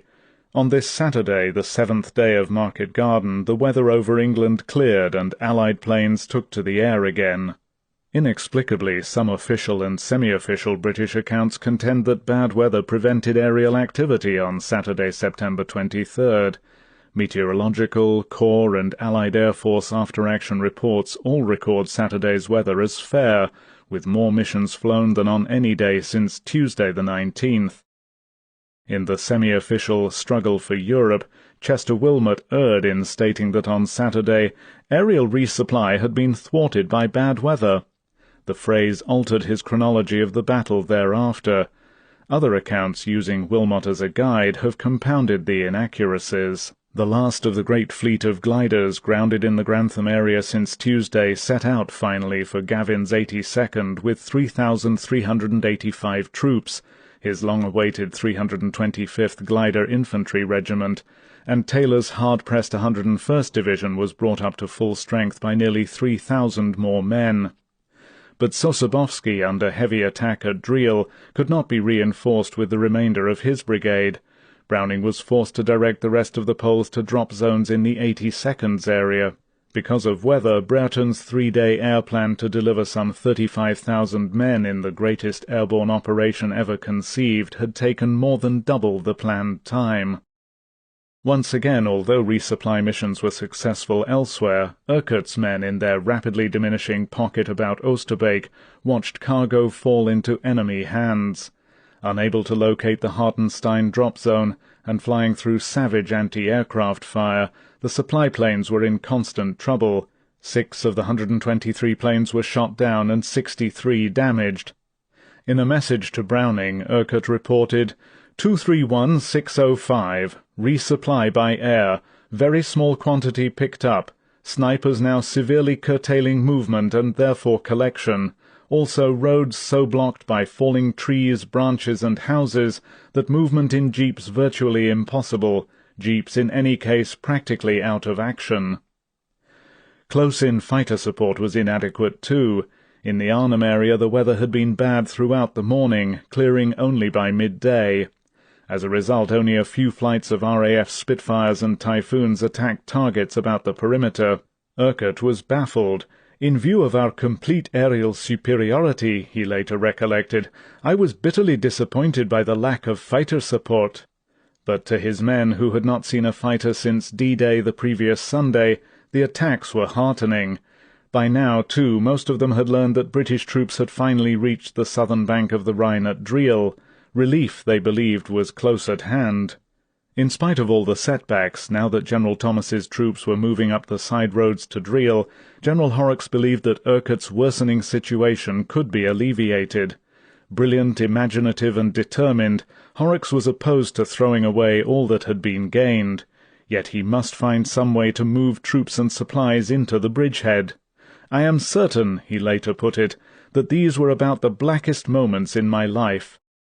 He was so distressed at the picture of the airborne troops fighting their desperate battle on the other side of the river that he could not sleep, and the severing of the corridor north of Weigel, cut since Friday afternoon, threatened the life of the entire operation. Now every hour was vital. Like Horrocks, General Thomas was determined to get men across the river. His 43rd Wessex was going all out in a two-phase operation, attacking to seize Elst and driving toward Driel. Although by now no one had any illusions that the Arnhem Bridge could be captured, from aerial reconnaissance photos it was clear the enemy held it in strength, Thomas's right flank terminating at Elst had to be protected if any operations were to be conducted across the Rhine from Driel, and Horrocks had hopes that in addition to the Poles some British infantry might cross into the bridgehead on Saturday night. His optimism was premature. On the low-lying secondary roads west of the main Nijmegen-Arnhem highway, a giant bottleneck developed as Thomas's two brigades, each totaling about 3,000 men, one brigade attacking northeast toward Elst, the other driving north for Driel, attempted to move through the same crossroads. Enemy shelling added to the crowding and confusion. Thus it was dark by the time the bulk of Thomas's 130th Brigade began to reach Driel, too late to join the Poles in an organized attempt to cross the river.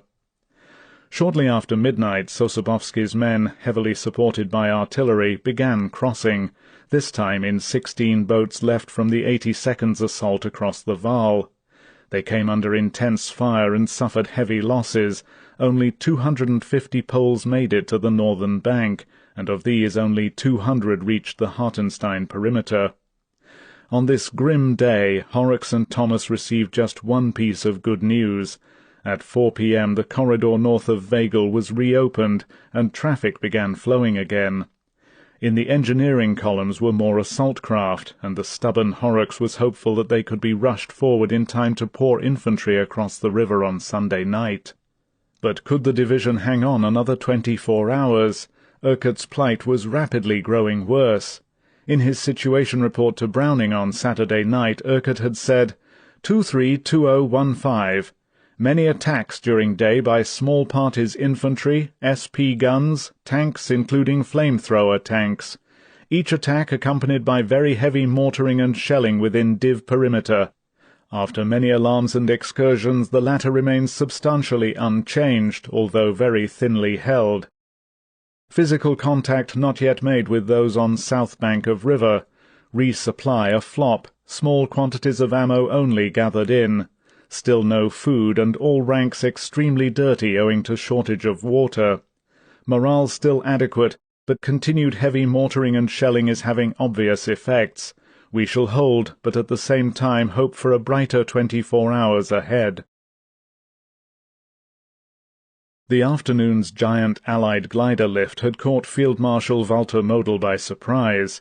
At this late date in the battle he had not anticipated any further Allied airborne landings.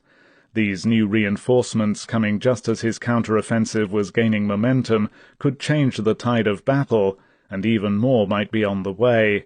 For the first time since the beginning of the Allied attack he began to have doubts about the outcome. Driving to Duticum he conferred with General Bittrich, demanding, as the 2 SS Panzer Corps commander remembers, a quick finish to the British at Oosterbeek. Model needed every man and tank. Too great a force was being tied down in a battle that should have been brought to an end days before. Model was very excited, Bittrich says, and kept repeating, "When will things finally be over here?" Bittrich insisted that we are fighting as we have never fought before. At Elst, Major Hans-Peter Knaust was staving off British tank and infantry columns trying to proceed up the main highway to Arnhem, but Knaust could not hold at Elst and also attack west against the Poles and British at Driel. The moment his heavy Tigers moved onto the polder they bogged down. The assault toward Driel was a task for infantry and lighter vehicles, Bittrich explained. Model was never interested in excuses, Bittrich says, but he understood me. Still, he gave me only 24 hours to finish the British off. Bittrich drove to Elst to see Knaust. The Major was worried. All day the forces against him had appeared to be growing stronger. While he knew British tanks could not leave the main highway, the possibility of attacks from the west concerned him. A British breakthrough must be halted at all costs, Bittrich warned. Can you hold for another 24 hours while we clean up Oosterbeek? Knaust assured Bittrich that he could. Leaving Knaust, the Panzer Corps commander immediately ordered Colonel Harzer of the Hohenstaufen division to intensify all attacks against the airborne tomorrow. I want the whole affair ended. Harzer's problems were also difficult. Although Oosterbeek was completely encircled, its narrow streets were proving almost impossible for manoeuvring tanks, especially for the 60-ton Tigers, which tore up the road foundations, making them look like ploughed fields, and ripped off the pavement when they turned. Additionally, Harzer told Bittrich, every time we compress the airborne pocket and shrink it even tighter, the British seem to fight harder. Bittrich advised that strong attacks should be thrown from east and west at the base of the perimeter to cut the British off from the Rhine.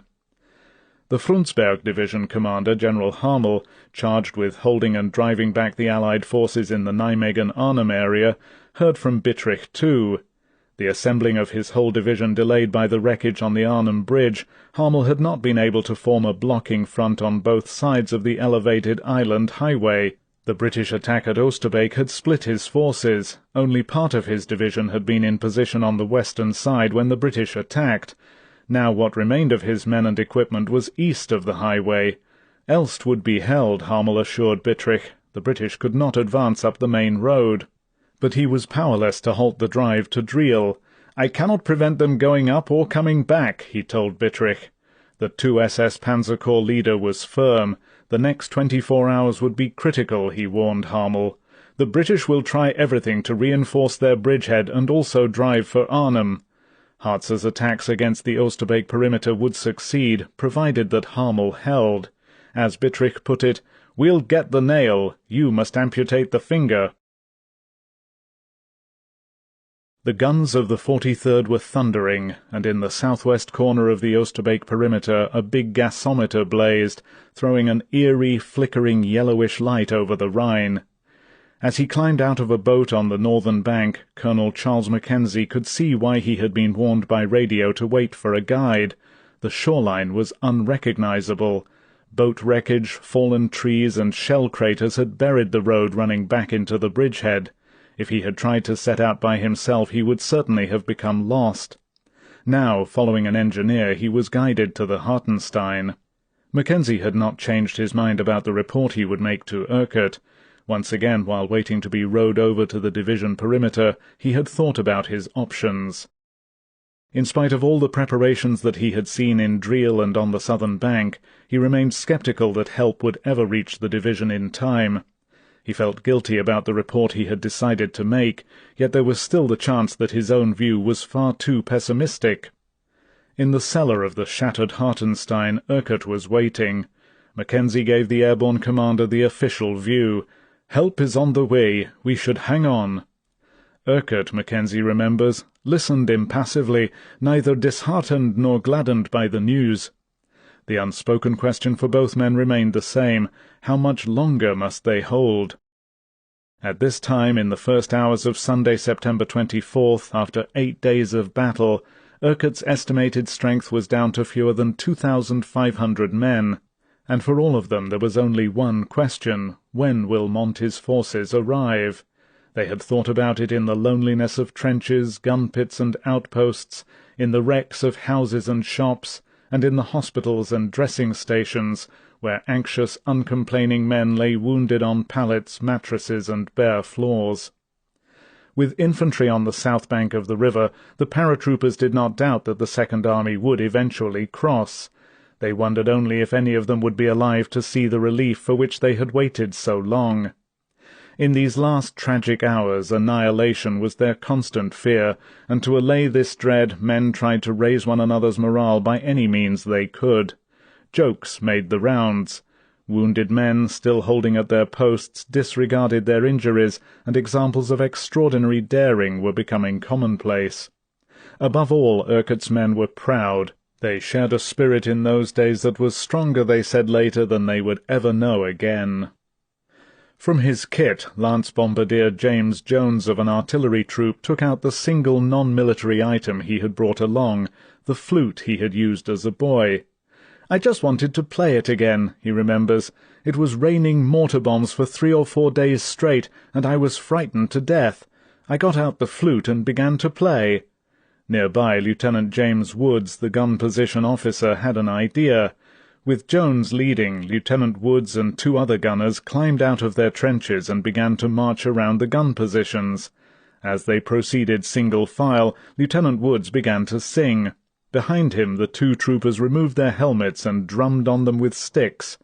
Battered men heard the strains of British Grenadiers and Scotland the Brave filtering softly through the area. Faintly at first, other men began to sing, and then, with Woods going at the top of his voice, the artillery positions erupted in song. In the Schoonhoort Hotel on the Utrecht-Arnhem Road, approximately midway along the eastern side of the perimeter, Dutch volunteers and British medics cared for hundreds of wounded under the watchful eyes of German guards. Hendrika van der Vlist wrote in her diary, "Sunday, September 24th. This is the day of the Lord. War rages outside. The building is shaking. That is why the doctors cannot operate or fix casts. We cannot wash the wounded because nobody can venture out to find water under these conditions. The army chaplain scribbles in his notebook. I ask him what time the service will be held." Padre G.A. Père finished his notes. With Hendrika he made the rounds of all the rooms in the hotel. "The shelling seemed particularly noisy," he recalls, "and I could hardly hear my own voice above the battle outside." Yet, looking into the faces of men stretched out all over the floor, Chaplain Père felt inspired to fight the noise outside with God's peace inside.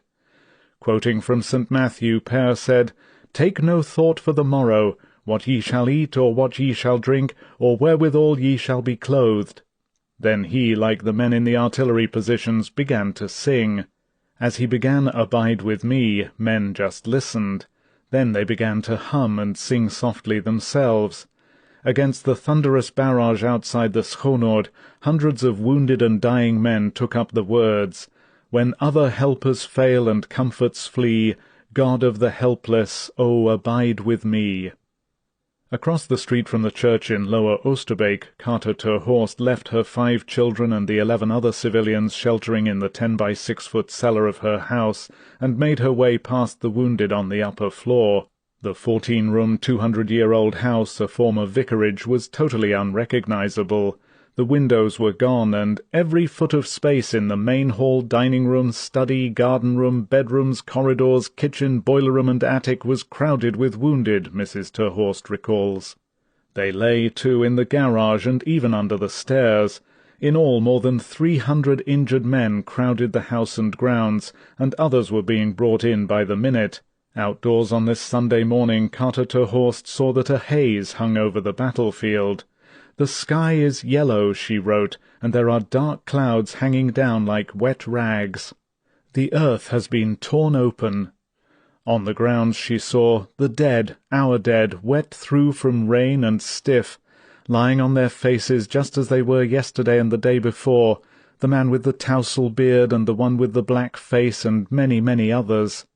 Eventually 57 men would be buried in the garden, one of them a mere boy, Mrs. ter Horst wrote, who died inside the house for lack of space.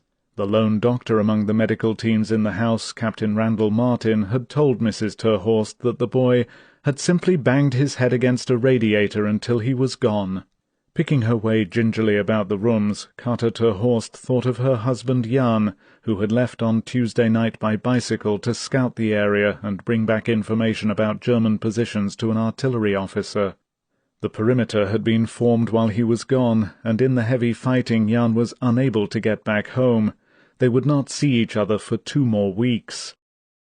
Working with Dr. Martin and the orderlies ever since Wednesday, Mrs. ter Horst had hardly slept. Going from room to room, she prayed with the wounded and read to them from the 91st Psalm, "Thou shalt not be afraid for the terror by night, nor for the arrow that flieth by day." Now, all this morning, snipers infiltrating into the perimeter during the night were firing shamelessly into a house from which never a shot was fired, she wrote. Bullets whizzed through rooms and corridors crowded with helpless people. Carrying a stretcher past a window, 2 orderlies were shot. Then what everyone feared most might happen occurred. Dr. Martin was wounded. "It's only my ankle," he told Mrs. ter Horst. "In the afternoon I'll go hopping around again." Outside, the sniping gave way to shelling. The thunder and crash of mortar bursts defies description, Carter ter Horst recorded. To Private Michael Groh, the lady seemed terribly calm and unflustered. Groh, already wounded in the thigh from shrapnel, was now hit again in the left foot by a shell burst. Hastily, medics moved Groh and other newly injured men away from a line of French windows. Corporal Daniel Morgans, hit in the head and right knee as he was holding a position near the Oosterbeek church, was carried to the ter Horst house just as a German tank came up the road. As an orderly was explaining to Morgans that they were practically out of dressings and had no anesthetics or food and only a little water, the tank sent a shell crashing against the house. In an upstairs room, Private Walter Baldock, with bullet wounds in the side and back, stared in horror as the tank ground and wheeled. "I could hear the gibberish chatter of machine guns, and then a shell tore through the wall above my back. Plaster and debris began falling everywhere, and many of the wounded were killed." Downstairs, Bombardier E.C. Bolden, a medical orderly, was in a white-hot rage. Grabbing a Red Cross flag, he rushed out of the house and straight for the tank. Corporal Morgans heard him clearly. "What the hell are you doing?" Bolden screamed at the German tank commander. "This house is clearly marked with a Red Cross flag. Get the hell away from here." As the anxious wounded listened, they heard the sound of the tank backing off. Bolden returned to the house almost as angry, Morgans remembers, as when he left. "We asked him what happened." Bolden replied tersely, "The German apologized, but he also got the hell out." Although the house was not shelled again, there was no let-up in the fire about them. Carter ter Horst wrote, All around these men are dying. Must they breathe their last in such a hurricane? O God, give us a moment's silence. Give us quiet, if only for a short moment, so that they at least can die. Grant them a moment's holy silence while they pass on to eternity. All about the perimeter, tanks crashed through defences as weary, groggy troopers reached the limits of exhaustion. There were horrors everywhere, particularly from flamethrowers. In one incident of SS brutality, a jeep carrying wounded under a Red Cross flag was stopped by 4 Germans. One of the medics tried to explain that he was carrying wounded to a casualty station. The Germans turned a flamethrower on him, then walked away. But throughout the battle, both at the Arnhem Bridge and in the perimeter, there were singular examples of chivalry. On Brigadier Hackett's eastern perimeter defences, a German officer drove up to the British positions under a white flag and asked to see the commander. Hackett met him and learned that the Germans were about to attack, first laying down mortar and artillery fire on my forward positions. As the Germans knew that one of the casualty stations was in the line of attack, Hackett was requested to move his forward positions back 600 yards. "We do not want to put down a barrage that will hit the wounded," the German explained. Hackett knew he could not comply. "If the line had been moved back the distance demanded by the Germans," General Urquhart later wrote, "it would have put divisional headquarters 200 yards behind the German lines." Despite his inability to move, Hackett noted that when the attack finally came, the barrage was carefully laid down to the south of the casualty station. At the Tafelberg, another doctor, Major Guy Rigby-Jones, who had been operating on a billiard table in the game room of the hotel, lost all his equipment when an 88 shell came through the roof of the building.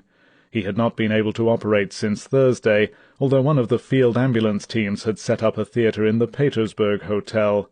"We had 1,200 to 1,300 casualties, and neither the nursing facilities nor the staff to properly treat them," he remembers. "All we had was morphia to kill the pain. Our main problem was food and water. We had already drained the central heating system to get water, but now, having ceased operating, I became more or less a quartermaster, trying to feed the wounded." One of them, Major John Waddy of the 156th Battalion, shot in the groin by a sniper on Tuesday, had been wounded again. A mortar shell landing on the window-sill of a large bay window exploded, and a shell fragment embedded itself in Waddy's left foot. Then the room took a direct hit. Waddy's right shoulder, face and chin were lacerated by falling bricks and wood splinters. Dr. Graham Warwick, the division's chief medical officer, whose headquarters were at the Tafelberg, rushed outside. Waddy hauled himself up to see Warwick standing in the street shouting at the Germans, "You bloody bastards! Can't anybody recognize a Red Cross?" The Van Maanen family, Anya, her brother Paul and her aunt, were working around the clock in the Tafelberg under direction of Dr. Van Maanen. Paul, who was a medical student, remembers that Sunday was terrible. We seemed to be hit all the time. I remembered that we mustn't show fear in front of the patients, but I was ready to jump out of the room and scream. I didn't because the wounded stayed so calm. As injured men were carried from one damaged room to another, Paul remembers that we began to sing. We sang for the British, for the Germans, for ourselves. Then everyone seemed to be doing it, and with all the emotion people would stop because they were crying, but they would start up again. For young Anya Van Maanen, the romantic dream of liberation by the bright, stalwart young men who had dropped from the skies was ending in despair. Many Dutch civilians brought to the Tafelberg had died of their wounds. 2, Anya noted in her diary, were lovely girls and good skaters, as old as I am, just 17. Now I will never see them again. To Anya the hotel now seemed to be constantly hit by shells. In the cellar she began to cry. "I am afraid to die," she wrote. "The explosions are enormous and every shell kills. How can God allow this hell?" By 9:30 a.m. on Sunday morning, Dr. Warwick decided to do something about the hell. The 9 casualty stations and hospitals in the area were so jammed with wounded from both sides that he began to feel that the battle could no longer continue in this fashion. Medical teams were working under impossible conditions, some without surgical instruments. and under the intensified German attacks casualties were steadily mounting, among them now the courageous Brigadier Shan Hackett, who suffered severe leg and stomach wounds from a mortar shell burst shortly before 8 a.m. Warwick had determined on a plan which needed General Urquhart's consent, and he set out for the Hartenstein. "I told the General," Warwick says, "that despite Red Cross flags all the hospitals were being shelled. One had taken 6 hits and was set afire, forcing us to quickly evacuate 150 injured. The wounded, he said, were being badly knocked about, and the time had come to make some sort of arrangement with the Germans." As it was quite impossible to evacuate wounded across the Rhine, Warwick believed that many lives would be saved if casualties were handed over to the Germans for treatment in their hospitals in Arnhem. Urquhart, Warwick recalls, seemed resigned. He agreed to the plan, but under no circumstances, he warned Warwick, must the enemy be allowed to think that this was the beginning of a crack in the formation's position. Warwick was to make clear to the Germans that the step was being taken solely on humane grounds. Negotiations could take place, Urquhart said, on condition that the Germans understand you are a doctor representing your patients, not an official emissary from the division.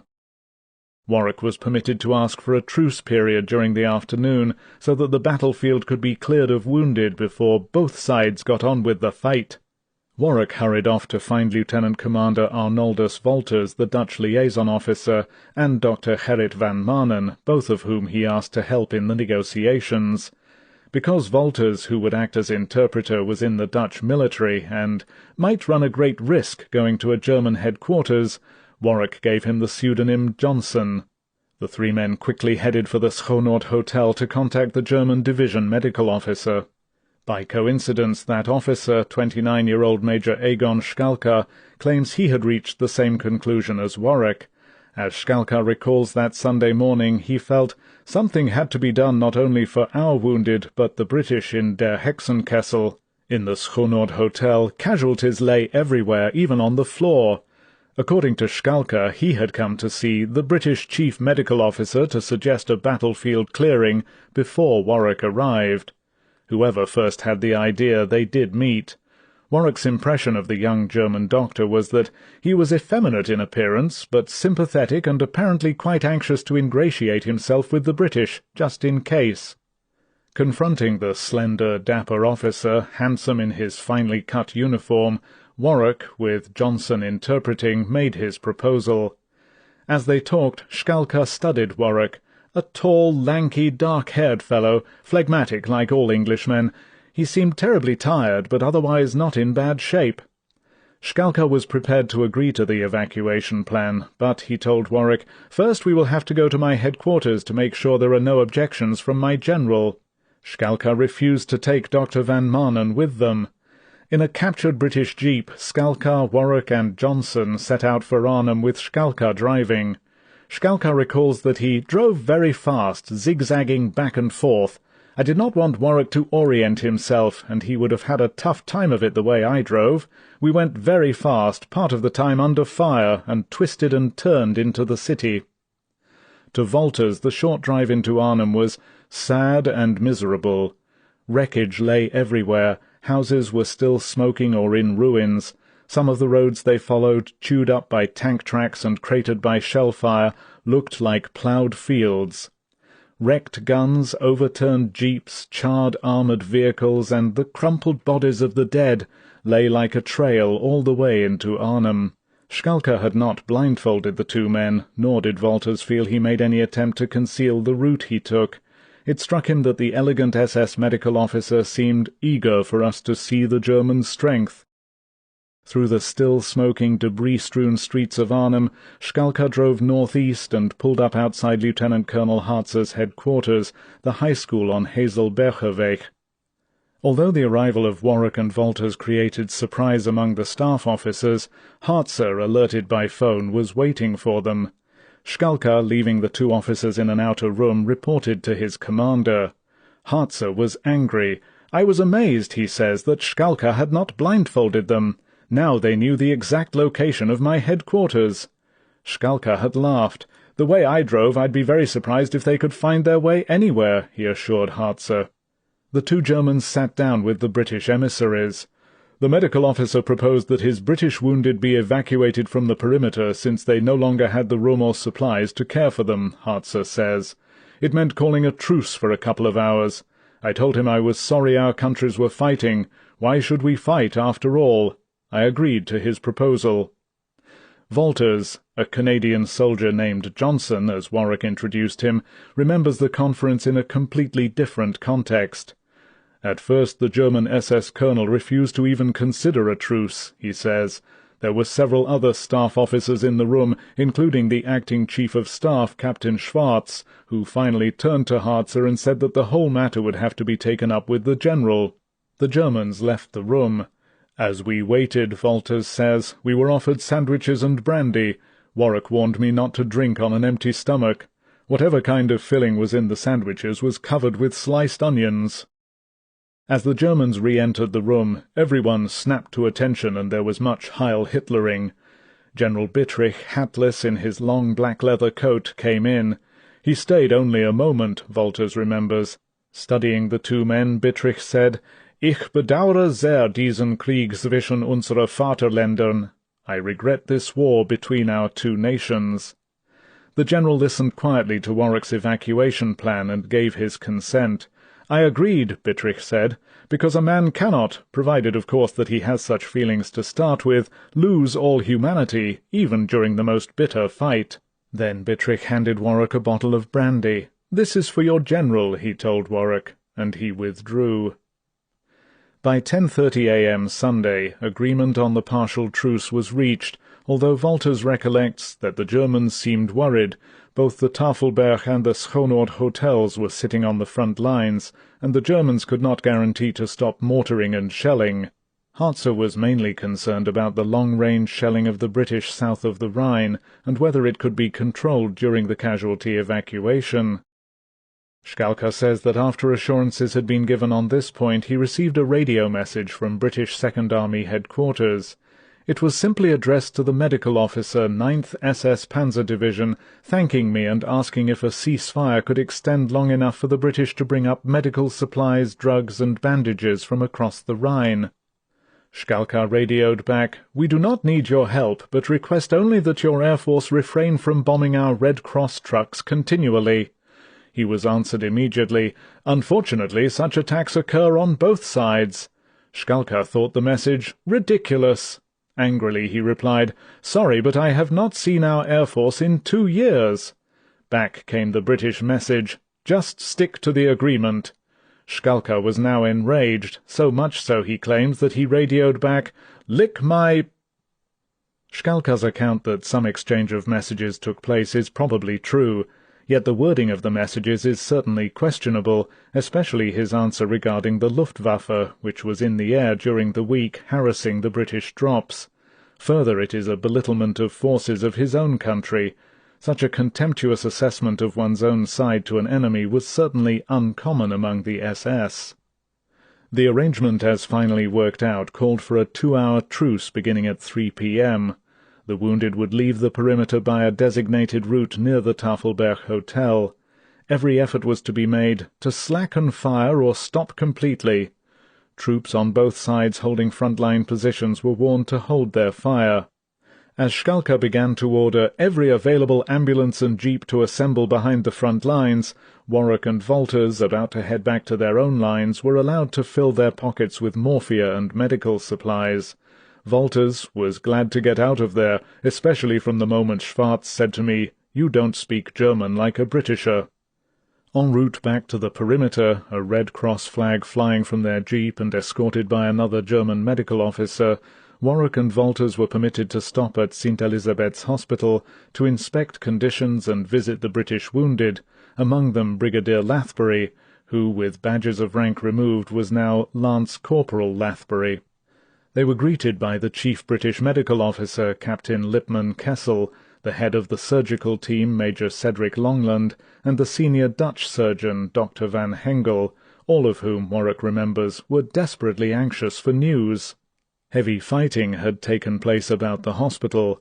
At one point there had even been a pitched battle in the building, with Germans firing over the heads of patients in the wards, Kessel reported. But since Thursday the area had been quiet, and Warwick discovered that in contrast to the harrowing ordeal of the wounded in the perimeter, in St. Elizabeth's, British casualties were in beds with blankets and sheets, and well cared for by Dutch nuns and doctors. Warning Kessel to be prepared for a heavy flow of casualties, the two men returned to Oosterbeek just in time, Warwick recalls, to step into a packet of mortaring near the Tafelberg. At 3 p.m. the partial truce began. The firing suddenly diminished and then stopped altogether.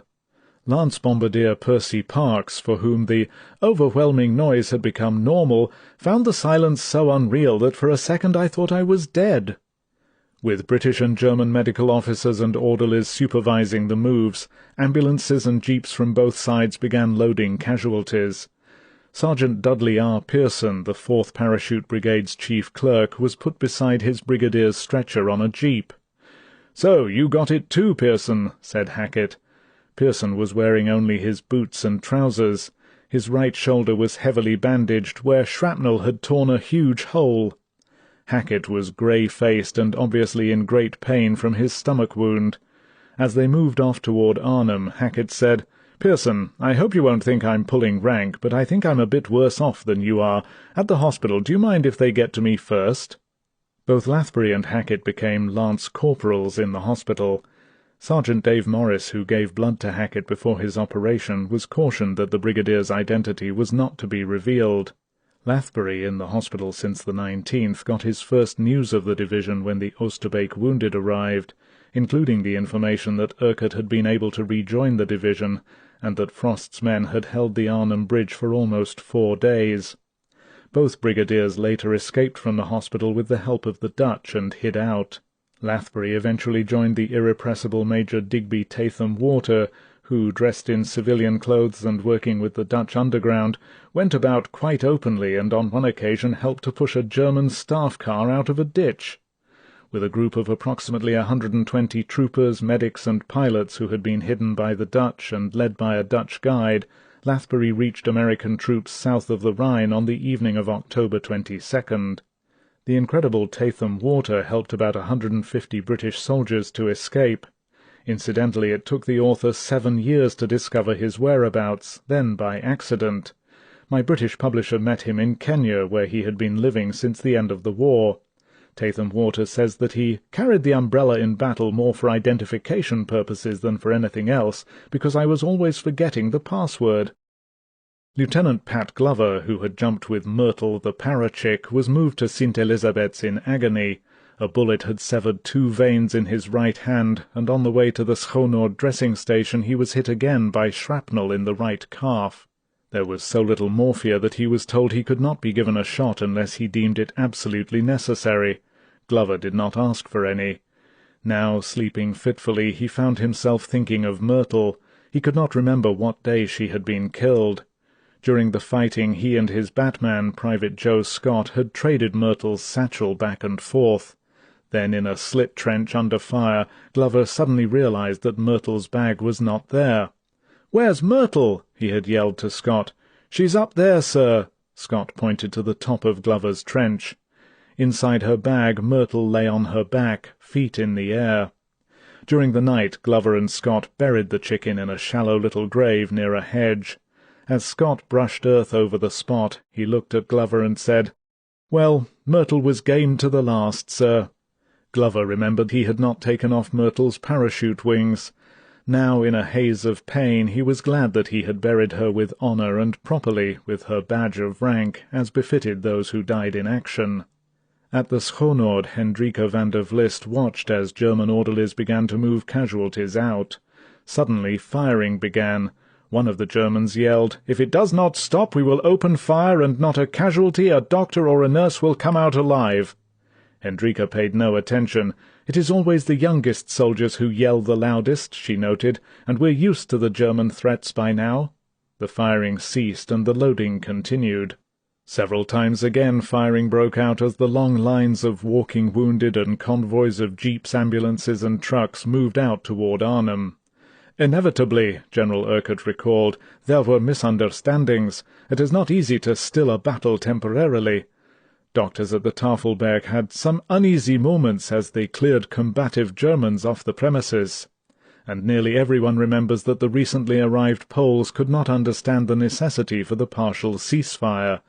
They had many old scores to settle, says Urquhart, and saw no legitimate reason for holding their fire. Ultimately they were prevailed upon to curb their eagerness until the evacuation was completed. Major Skalka, along with Dr. Warwick, kept the convoys moving throughout the afternoon. Some 200 walking wounded were led out, and more than 250 men were carried in the medical convoys. "I have never seen anything like the conditions at Oosterbeek," Skalka says. "It was nothing but death and wreckage."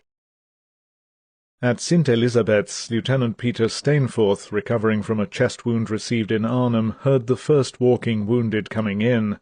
"I felt a shiver of excitement run up my spine," he says. "I have never been so proud. They came in and the rest of us were horror-stricken. Every man had a week's growth of beard. Their battle dress was torn and stained, and filthy, blood-soaked bandages poked out from all of them. The most compelling thing was their eyes, red-rimmed, deep-sunk, peering out from drawn, mud-caked faces made haggard by lack of sleep, and yet they walked in undefeated. They looked fierce enough to take over the place right then and there." As the last convoy left Oosterbeek, Warwick thanked the SS medical officer for his help. "Skalka looked me in the eye and said, 'Can I have that in writing?' Warwick ignored the remark. At 5 p.m. the battle began again as though it had never stopped. At Lance Bombardier Percy Parks's gun position near the Dolderan Laundry, all hell broke loose again. The Jerrys threw everything at us. After the relative quiet during the evacuation of the wounded, Parks felt a sense of relief. Everything had returned to normal, and I could orient to that. I was back in business again. Germans, taking advantage of the temporary truce, had infiltrated many areas. Men heard screaming and firing from all directions as Germans and British chased one another through streets and gardens. From his trench, Parks saw a tank coming across a cabbage patch toward battery headquarters. 2 artillerymen sprinted for a 6-pounder on the road. As the troopers began to fire, Parks looked up in amazement as cabbages began to sail over his trench. The force of the gun was sucking up the cabbages, pulling them right out of the ground and hurling them through the air. Then there was a tremendous bang, and we saw a shell hit the tank. Major Robert Kane heard someone yell, "Tigers!" and he raced for the small anti-tank gun set up alongside a building in his block. A gunner ran up the street to help him. Together the 2 men rolled the gun into position. "Fire!" Kane shouted. He saw that the shell had hit the tank, disabling it. "Let's have another go to be sure," he yelled. The gunner looked at Kane and shook his head. "Can't, sir," he said. "She's finished. The recoil mechanism's gone." Inside the Terhorst house the noise was so loud that everyone was numbed and deafened. Suddenly Carter Terhorst felt a tremendous shock. There was a thunder of bricks. Timbers cracked and there were stifled cries from all sides. The force of the explosion had jammed the cellar door. In the choking dust that swirled through the little room she heard men working with spades and tools, sawing and the breaking of timbers, footsteps crunching through bricks and mortar, and heavy things dragged back and forth. The cellar door was broken open and fresh air poured in. Upstairs, Kate saw that part of the corridor and the garden room were open to the outdoors, and a section of one wall had been blown in. Men lay everywhere, tossed about by the explosion. Dr. Martin had been hit again and was unable to get about at all. A soldier who had been brought in several days earlier suffering from shell shock roamed through the carnage in the house. Staring at Carter Terhorst, he said, "I think I've seen you someplace before." Gently she led him to the cellar and found room for him on the stone floor. Almost immediately he fell asleep. Wakening later, he moved over to Mrs. Terhorst. "We can be taken at any moment now," he said quietly. He went to sleep again. Leaning tiredly against a wall, her 5 children beside her, Carter waited as the ghastly hours stretched slowly. In a trench not far from Major Kane's position, Sergeant Alf Roulier saw another tank appear in the street. He and a gunner dashed to the only anti-tank gun that seemed to be left in the artillery troop he was with. The 2 men reached the gun just as the tank turned toward them. They fired and saw a flash as the tank was hit. At that moment a machine gun opened up. The gunner with Roulier gasped and sagged against him. As Roulier turned to ease the man down, a bullet tore into his left hand. It began to shake uncontrollably, and Roulier assumed the bullet had hit a nerve. Easing the gunner over his back, Roulier made it to his trench. "I'll go get help," he told the blood-stained trooper. At the Terhorst house, Roulier stopped, unwilling to go in. He heard men screaming and babbling, begging for water, crying out the names of relatives. "Oh, God," Roulier said, "what have I come here for?" Bombardier E.C. Bolden appeared at that moment. "Blimey, mate," Bolden said, looking at Roulier's shaking hand. "You been out typewriting?" Roulier explained that he had come for help for the wounded gunner. "All right," Bolden said, bandaging Roulier's hand. "I'll get there." Returning to his position, Roulier passed the Terhorst garden and stopped, staring in horror. He had never seen so many dead in one place before. Some had smocks over their faces, but others were uncovered, and their eyes stared off in all directions. There were piles of dead, so many that a man could not step between them. At the trench, Roulier waited until Bolden arrived with 2 stretcher-bearers. "Don't worry," Bolden told Roulier. He raised his thumb. "Everything will be okay." Roulier didn't think so.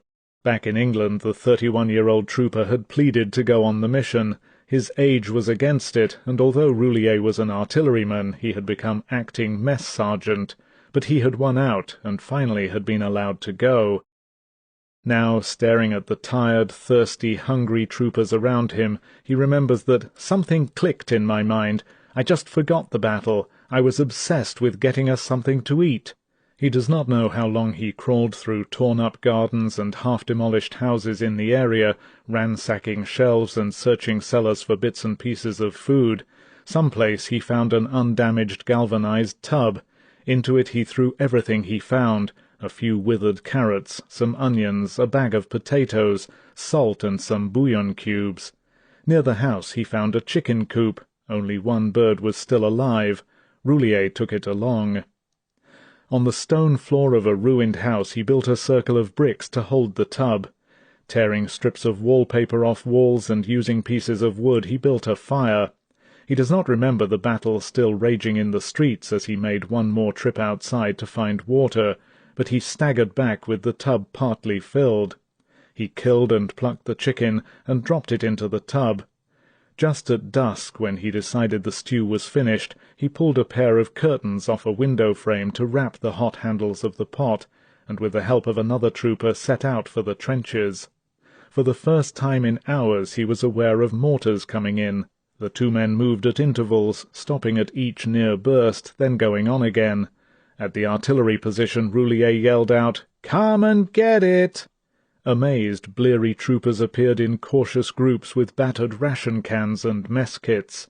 Dazedly mumbling their thanks, they dipped into the hot tub and disappeared into the growing darkness. In 10 minutes the stew was gone. Peering into the bottom of the tub, Alf Roulier could just make out a few small chunks of potatoes. He picked them out and for the first time that day ate some food. He had never felt happier. On the grounds of the Hartenstein Hotel in a 5-man trench, Sergeant Leonard Overton, the glider pilot, stared out into the growing dusk. The 4 men who shared his trench had disappeared. Suddenly Overton saw dark shapes approaching. "It's only us," someone said quietly. As the 4 soldiers dropped into the trench, Overton saw that they carried a gas cape bundled together. Carefully the men opened the cape, and holding a can at one edge, emptied almost a pint of rainwater into the container. One man produced a cube of tea and began to stir the liquid. Overton looked on, dazed. We had had nothing to eat or drink that day, and only 2 hard biscuits which we had shared on Saturday, he says. Then, to Overton's surprise, the troopers offered the tin can to him. He took a sip and passed it on.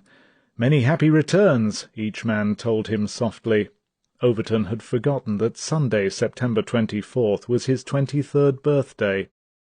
In the Schonord the critical cases and the walking wounded were gone, but shell-shocked men still lingered in the big hotel. As Chaplain Père walked through a half-deserted room, he heard a thin, shaking voice somewhere in the echoing building singing "Just a Song at Twilight." Climbing to an upstairs room, Père knelt beside a badly shocked young trooper. "Padre," the boy said, "will you tuck me in? I get so frightened with all the noise." Père had no blanket, but he pretended to cover the trooper. "That feels fine, Padre. I feel very well now. Will you do me one more favour?" Père nodded. "Say the Lord's Prayer with me." Père did. He soothed back the young man's hair. "Now close your eyes," Père told him. "Sleep well. God bless you." The trooper smiled. "Good night, Padre. God bless you." 2 hours later a medic came for Père. "You know that lad you said the prayers with?"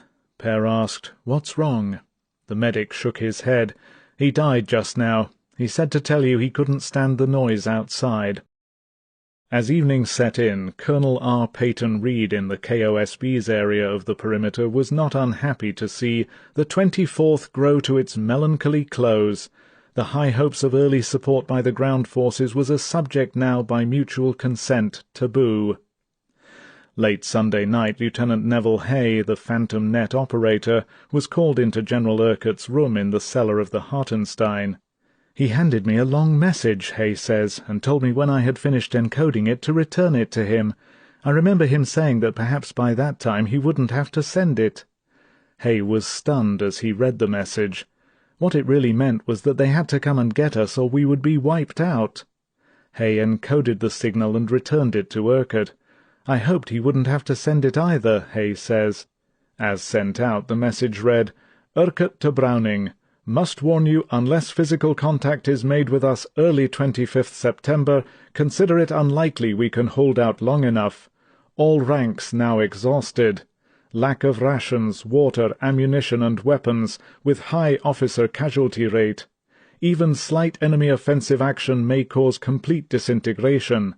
If this happens, all will be ordered to break toward Bridgehead if anything, rather than surrender.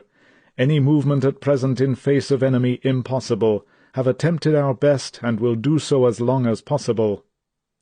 Several versions of this message have appeared in other accounts of the battle. The one above is the original. Lieutenant Neville Hay retained his timed phantom message logs and made them available to me. I am extremely grateful for his cooperation. Over 2 consecutive nights, attempts to move men and supplies into Urquhart's lodgment had failed. Yet the stubborn 30 Corps commander, General Horrocks, refused to abandon the effort. If the bridgehead was to be saved and the relief of Urquhart's men effected, it must take place this Sunday night. Once again the weather was unfavourable. No help could be expected from England-based planes flying supply or support missions. But troops were now in strength in the Driel-Nijmegen area, and Horrocks, achieving the near impossible by driving his entire corps up the narrow 1-tank-wide corridor to his spear point on the Rhine, was obsessed by the 400 yards of river that separated him from the airborne forces. Success was tantalizingly close. He ordered General Thomas's 43rd Wessex to make one last push. With the remaining Poles, troops of Lieutenant Colonel General Tilly's 4th Dorsets would assault the river and try to cross into the bridgehead beginning at 10 p.m.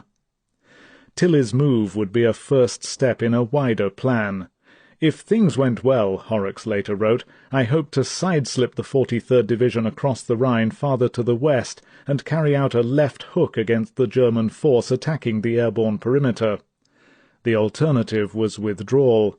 On this 8th day of Market Garden, Horrocks obstinately refused to face that choice. Others, however, were now seriously planning how it might be done. According to his Chief of Staff, Brigadier Gordon Walsh, the 1st Airborne Corps Commander, General Browning, now spoke quite openly about withdrawing.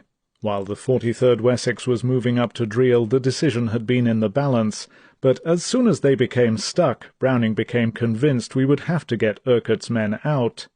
The British Second Army Commander, General Miles C. Dempsey, had reached the same conclusion. He had not met with Horrocks since the beginning of the attack. Now, as time ran out, Dempsey ordered Horrocks to a meeting down the corridor at St. Udenrode. In line of command, Dempsey, on authority from Montgomery, would have the last word. The agonizing decision would be forced on them by one man, Field Marshal Model.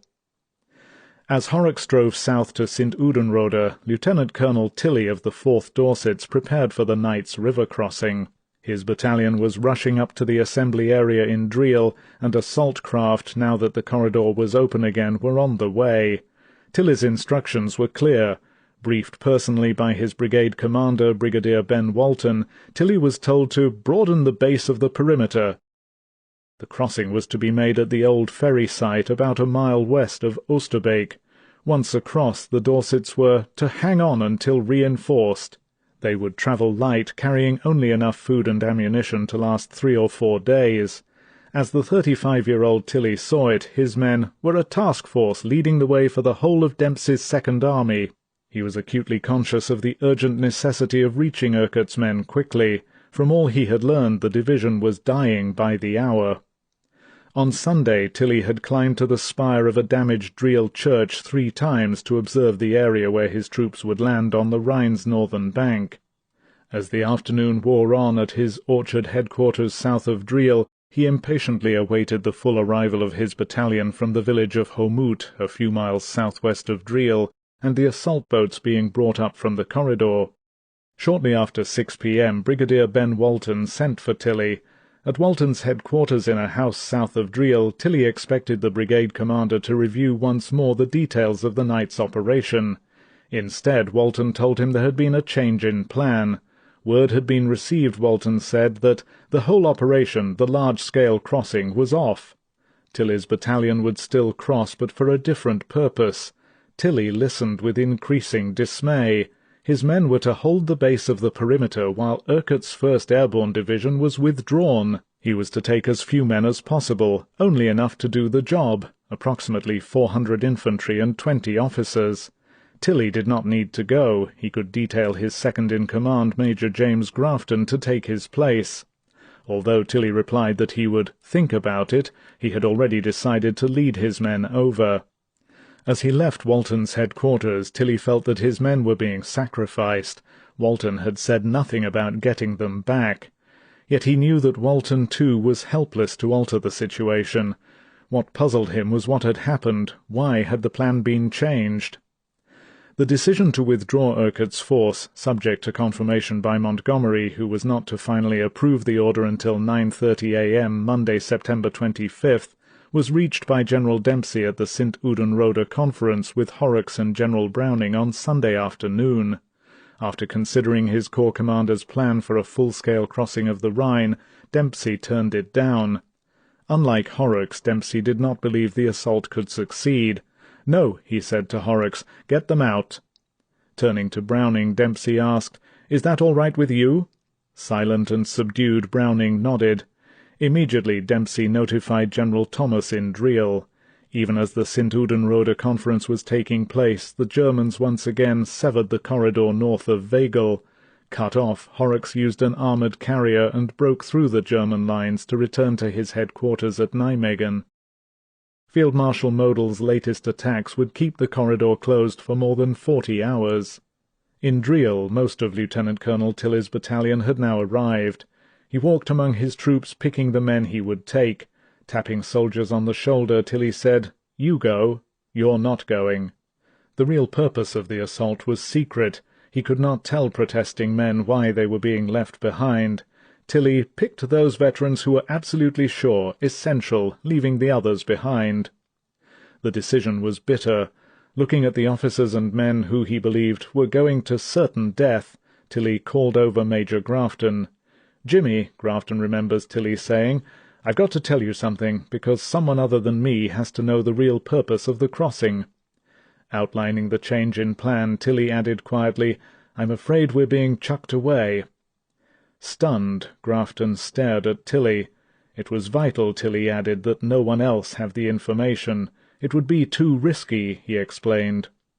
Grafton knew what Tilly meant. It would be a terrible blow to morale if the truth was known. As Grafton prepared to leave, Tilly said, "Jimmy, I hope you can swim." Grafton smiled. "I hope so too," he said. By 9:30 p.m., as Tilly's men moved down to the river, there was still no sign of the assault craft.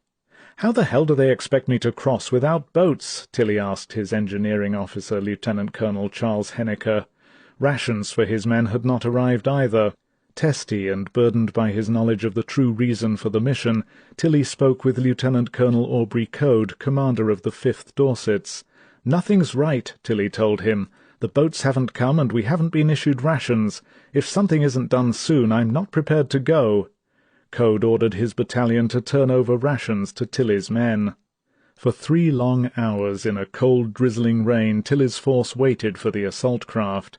At midnight word arrived that the boats were now in Driel, but only 9 had come through. In the darkness some trucks had taken a wrong turn and driven into enemy lines.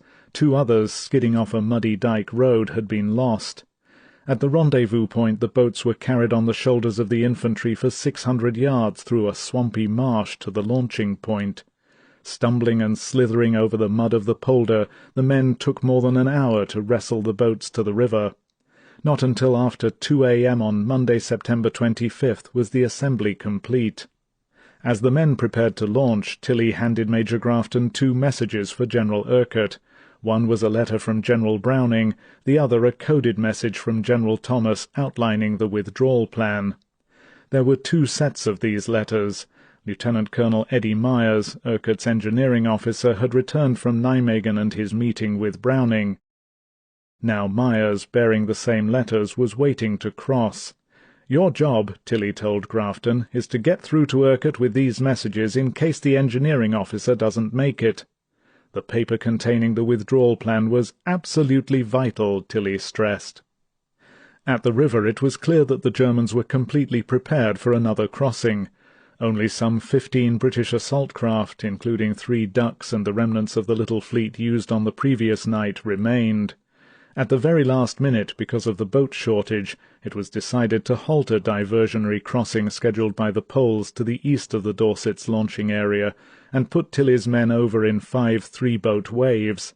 As the preparations went on, mortar shells exploded on the southern bank, and heavy machine guns, apparently now carefully lined up along both edges of the perimeter base, swept the water. Lieutenant Colonel Tilly stepped into a boat. The first wave began to cross.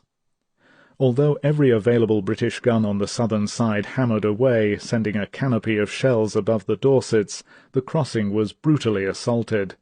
The canvas and plywood craft were raked, holed, and swept away. Some, like Major Grafton's, caught fire before leaving the south bank. Quickly Grafton set out in another.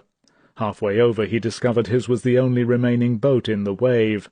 In 15 minutes, feeling lucky to be alive, Grafton was across. In the rain and darkness, hemmed in by well-sighted machine-gun fire, each of the 5 waves sustained heavy losses. But the worst enemy by far was the current. Unused to the boats and the unexpected current, which increased in speed after midnight, the helpless Dorsets were swept past the perimeter base and into the hands of the enemy. Scattered for miles, those who survived were quickly cut off and surrounded. Of the 420 officers and men who set out for the perimeter, only 239 reached the northern bank. Lieutenant Colonel Tilly, who upon landing was met by an avalanche of grenades rolled like bowling balls down a hill, was heard leading his men out of the inferno, yelling, "Get them with the bayonet!" One of the bouncing grenades actually hit Tilly's head and exploded.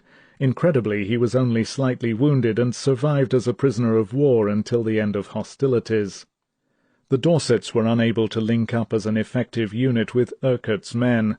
Only a few reached the Hartenstein perimeter, among them Major Grafton, who, with the withdrawal plan intact, came in through Major Dicky Lonsdale's positions near the lower Oosterbeek church. Lieutenant Colonel Myers had already arrived at Urquhart's headquarters with the documents he was carrying.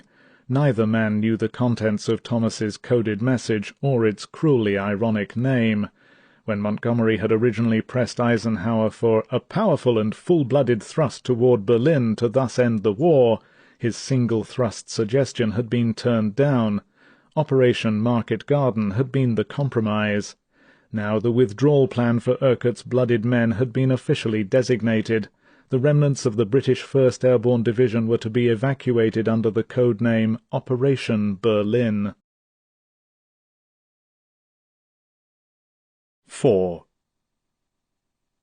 Now Market Garden, the operation Montgomery hoped would end the war quickly, proceeded inexorably toward its doom. For 60 terrible miles men hung on to bridges and fought for a single road, the corridor. In General Maxwell Taylor's sector north of Eindhoven, troopers bolstered by British armour and infantry repelled one fierce attack after another, while trying to reopen the empty stretch of highway severed at Uden. In General Gavin's 82nd area the great Waal Bridge was under constant bombardment, and the enemy continued to press in from the Reichswald in steadily growing strength. Gone was the attitude of a week before, that the war was almost over. Enemy units were being encountered that had long been written off. The Nazi war machine, thought to be reeling and on the verge of collapse in the first week of September, had miraculously produced 60 Tiger tanks, which were delivered to Model on the morning of September 24th. The tanks arrived in the early hours of the morning, notes General Harmel in Annex No. 6 of his War Diary, September 24th, adding that 2 Panzer Corps headquarters allocated the bulk of this detachment, 45 Tiger tanks, to the 10th SS Frundsberg Division. Market Garden was strangling, and now the principal objective of the plan, the foothold across the Rhine, the springboard to the Ruhr, was to be abandoned. At 6:05 a.m. Monday, September 25th, General Urquhart received the order to withdraw. In the planning of the Arnhem operation, Urquhart had been promised relief within 48 hours. General Browning had expected the 1st Airborne Division to hold out alone for no longer than 4 days at maximum. In an unprecedented feat of arms for an airborne division, outnumbered and outgunned, Urquhart's men had hung on for more than twice that long. To the courageous Scot, commanding an airborne division for the first time, withdrawal was bitter. Yet Urquhart knew it was the only course. By now his strength was fewer than 2,500 men, and he could ask no more of these uncompromising troopers. Galling as it was to know that relieving British forces sat barely 1 mile away, separated from the division only by the width of the Rhine, Urquhart reluctantly agreed with his superior's decision. The time had come to get the valiant men of Arnhem out. At the Hartenstein, a weary Lieutenant Colonel Eddie Myers delivered the 2 letters, Browning's and the withdrawal order from General Thomas, to Urquhart. Browning's congratulatory and encouraging message, written more than 24 hours earlier, was outdated. In part it read, "The army is pouring to your assistance, but very late in the day," and "I naturally feel not so tired and frustrated as you do, but probably almost worse about the whole thing than you do." The withdrawal order, especially coming from Thomas, whose slowness Urquhart, like Browning, could not forgive, was by far the more depressing. The 43rd Wessex was now beginning to feel the weight of increasing German pressure, Thomas's message said. All hope of developing a major bridgehead across the Rhine must be abandoned, and the withdrawal of the 1st Airborne would take place by mutual agreement between Urquhart and Thomas at a designated date and time. Urquhart pondered his decision. As he listened to the continuing mortar and artillery bombardment outside, he had no doubts about the date and time. If any of his men were to survive, the withdrawal would have to be soon, and obviously under cover of darkness. At 8:08 a.m., Urquhart contacted General Thomas by radio. "Operation Berlin," he told him, "must be tonight." Some 20 minutes later, Urquhart released the message prepared for Browning that he had given to Lieutenant Neville Hay to encode the night before. It was still pertinent, particularly the warning sentence, "Even slight enemy offensive action may cause complete disintegration." For at this moment Urquhart's situation was so desperate that he did not know whether his men could hold until darkness.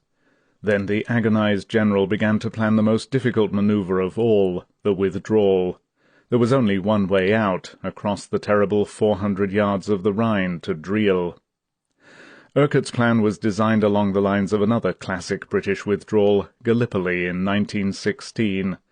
There, after months of fighting, troops had finally been pulled out under deceptive cover.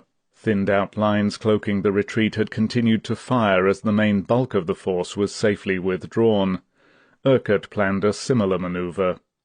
Along the perimeter, small groups of men would keep up a fusillade to deceive the enemy while the larger body of troops slipped away.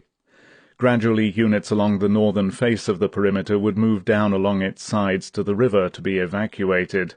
Then the last forces closest to the Rhine would follow.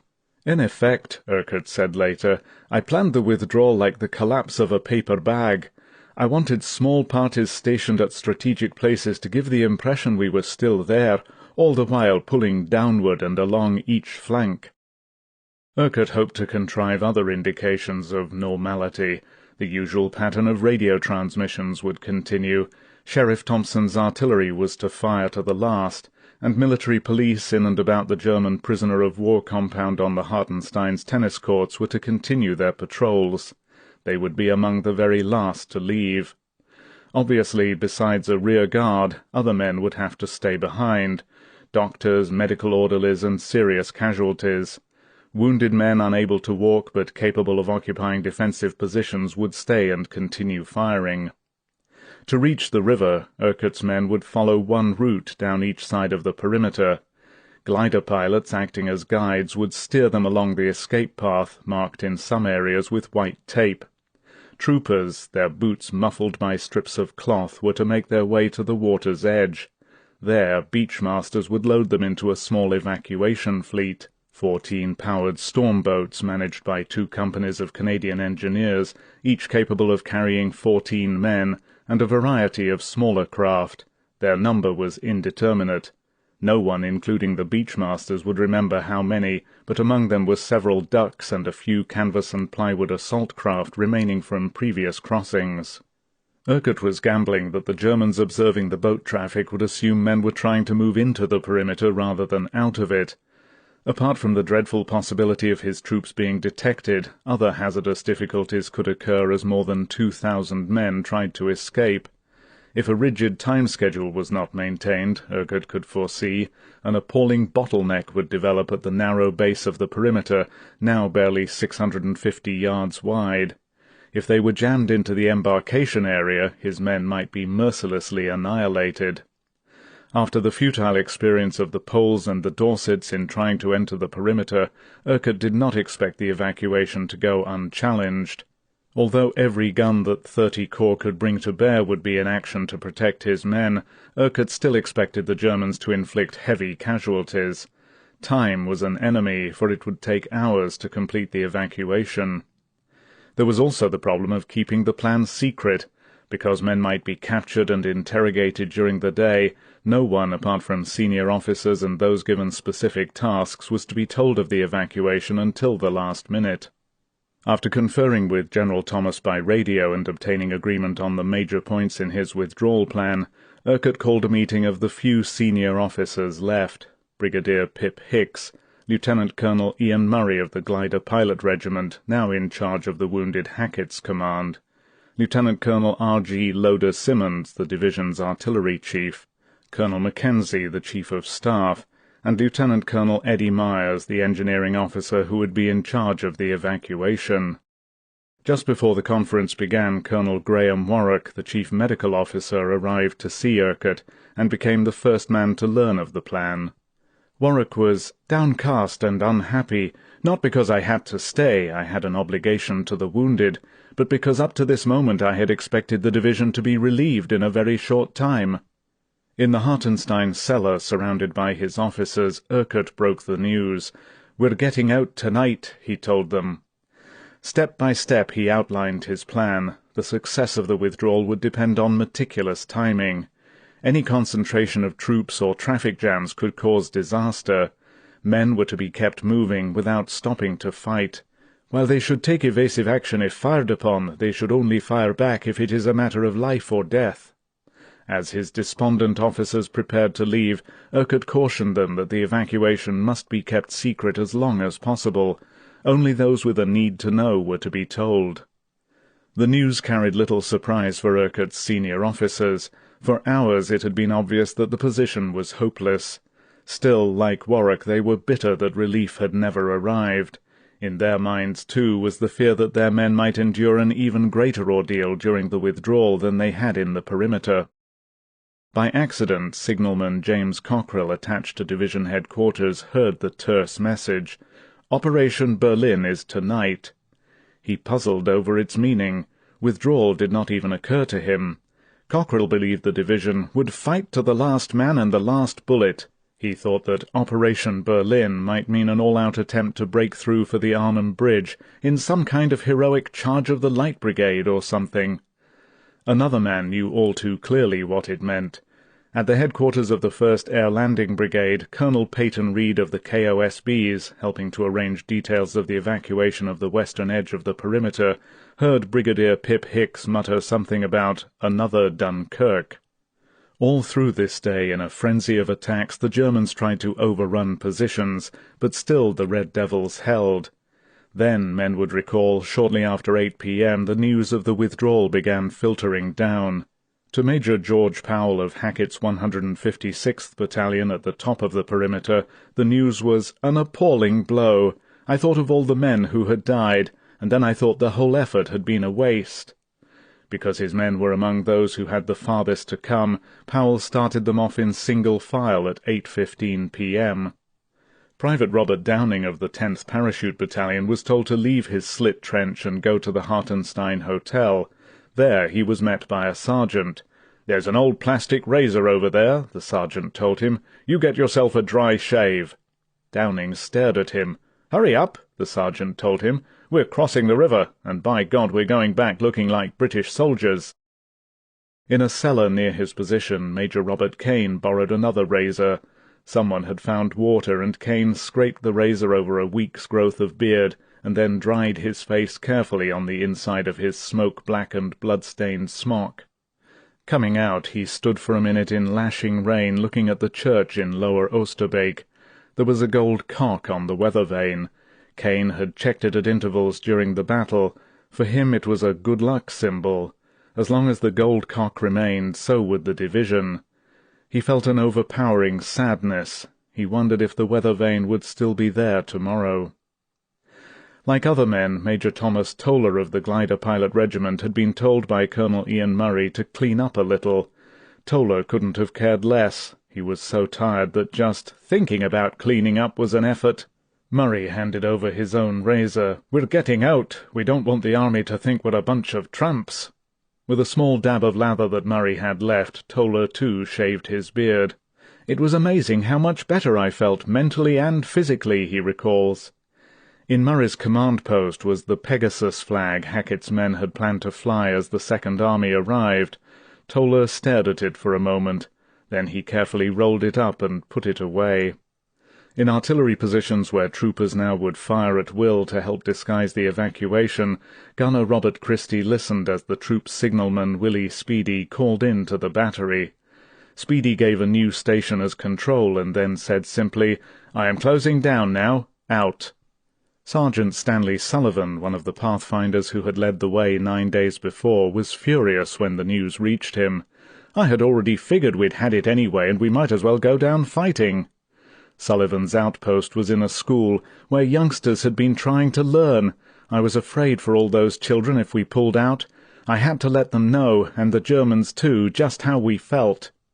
On the blackboard in the room he had been defending, Sullivan printed large block letters and underlined them several times. The message read, "We'll be back." The children would never see it.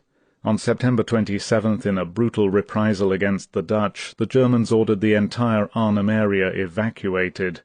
Arnhem and the surrounding villages were to remain uninhabited until the very last days of the war, when Canadian troops arrived on April 14, 1945.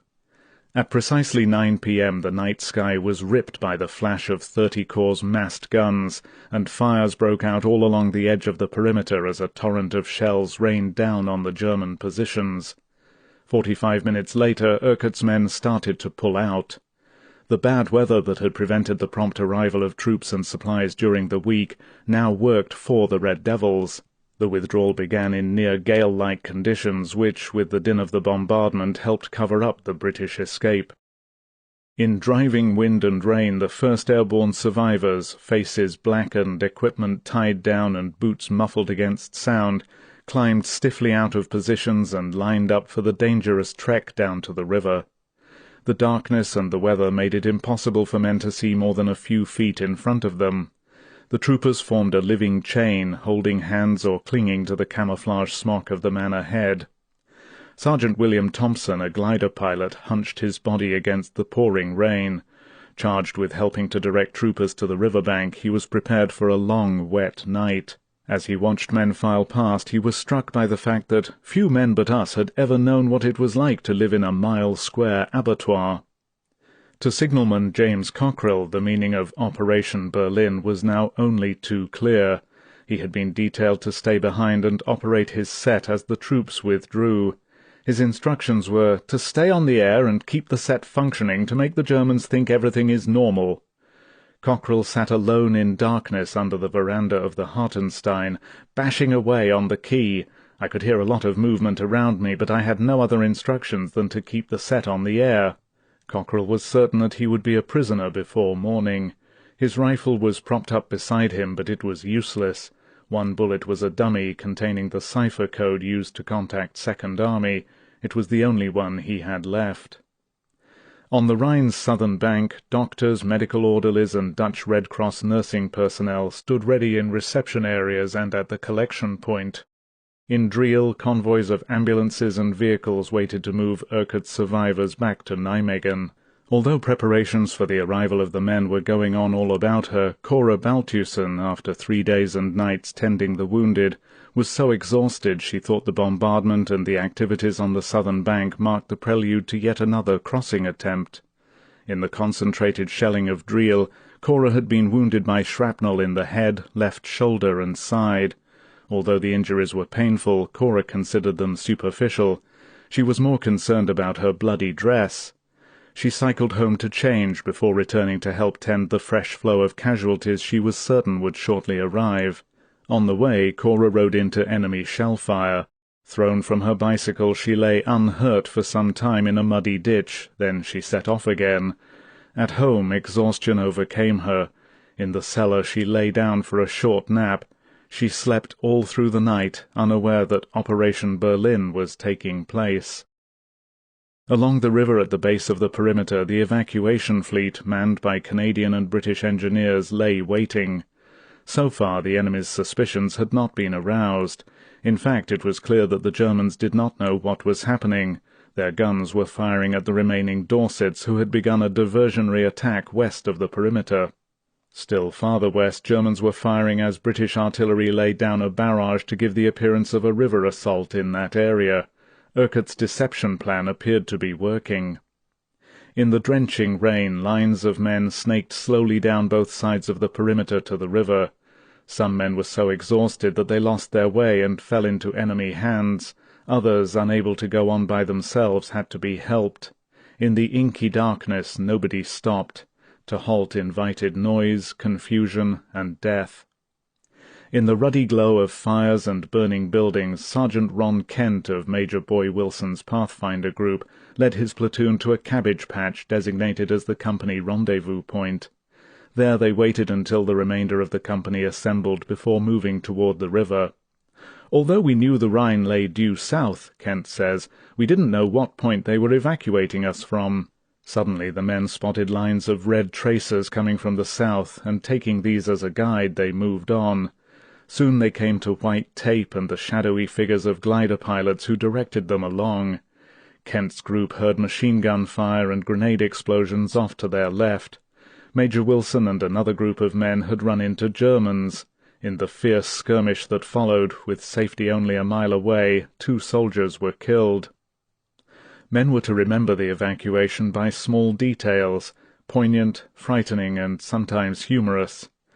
As Private Henry Blyton of the 1st Battalion moved down to the river, he heard someone crying. Ahead the line stopped. Troopers made for the side of the path. There, lying on the sodden ground, was a wounded soldier crying for his mother. The men were ordered to keep on moving. No one was to stop for the wounded. Yet many did. Before troopers in Major Dicky Lonsdale's force left their positions, they went to the Terhorst house and took as many of the walking wounded as they could. Lance Corporal Sidney Nunn, who with a glider pilot had knocked out a Tiger tank earlier in the week, thought he would never make it to the river. By the church, where artillery positions had been overrun during the day, Nunn and a group of KOSBs had a sharp, brief skirmish with the Germans. In the rain and darkness most of the men got away. Lying on the ground, Nunn received the first injury he had had in 9 days of fighting. Shrapnel hit some stones, and one of Nunn's front teeth was chipped by a pebble. Sergeant Thomas Bentley of the 10th Battalion was following the phantom operator, Lieutenant Neville Hay. "We were sniped at continually," he remembers. "I saw 2 glider pilots walking out from the shadows and deliberately draw the German fire, apparently so we could see where it was coming from. Both guides were killed." In the Hartenstein, General Urquhart and his staff prepared to leave. The war diary was closed. Papers were burned, and then Hancock, the general's batman, wrapped Urquhart's boots with strips of curtain. Everybody knelt as a chaplain said the Lord's Prayer. Urquhart remembered the bottle of whiskey his batman had put in his pack on D-Day. "I handed it around," Urquhart says, "and everyone had a nip." Finally Urquhart went down to the cellars to see the wounded, in their bloody bandages and crude splints, and said goodbye to those aware of what was happening. Others, drowsy with morphia, were mercifully unaware of the withdrawal. One haggard soldier, propping himself up against the cellar wall, told Urquhart, "I hope you make it, sir." Lieutenant Commander Arnoldus Wolters, the Dutch liaison officer at division headquarters, moving behind the general's group, observed absolute silence. "With my accent, had I opened my mouth, I might have been taken for a German," he says. At some point Wolters lost his grip on the man in front of him. "I didn't know what to do. I simply kept going, praying that I was heading in the right direction." Wolters felt particularly depressed. He kept thinking of his wife and the daughter he had never seen. He had not been able to phone them, even though his family lived only a few miles from the Hartenstein. The watch he had bought for his wife in England was still in his pocket. The teddy bear he had planned to give his daughter was somewhere in a wrecked glider. If he was lucky enough to make it back to the river, Wolters would be leaving, probably for England, once more. At the river the crossings had begun. Lieutenant Colonel Myers and his beachmasters packed men into the boats as fast as they arrived. But now the Germans, though still not aware that a withdrawal was taking place, could see the ferrying operations by the light of flares. Mortars and artillery began ranging in. Boats were holed and capsized. Men struggling in the water screamed for help. Others, already dead, were swept away. Wounded men clung to wreckage and tried to swim to the southern bank. Within 1 hour half the evacuation fleet was destroyed, but still the ferrying went on. By the time Major George Powell's men reached the river from their long trek down the eastern side of the perimeter, Powell believed that the evacuation was over. A boat was bobbing up and down in the water, sinking lower as waves hit against it. Powell waded out. The boat was full of holes, and the sappers in it were all dead. As some of his men struck out swimming, a boat suddenly appeared out of the dark. Powell hastily organized his men and got some of them aboard. He and the remaining troopers waited until the craft returned. On the high embankment south of the Rhine, Powell stood for a moment looking back north. "All at once I realized I was across. I simply could not believe I had gotten out alive." Turning to his 15 bedraggled men, Powell said, "Form up in threes." He marched them to the reception center. Outside the building, Powell shouted, "156th Battalion, halt! Right turn! Fall out!" Standing in the rain, he watched them head for shelter. It was all over, but by God we had come out as we had gone in, proud. As General Urquhart's crowded boat prepared to leave, it got caught in the mud. Hancock, his batman, jumped out and pushed them off. "He got us clear," Urquhart said, but as he struggled to get back aboard, someone shouted, "Let go, it's overcrowded already." Irked by this ingratitude, Hancock ignored the remark, and with his last reserves pulled himself into the boat. Under machine-gun fire, Urquhart's boat was halfway across when the engine suddenly stuttered and stopped. The boat began to drift with the current. To Urquhart it seemed an absolute age before the engine came to life again. Minutes later they reached the southern bank. Looking back, Urquhart saw flashes of fire as the Germans raked the river. "I don't think," he says, "they knew what they were firing at." All along the bank of the Rhine and in the meadows and woods behind, hundreds of men waited. but now with only half the fleet still operable and under heavy machine-gun fire, the bottleneck that Urquhart had feared occurred. Confusion developed in the crowded lines, and although there was no panic, many men tried to push forward, and their officers and sergeants tried to hold them in check. Lance Corporal Thomas Harris of the 1st Battalion remembers, hundreds and hundreds waiting to get across. Boats were being swamped by the weight of the numbers of men trying to board. And mortars were now falling in the embarkation area as the Germans got the range. Harris, like many other men, decided to swim. Taking off his battle dress and boots, he dived in and, to his surprise, made it over. Others were not so lucky. By the time gunner Charles Pavey got down to the river, the embarkation area was also under machine-gun fire. As the men huddled on the bank, a man came swimming toward the place where Pavey lay. Ignoring the bullets peppering the shore, he hauled himself out of the water and, gasping for breath, said, "Thank God I'm over." Pavey heard someone say, "Bloody fool, you're still on the same side." Sergeant Alf Roulier, who had managed to cook and serve a stew on Sunday, now attempted to swim the river. As he floundered in the water, a boat drew alongside and someone grabbed his collar. He heard a man shout, "It's okay, mate, keep going, keep going." Roulier was totally disoriented. He believed he was drowning. Then he heard the same voice say, "Bloody good, old boy," and a Canadian engineer lifted him into the boat. "Where the hell am I?" the dazed Roulier mumbled. The Canadian grinned. "You're almost home," he said. It was nearing daybreak when signalman James Cockerill, still at his set under the veranda of the Hartenstein, heard a fierce whisper. "Come on, Chick," a voice said. "Let's go." As the men headed for the river, there was a sudden sharp burst of noise. Cockerill felt a tug on his neck and shoulders. His Sten gun, slung over his back, had been split wide open by shrapnel.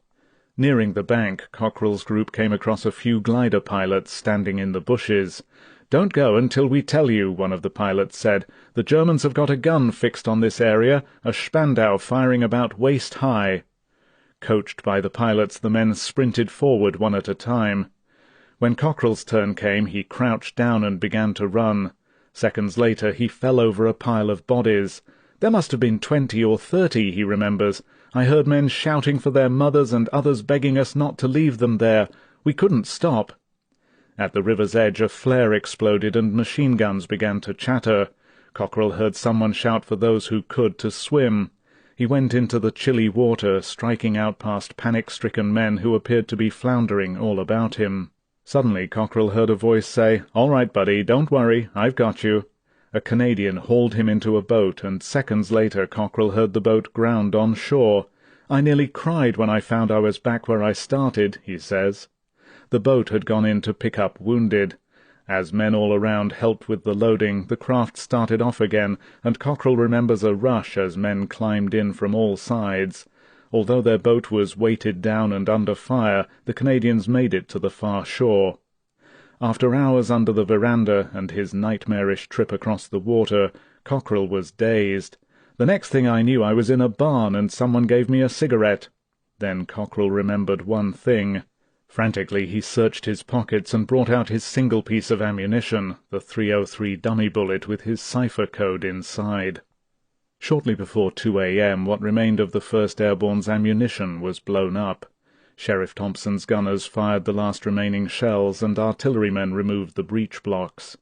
Lance Bombardier Percy Parks and the remainder of his crew were told to pull back.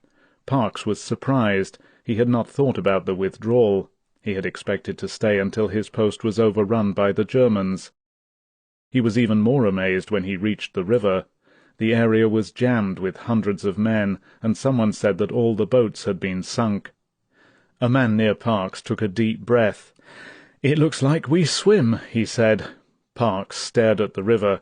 It was very wide. In full flood the current looked to be about 9 knots. I didn't think I could make it. I saw men jumping in fully dressed and being swept downstream. Others made it across only to be shot scrambling out of the water. I saw one chap paddle across on a plank, still carrying his pack.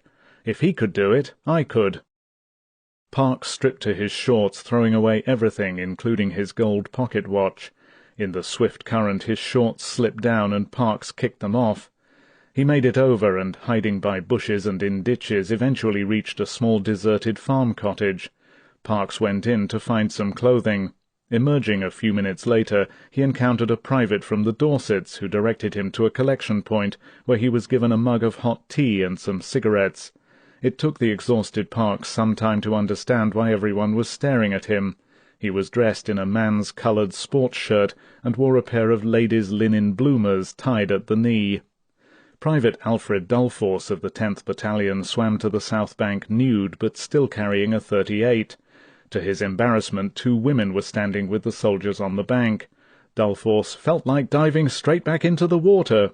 One of the women called to him and held out a skirt. "She didn't bat an eyelash at my nakedness," he remembers. "She told me not to worry because they were there to help the men coming across."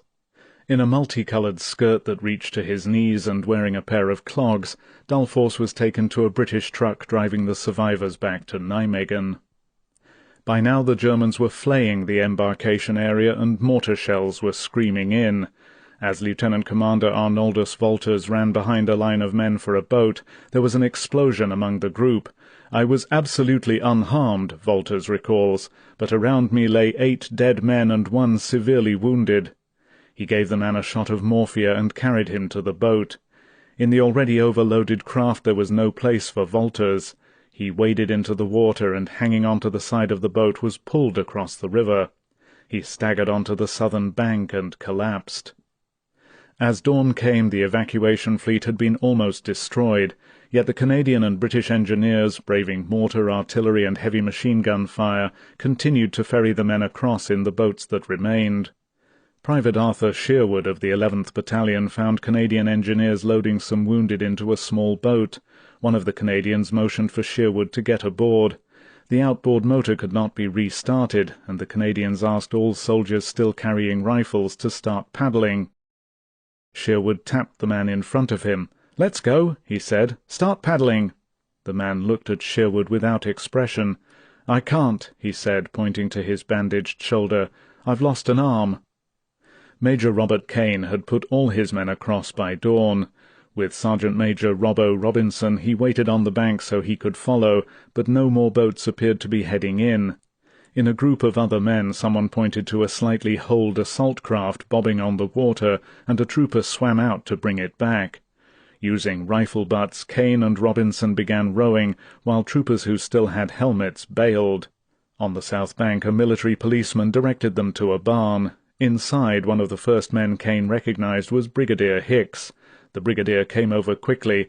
"Well," he said, "here's one officer at least who's shaved." Kane grinned tiredly. "I was well brought up, sir," he said. On the perimeter's edge scores of men still huddled in the rain under German fire.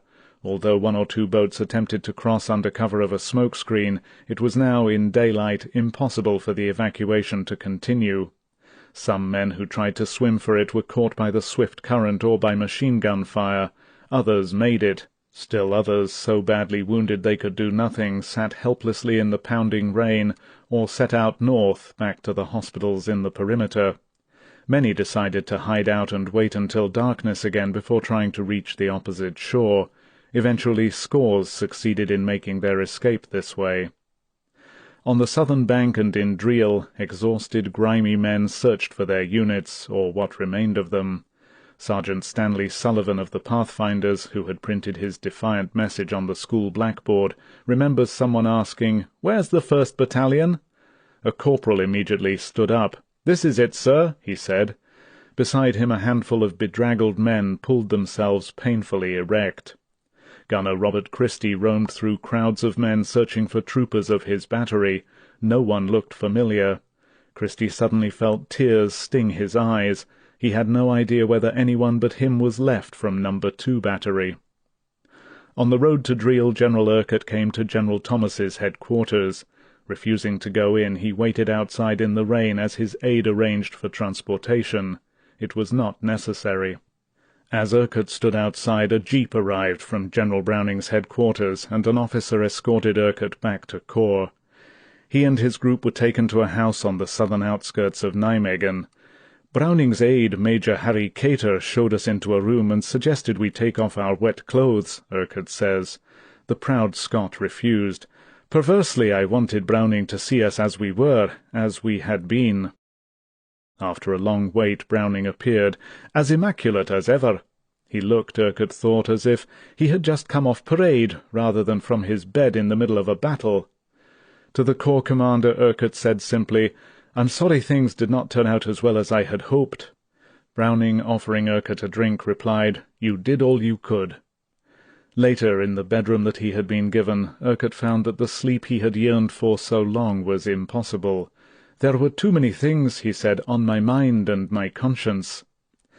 There was indeed much to think about. The 1st Airborne Division had been sacrificed and slaughtered. Of Urquhart's original 10,005-man force, only 2,163 troopers, along with 160 Poles and 75 Dorsets, came back across the Rhine. After 9 days, the division had approximately 1,200 dead and 6,642 missing, wounded, or captured. The Germans, it later turned out, had suffered brutally too, 3,300 casualties, including 1,100 dead. The Arnhem adventure was over, and with it Market Garden. There was little left to do now but pull back and consolidate. The war would go on until May 1945. "Thus ended in failure the greatest airborne operation of the war," one American historian later wrote. Although Montgomery asserted that it had been 90% successful, his statement was merely a consoling figure of speech. All objectives save Arnhem had been won, but without Arnhem the rest were as nothing. In return for so much courage and sacrifice, the Allies had won a 50-mile salient leading nowhere. Perhaps because so few were expected to escape, there was not enough transport for the exhausted survivors. Many men, having endured so much else, now had to march back to Nijmegen. On the road, Captain Roland Langton of the Irish Guards stood in the cold rain watching the 1st Airborne come back. As tired, filthy men stumbled along, Langton stepped back. He knew his squadron had done its best to drive up the elevated highway from Nijmegen to Arnhem, yet he felt uneasy, almost embarrassed to speak to them. As one of the men drew abreast of another guardsman standing silently beside the road, the trooper shouted, "Where the hell have you been, mate?" The guardsman answered quietly, "We've been fighting for 5 months." Corporal William Chennell of the Guards heard one of the airborne men say, "Oh, did you have a nice drive up?" As the men streamed back, one officer, who had stood in the rain for hours, searched every face. Captain Eric Mackay, whose little band of stragglers had held out so gallantly in the schoolhouse near the Arnhem Bridge, had escaped and reached Nijmegen. Now he looked for members of his squadron. Most of them had not made it to the Arnhem Bridge, but Mackay, with stubborn hope, looked for them in the airborne lines coming out of Oosterbeek. "The worst thing of all was their faces," he says of the troopers. "They all looked unbelievably drawn and tired. Here and there you could pick out a veteran, a face with an unmistakable I-don't-give-a-damn look, as if he could never be beaten." All that night and into the dawn Mackay stayed by the road. "I didn't see one face I knew. As I continued to watch, I hated everyone. I hated whoever was responsible for this, and I hated the army for its indecision, and I thought of the waste of life and of a fine division dumped down the drain. And for what?" It was full light when Mackay went back to Nijmegen. There he began to check collecting points and billets, determined to find his men. Of the 200 engineers in his squadron, 5, including Mackay, had come back. On the other side of the river remained the soldiers and civilians whose jobs and injuries demanded that they be left behind. Small bands of men too late to make the trip stayed too, crouched down in the now unmanned trenches and gun pits. For these survivors there was no longer any hope. In the blackened perimeter they awaited their fate. Medic Taffy Brace had brought the last of his walking wounded down to the river, only to find the banks now empty. Huddling with them, Brace saw a captain coming forward. "What are we going to do?" the officer asked Brace. "There won't be any more boats." Brace looked at the injured men. "I guess we'll have to stay then," he said. "I can't leave them." The captain shook hands. "Good luck," he told them all. "I'm going to try to swim across." Brace last saw the officer wading out into the water. "Good luck yourself," Brace called. "Goodbye." For Major Guy Rigby-Jones, a physician at the Tafelberg, the division's leaving was a bitter pill to swallow, but he carried on his work. With teams of medics, Rigby-Jones scoured the houses in the area of the hotel, bringing in wounded men. Often hand-carrying the casualties to collection points, the medics loaded them into German trucks, ambulances and jeeps, and then climbed on themselves, heading into captivity. Padre Père had slept the whole night through at the Schoonoord. He awoke with a start, sure that something was terribly wrong. Then he realized that it was unnaturally quiet. Hurrying out into a room, he saw a medic standing at a window in full view of anyone outside. As Père came up, the medic turned around. "The division's gone," he said. Père, who had not been told about the evacuation, stared at him. "You're mad, man." The medic shook his head. "Look for yourself, sir. We really are prisoners now. Our chaps have had to retreat." Père couldn't believe it. "Sir," the medic said, "you'll have to break the news to the patients. I haven't got the nerve to tell them." Père made the rounds of the hotel. "Everyone tried to take it in good heart," he recalls, "but we were all in a fit of deep depression." Then in the large room where most of the wounded still sheltered, a soldier sat down at a piano and began to play a medley of popular songs. Men started to sing, and Père found himself joining in. "It was queer after the hell of the last few days," Père says. "The Germans could not understand it, but it was easy enough to explain. The suspense, the sense of being left behind, produced a tremendous reaction. There was nothing left to do but sing." Later, as Hendrika van der Vlist and other Dutch civilians prepared to leave to help the wounded in German hospitals, Père waved goodbye regretfully. They had suffered with us, gone hungry and thirsty, and yet they had no thought for themselves. As the last ambulances disappeared, Père and the medical staff loaded their meagre belongings onto a German truck. "The Germans helped us," he recalls. "There was a curious lack of animosity. None of us had anything to say." As the truck drove off, Père stared moodily at the blackened wreckage of the Schoonoord, where absolute miracles had been worked. He was firmly convinced that it was only a matter of a day or two, possibly this coming night, before the Second Army crossed the Rhine and took the area back again. Across the street from the church, Carter Terhorst had said goodbye to the wounded, all now prisoners. Pulling a handcart and accompanied by her 5 children, she set out to walk to Apeldoorn. A short distance away she stopped and looked back at the ancient vicarage that had been her home. "A ray of sunshine strikes a bright yellow parachute hanging from the roof," she wrote. "Bright yellow, a greeting from the airborne. Farewell, friends. God bless you." Young Anja van Manen, also on the road to Apeldoorn, kept looking for her father as the Red Cross cars and ambulances passed, bringing the wounded from the Tafelberg. With her aunt and her brother, Anja stared at the familiar faces she had come to know throughout the week. Then, as a truck passed by, Anja saw her father riding in it. She screamed to him and began to run. The truck stopped, and Dr. van Manen climbed down to greet his family.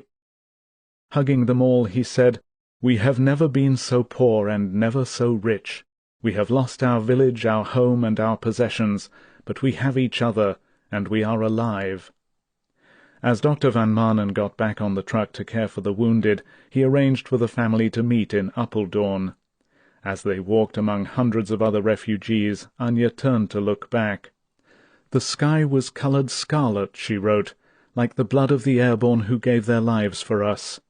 We 4 are all alive, but at the end of this hopeless war week, the battle has made an impression on my soul. Glory to all our dear, brave Tommies, and to all the people who gave their lives to help and save others." In Driel, Cora Baltussen awoke to a strange silence. It was mid-morning, Tuesday, September 26th. Painfully stiff from her wounds and puzzled by the silence, Cora limped outside. Smoke billowed up from the centre of the town and from Oosterbeek across the river, but the sounds of battle were gone. Getting her bicycle, Cora pedalled slowly toward town. The streets were deserted. The troops had gone. In the distance she saw the last vehicles in a convoy heading south for Nijmegen. Near one of Driel's ruined churches only a few soldiers lingered by some jeeps. Suddenly Cora realized that the British and Poles were withdrawing. The fight was over. The Germans would soon return. As she walked over to the small group of soldiers, the bell in the damaged church steeple began to toll. Cora looked up. Sitting in the belfry was an airborne trooper, a bandage around his head. "What happened?" Cora called out. "It's all over," the trooper shouted. "All over. We pulled out. We're the last lot." Cora stared up at him. "Why are you ringing the bell?" The trooper kicked at it once more. The sound echoed over the 1,000-year-old Dutch village of Driel and died away. The trooper looked down at Cora. "It seemed like the right thing to do," he said. In my prejudiced view, if the operation had been properly backed from its inception and given the aircraft, ground forces and administrative resources necessary for the job, it would have succeeded in spite of my mistakes or the adverse weather or the presence of the 2nd SS Panzer Corps in the Arnhem area. I remain Market Garden's unrepentant advocate. Field Marshal Sir Bernard Montgomery, Memoirs, Montgomery of Alamein, page 267. My country can never again afford the luxury of another Montgomery success. Bernhard, the Prince of the Netherlands, to the author. A note on casualties. Allied forces suffered more casualties in Market Garden than in the mammoth invasion of Normandy. Most historians agree that in the 24-hour period of D-Day, June 6, 1944, total Allied losses reached an estimated 10,000 to 12,000. In the 9 days of Market Garden, combined losses, airborne and ground forces, in killed, wounded and missing, amounted to more than 17,000. British casualties were the highest, 13,226.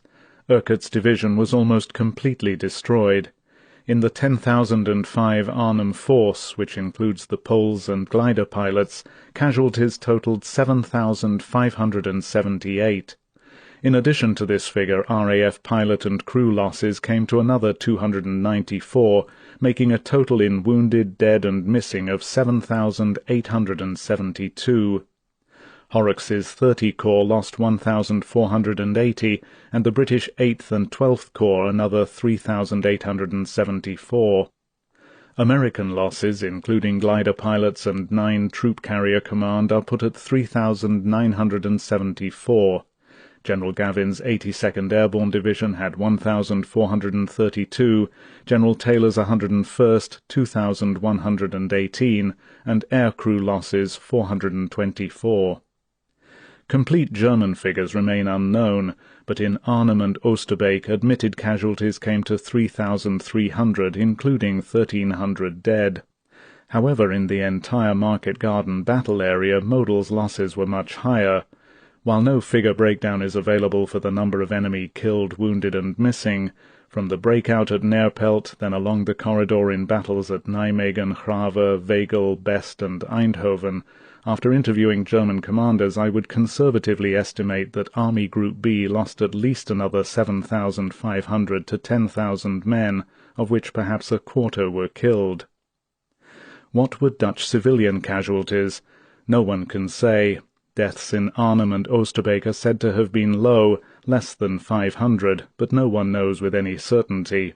I have heard casualty figures, that is, dead, wounded or missing, given as high as 10,000 in the entire Operation Market Garden campaign, and as a result of the forcible evacuation of the Arnhem sector, together with deprivation and starvation in the terrible winter that followed the attack.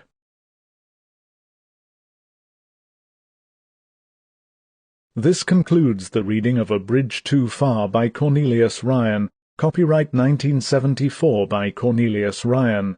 This book was read by Clive Chafer. This unabridged recording was published by arrangement with Macintosh and Otis Incorporated and was produced in 2012 by Blackstone Audio Inc., which holds the copyright. Neither this recording nor any portion of it may be reproduced or used for any purpose without prior written authorization from Blackstone Audio Inc. If you would like to obtain a monthly update telling you about new releases, call 1-800-SAY-BOOK. That's 1-800-729-2665. For a complete listing of our titles, visit our website at www.blackstoneaudio.com. Thank you.